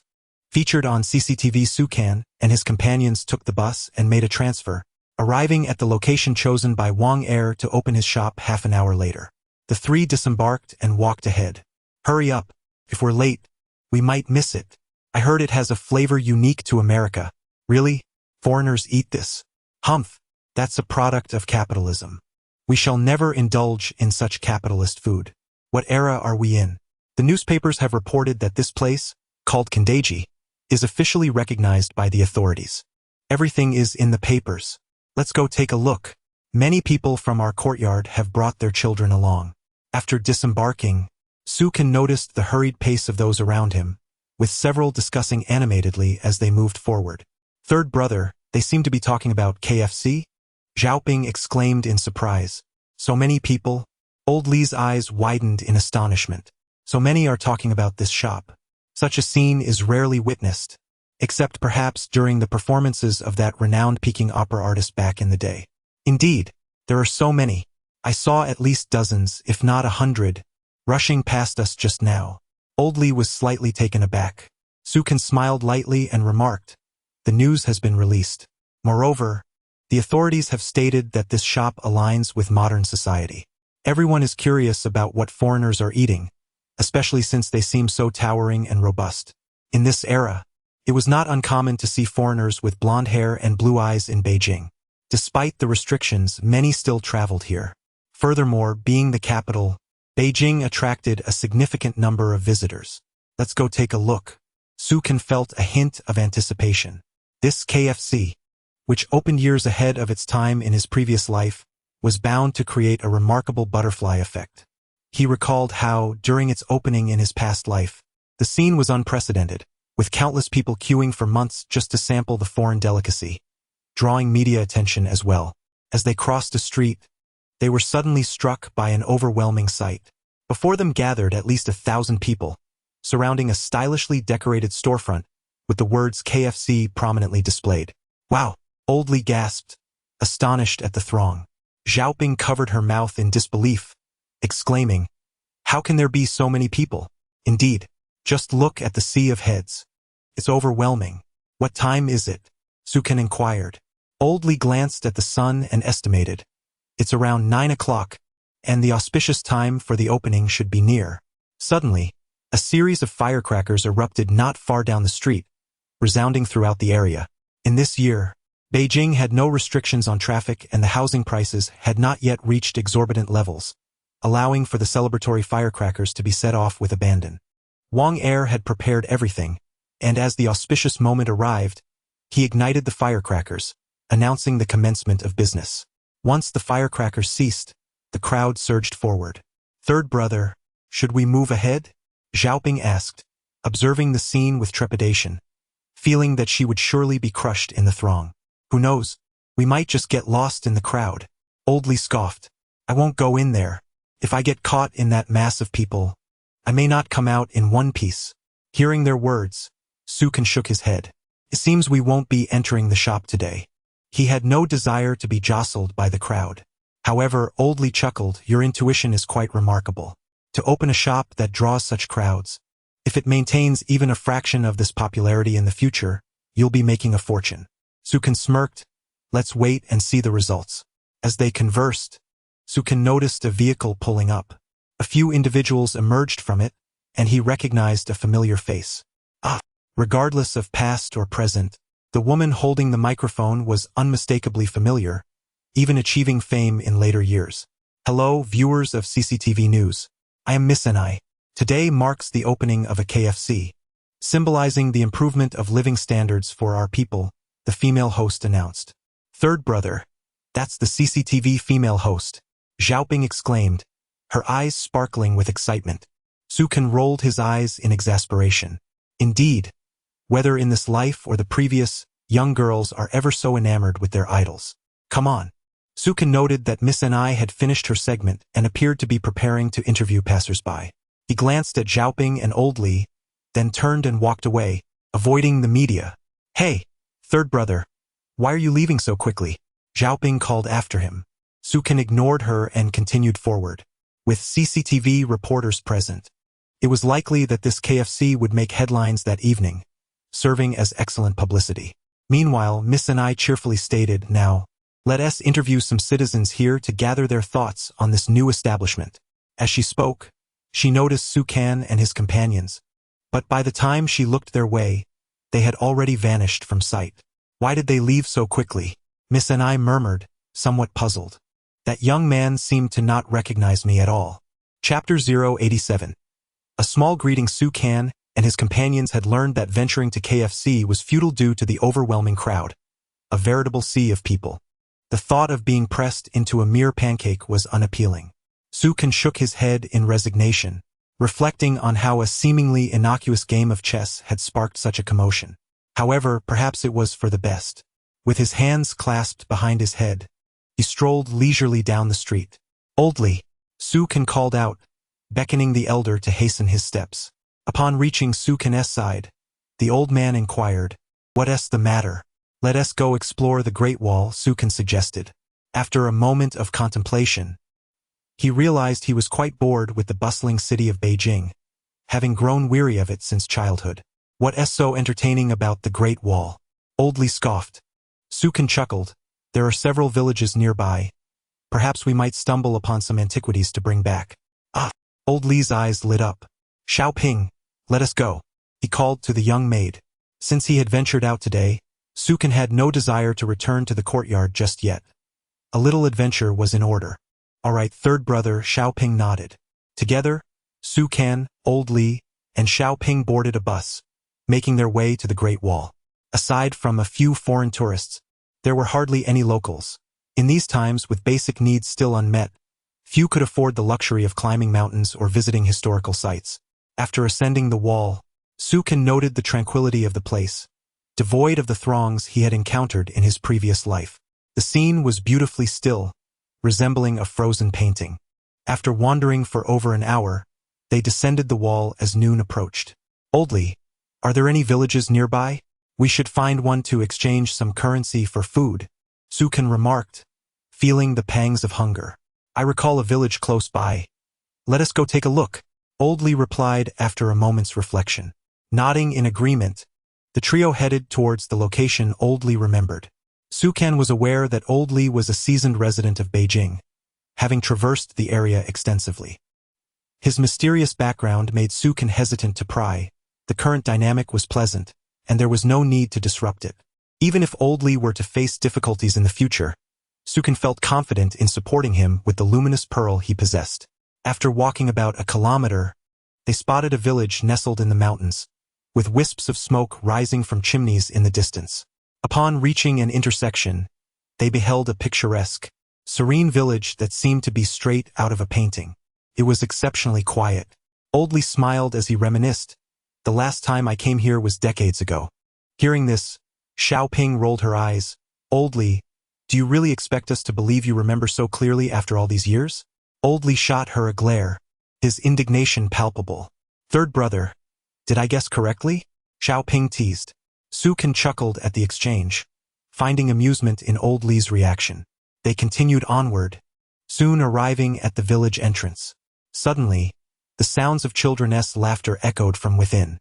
Turning to look, Su Kan noticed a group of youngsters throwing stones at a disheveled beggar, their laughter ringing out mockingly. Stop it! Old Li shouted, his veins bulging with anger.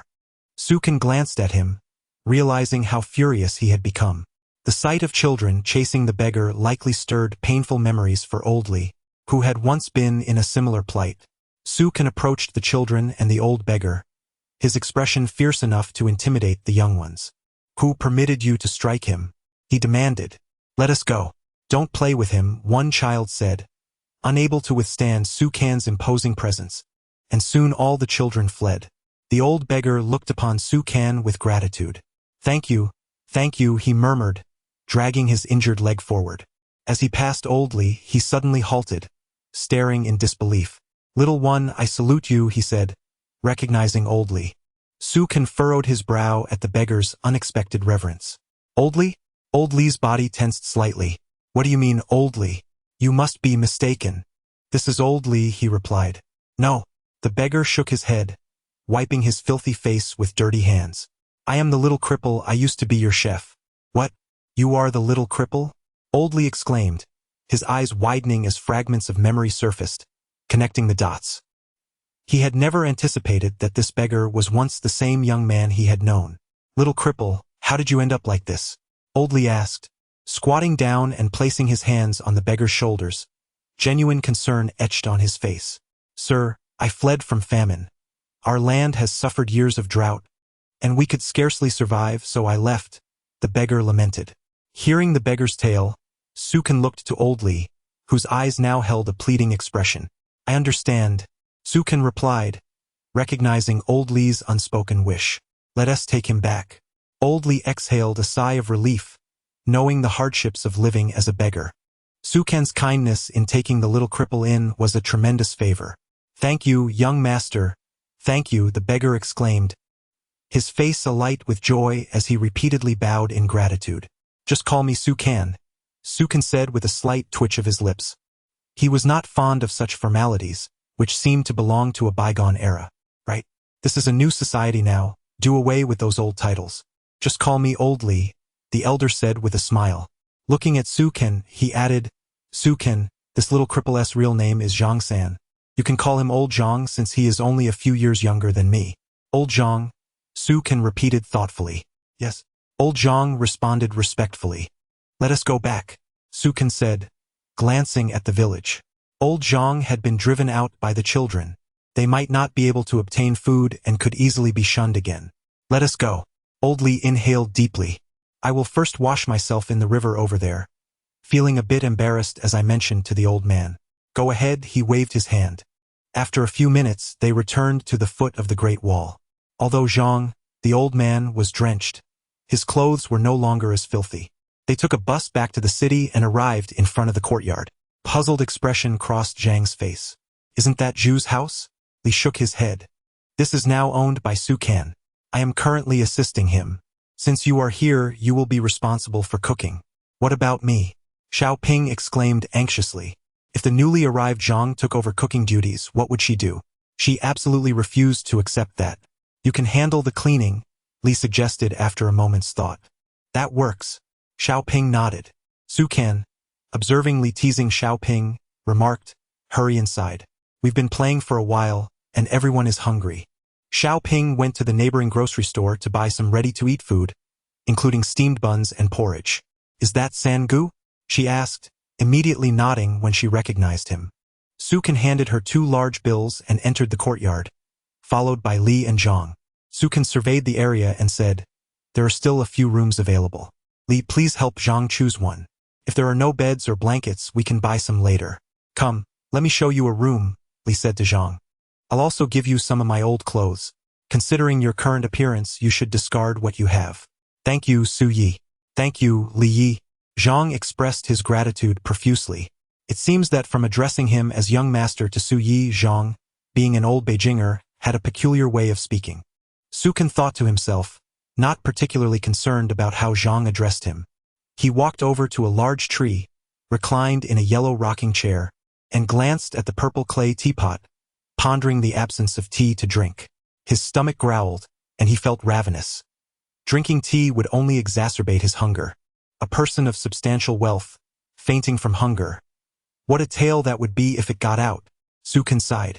After approximately 20 minutes, Li returned with Zhang, who had evidently scrubbed himself thoroughly. Su Can could see the wrinkles on Zhang's old face, now flushed, and he was wearing Li's clothes. Old man, a cripple. Su Can recalled having read somewhere that one should never offend these 3 types of people, and now his courtyard housed 2 of them. Indeed, Li was a man of formidable past deeds, and Zhang was a former chef, evidently skilled in his craft. I let Zhang take a shower and provided him with toiletries.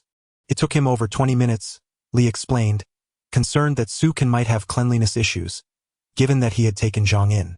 Don't worry, let us eat once Xiaoping returns with the food, Su Can said with a smile. I'm back. Xiaoping's voice rang out as she approached, holding several takeout boxes. She hurriedly placed the items down. I bought some pig's head meat, mixed vegetables, millet porridge, and steamed buns. After setting everything on a nearby stone table, she retrieved bowls and chopsticks. Let us eat. Su Can sat down, took a bite of a steamed bun, and then some pig's head meat. Why does this pig's head meat still have a bit of a gamey taste? And this millet porridge isn't cooked enough. It should be thicker, Zhang mumbled, chewing on a bun and taking another bite of the pig's head meat. Mind your own business, Li shot Zhang a glare. Zhang lowered his head and glanced at Su Can, noticing he wasn't angry. He continued, Li Yi, I'm not boasting, but if my former apprentices were to cook this, I could have kicked them out with my foot. Su Can rolled his eyes in exasperation. Zhang was quite particular about food, but why was he suddenly indulging so much? Su Yi Zhang, sensing Su Can's skepticism, quickly added, tonight, I'll cook for you and Li Yi, a feast. I may not boast about much, but I am an expert in cooking. My skills are derived from the imperial kitchen, serving authentic royal cuisine. The taste will be guaranteed. If you're not satisfied, just send me away, and I won't utter a word of complaint. Chapter 089. Astonishing craftsmanship. Upon observing the exuberant demeanor of old Zhang, Su Can's eyes subtly gleamed with anticipation. Very well, what ingredients and seasonings do you require? Allow Xiaoping to assist you in procuring them, Su Can remarked, a smile adorning his face. Old Li chuckled. It has been many years since I savored a meal prepared by old Zhang. Tonight it seems I shall have that opportunity. I assure you, I will not disappoint you 2 gentlemen, old Zhang replied with reverence. Xiaoping, off you go. Su Can turned his gaze to Xiaoping. Her figure was poised, her silhouette gracefully defined. Brother, rest assured, I know precisely what to do, she declared. After their meal, old Zhang, disregarding his limp, accompanied Xiaoping to procure various seasonings and ingredients. Su Can reclined in his chair, indulging in a moment of respite. Ever since the exquisite Hai Huang tea set was unveiled, he had taken to napping beneath the shade of the tree, resting upon the fragrant Hai Huang rocking chair, crafted from century-old wood, exuding a delicate aroma unique to rare timber. Life had been leisurely and particularly delightful. Su Can scarcely paid mind to the substantial fortune he had in the stock market on Hong Kong Island. In this current existence he felt utterly content. As the afternoon sun cast a gentle warmth, he surrendered to a brief slumber, awakening only as dusk approached. Ah! Old Lee. Sukan noticed Old Lee seated nearby, brewing tea from a teapot, a hint of perplexity crossing his features. Typically, at this hour, Old Lee remained ensconced in the basement, seldom emerging. What brings you out so swiftly today? Sukan stood, pouring tea into his purple clay teapot and took a hearty sip. Old Lee shot him a disapproving glance. You wasteful fool, he scoffed. Such fine tea, why not enjoy it? S&T it said that a purple clay pot requires nurturing. I merely warm it up each day for brewing. Look how it gleams. Even without tea leaves, it emits a delightful fragrance, Sukan replied, a grin on his face. Old Lee found himself momentarily speechless. After a brief interval, a rich aroma wafted from the kitchen. Startling Sukan. Old Lee, is Old Zhang cooking? He inquired in astonishment. Old Lee closed his eyes, inhaling deeply. The fragrance permeating the air stirred memories within his clouded gaze, now sparkling with life. Indeed, it is this very aroma.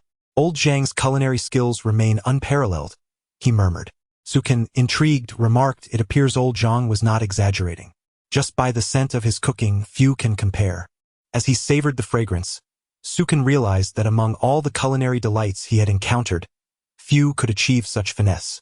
Indeed, the ancients were right. Individuals like Old Zhang, despite their age or ailments, possess remarkable skills that should not be taken lightly. Approximately half an hour later, Old Lee and Xiao Ping emerged, presenting several dishes. Sukan noted that Old Lee had prepared 4 dishes and a soup. Among them was the familiar guobao roe, but to Sukan's astonishment, delicate strands of caramel adorned it, an indication that it had been cooked to perfection. The remaining dishes included braised ribs, simple stir-fried green peppers with bean sprouts, kung pao chicken, and a soup that appeared remarkably clear, devoid of oily droplets, resembling pristine water. Yet Sukan sensed that it was anything but ordinary. The fragrance wafting from the soup, though subtle, hinted at a rich depth. What kind of soup is this? Sukan asked, his gaze fixed upon the bowl. Xiao Ping, brimming with excitement, replied, Third brother, Old Zhang truly possesses remarkable skills. This seemingly clear liquid is actually chicken broth, and it appears devoid of any oil. Water-boiled cabbage? Sukan queried, astonished. Indeed, you are familiar with this dish, Master Su? Old Zhang exclaimed, his old eyes widening in surprise. I have heard of it, Sukan replied with a smile. Old Zhang raised his thumb in admiration. Master Su, your knowledge is indeed impressive. This chicken broth is crafted using the method of boiling cabbage in water.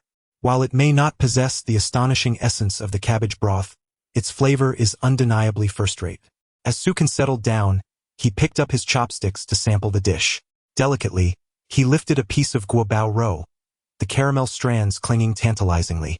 To his surprise, he found the sugar had been elevated to an extraordinary level, its hue reminiscent of malt syrup yet devoid of excessive stickiness. Old Zhang watched Sukan with eager anticipation. With a gentle crunch, Sukan bit into the piece, the crispy coating yielding a delightful crackle that resonated in his ears, reminiscent of layers of flaky pastry. The texture was crisp yet tender, harmonizing with the subtle sweetness of sugar and the savory aroma of the meat that wafted forth. As he savored the explosion of flavors, he found the meat within exceptionally succulent, not at all dry, and devoid of any gaminess, leaving only the pure essence of flavor. Sukan exclaimed in delight, This is exquisite. The more he chewed, the richer the savory essence of the guobao roe became, a perfect balance of sweetness and crunchiness. It's simply divine, he praised. Thank you for your kind words, Master Su, Old Zhang responded, his heart relieved by the compliment. Truly, Old Zhang, your culinary prowess is commendable. This dish is simply delightful. Sukan could not help but express his admiration. Chapter 090. The Royal Cuisine Restaurant. Master Su, please try some other dishes, Elder Zhang eagerly urged. He had lost count of how long it had been since he had prepared a meal for a noble. Today's feast was the finest he had crafted in over a decade. Sukan nodded, eagerly anticipating the next dish. He picked up the shredded potatoes and, upon closer inspection, was slightly taken aback. The shreds were as fine as spider silk, remarkably delicate. However, they remained intact when lifted. Crunch! Sukan placed them in his mouth, and a wave of refreshing flavor spread throughout, revealing the astonishing crispness of the potatoes. The taste was incredibly fresh. Su Kan's eyes lit up. The shredded potatoes swept away any lingering flavors in his mouth, leaving only their delightful aroma. The more he chewed, the more he relished the refreshing sensation. They were simply exquisite. He took another pair of chopsticks full of shredded potatoes and savored them, his mouth filled with joy. The potatoes were delightfully crunchy and sweet, their flavor unparalleled. Su Kan couldn't help but give a thumbs up. Next, he sampled the rib dish, which was exceptionally tender. The meat easily separated from the bone, quivering slightly as it released a rich, savory juice. As Su Kan bit into it, an abundance of meat juice flooded his mouth, exuding a deeply rich and aromatic flavor. The ribs were remarkably tender. The meat melted in his mouth. Su Kan praised the dish, and the remaining Kung Pao chicken was equally splendid. The chicken was succulent, and the seasoning provided a remarkably rich texture. The broth was flavorful yet not greasy, leaving only one word to describe it: fresh. By the end of the meal, Su Kan felt thoroughly satisfied. In both his past and present lives, he had tasted the creations of countless chefs, yet he believed Elder Zhang's culinary skills could rank first. Tonight was truly a delightful experience. This culinary talent is worthy of opening a restaurant, Xiao Ping remarked after finishing her meal. Elder Li chuckled. Elder Zhang used to work in the kitchen. Upon hearing their words, Su Kan's eyes gleamed with realization as he looked at Elder Zhang. It would be a shame for such talent to be confined to this single location. He recalled that some prestigious restaurants in his previous life were valued at billions. Master Zhang, I have a proposition for you, Su Kan stated. Elder Zhang responded respectfully, what would you like me to do, Master Su? He felt grateful for Su Kan's generosity, knowing that without it, he might have faced starvation on the streets. Would you be interested in opening a restaurant? Su Kan suggested with a smile. Elder Zhang was taken aback, his eyes widening in disbelief. Seeing his astonishment, Su Kan playfully patted Elder Zhang's shoulder. I want to promote you, so you should agree quickly. Elder Li chimed in, Master Su, are you really opening a restaurant? I can be your chef. Elder Zhang, still recovering from the shock, exclaimed, Master Su, you can't be serious. How could someone like me possibly open a restaurant? It's beyond my capabilities. He was well aware of his limitations. He had no funds to invest and was too apprehensive to venture into the competitive market of Yanjing. Unless someone else opens it. Su Kan replied with a smile. I will finance it in your name, and you will receive a share of the profits, as if it were your own venture. Master Su, I cannot accept such a share. Historically, chefs do not receive such benefits, Elder Zhang protested. Consider it a gift. I will give you a 20% stake. There is a courtyard nearby where you can establish the restaurant. Su Kan insisted firmly. Elder Li interjected, Old Zhang, you've struck gold. Master Su recognizes your talent. That is a blessing. You should express your gratitude. Thank you, Master Su, Elder Zhang said, bowing deeply. Su Kan waved his hand dismissively, saying, no need for thanks. I have a courtyard along the main street of the front gate that is perfectly suited for a restaurant. You will be in charge of the renovations, and I will provide the funding. Thank you, Master Su, Elder Zhang expressed his gratitude, overwhelmed by the unexpected opportunity to open a restaurant so soon after being taken in. It felt like a windfall from the heavens. Hearing this, Elder Li's eyes narrowed with amusement. That location is prime. A restaurant there would attract a steady flow of customers. You are bound to succeed. Elder Zhang nodded. Master Su, since we are opening a restaurant, may I boldly request your assistance in naming it? A name? Su Kan furrowed his brow. Let us call it the Royal Cuisine Restaurant. Elder Li couldn't help but chuckle. What a splendid name. Elder Zhang quickly joined in, showering praises. Goodness.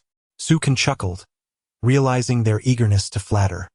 He certainly would not accept a name that would draw attention to himself in such a way. He pondered for a moment and then mused, Elder Zhang, your culinary skills are said to have originated from the palace. Are they not? Let us go with the name Royal Cuisine Restaurant. Carries a certain elegance. Su Kan smiled, knowing that this name would remain prestigious for decades to come. In the future, many restaurants would proudly claim a connection to royal cuisine, especially in a city like Yanjing. The name would undoubtedly confer a sense of status and sophistication. Indeed, Master Su, your naming skills are exceptional, Elder Zhang praised enthusiastically.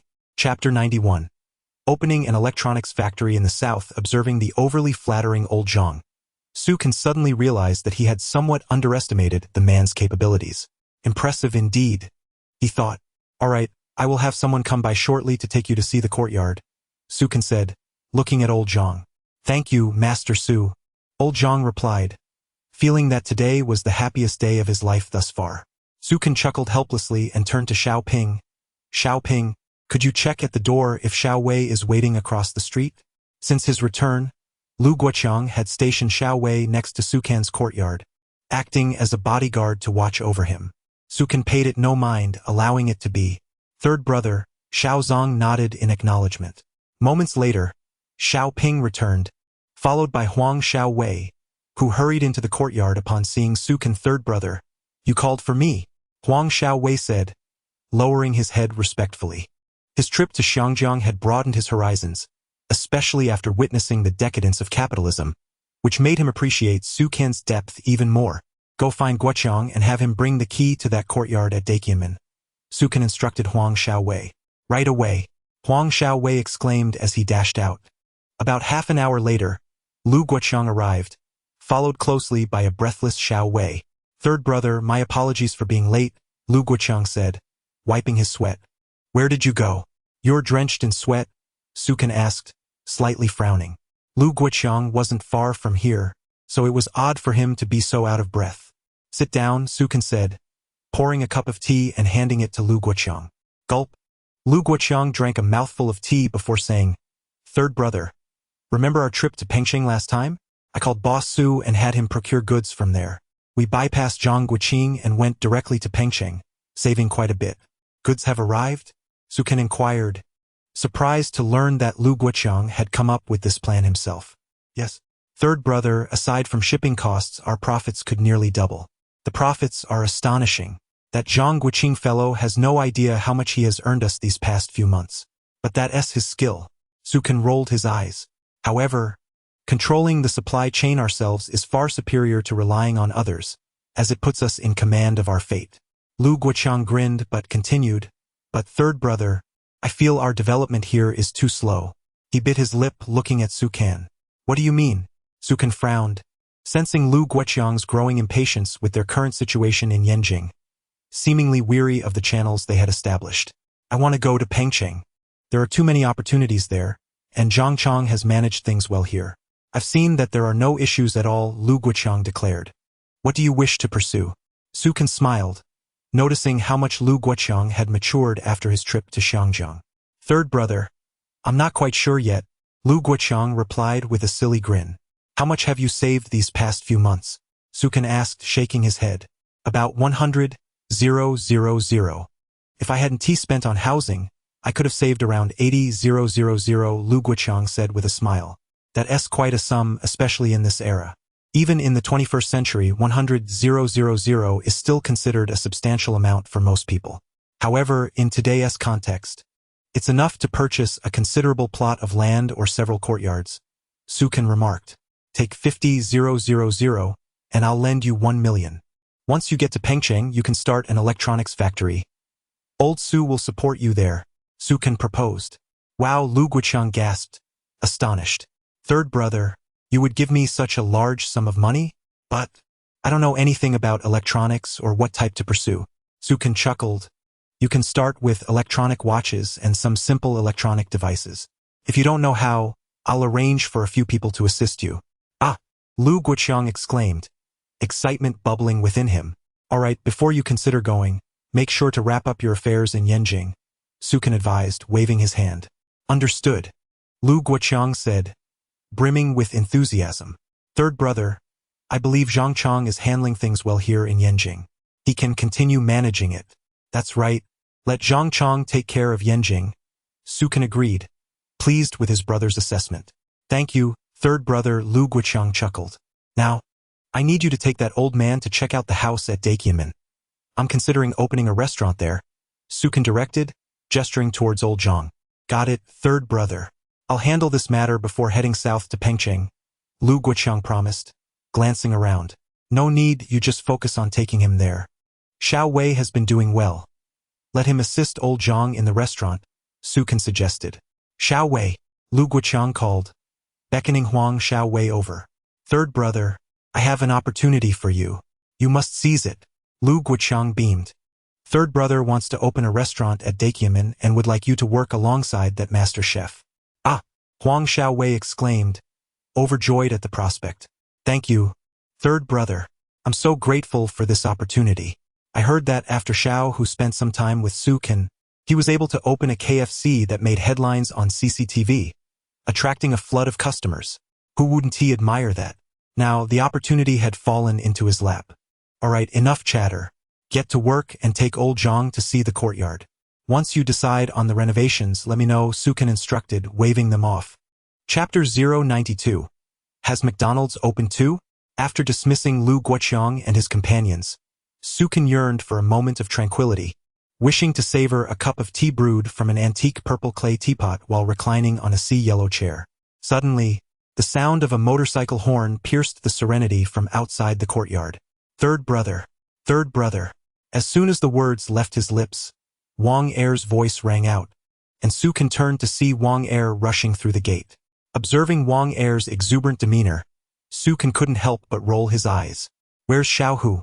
Sukan inquired, noticing that Wang Er was alone. He's at the shop. As per your instructions, our establishment operates around the clock without closing. He'll finish his shift a bit later, Wang Er replied cheerfully. How's it going? Have you been praised again? Sukan asked, chuckling as he noted the evident joy on Wang Er's face, which resembled that of someone who had struck gold. Third brother is truly a sage, Wang Er flattered, causing Sukan to feel somewhat overwhelmed by the excessive compliments he had received that day. Spit it out, Sukan urged, leaning back in his chair. Third brother, you have no idea. Today, our KFC opened, and the entire city of Beijing was abuzz with excitement. It was quite the spectacle. Crowds thronged, drums resounded, red flags waved, and firecrackers lit up the scene. It was particularly lively, Wang Er recounted animatedly. Sukan nearly burst into laughter at Wang Er's words. Did you happen to take on a disciple named Song Shuangdan? Once we opened, our shop was inundated with customers eager to try our fried chicken and burgers. The place was packed, with some waiting for 2 hours without a seat. We used disposable cups and bags to avoid the mountain of dishes we would have had to wash otherwise. Get to the point, Sukan interjected, noticing Wang Er had digressed. Wang Er cleared his throat, wearing an awkward smile. Third brother, aside from all that, we made it onto CCTV News tonight. We received accolades. And now the entire nation knows about us. We're doing splendidly. Sukan nodded, recalling that he had seen the news segment earlier, where Ms. and I had expressed a desire to interview him. However, he had turned away, and they ended up interviewing someone else. Being featured on CCTV, especially with a commendation from the higher-ups, guarantees KFC's success. As long as we maintain our momentum, we'll be fine. Third brother, can you guess how much revenue we generated today? Wang Er's face lit up with excitement. How much? Sukan asked, intrigued. 1,000. Wang Er proudly held up 2 fingers, grinning. This is just from our initial tally. When I arrived, the place was still full, and some workers just off their shifts came specifically for KFC. If we count through to midnight, we could easily add another 1,000. At that, he burst into jubilant laughter. 1,000. A day's revenue amounts to that much? That's an incredible sum. All thanks to you and me. Sukan felt a twinge of astonishment. He had not anticipated such a substantial first-day performance for KFC. 1,000 was no small feat. In this era, it represented nearly 2 decades' worth of income for an average individual. Within 2 months, we could be millionaires. And while this may just be revenue, Sukan was acutely aware of the profit margins at KFC, which were staggering. What had begun as a mere strategic move had unexpectedly unfolded into a significant windfall. Perhaps, with this success, he could expedite KFC's expansion. Otherwise, it would not be long before the foreign KFC brand recognized the potential of the Chinese market and rushed in. Let us first solidify our position. Even if they enter our territory later, they will be mere imposters. Sukan remarked with a smile. After a few more days of operations, let us purchase the building we've been renting for KFC. What? Third brother, why buy that building? Wang Er inquired, puzzled. Just do as I say. Remember, wherever KFC opens, we must secure the location, Sukan instructed firmly. What? Are we really opening more stores? Our current KFC is already bustling. Wang exclaimed in disbelief. Sukan rolled his eyes. If we open a second location, the people of Beijing will flock to both establishments. It will alleviate the crowding, and we will still be raking in profits. Just imagine the population of Beijing. With 2 stores, both will be bustling, and if each generates 1,000, how much will that be? Wang Er was left speechless, his jaw dropping in astonishment. Third brother, you truly are remarkable, he finally managed. I understand. I'll rush back and discuss with Xiao Hu to select a location for our second, no, third or even 4th store. Wang Er's excitement was palpable as he dashed out. Sukan smiled faintly, contemplating the remarkable progress KFC had made. Perhaps it was time to introduce another competitor, such as McDonald's. Chapter 093. The sorrowful Zhang man. Sukan contemplated and realized that all these trademarks could be registered.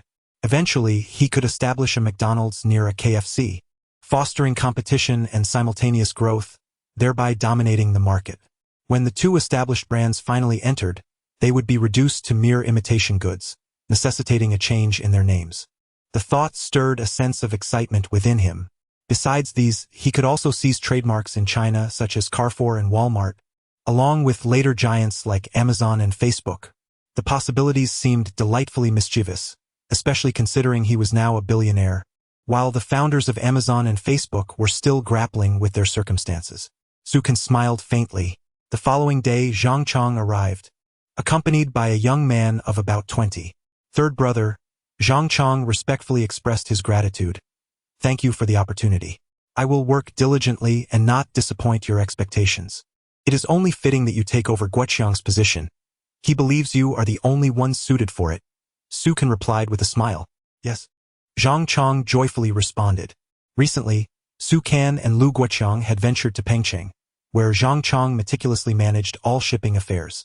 However, upon Lu Guoqiang's return, Zhang Chong felt somewhat discontented stepping back to a secondary role. After all, who would willingly descend from a position of prominence? Now, with Lu Guoqiang heading south, all matters in Yanjing were entrusted to him. Observing the success of his peers like Xiao Hu, who had even garnered attention on CCTV with his KFC franchise, Zhang Chong could hardly contain his excitement. Third brother, this is my cousin Su Feng. Zhang Chong introduced the young man beside him. Xiao Wei has been assigned new duties, and there is no one to oversee things. I brought him to assist you. If you are dissatisfied, I will replace him immediately. Let him stay, Sukan replied, nodding at the young man. After all, it was merely a matter of guarding the premises. Anyone could do it, and he had no objections. He chose not to expose Zhang Chong's underlying intentions. The young individuals surrounding him, like Xiao Hu and Huang Xiaowei, had achieved success under his guidance. Now, seeing a need for a caretaker, Zhang Chong promptly brought his cousin along, eager to be close to the esteemed boss for opportunities.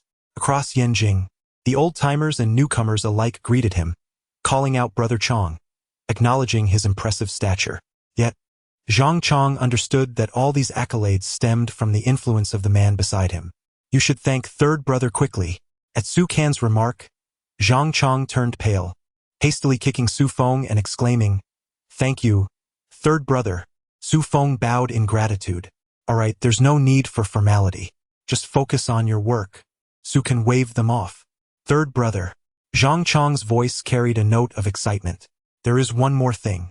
Last night at 11, Boss Su from Pengcheng called. I worried it might disturb your rest, so I came early today. What did he say? Sukan inquired, narrowing his eyes as he reclined comfortably. Zhang Chong replied, Miss Zhang from Shangjiang wishes to report to you, but she couldn't reach you in Yanjing. Had it not been for the transaction with Boss Su, I wouldn't have known you established a large company in Shangjiang. It's impressive. Nowadays, people rave about capitalism, yearning to venture abroad for opportunities, while here you are, directly opening a major company in Shangjiang. It's truly remarkable. Understood, Sukan replied, his eyes closing slightly. I will call later. All right then, we shall take our leave. Observing Su Can's impatience, Zhang Chong quickly retreated, leading Su Feng out of the courtyard. After they departed, Sukan squinted slightly, sipping his hot tea, relishing the tranquility of life. About half an hour later, a faint smile graced his lips as he stood up, ready to place a call to Xiangjiang. In this era, making a phone call in a small county typically required visiting the post office, but Yanjing was replete with public telephones. Unfortunately, calls to Xiangjiang could only be made from the post office or authorized booths. Exiting the courtyard, Su Can noticed Su Feng standing watch not far away, and he acknowledged the young man's diligence. Ignoring Su Feng, he approached a nearby newsstand in the alley, where a group of elderly men were engrossed in a game of chess. These men were familiar faces, residents of the area who strolled daily for exercise. He inquired whether the booth could connect him to an overseas line. The booth owner boasted that their telephone was the best in all of Yanjing, comparable to the one in Zongnanhai. Su Can rolled his eyes at the boastfulness typical of old Yanjing locals. He dialed the number for the Xiangjiang office. Upon connecting, a soft and melodious voice greeted him.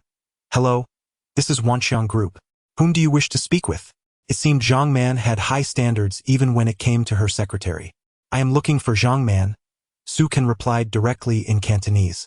As his voice fell, an elderly man playing chess nearby glanced up, his eyes glimmering with curiosity. "I apologize, sir, but if you do not know our general manager, you cannot speak to her.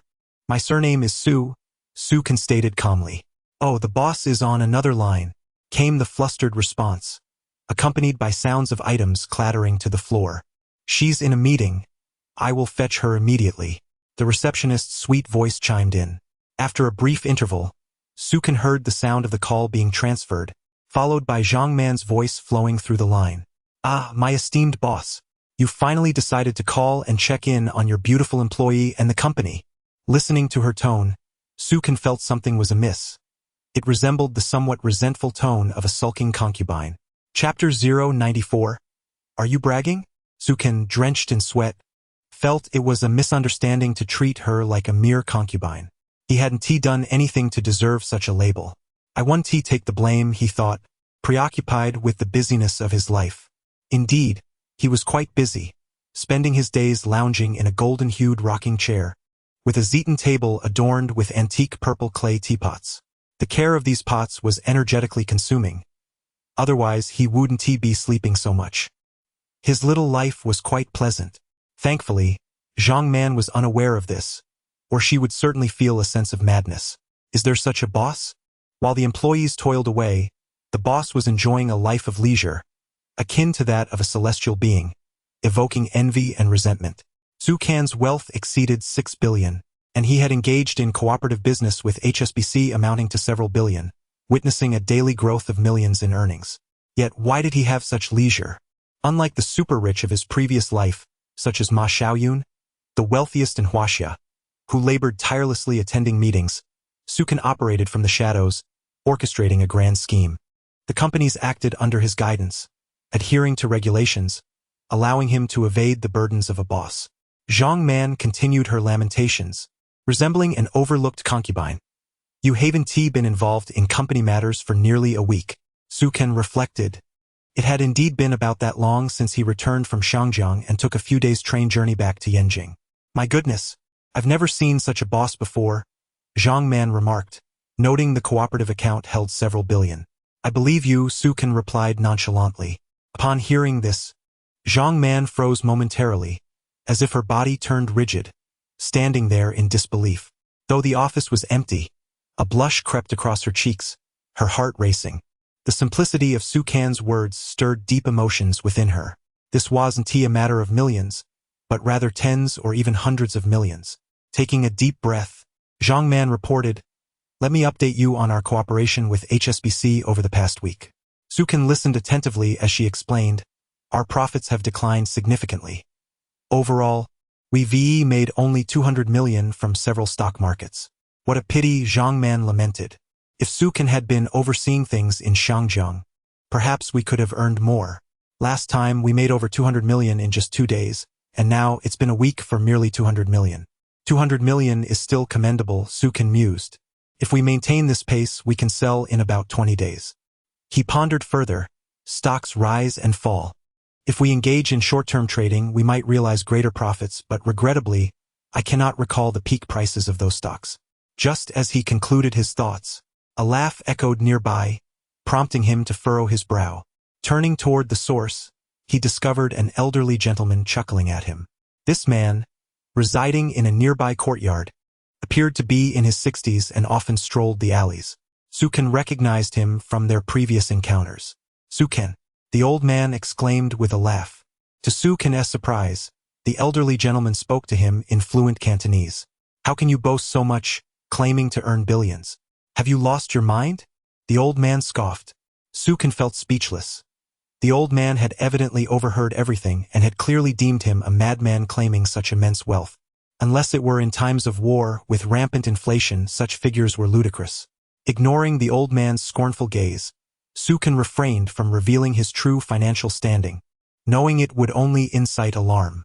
After all, he couldn't risk causing a heart attack in the elderly man.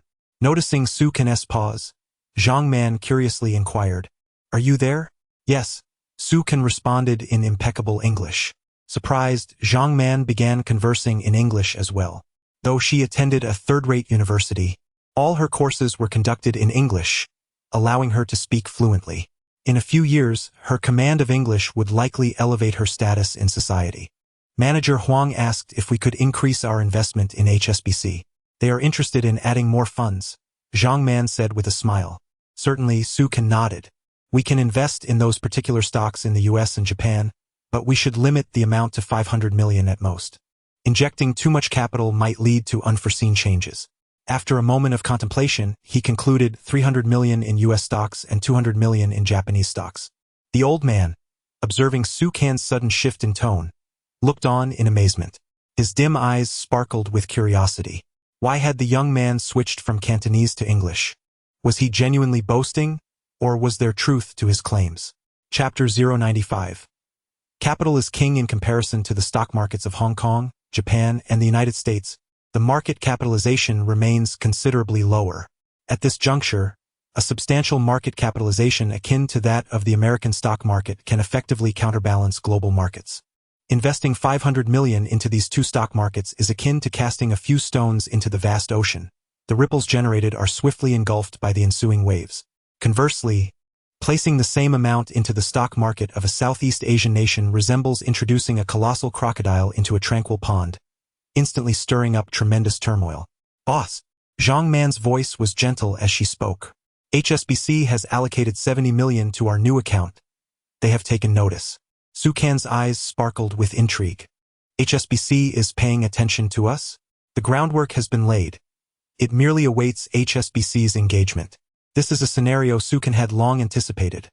More thrilling than merely partnering to purchase stocks. Manager Huang treated me to dinner yesterday specifically to discuss this matter. Zhang Man remarked with a smile. Has Wanxiang Group received any new directives from you, boss? If it pertains to financial maneuvers, HSBC is inclined to collaborate with Wanxiang Group. Should we initiate discussions with HSBC for a new round of cooperation? Suken shook his head, chuckling lightly. No, why not? Zhang Man asked in disbelief. It was evident from Suken's actions that he deliberately wanted HSBC to be aware of Wanxiang Group's new operations, seeking a partnership, yet now, he was refusing to engage in negotiations. Was he not planning to pursue new collaboration with HSBC? She felt an overwhelming sense of confusion. Waiting for the right price, Suken replied nonchalantly. Zhang Man gasped in astonishment, her breath catching in her throat. Suken could imagine how the woman in a suit opposite him was taken aback. Mouth slightly agape. At present, Huang Manyu is merely testing the waters for HSBC. If we engage with HSBC now, the potential benefits we could reap would be considerably diminished. However, the more we withhold, the more anxious HSBC will become. They will inevitably lower their stakes, allowing us to seize the opportunity for maximum profit.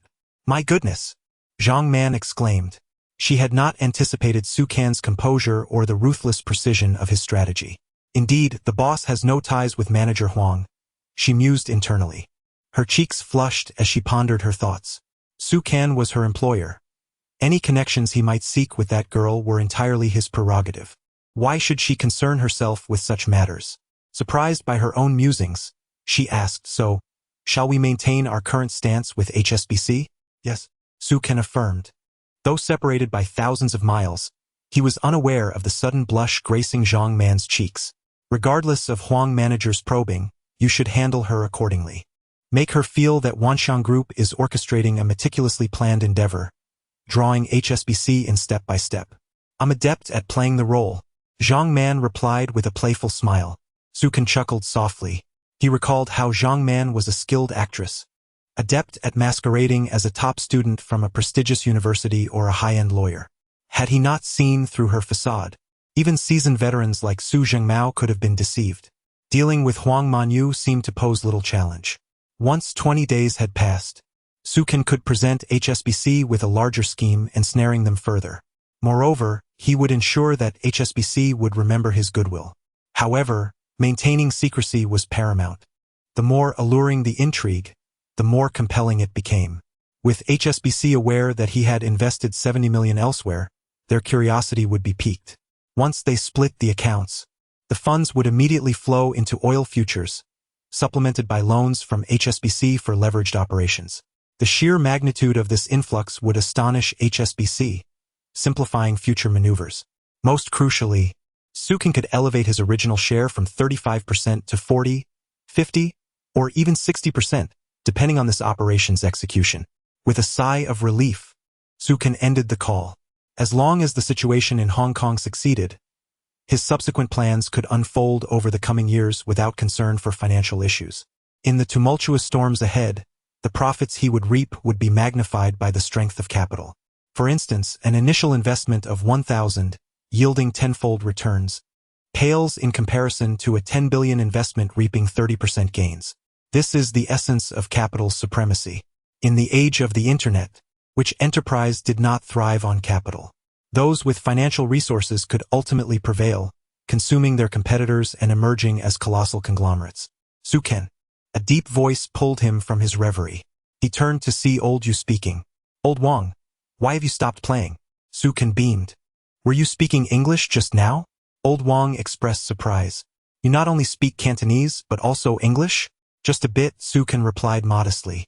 He had been somewhat careless, not realizing Old Wang understood Cantonese. Thankfully, now that he mentioned his earnings, others would dismiss it as mere boasting or madness. After all, with an average income of merely $30, who would believe that a billionaire lay hidden in this dilapidated alley? You're impressive, Old Wang commended, giving Su Can a thumbs up. Having lived in Yenjing for decades, it's my first time encountering someone as boastful as you. Su Can rolled his eyes in exasperation at being derided by Old Wang. Boasting in English certainly set a new precedent in Yenjing. Old Wang chuckled. You seem quite charming. How about I introduce you to my granddaughter, who is of similar age to you?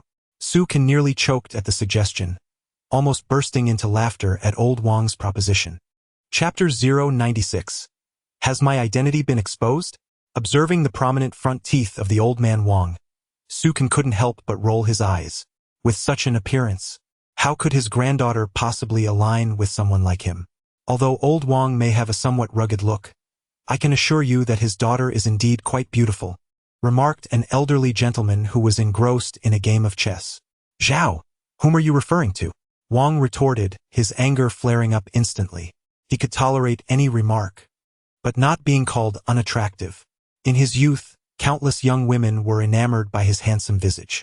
Even now, despite the passage of time, older ladies still enjoyed conversing with him, indicating that he was not as unappealing as the old man Zhao. In fact, he was far more attractive than the chess-playing Zhao. Old Zhao, being a sincere man, nodded in agreement. You speak the truth, an elderly companion chimed in, clearly familiar with the group, and they began to jest among themselves. I have nothing to do with you, Su, Wang shouted back. As Su Can watched the old men banter, he couldn't help but smile, turning swiftly to return to the courtyard. Hey, Wang, your granddaughter's husband. After a few steps, Su Can heard an old man's mischievous shout. Almost choking on his laughter, Su Can nearly spat out his drink, exclaiming, What on earth? The cacophony of laughter ensued, quickly followed by Wang's voice calling out. Waving his hand in jest, Su Can chuckled. No need for introductions just yet. We'll talk when I have time. I'm quite busy at the moment. Make sure to remember, Wang shouted from behind. Su Can hurriedly made his escape, knowing full well that if he lingered, he might just retaliate against old Wang. Upon returning to the courtyard, Su Can breathed a sigh of relief. It was indeed a sanctuary. The outside world felt treacherous, where one could risk being introduced to an old man's granddaughter simply for stepping out to answer a phone call. What kind of situation was this?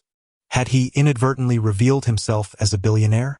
Yet, who would believe such a claim in the winding alleys of Yanjing? In an era where earning 30-some yuan a month was commonplace, having a household income of 10,000 was a rarity, let alone hundreds of thousands. Su Can's wealth surpassed that of countless 10,000 yuan households. After brewing a few cups of tea, Su Can settled into a comfortable position beneath the large tree, reclining in a mahogany rocking chair, savoring the tranquility. Suddenly, the door creaked open. Su.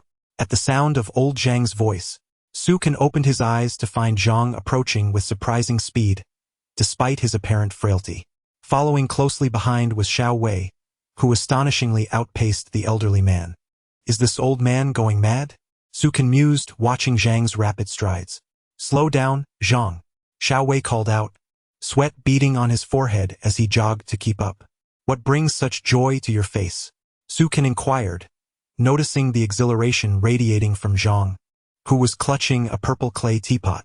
Absolutely satisfied, I revisited the courtyard today, and it is simply perfect for a restaurant. The location is unparalleled, Zhang exclaimed with fervor. Su Can rolled his eyes. That courtyard you're so enamored with. What's so special about it? The size is just right, and there are additional rooms that could serve as private dining areas. With a few canopies set up outside on pleasant days, it would be spacious and bright. There's even a room that can be transformed into a kitchen. Ample and roomy, it's simply flawless. Zhang continued, his excitement palpable. He appeared more like a sprightly middle-aged man than an elder in his 60s. Su, your courtyard is situated right by the front gate, close to the street. It's an excellent location. If we open a restaurant here, I guarantee it will thrive. If it doesn't, I'll sign a contract binding me to you. Enough with your nonsense. Su Can chuckled, playfully rebuking Zhang. You just want to feast here for free. This place is for you to manage. But remember my words. Operate with integrity. Throughout history, countless establishments have fallen short in hygiene, and even 5-star hotels aren't immune. I refuse to have my restaurant associated with dubious practices like gutter oil. If that happens, I'll gladly end it all. Did he lack the funds? Certainly not. Opening a restaurant was merely a pastime for him. If gutter oil were to appear, Su Can would promptly shut it down. Regardless of the future worth of the restaurant, whether it be billions or tens of billions. Rest assured. Zhang reassured him, slapping his thigh. I've been a chef since childhood. I know how to uphold standards. I will too, Xiao Wei nodded earnestly. That's good to hear. Su Can smiled, adding, please assess the costs for renovation, cookware, and furniture. I'll cover the expenses.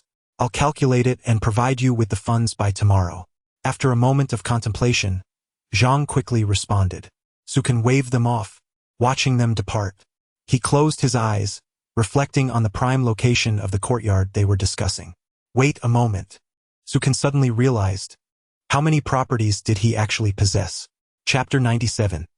The billion-dollar property. Su Can paused for a moment, scratching his head as if he had forgotten something.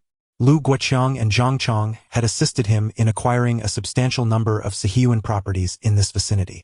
Whenever any Sihiyuan was available for sale, they would promptly secure it. Su Can was unaware of the exact number he possessed. Initially, he took a keen interest in the first few Sihiyuan, considering their future worth, which would undoubtedly exceed 100 million. Some larger ones could even be valued in the hundreds of millions. However, as time passed, each time Lu Guoqiang and others visited, they brought along several contracts and property certificates that Su Can had grown too lazy to examine. He had locked all those documents in a cabinet. Rising from his Wang Wali rocking chair, Su Can leisurely carried his purple clay teapot towards his room. As someone aspiring to become the most distinguished landlord in Yanjing, it felt somewhat inappropriate not to know the number of Sihiyuan he owned. It was akin to a scenario decades later when his child might meet a young lady, and her mother would inquire about their property. He ought to at least be aware of what they owned, lest he be caught unprepared. With a click, he opened the door, the moonlight illuminating a cabinet in one of the inner rooms, also made of Wangwali wood, procured by Lu Guoqiang and his associates. With no cabinet of his own, Sukan had placed it directly on the floor, and it was secured with a Ming Dynasty lock, a fine piece of craftsmanship that Sukan had fully utilized. Old Man Li had rolled his eyes for several days, secretly cursing Sukan for being wasteful, using such a fine object merely as a cabinet. After all, while it was indeed a cabinet, the fact that it was made of Wangwali made it particularly suitable. It would not attract pests and would last for centuries. Sukan chuckled, remarking that even such an exquisite Wangwali box, adorned with cloud patterns, would fetch millions in the future. Yet he remained indifferent. To him, a box was meant for utility, not extravagance. Moreover, Wangwali was no ordinary wood. Should future antique collectors lay eyes upon it, they would surely lament and, like Old Man Li, scold Sukan for his profligacy. Perhaps even threaten him with a blade. Where did I place the key? Sukan set down the teapot and searched briefly, discovering the brass-colored, elongated key by the bedside. It was a special key designed for traditional long locks, a rarity in an age dominated by short locks. Approaching the box, he inserted the key. With a gentle click, the lock opened, and he placed it on a nearby vintage chair before lifting the box's lid. Inside, he found a stack of contracts alongside various property certificates, all neatly stored within. Paying little attention to the contracts, he retrieved the property certificates and spread them across the floor. A cursory glance revealed several locations, including the vicinity of Zhengyangmen. To his astonishment, he realized he also owned a Sihiyuan just 10 minutes by bicycle from the Forbidden City. Counting them, he was taken aback to find a total of 42 Sihiyuan. This number was neither excessive nor scant, considering the market value 2 to 3 decades hence, could easily amount to over 10 billion. Reflecting on it, even the smallest Sihiyuan, despite its modest size, would be valued in the hundreds of millions by that time, with some of the larger properties, particularly those adjacent to Zhengyangmen, potentially worth around 1 billion. Sukan chuckled, pondering whether his penchant for collecting could truly be deemed wasteful. The Wangwali box, though an antique, was filled with property certificates valued in the billions, and he felt a twinge of discomfort at the thought of needing a more refined box for such treasures. Yet, considering Old Man Li's reaction, he decided against provoking him further.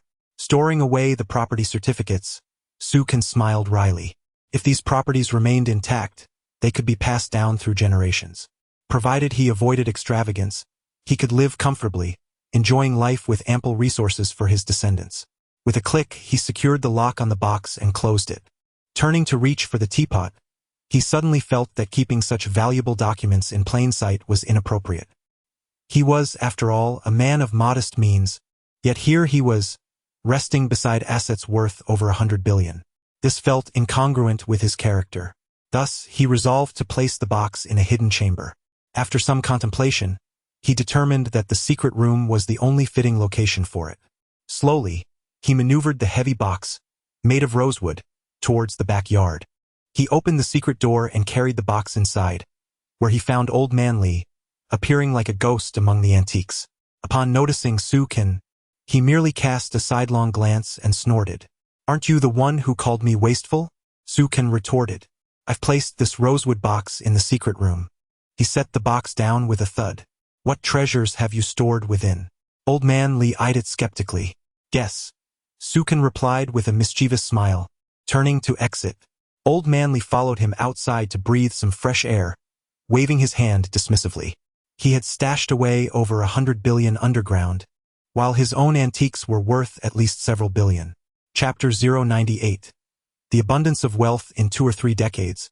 The value of the items within has soared beyond 2 billion. Presently, aside from a few discerning individuals recognizing the worth of the Wangwali wood, no one is truly aware of its potential. The future real estate prices may escalate to unimaginable heights. Currently, many still reside in company-provided accommodations. Who could have anticipated that property prices could exceed 100,000 per square meter, or even reach the terrifying figure of 200,000? The following day, Old Zhang prepared a budget report and, accompanied by Huang Xiaowei, approached Sukan. Upon reviewing their proposed budget, Sukan raised an eyebrow. $1,000? He mused, his lips curling slightly. "Yes, Sir Su," Old Zhang replied, somewhat apprehensively. "Is there a problem? Is my estimate too high?" Yet, He knew it could not be lowered further without compromising the restaurant's layout. With a clenched jaw, old Zhang spoke again. If the budget is indeed excessive, we can trim it down perhaps by 100. We can manage to renovate the entire restaurant for 900. However, that is the absolute minimum. 90,000? Sukan rolled his eyes, incredulous. Is that all? In this era, that amount represents over 2 years of an average person's salary. Yet, in such a vast courtyard, it barely makes a ripple. Upon hearing this, old Zhang's heart sank, and he began to plead, Sir Su, it truly cannot be reduced any further. If we do, we will not be able to open the shop. The quality will diminish, rendering it akin to a roadside convenience store. Sir Su. Old Zhang's desperation grew as he suggested, perhaps you could lend me some money? I will repay you from my salary once the restaurant is operational. Huang Xiaowei chimed in, echoing old Zhang's sentiment. Su Kan, taken aback by their expressions of despair, was bewildered. When did I ever suggest the budget was too high? He thought. It was obviously too low. Old Zhang, Su Kan said, his expression perplexed. When did I imply that this estimate was excessive? It's merely $1,000. Is your vision so limited? Sir Su. Old Zhang's face lit up with astonishment. The realization dawned upon him that Su Kan did not perceive the estimate as too high, but rather too low. Old Zhang's lips twitched in disbelief. Having lived for decades, he had never encountered a homeowner who considered a worker's budget as insufficient. Could it be? Did I save the world in my previous life to encounter such a benevolent Sir Su? Truly a living bodhisattva. Thank you, third brother. Huang Xiaowei exclaimed excitedly. We are not short on funds. Therefore, this restaurant must be meticulously crafted. I cannot fathom why you both would only ask for such a meager sum. What could that possibly accomplish? Su Kan reproached them. If we are to undertake this endeavor, let us create the most exquisite and luxurious restaurant, one that astonishes all who enter. Indeed, third brother is correct. Huang Xiaowei nodded. Old Zhang grinned broadly, as expected of third sir. With such words, your grandeur shines through. I, Zhang, am in awe. Enough with the flattery. Su Kan shot a glare at both old Zhang and Huang Xiaowei. I shall grant you a budget 5 times greater, amounting to 5,000. If you fail to transform this establishment into something that dazzles the patrons, I will demolish it and have it rebuilt by someone else. Su Kan's voice was cold. Is it not a simple task to renovate? I do not lack funds. If we are to proceed, let it be the best, with character. In this realm of Yanjing we must stand tall, gaining universal acclaim. Old Zhang gasped in astonishment. Sir Su, 5,000. This is truly too generous. Huang Xiaowei was equally astonished. Though he had witnessed Su Kan's lavish spending in Shangjiang, those expenditures were for goods, and Su Kan had also gifted them fine clothing. Here, in Yanjing, such attire would go unnoticed, and few would believe their worth. Now, Su Kan was directly providing 5,000 for renovations. Good heavens, what kind of transformation does he envision for this courtyard? Stay here. I shall retrieve the funds, Su Kan announced, rising and heading to his room. He opened a chest and discovered a considerable sum of cash within. Ah! Su Kan observed, his brow furrowing slightly. Some of the notes seemed to be subtly moldy. Among the bills were 10s, 20s, and even 100s, with the lesser denominations being remnants of earlier contributions from Lu Guoqiang. As his wealth grew, he had requested Su Kan to consolidate the amounts into hundreds. The smaller notes had seen little movement and were now beginning to show signs of age. Sighing, Su Kan lamented the inconvenience of banking in these times. Depositing such a significant sum at once would undoubtedly attract attention in Yanjing. Never mind. I shall have Zhang Chong send someone to air these bills out in a few days, he mused, pulling out 50 hundreds. After securing the chest, he chuckled at the absurdity of his situation. Having accumulated wealth to the point of it growing moldy in his dwelling. Who would believe such a tale? Emerging with 5,000 in hand, he addressed old Zhang. Here is the 5,000. Spend it wisely, and should you require more, do not hesitate to return. Old Zhang, nearly overcome with shock, almost knelt in gratitude. Yes, actually giving me money? Trembling, he accepted the 5,000, utterly astonished by Su Kan's generosity. Sir Su is truly magnanimous. Chapter 099. An unexpected encounter with Zhao Qingqing. Old Zhang's hands trembled as he held the substantial sum of 5,000 yuan, a sum he had never dared to dream of possessing before. Goodness, he exclaimed, this is an immense amount of money. It is more than enough for me to lavishly renovate the courtyard. His gaze turned towards Su Kan, his eyes sparkling with excitement. Remember, if there is no shortage of funds, then why not indulge in opulence? Su Kan instructed, just do as you see fit regarding the renovations. In his own room, he had hundreds of thousands in cash, which had begun to gather dust, leaving him at a loss for how to utilize it. Now, the only reasonable expenditure seemed to be the refurbishment of the courtyard that housed the royal cuisine restaurant. However, it was merely a few thousand yuan at most. Su Kan felt somewhat helpless, particularly given that recently, Lu Guoqiang and Zhang Chong had outmaneuvered Zhang Guiqing and others by sourcing goods directly from the south. In just 1 month, their profits had doubled. This translated to an increase from an average monthly income of around 200,000 yuan to 400,000 yuan. An overwhelming influx of money. He found himself fatigued by the sheer volume. Who would have thought that one day he would be troubled by an abundance of wealth? This peculiar torment was indeed quite vexing. Rest assured, old Zhang chuckled. I will ensure everything is executed beautifully, and the task is completed to your satisfaction, Master Su. Very well. Su Kan nodded. Let us be on our way. Old Zhang could hardly contain his eagerness to invest this newfound wealth into the courtyard, impatient to commence operations. Hold on. Su Kan halted the overly zealous old Zhang, saying, it's nearly noon. You should have lunch first before heading out. Understood, Master Su. Old Zhang replied cheerfully. Huang Xiaowei, observing the situation, quickly interjected, Third brother, I will go buy some groceries. No need. Xiao Ping has already gone to buy them. Su Kan shook his head. As if on cue, Xiao Ping returned with a basket in hand. I will prepare the meal, Master Su, she announced. Old Zhang promptly followed her into the kitchen. Approximately 40 minutes later, Old Zhang had prepared a sumptuous feast, featuring braised fish, garlic pork, and clay pot ribs. Su Kan relished the meal, but as he observed Old Zhang's exuberance, he felt a twinge of regret. Wasn't the quality of their meals destined to decline now that Old Zhang was preoccupied with the restaurant? Alas, what was spilled could not be retrieved. Forget it, Su Kan sighed, shaking his head. For several consecutive days, Old Zhang had been tirelessly toiling at the courtyard, while Old Li remained sequestered in the basement. On this particular day, Xiao Ping had taken leave to return home to her small county near Yanjing. With both Xiao Ping and Old Zhang absent, Su Kan lamented the lack of a meal preparer for lunch. He called out to Old Li from the secret chamber, Old Li, are you not going out to eat? Old Li emerged from the shadows like a specter. I'm not going anywhere. There are a few leftover buns from yesterday that I can manage, he replied dismissively, before disappearing back into his lair. Sighing, Su Kan reflected on Old Li's increasingly irritable demeanor, as he spent his days locked away, resembling a ghost. It seemed that he intended to remain in his sanctuary, subsisting on buns. Su Kan furrowed his brow slightly. Wasn't the purpose of his newfound wealth to enjoy life? If he were to subsist on buns daily, he might as well do nothing and lounge all day. Where to dine? Su Kan pondered, contemplating a visit to the local grocery store for something to eat. Never mind, he mused, shaking his head. It lacks novelty. Perhaps I should check out KFC. He realized that the establishment had been open for nearly a week, yet he had yet to visit. Determined to rectify this, he stepped outside, bringing along nearly 10 crisp bills, a considerable sum. Exiting, he spotted Su Feng across the street. Third brother, did you call for me? Su Feng rushed over, grinning. Are you alone?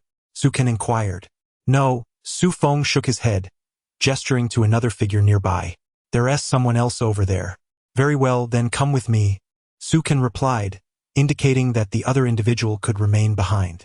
Upon hearing this, Su Feng's spirit soared. Thank you, third brother. Thank you, he exclaimed, almost euphoric at the thought of being called upon by such a prominent figure. Let us go, Su Kan said, strolling leisurely ahead. The two exited the alley and arrived at the bus stop. After a brief wait, a bus arrived, and they boarded, reaching their destination in about 20 minutes. Isn't this the KFC owned by Xiao Hu and his crew? Su Feng remarked in surprise. Although he was older than Xiao Hu, the latter had made quite a name for himself in Yanjing, renowned among the local crowd. Moreover, Xiao, who was among the first to ally with Lu Guoqiang, who served as their formidable leader, while Su Can stood as the paramount figure in their circle. Su Feng held immense admiration for Su Can, akin to a river's relentless flow, unending and uncontrollable. Today, I shall treat you to KFC, Su Can said with a smile. Thank you, third brother. Su Feng répondait éraillé. As they approached the entrance, they found the interior bustling with patrons, with a line forming outside for those eager to indulge in fried chicken. Such a crowd! Su Feng exclaimed, wide-eyed. As Su Can scanned the room, his gaze fell upon a familiar face, one he had not seen in months. Ah! Zhao Qingqing! He exclaimed in astonishment. Chapter 100. The rules of Su Can. The last time Zhao Qingqing encountered Su Can was at his first courtyard, where she was a university student recruited by Lu Guoqiang to assist in repairing a radio. Now, with her hair tied in a ponytail and her tall, graceful figure, she was accompanied by two girls of similar age. It was unexpected that they would meet again in this place. Su Can smiled at the sight of them.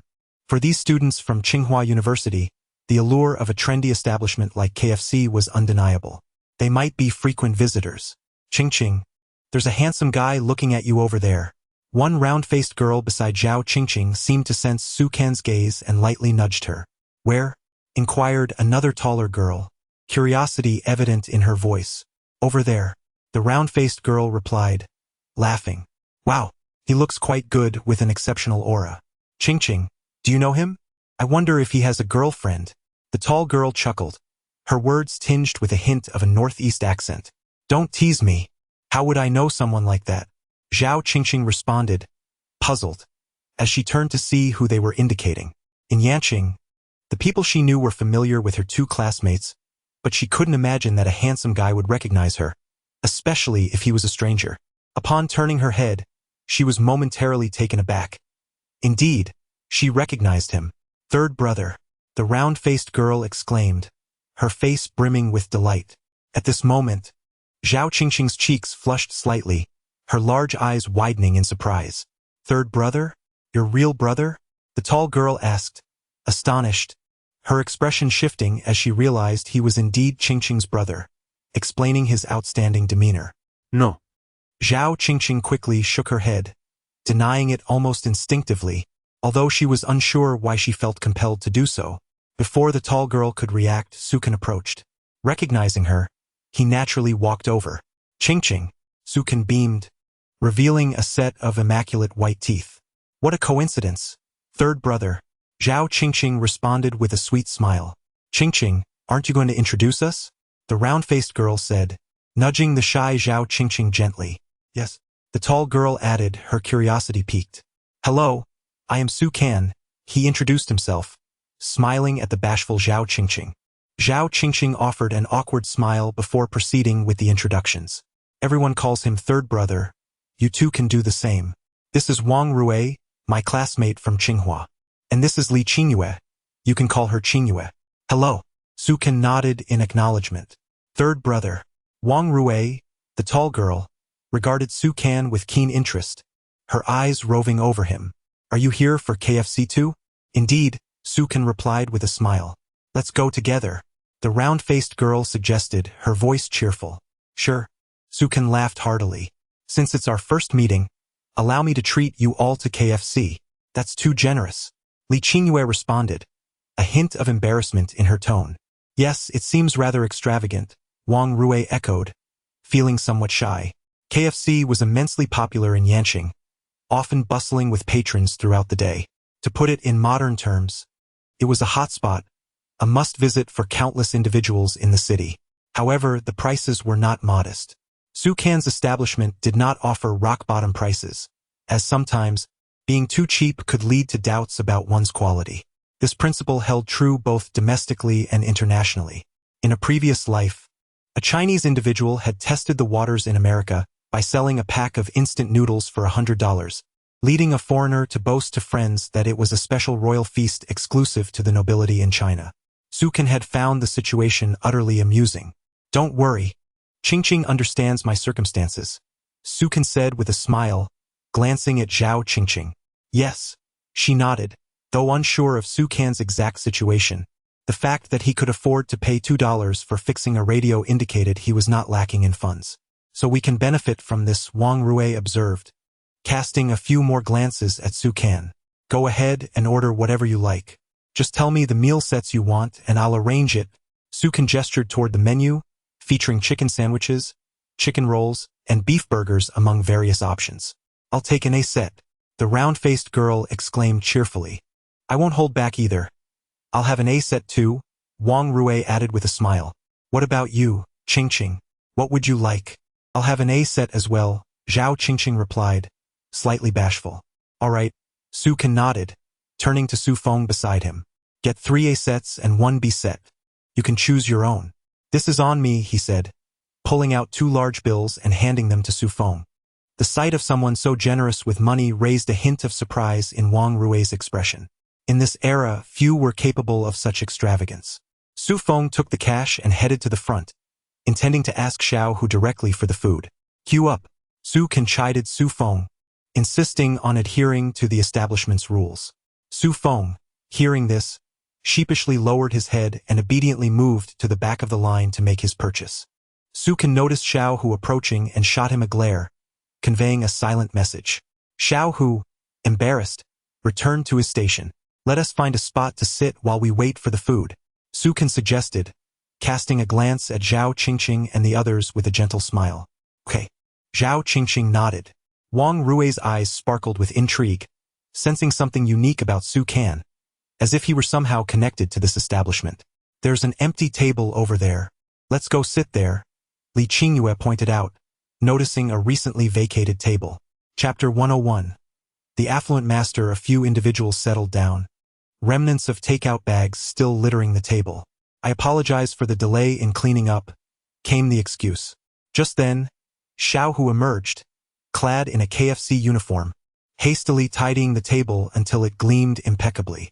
Good heavens, why is Sangu here? Xiao Hu felt a chill run down his spine. Was this a case of discreet visits, as often mentioned in operas? Sangu had come to the KFC merely to inspect the place. Please let there be no mistakes, Xiao Hu fervently prayed, fearing that if Su Can were displeased, he would rather meet his demise than face the consequences. Oh, Zhao Qingqing spotted Xiao Hu, her expression a mixture of surprise and suspicion. What's the matter, Qingqing? Li Qingyue inquired, puzzled. Do you know him? Han Rui asked curiously. Zhao Qingqing shook her head, inhaling deeply as she regarded Su Can with an expression of profound astonishment. How could this be possible? Oh, Li Qingyue and Han Rui exchanged glances, momentarily at a loss. Yet within Zhao Qingqing's heart, a tempest of realizations stirred. This bustling establishment, renowned throughout Yanjing and even featured on national news, must surely have ties to Su Can. While others might not recognize Xiao Hu, she was aware of his identity. She had refrained from mentioning it out of curiosity. Xiao Hu had an acquaintance with Lu Guoqiang, who had enlisted their group to repair radios. Su Can had been present at that time, and Zhao Qingqing sensed that he was the pivotal figure among them, the others clearly following his lead. Now, Xiao Hu had somehow become affiliated with KFC, and from her assessment, his position was not insignificant. Could it be? Zhao Qingqing, with her astute mind, quickly deduced that this establishment's connection to Su Can was far from ordinary. Otherwise, why would Xiao Hu personally come to clean and wipe down tables? Su Can owned this place. Zhao Qingqing's intuition confirmed her suspicions, and she realized just how perceptive she truly was, as her gaze met Su Can's, a silent understanding passing between them. Just then, Su Feng approached, bearing several meal sets, which he placed before Su Can and his companions. This one is the A set, and the remaining one is the B set. After distributing the meals, he hurriedly retreated. Where are you off to? Come sit and eat, called out the round-faced Li Qingyue, noticing Su Feng's departure. No need. I have matters to attend to, he replied, hastily exiting the KFC. What a jest. Did he not see the distinguished figure engaged in conversation with the lovely ladies? He, a mere lackey, would only serve as a hindrance. Su Feng sighed with relief upon leaving the establishment, grateful for his cleverness in avoiding embarrassment for Sangu. Let us eat, Su Can said, a smile of resignation gracing his lips. Su Feng remained oblivious to the nuances of the situation. The group dug into their meals, savoring the flavors reminiscent of the past. And Su Can was indeed famished, relishing each bite. Delicious, Li Qingyue exclaimed, her eyes squinting in delight.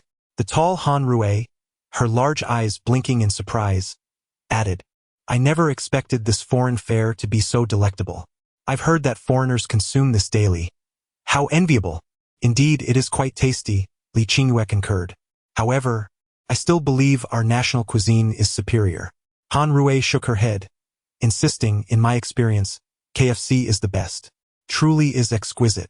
Observing their reactions, Su Can could only shake his head in bemusement. It appeared that, regardless of time and place, countless individuals believed that the grass was greener on the other side. During that era, many were enamored with foreign delights, conveniently overlooking the years of development that those nations had undergone while China had only just begun its journey. They always compared the best from abroad with what was available at home, perceiving the world in a binary of China versus foreign lands. In truth, there are many delightful dishes within our own borders, Su Can remarked with a gentle smile. If time permits, I would love to treat you to a restaurant where the offerings are truly ancestral treasures. He thought of the establishment operated by the elderly Zhang, which was currently undergoing renovations and would likely open in a matter of weeks. Are there really such dishes? Li Qingyue asked, intrigued. Where is it? Han Rui inquired. Her curiosity piqued as she regarded Su Can, whose demeanor was far from ordinary. Such a distinguished presence was rare among their circle, and Han Rui felt a stir of interest. She did not feel shy but rather considered it only natural to pursue someone who captivated her. Azahui pondered. She found herself increasingly enamored. Observing Han Rui and Li Qingyue, Su Can chuckled, that restaurant won't be open for at least 10 to 20 days. Let us make a pact to visit it together. Han Rui suggested i Agelu. Zhao Qingqing contemplated before saying, Sangu, I'll treat you all next time. You've already bought us KFC today. No need for that, Su Can replied, shaking his head. Did he truly require Zhao Qingqing to foot the bill? It seemed as though he were in dire need of funds. He, Su Can, was certainly not lacking in wealth. Chapter 102. The man with 3 fingers. Well then, we shall await your arrival. Li Qingyue replied with a cheerful smile. Wang Rui added, Third brother, we will be at the Qing University girls' dormitory. When you come, you can have a locate us. The dormitory manager downstairs will assist. Absolutely. Su Can nodded affirmatively. Zhao Qingqing rolled her eyes in exasperation. Just moments ago, she had not agreed, yet her classmates had already made arrangements on her behalf. However, would he truly come looking for them? A flicker of anticipation stirred within Zhao Qingqing. Though her peripheral vision caught Wang Rui casting a glance at Su Can that seemed slightly peculiar. A pang of unease gripped Zhao Qingqing's heart. Could it be that Wang Rui harbored feelings for third brother? As this thought crossed her mind, she felt a tightening in her chest. Despite not having any ties to Su Can, an inexplicable sense of jealousy and discomfort crept in. At that moment, Wang Rui turned her enchanting gaze to Su Can and remarked, Third brother, you can visit our school whenever you have free time. Indeed, you are always welcome. Li Qingyue concurrat. Qingqing, do you not welcome him? Su Can inquired, observing Zhao Qingqing, the future powerhouse among them. Of course, I welcome him. Zhao Qingqing beamed with a radiant smile. After finishing their meal, the group engaged in conversation for a while longer. As Su Can approached the door to see Zhao Qingqing and the others off, he squinted slightly, gazing into the distance. Su Feng hurriedly followed, his eyes sparkling with admiration. Third brother is truly remarkable. Those 3 girls are from Qing University, and I never imagined he would know such esteemed women. This is the leftover money from our KFC purchase. Here, take the remaining few coins, Su Feng said, handing them to Su Can. Use it to buy yourself a pack of cigarettes. Su Can shook his head with a faint smile.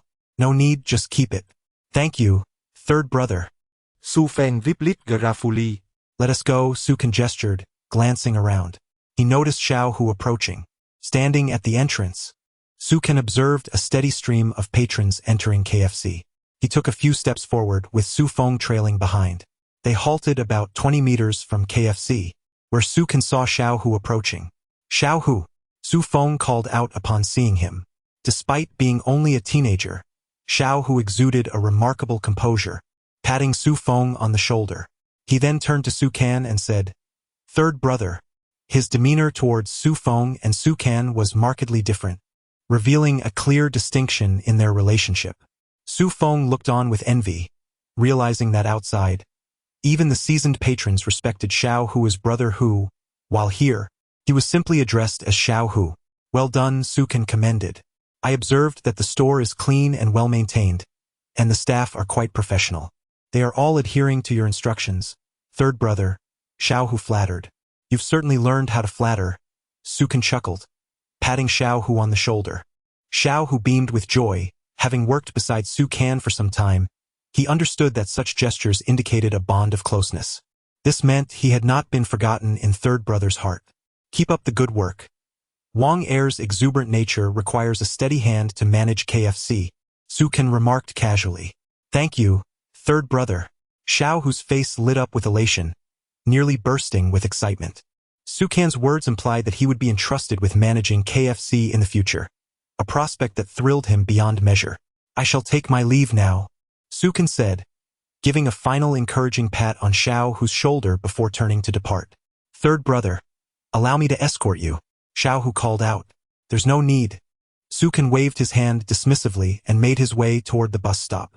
The day passed languidly under a clear blue sky, a truly delightful experience. He and Su Feng boarded the bus back to their courtyard. Time flew by, and by the time they returned, it was already evening. After disembarking, they walked through the alley, just a short distance from their courtyard. As they rounded a corner, a sharp voice rang out. "Thief! A thief?" Su Can frowned slightly, turning to see a young man dash out from the alley, pursued by an elderly woman. This was unexpected. Su Can recalled having instructed Lu Guoqiang to oversee the local miscreants, ensuring that no one dared engage in such petty thefts around here. After all, he kept valuable items in the courtyard, and the thought of thieves infiltrating his home was infuriating. Therefore, he had warned Zhang Chong and Lu Guoqiang to keep a close watch on the area. Such incidents were rare, making this occurrence all the more alarming. "Third brother," Su Feng's expression changed instantly. He remembered hearing about Su Can's orders regarding maintaining peace in the alley. This was not good. Third brother would be angry. Noticing Su Can's expression, Su Feng felt a wave of apprehension. Just then, the young man, realizing he was blocked, shouted as he attempted to push past an elderly man in front of them. As Su Can moved slightly, preparing to intervene, he suddenly sensed a figure beside him spring into action. The man had been standing next to the old man. Upon seeing the thief's approach, he struck with remarkable speed. Su Can was taken aback. The man's agility was impressive. With a clenched fist, he aimed a powerful blow at the thief, and as Su Can focused, he was startled to discover that the man was missing 2 fingers on one hand. Chapter 103. The recruitment of Zhong Mingqiang. Su Can furrowed his brows, aware that the man before him was no ordinary individual. His agility was remarkable, and it was noteworthy that he had only 3 fingers remaining on his hand. The scars on those fingers appeared to be inconsistent with knife wounds. Rather, they suggested a history of varied assaults over time. In this current era, such occurrences were virtually non-existent in the country. Thus, Su Can's mind raced with myriad thoughts, and he felt a twinge of astonishment. It was evident that he had encountered something formidable. Coupled with the man's prowess, Su Can was increasingly intrigued, almost on the verge of deciphering the man's identity. He was indeed a man worthy of admiration. At that moment, the muscular man stepped forward, delivering a powerful blow to the thief, who collapsed to the ground in agony. The man then seized 50 or 60 yuan from the thief's pockets, clearly the spoils of his misdeeds. After retrieving the money, he turned to the approaching elderly woman and handed it to her. "Thank you, that's my money," the woman exclaimed, visibly excited. "Not at all," the man replied in a deep, resonant voice. "You should have the security team apprehend him." Such strength, Su Can observed, unable to restrain his applause as the man passed by. The ability to incapacitate the thief with a single punch demonstrated the man's extraordinary power, a testament to his formidable explosiveness. He was truly a remarkable figure, having returned from a place of hardship. The man halted and glanced at Su Can. Upon closer inspection, Sukan noticed a scar on the man's forehead, unmistakably a bullet wound. The area bore witness to a harrowing past, leaving Sukan in shock. Brother, if you have no pressing matters, allow me to treat you to a drink, Sukan suggested with a subtle smile. Treat me to a drink? Why? The man appeared taken aback.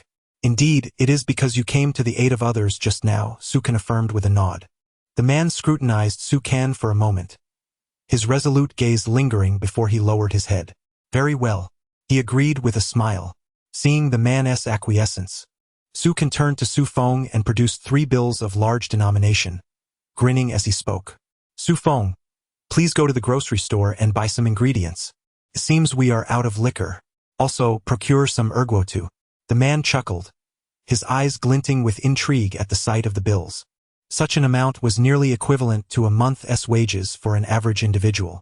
It was rare for someone to part with such a sum to treat another to drinks. The man was slightly astonished. Haha! Sukan laughed heartily at the man's reaction. Su Feng, having borrowed some money, cheerfully declared, All right, third brother. I will fetch the groceries right away. As Su Feng dashed out, Sukan introduced himself. I am Sukan.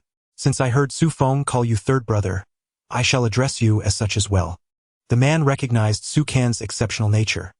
Anyone capable of producing 3 large bills must surely possess an extraordinary background. I am Zhong Mingqiang. You may call me Mingqiang. Third brother. Sukan nodded. Let us proceed. Su Feng has gone to buy the food. You can wait for him at my home. All right.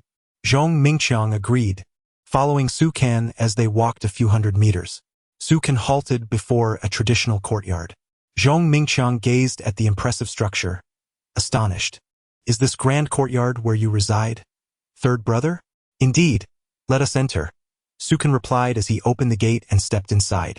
Upon entering, Zhong Mingqiang was even more taken aback by the spaciousness of the interior, which far surpassed the small courtyard where several families lived. Third brother, is this your home? Zhong Mingqiang inquired with curiosity. I usually stay here with friends, Sukan replied nonchalantly, further intensifying Zhong Mingqiang's astonishment. Could it be that this young man possessed such significant property? Zhong Mingqiang marveled internally, realizing that Sukan must have inherited this courtyard in the absence of his parents. As Sukan guided Zhong Mingqiang inside, he subtly observed the man's wrist, his gaze flickering momentarily. Zhong Mingqiang, however, sensed the scrutiny. He raised his arm, placing it openly before Sukan, who inwardly sighed, acknowledging the man's straightforwardness. Have you returned from the south? Sukan inquired, a hint of recognition in his voice. Third brother, did you deduce that? Zhong Mingqiang responded in surprise, not anticipating that Sukan would discern this with just a glance. Indeed, I returned merely 2 months ago, Zhong Mingqiang replied. Third brother, I have brought the goods, Su Feng's voice announced from outside. Sukan glanced toward the door, seeing Su Feng carrying various items. Come, let us drink, he beckoned, pulling Zhong Mingqiang along. They settled down, with Sukan inviting Su Feng to join them, much to Su Feng's delight. He felt ecstatic at being included in the gathering, believing that his ascent to success was imminent, akin to his relatives Zhang Chong and Xiao Hu. Mingqiang, I raise my glass to honor you as a man, Sukan declared, lifting his cup in Zhong Mingqiang's direction. Regardless of past or present, Sukan held the conviction that those who emerged from such tumultuous backgrounds were indeed heroes, deserving of profound respect.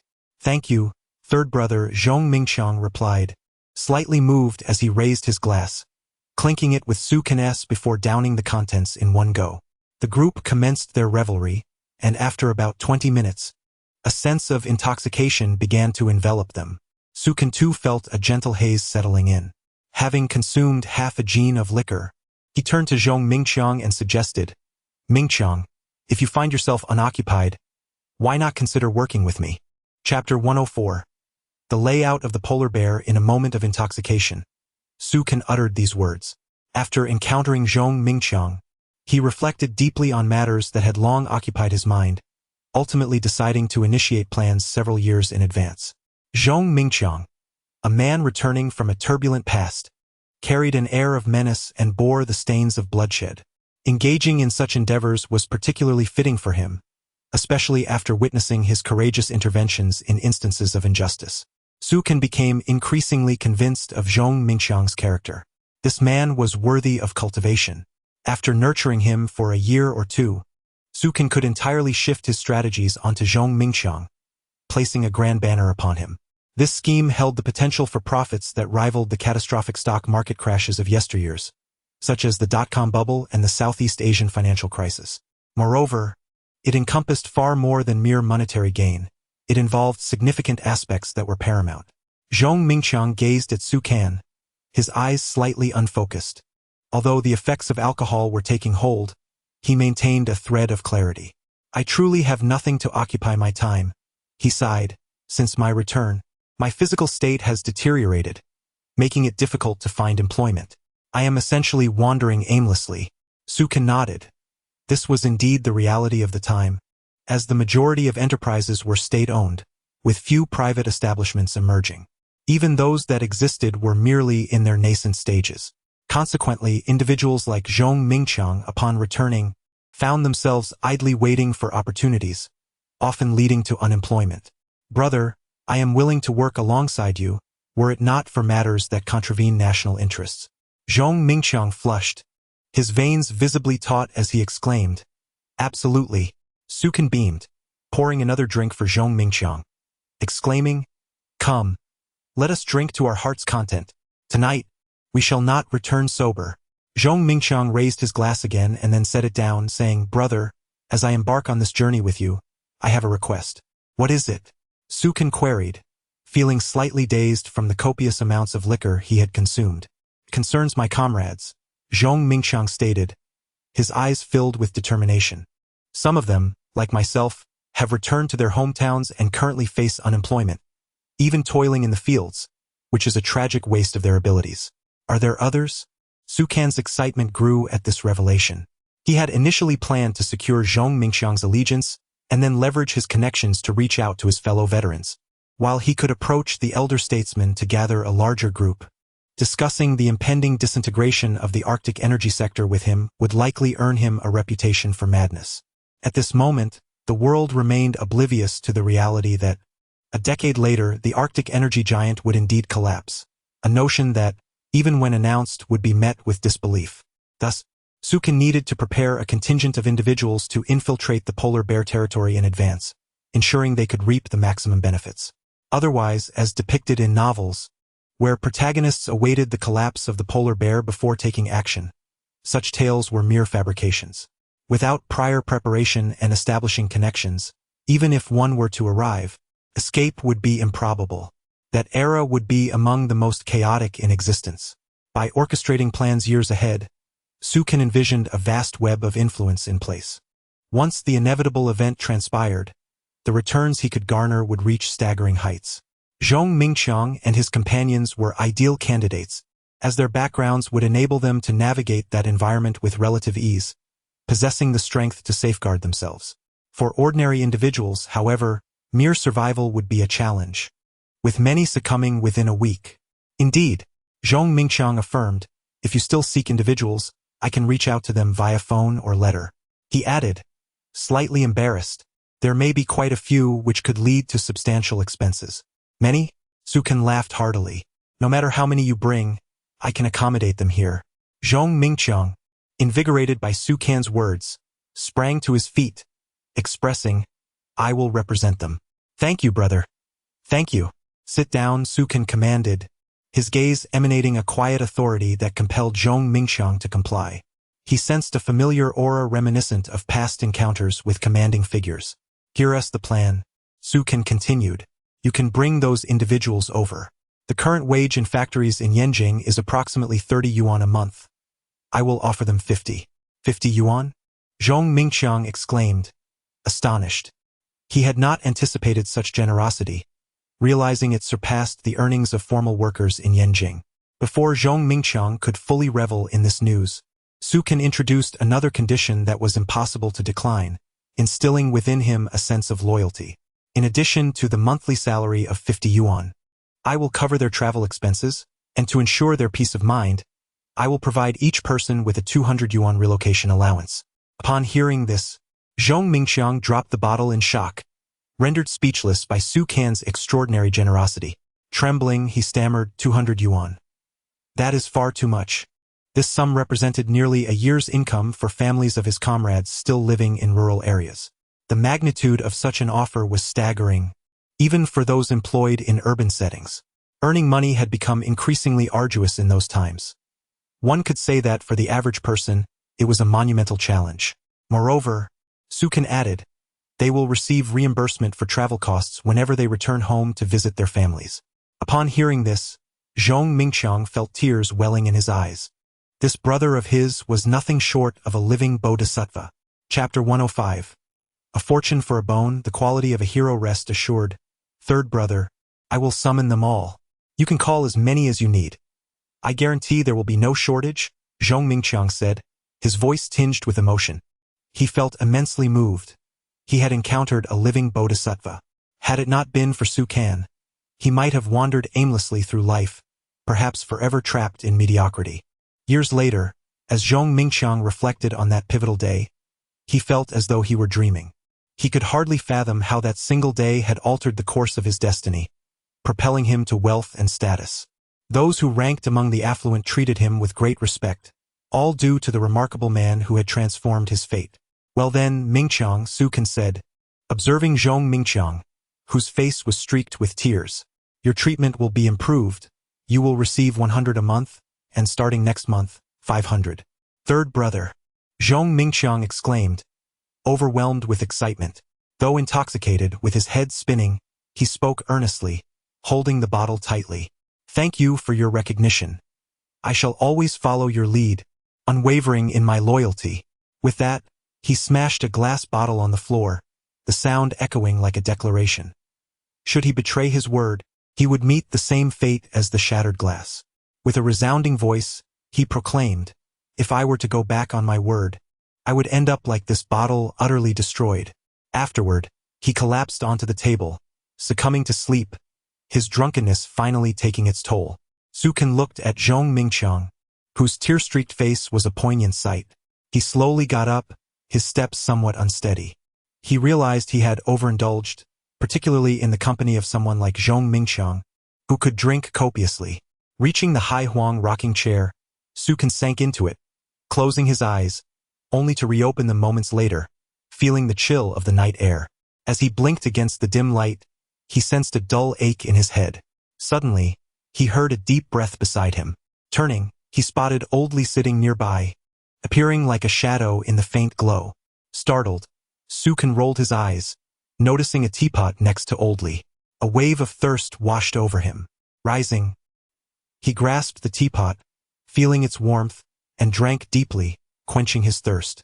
After a few sips, he felt somewhat revived. Oldly turned slowly to regard Sukan, a peculiar expression in his eyes. Buying bones with gold. What? Sukan paused, looking at Oldly. Oldly chuckled, I overheard your conversation with Zhong Mingqiang. You truly are generous, sparing no expense to attract talented individuals. Are you eavesdropping? Sukan scoffed, casting a disdainful glance at Oldly. Oldly laughed. With the amount of alcohol you consumed, I could smell it from the hidden chamber. I thought you had prepared the drinks for me, only to find you all caught up in revelry.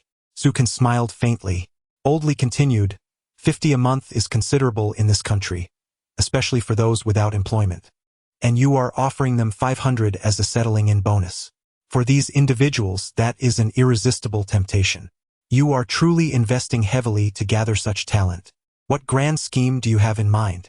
Though Oldly could not ascertain Sukan's true intentions, his years of experience had sharpened his instincts. He had witnessed the tumultuous tides of life, and he sensed the intricacies of Sukan's plans, albeit only vaguely. Sukan laughed heartily. Your insight is remarkable, but it's not just about what I can see. Many remain confined to mundane lives, toiling at jobs they loathe, ultimately leading lives of unremarkable existence. They are all elite in their own right. It would be a tragedy to squander their past experiences. Oldly nodded in agreement, realizing the truth in Sukan's words. Thus, I offer them this opportunity. If they seize it, they will have no regrets. In fact, they will be eternally grateful, even sharing this story with their descendants. Sukan continued, his voice filled with conviction. You are indeed extraordinary, Oldly sighed. Had you lived in my era, your potential would have been limitless, surpassing even the most remarkable figures of that time. You possess the spirit of a true hero. He regarded Su Kan with a discerning gaze. You have the charisma of a leader, a quality I have rarely encountered. You are not inferior to those I have met, perhaps even superior. With that, Old Lee crossed his arms behind his back and, like a specter, drifted towards the courtyard. Su Kan watched him depart, a smile playing at the corners of his mouth. A true hero, you say? Do you perceive me as one? Chapter 106. Standing at the pinnacle, surveying the lesser peaks, Su Kan murmured a few words, gazing at the star-studded void, faintly perceiving the resplendent Milky Way on that dreamlike night. In the coming 2 or 3 decades, such a breathtaking view would be absent from Yanjing. Su Kan lingered for a moment longer. With a deep breath, he closed his eyes in contemplation. In this new life, what significance does a hero or a tyrant hold? When one stands atop the mountain, surveying the lesser peaks, one truly comprehends the vastness of the world. Su Kan aspired to be that individual standing at the summit. Suddenly, the door creaked open again. Su Kan snapped back to reality and noticed Old Zhang and Xiao Wei returning together. In recent days, they had been preoccupied with the restaurant's renovations, coming and going at odd hours. Now, deep into the night, they finally returned. "Brother," Huang Xiaowei exclaimed upon spotting Su Kan lounging in the rattan chair, rushing over. He caught a whiff of the wine lingering in the air. "Master Su, you've been drinking." Old Zhang joined him, astonished as he looked at Su Kan. Su Kan gestured lightly towards Su Feng and Zhong Mingqiang, both of whom were drunkenly sprawled on the table. "Get them both into a room. The autumn chill is setting in. We wouldn't want them to catch a cold. Xiao Ping has taken leave to go home. Also, tidy up the table while you're at it." Old Zhang supported Su Kan. "There's no need. I'll head to my room to rest," Su Kan replied, pushing away Old Zhang's hand. His intoxication had mostly dissipated, and he felt considerably more lucid. He stood and made his way indoors. Once inside, Su Kan lay down on the bed, slipping into a deep sleep. The next morning, he awoke feeling remarkably lightheaded. After rubbing his eyes a few times, he took out his toiletries and splashed cold water on his face, instantly revitalizing his senses. Third brother. Just as Su Kan finished washing up, he noticed Zhong Mingqiang awkwardly scratching his head, standing by with an embarrassed expression. "Mingqiang," Su Kan greeted him with a nod. "Why are you just standing there? Go sit down. I'll give you a sum of money shortly. You're responsible for calling those who wish to come to Yanjing to work with me." Zhong Mingqiang's face lit up with joy upon hearing Su Kan's words. He had woken up early, recalling what Su Kan had said the previous night, and couldn't help but slap himself on the forehead. How could I have gotten drunk during such an important matter? What if third brother was merely being polite at the dining table? I took it too seriously, and now I must gather those brothers. This thought left him feeling somewhat troubled, uncertain of how to proceed. He arrived early in the courtyard, waiting for Su Kan to finish washing up, hoping to discuss the matter. To his surprise, Su Kan directly approached him, smiling at the delighted Zhong Mingqiang, carrying his toiletries as he returned indoors. After organizing his belongings, Su Kan rummaged through and retrieved a stack of cash. He strolled out leisurely, spotting Zhong Mingqiang still standing at the door. "Come, follow me," he said with a smile. Zhong Mingqiang trailed behind as Su Kan took a seat at a table under a large tree. With a decisive motion, he placed the stack of money on the table, all in 100 yuan notes. In the 21st century, this would amount to merely 10,000 yuan. However, in this era, the visual impact was akin to several million, leaving one in awe. Zhong Mingqiang gasped in astonishment at the sight of so much money. Su Kan chuckled, "This is 10,000 yuan. Use it to contact your brothers. If they are willing to come, give each of them 200 yuan as an establishment fee, along with their travel expenses." Third brother, Zhong Mingqiang exclaimed, "Isn't that too much money? It's excessive. Even if I call upon that group of brothers, we wouldn't need this much. This is a sum that would take an average person 30 years to earn." Third brother is truly impressive, Su Kan shrugged, chuckling, "Keep this money for now. If it runs out, come back for more. Remember, when it comes to business, one must be generous." Zhong Mingqiang, upon hearing this, nearly trembled with excitement. His hands, which had once taken lives in battle, now shook with disbelief. He had never encountered someone like Su Kan before, who casually spoke of 10,000 yuan as if it were insignificant. Stop staring blankly. Take this money. Su Kan rolled his eyes, observing Zhong Mingqiang's astonishment. He felt a sense of helplessness. How could 10,000 yuan evoke such shock? If one day they ventured forth with sums of tens of millions or even billions, it would surely be overwhelming. Su Kan pondered that he would need to properly educate Zhong Mingqiang. Thank you, third brother. If I can't use all this money, I will return it, Zhong Mingqiang said, taking a deep breath as he nervously accepted the substantial amount. At that moment, Su Feng's voice rang out. Su Kan turned to see Su Feng rushing over with several bags. Third brother, I went to buy breakfast. I brought some back. Good, Su Kan nodded. It would have slipped his mind if Su Feng hadn't returned with breakfast. Opening the bags revealed pancakes and millet porridge among other delights. Mingqiang, eat first. You can take care of that matter afterward, Su Kan instructed. He then picked up a pancake and began to eat. Halfway through, he noticed Xiao Ping unexpectedly returning early in the morning. Third brother, Xiao Ping greeted, covering her face as she approached. What happened to your face? Su Kan asked, frowning slightly. Despite her covering it, he could see a deep red mark that had yet to fade. Have you been hurt? He questioned, his expression darkening. It was unthinkable for anyone to dare lay a hand on someone in his circle. Chapter 107. Extraordinary Father and Son in a Previous Life. At this time, Su Kan was a wealthy young master, arrogant and unassailable. Now, however, he had fallen from grace. He was not someone who could be easily trifled with. It could be said that within the confines of Yanjing, few dared to provoke Su Kan, especially not at this juncture. Come here, Su Kan commanded, raising an eyebrow, his voice low and commanding. Upon hearing his tone, Xiao Ping felt an ominous premonition and slowly approached him. Remove your hand, Su Kan instructed. Xiao Ping complied, revealing a vivid red handprint on her face, a testament to the force of the blow she had received. A wound lingered at the corner of her mouth. Who dares to strike Xiao Ping? They are courting rebellion. I will deal with them, Su Feng roared in fury. If his cousin were to discover that he had been left to guard Su Kan while Xiao Ping was assaulted, he would be furious. Not only that, but his influential cousin, Lu Guoqiang, would also not let this transgression go unpunished. To strike Su Kan was to strike at them all. Are we still going to work? One underling asked, uncertain. It's all right, third brother, Xiao Ping said, her eyes evasive. I have matters to attend to with Su Feng. Upon seeing this, Zhong Mingqiang immediately expressed his intent. His hands clenched slightly. Su Kan furrowed his brow. He sensed that the situation was more complicated than it appeared. Xiao Ping seemed to know Lu Guoqiang and his associates. Her denial was not born from fear of them, but rather an instinct to protect them. Was it your family that struck you? Su Kan's eyes glinted like embers as he spoke softly. What? Xiao Ping exclaimed, startled. She looked at Su Kan, stammering. How did you know? Realizing her slip, she quickly covered her mouth, her large eyes shimmering with a mix of surprise and concern. What does this mean? Su Feng was taken aback. Your family struck you? How does that even make sense? Zhong Mingqiang was momentarily stunned as well. Speak. What is the story?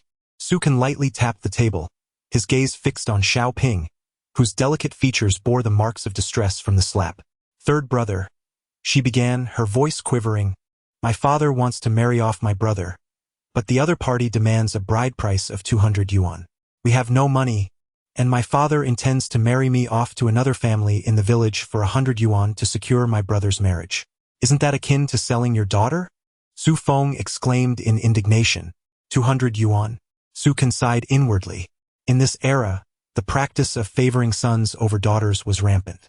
Some believed that marrying off a daughter was merely a means to secure a wife for their son.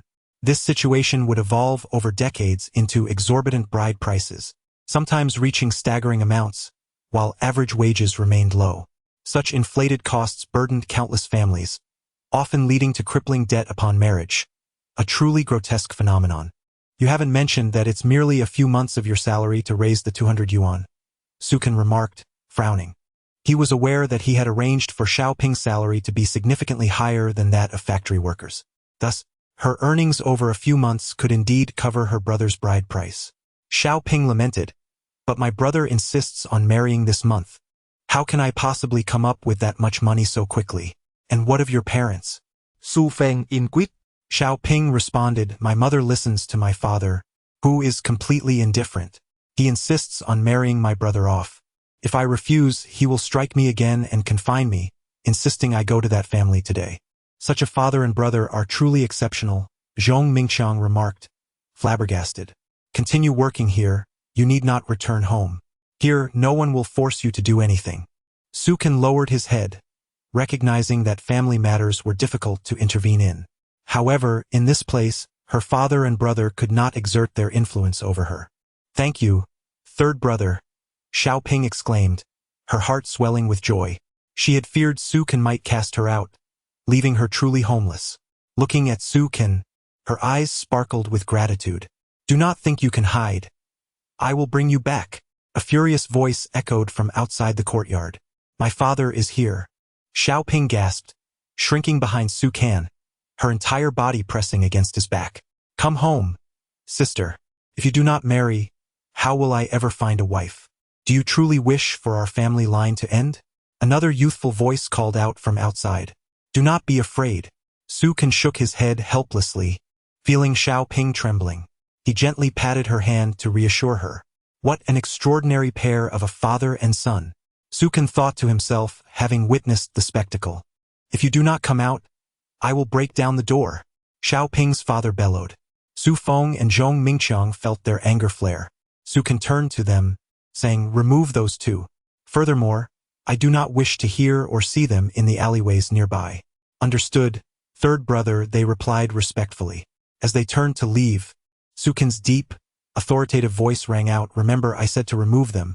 Remove them? Su Feng and Zhong Mingqiang exchanged glances, both realizing Su Kan's intent. He meant to physically expel them, not just to send them away. The implications were clear. Someone would face consequences.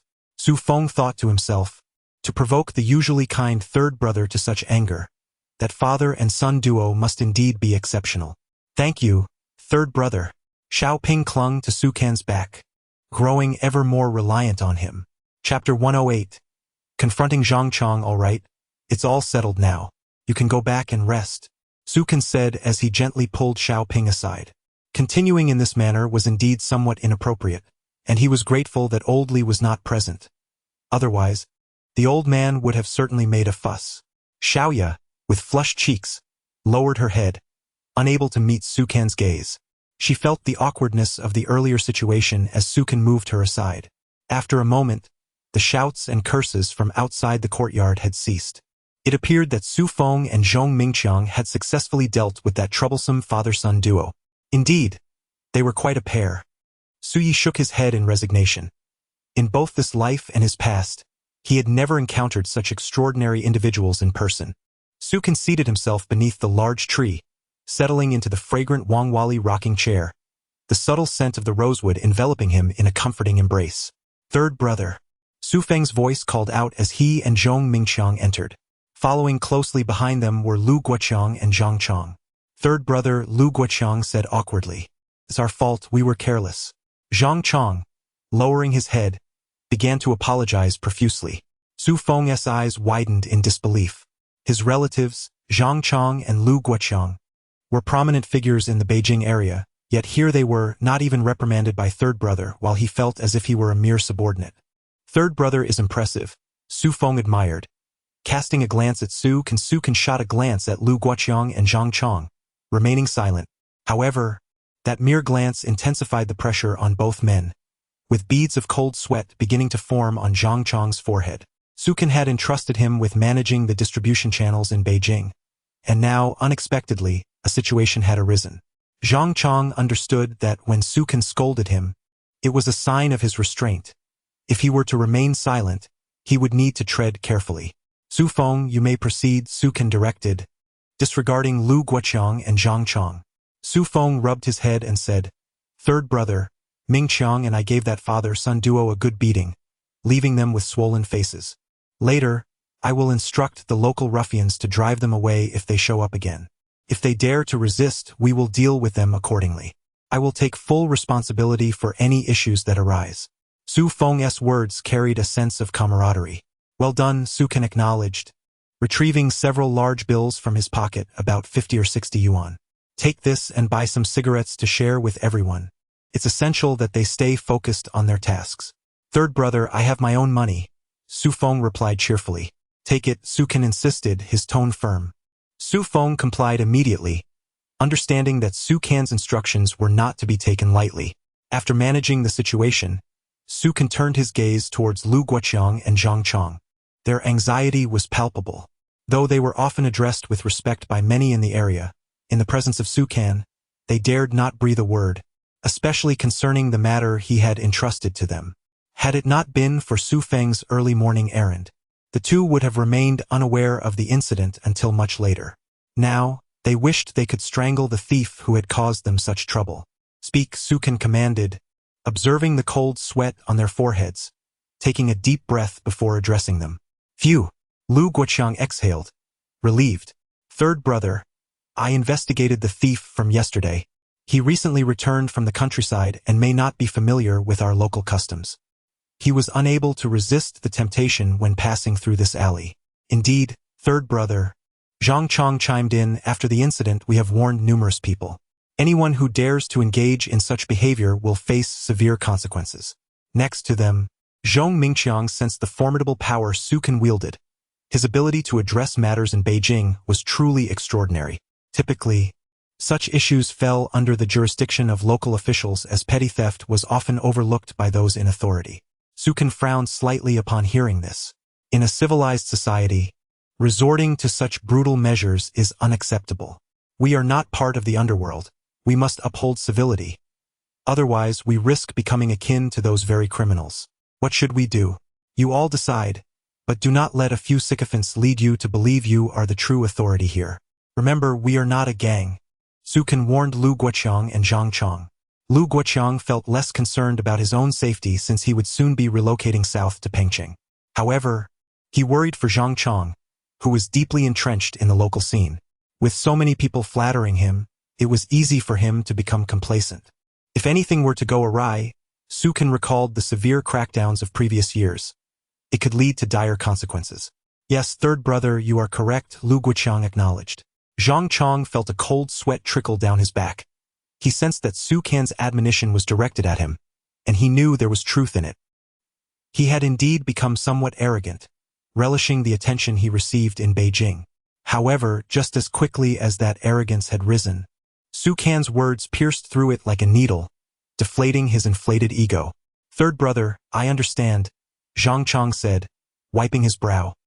He silently resolved to cultivate humility upon returning home, recognizing that everything he possessed was due to the man before him, who had the power to bestow or strip away all that he had. Third brother, I recently acquired 2 sets of courtyard houses. Please take a look, he said, hastily retrieving 2 property deeds from his bag. Chapter 109. A call from Hong Kong. Su Can glanced at the 2 property deeds handed to him by Zhang Chong and said dismissively, just put them down. At this moment, owning 2 more Sihiyuan courtyard houses added little joy to him. He already possessed an abundance of them. The novelty had worn off, and he had barely visited these properties, some of which he could scarcely remember were his. Noticing Su Can's improved demeanor, Zhang Chong felt a sense of relief and silently vowed to remain grounded. Today, Sangu, third brother, had issued a timely warning. Next time, he might not be so fortunate. By the way, Su Can turned to Zhong Mingqiang and pointed, this is Mingqiang. You all are acquainted? After the introductions, Su Can waved his hand, dismissing Lu Guoqiang and Zhang Chong, feeling a bit annoyed at their presence. Once they departed, Su Can addressed Zhong Mingqiang. You should attend to the matter we discussed this morning. Get in touch with those individuals. Understood, third brother Zhong Mingqiang replied, clapping his hands together. Go ahead and return once it's settled. Su Can gestured, sending him off, leaving only Su Feng. You should go as well, he added, ushering Su Feng out. Xiao Ping dashed back to her room, while Old Li was presumably awake, likely occupied in his secret chamber. As for Old Zhang and Huang Xiaowei, they had probably arrived at the Sihiyuan restaurant before dawn, even before the sun had risen. With the spacious courtyard now deserted, Su Can indulged in a leisurely life, reclining in a rocking chair and savoring tea brewed in a purple clay pot. He relished this tranquil existence, although it had only lasted for 5 days. A few days later, Zhong Mingqiang returned to the Sihiyuan. Third brother, he began, I've contacted them. A few individuals from nearby regions have already arrived in the capital. Some others are considering, while a few more are on their way, which might take a few days. Where are they now? Sukan inquired, lifting his head. I've arranged accommodations for them. Would you like to meet them, third brother? Zhong Mingqiang asked hopefully. Wait a moment, Sukan interrupted, standing and walking into the room. He opened a drawer, revealing a collection of keys, selecting one thoughtfully. After securing the key, he sauntered back out. Zhong Mingqiang looked at him quizzically but soon realized Sukan had returned to his rocking chair. This is the key to the Sihiyuan at the end of this alley. It's my property. Please arrange for them to stay there, Sukan instructed. Third brother. Zhong Mingqiang responded, puzzled. Just let them settle in. Sukan smiled. You brothers haven't seen each other in a long time. Buy some meat and enjoy a grand feast tonight. Understood. Third brother Zhong Mingqiang said, taking the key and leaving. Sukan gazed at the sky. Most leaves had already fallen from the trees. Autumn had arrived, and winter was not far behind. Let's get through this year first. Next year, I shall venture north to the polar bears, he mused, feeling no urgency about the passing time. He reflected on how the polar regions were currently frigid, likely unbearable even for those from the northern regions, let alone southerners. He chuckled softly, wishing for Zhong Mingqiang's associates to work alongside Zhang Chong for a while, allowing Sukan to observe their capabilities before arranging for the first group to head north. Ah! He suddenly exclaimed, realizing that Old Zhang's Imperial Cuisine restaurant was set to open soon. Last night, Old Zhang had informed him that the renovations were complete, which surprised Sukan as it was ahead of schedule. Given Old Zhang and Xiaowei's tireless efforts over the past 10 days, it was not unexpected. Today, he decided to visit. Remembering Old Zhang's invitation to oversee the final touches, Sukan thought it fortuitous since he had no pressing matters at hand. Just as he was about to rise, Su Feng hurriedly entered. Third brother. Su Feng rushed in, moving swiftly. What's the rush? Has something happened? Sukan asked. Observing Su Feng's frantic demeanor, Guoqiang said it's urgent and I must inform you quickly. Su Feng replied, breathless. Speak. Sukan rolled his eyes, wondering what could be so pressing. Guoqiang mentioned that Mr. Su from the south called. He said the dealings with Hong Kong and HSBC have been completed. Miss Zhang is requesting you to return her call. Su Feng relayed, simultaneously astonished.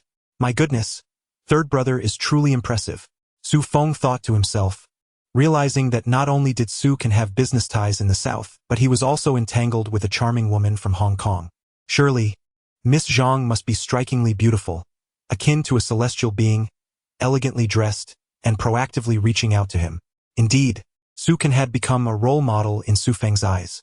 In these times, having a foreign acquaintance or relative in Hong Kong was a significant status symbol, often leading local officials to pay personal visits. Now, not only did Sukan know such a lady, but she was also actively seeking him out.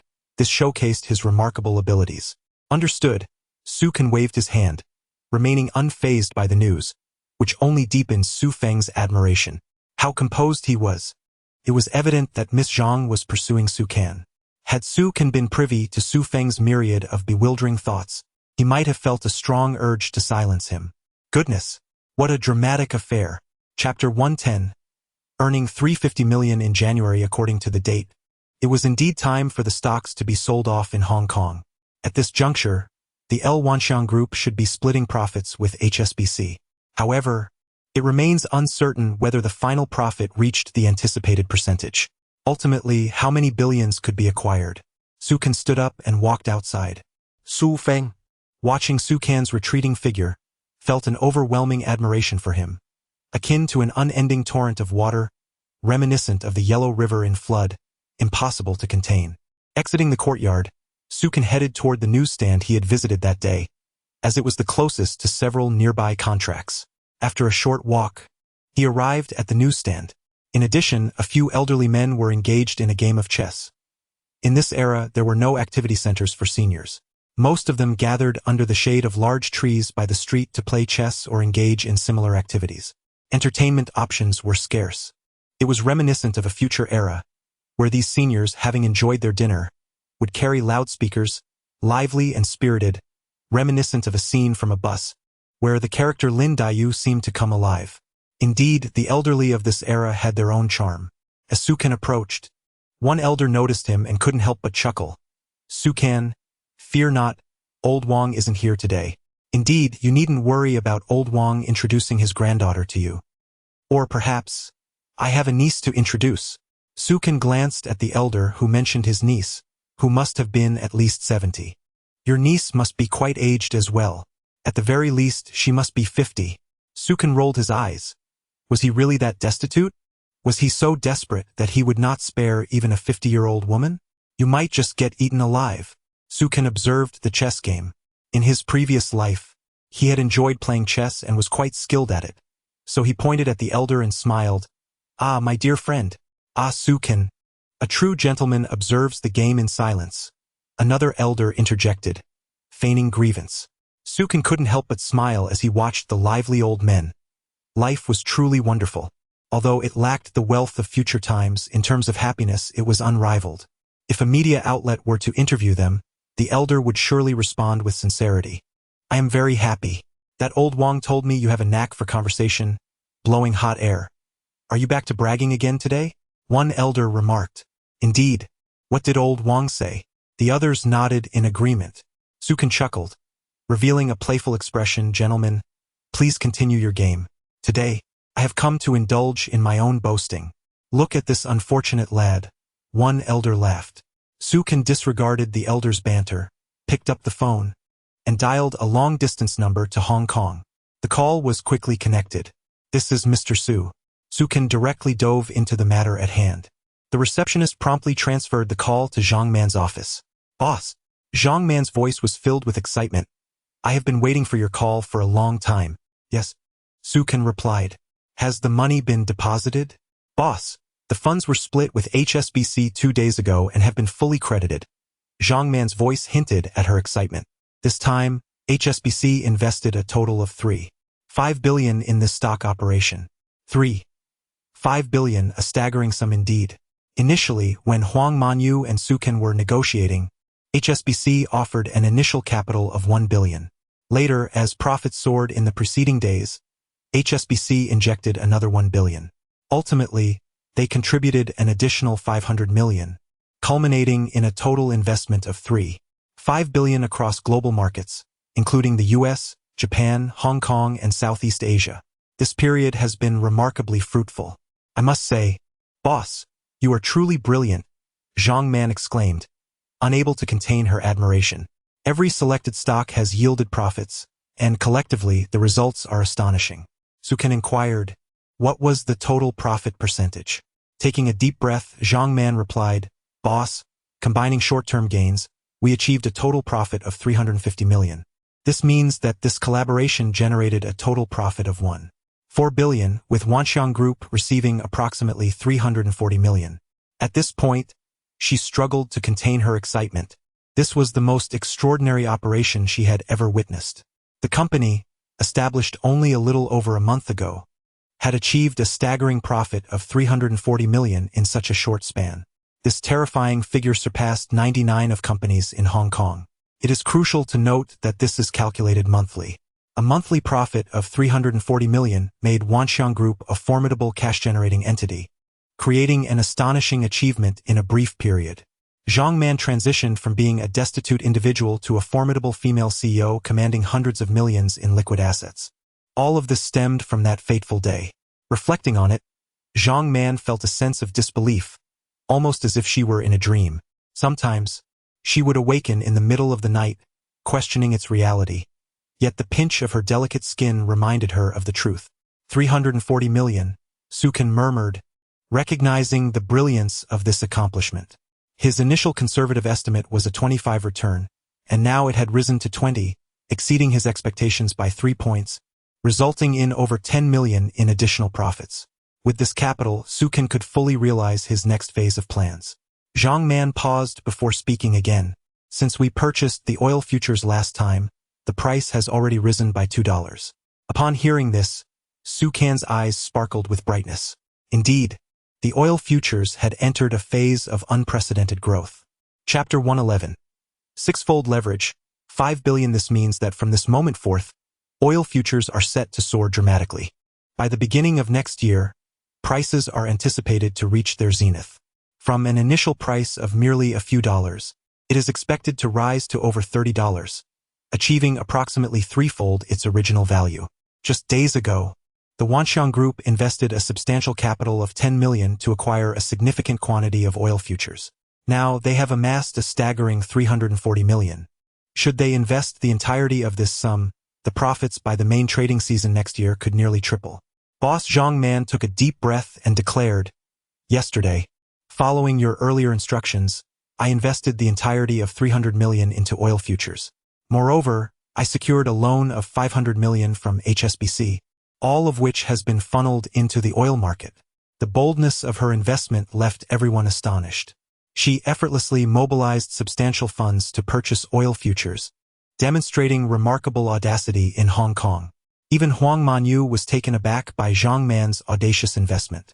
Indeed, Su Kan replied with a smile, nodding in acknowledgement. Zhang Man's actions were entirely in line with the strategies Su Kan had previously imparted. As long as the funds were shared with HSBC, they were promptly invested into oil futures. However, Su Kan was slightly surprised that she managed to secure a loan of 500 million. It was evident that Huang Manyu had played a significant role in this process. Without her involvement, Su Kan estimated he could have borrowed a maximum of 300 million. Now, with 500 million, it exceeded Su Kan's expectations. Nevertheless, the larger the sum, the more delighted Su Kan became. Investing 500 million promises substantial future returns. The 500 million loan, combined with the 300 million principal and the original 70 million, amounted to a staggering 1,700 million invested in oil futures. Such a considerable sum signifies a grand undertaking. The reason for allocating only 300 million from the 340 million available is due to the 500 million loan from HSBC, which incurs monthly interest payments. This capital in oil futures will not yield returns for approximately 6 months, during which Zhang Man must manage the loan's interest repayments, ultimately needing to return the principal to HSBC. 52 billion. Such a colossal figure, how could one not feel exhilarated? Su Kan remarked with a subtle smile. If this oil futures transaction succeeds, you may choose any luxury property over 2,000 square feet in Hong Kong. Upon hearing this, Zhang Man's beautiful eyes widened in shock, exclaiming, "Boss, is this true? You are incredible. I adore you." Her voice resonated with excitement through the phone, and Su Kan could sense her overwhelming joy. However, the expression of adoration left him slightly bemused. Chapter 112. Achieving a fortune of over 10 billion in half a year for Zhang Man. This apartment represented the culmination of her aspirations throughout her early life, a dream she never imagined could be so easily realized. In just a few months, the soaring real estate prices in Hong Kong had made even the most extravagant properties seem unattainable. Yet, Su Kan intended to gift her a luxurious residence of over 2,000 square feet, a remarkable offering in the realm of Hong Kong's real estate market, where most individuals could only afford modest properties of a mere 100 square feet. Zhang Man struggled to contain her excitement. Suddenly, an unusual thought surged through her mind. A 2,000 square foot home could be likened to a grand sanctuary.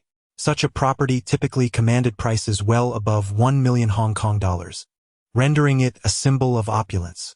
The prospect of receiving such a gift stirred a mix of nervousness and anticipation within her, though she dismissed any panic regarding potential misunderstandings from others. "What am I thinking?" She scolded herself internally, baffled by her own thoughts. Taking a deep breath, she expressed her gratitude. "Thank you, boss." Upon hearing Zhang Man's gentle voice, Su Kan smiled and responded, "You deserve this. After all you've accomplished, a 2,000 square foot home is a fitting reward."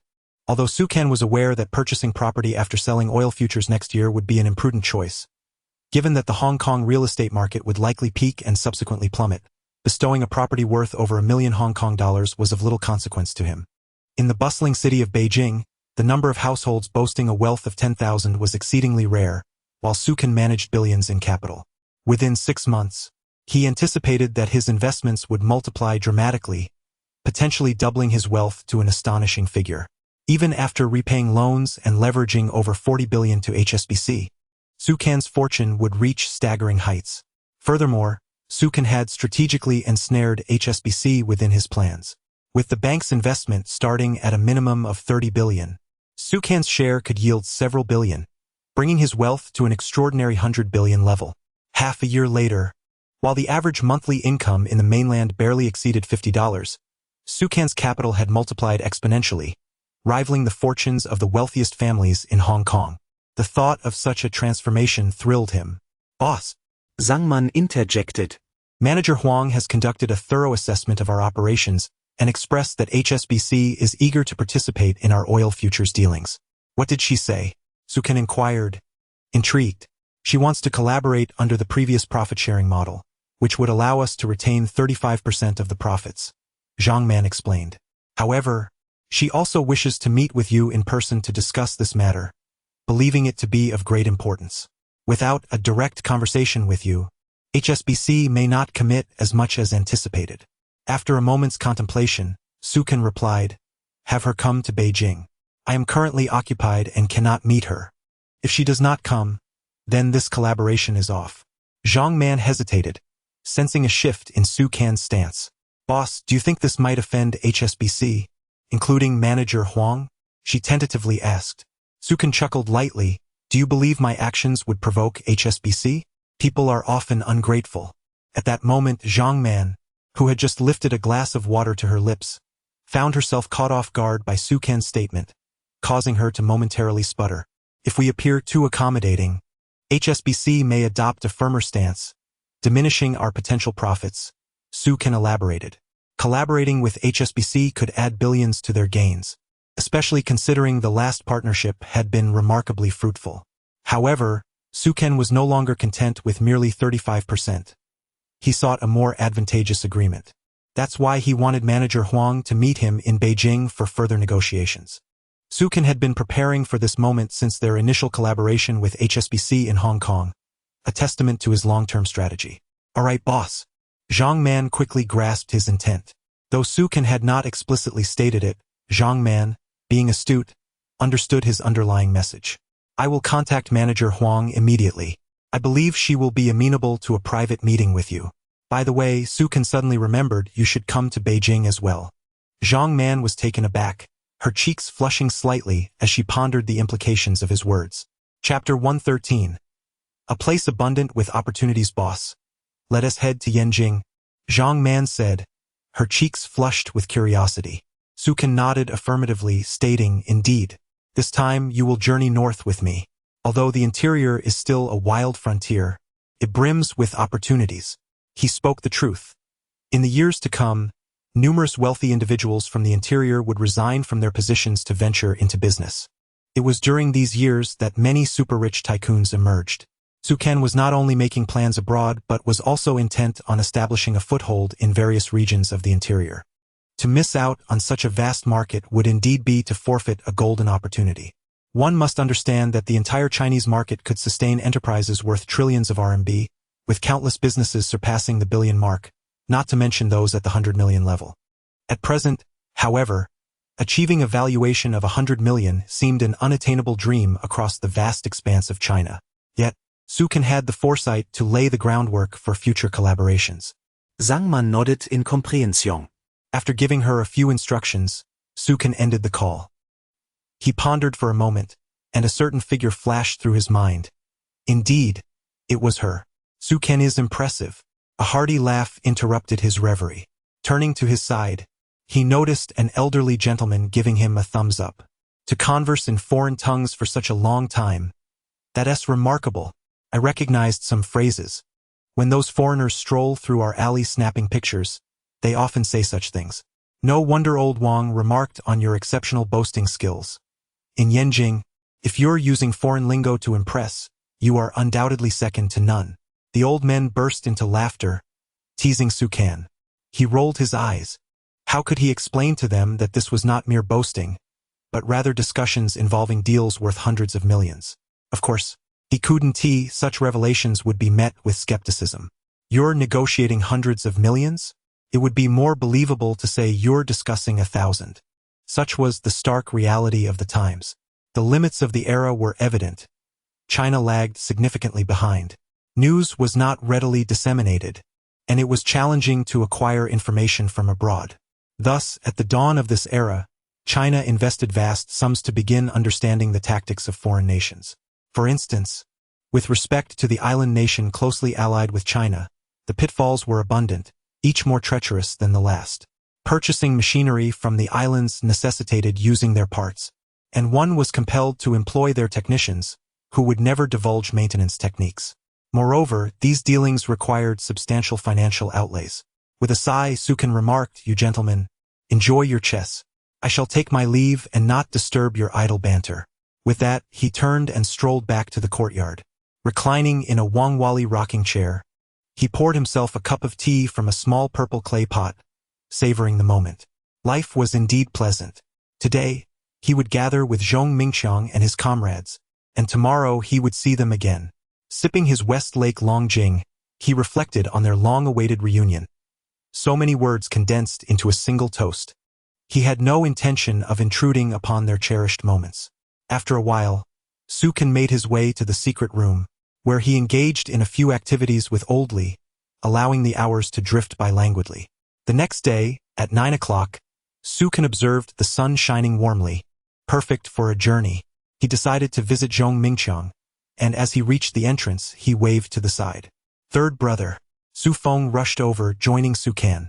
"Let us go check on Mingqiang and the others," Sukan said, casting a glance at Su Feng, whose dark circles under his eyes were quite pronounced. Without the convenience of smartphones or computers, it was astonishing to see such severity. With a silent exhale, Sukan took the lead, as the distance to Zhong Mingqiang's residence was not far, just a few steps down the alley. However, few knew that the courtyard belonged to Sukan as well. In fact, he owned nearly 10 courtyards in the vicinity, making it difficult to keep track of them all. He contemplated establishing a company to manage his properties, deeming the idea quite feasible. After all, in Shangjiang, there was an elderly gentleman who continuously acquired or constructed buildings, never selling, only renting them out. Years later, upon his passing, he left behind an estate that generated annual revenues exceeding 100 billion through rental income. Sukan mused that if he were to embark on a similar path now, he might surpass even that venerable gentleman. 200 billion in annual rent? The thought of being a global landlord was enticing. As he approached the courtyard, he faintly heard a cacophony of grunts and thuds, as if something were being struck. "What's going on in there?" Su Feng asked, scratching his head in confusion. Sukan furrowed his brow. "Old Li, your stamina has diminished considerably. Have you returned home to marry and left your strength with your bride?" Zhong Mingqiang's voice rang out, filled with jest. "Old Zhong, you rascal. Come back and train some more. I'll show you how vibrant the flowers can be." Another robust voice chimed in, "I bet Old Zhong will win." "I wager Old Li will triumph," as more voices joined in. Sukan's brow relaxed, a radiant smile breaking across his face. "Third brother, seems they're engaged in a bout," Su Feng remarked, a hint of concern in his tone. Sukan shook his head, chuckling, "No worries. Let us open the door and see. It seems quite entertaining in there." He had already surmised what was unfolding inside. With a click, Su Feng approached and opened the door, and as they stepped inside, they were immediately met with a barrage of intense gazes.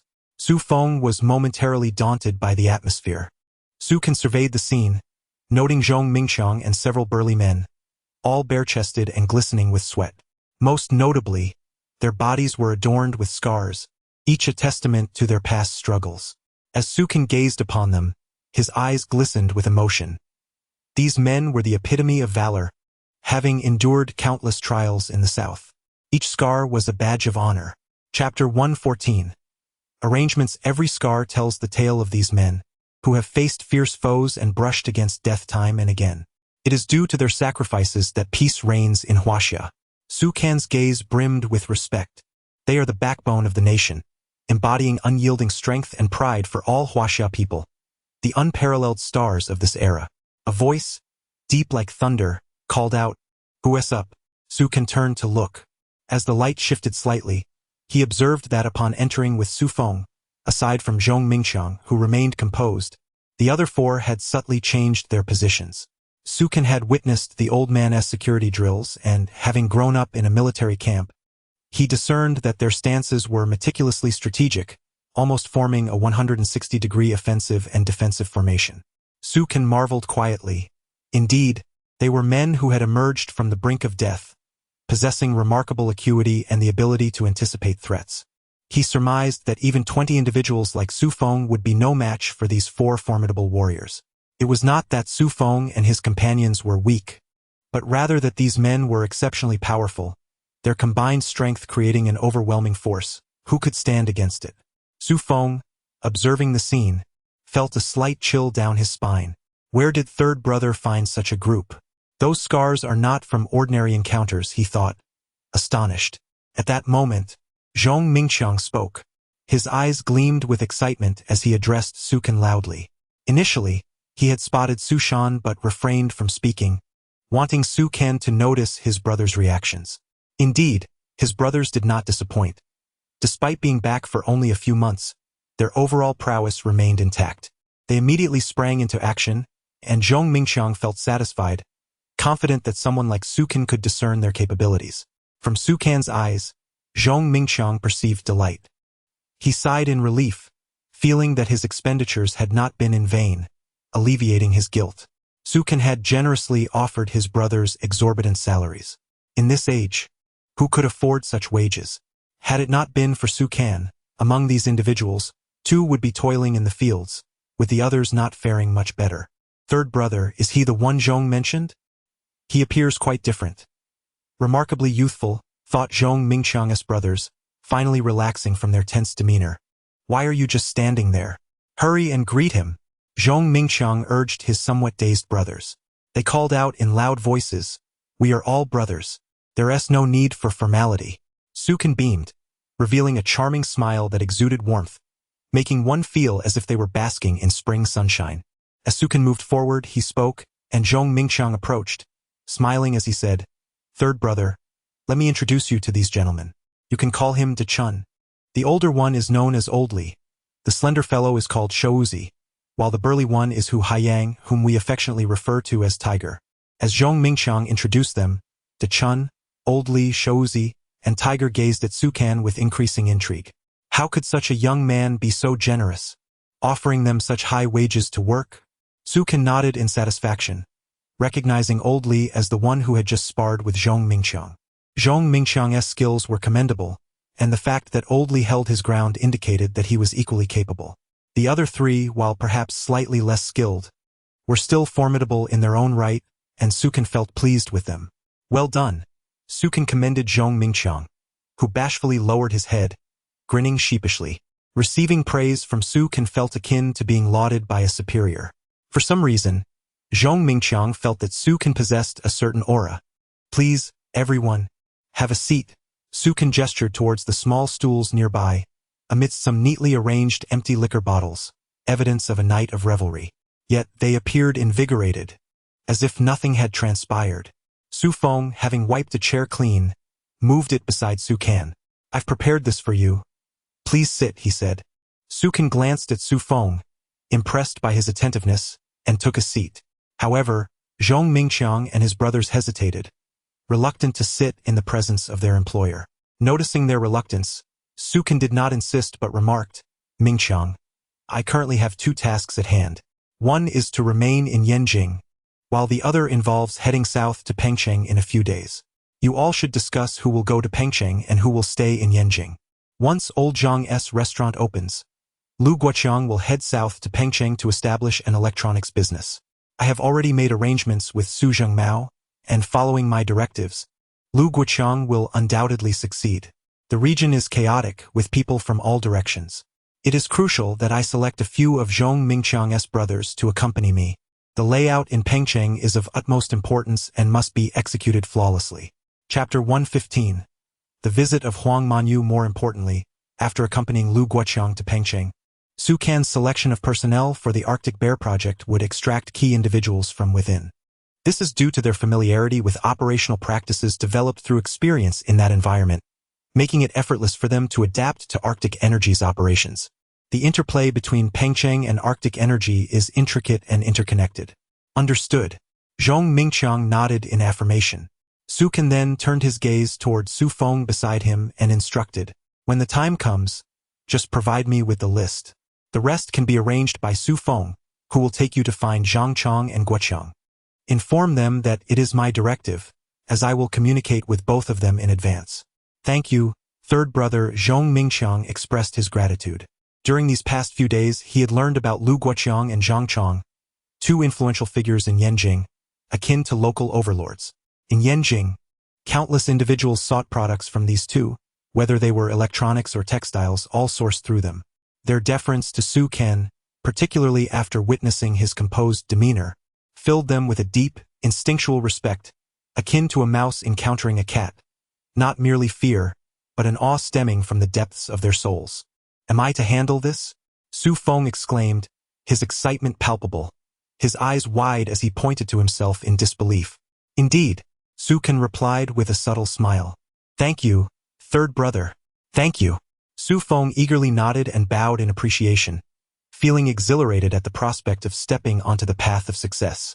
As he took a step closer to Su Can, Su Feng felt a surge of excitement, akin to becoming an indispensable confidant in a grand narrative, envisioning a future of prosperity and advancement. "I shall return. You all deliberate thoroughly," Su Can announced, rising from his seat. After glancing at Tai Chun and the others, he recognized Zhong Mingqiang's associates as individuals of significance. "Third brother, allow me to see you off," Zhong Mingqiang insisted as he followed Su Can out. "There's no need. You all should discuss matters here," Su Can replied, shaking his head and gesturing for Zhong Mingqiang to remain behind. Su Feng stayed back at Su Can's behest, awaiting the outcome of Zhong Mingqiang's deliberations before he would assist in contacting Lu Guoqiang and Zhang Chong. Leisurely, Su Can returned to his courtyard, contemplating the favorable outcomes from his recent strategies in Shangjiang.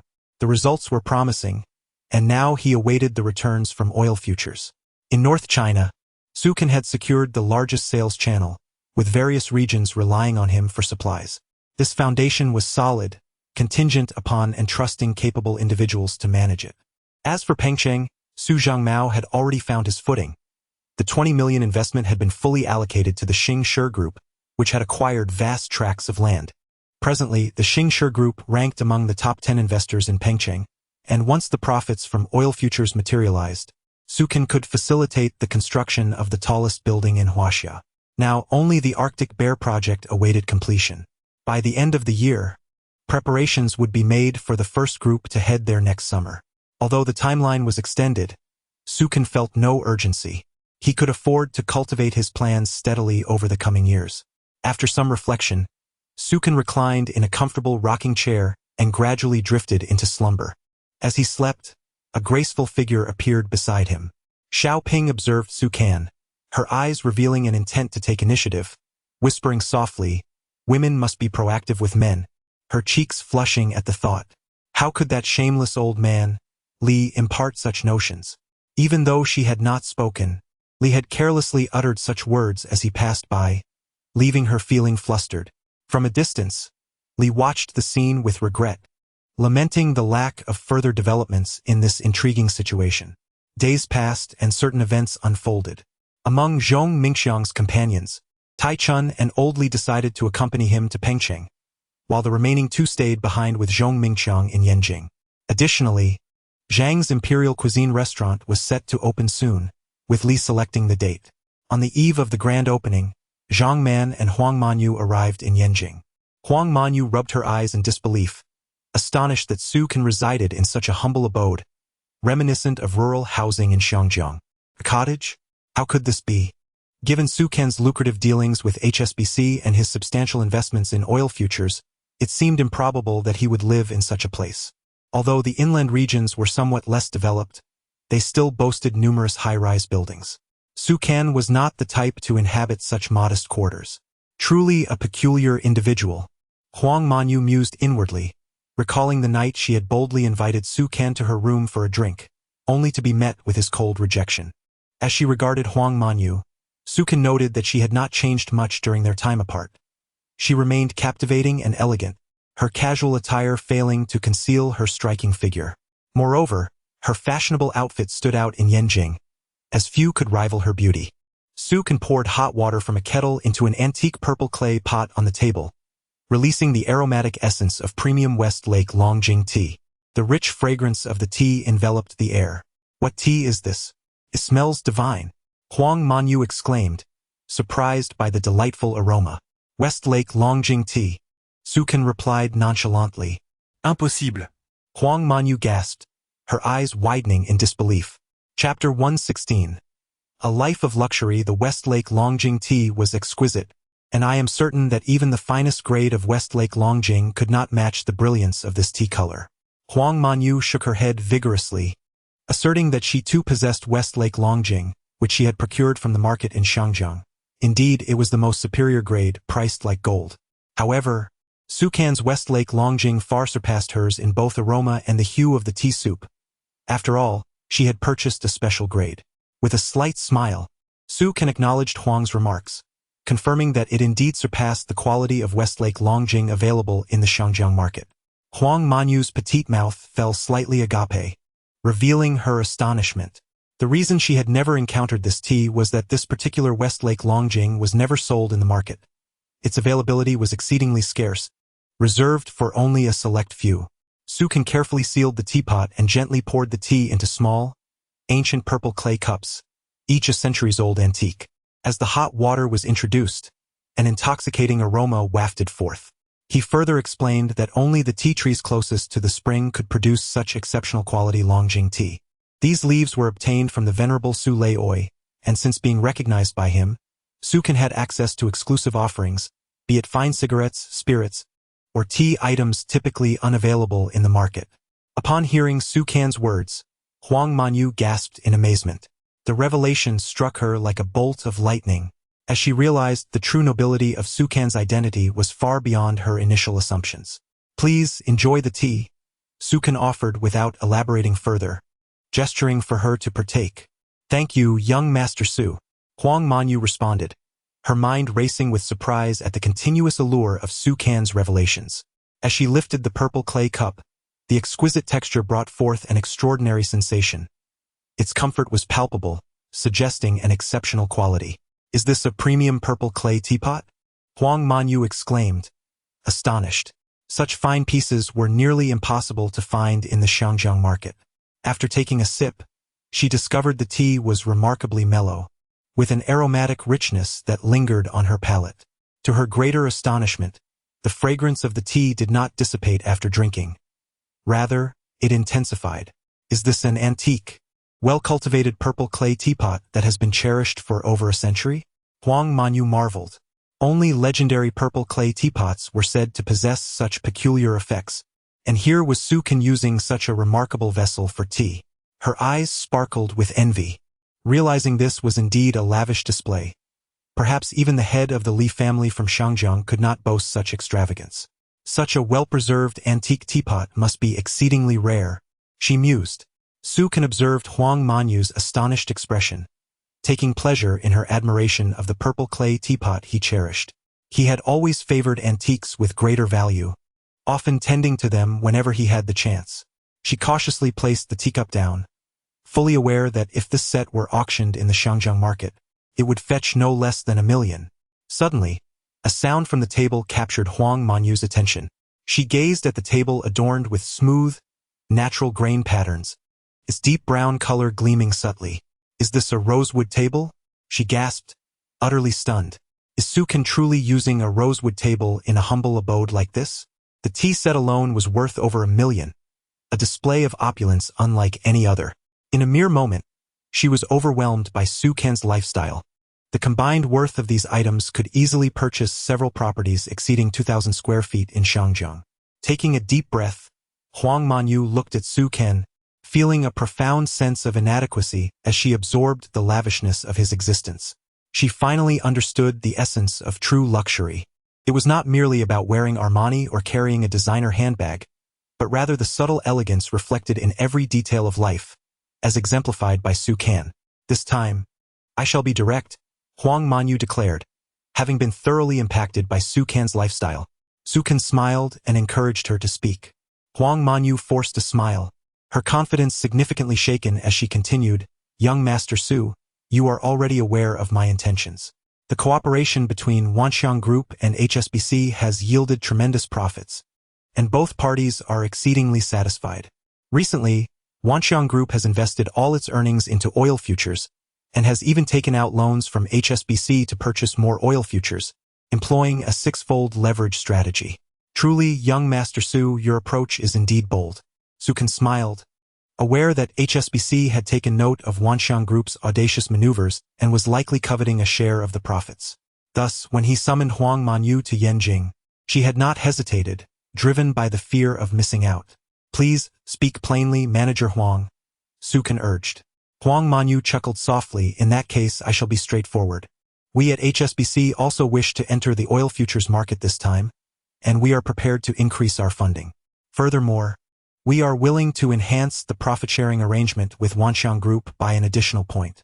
Chapter 117. The betting agreement. Sukan laughed heartily, noting the substantial investment from HSBC. Based on the last profit of around 1 billion, a mere fraction translates to 30 million. This amount, whether in Hong Kong or elsewhere, is not insignificant. It marks one as a millionaire. Before meeting Sukan, Su Zhengmao, after years of hard work, had amassed a fortune barely exceeding 10 million, with liquid assets not surpassing 1 million. Had he not encountered Sukan, it is likely that he would have never achieved such a wealth. HSBC's investment was indeed grand. Sukan poured himself a cup of tea and savored it slowly. Huang Manyu observed Sukan's hesitance to respond directly as he took a sip of his tea.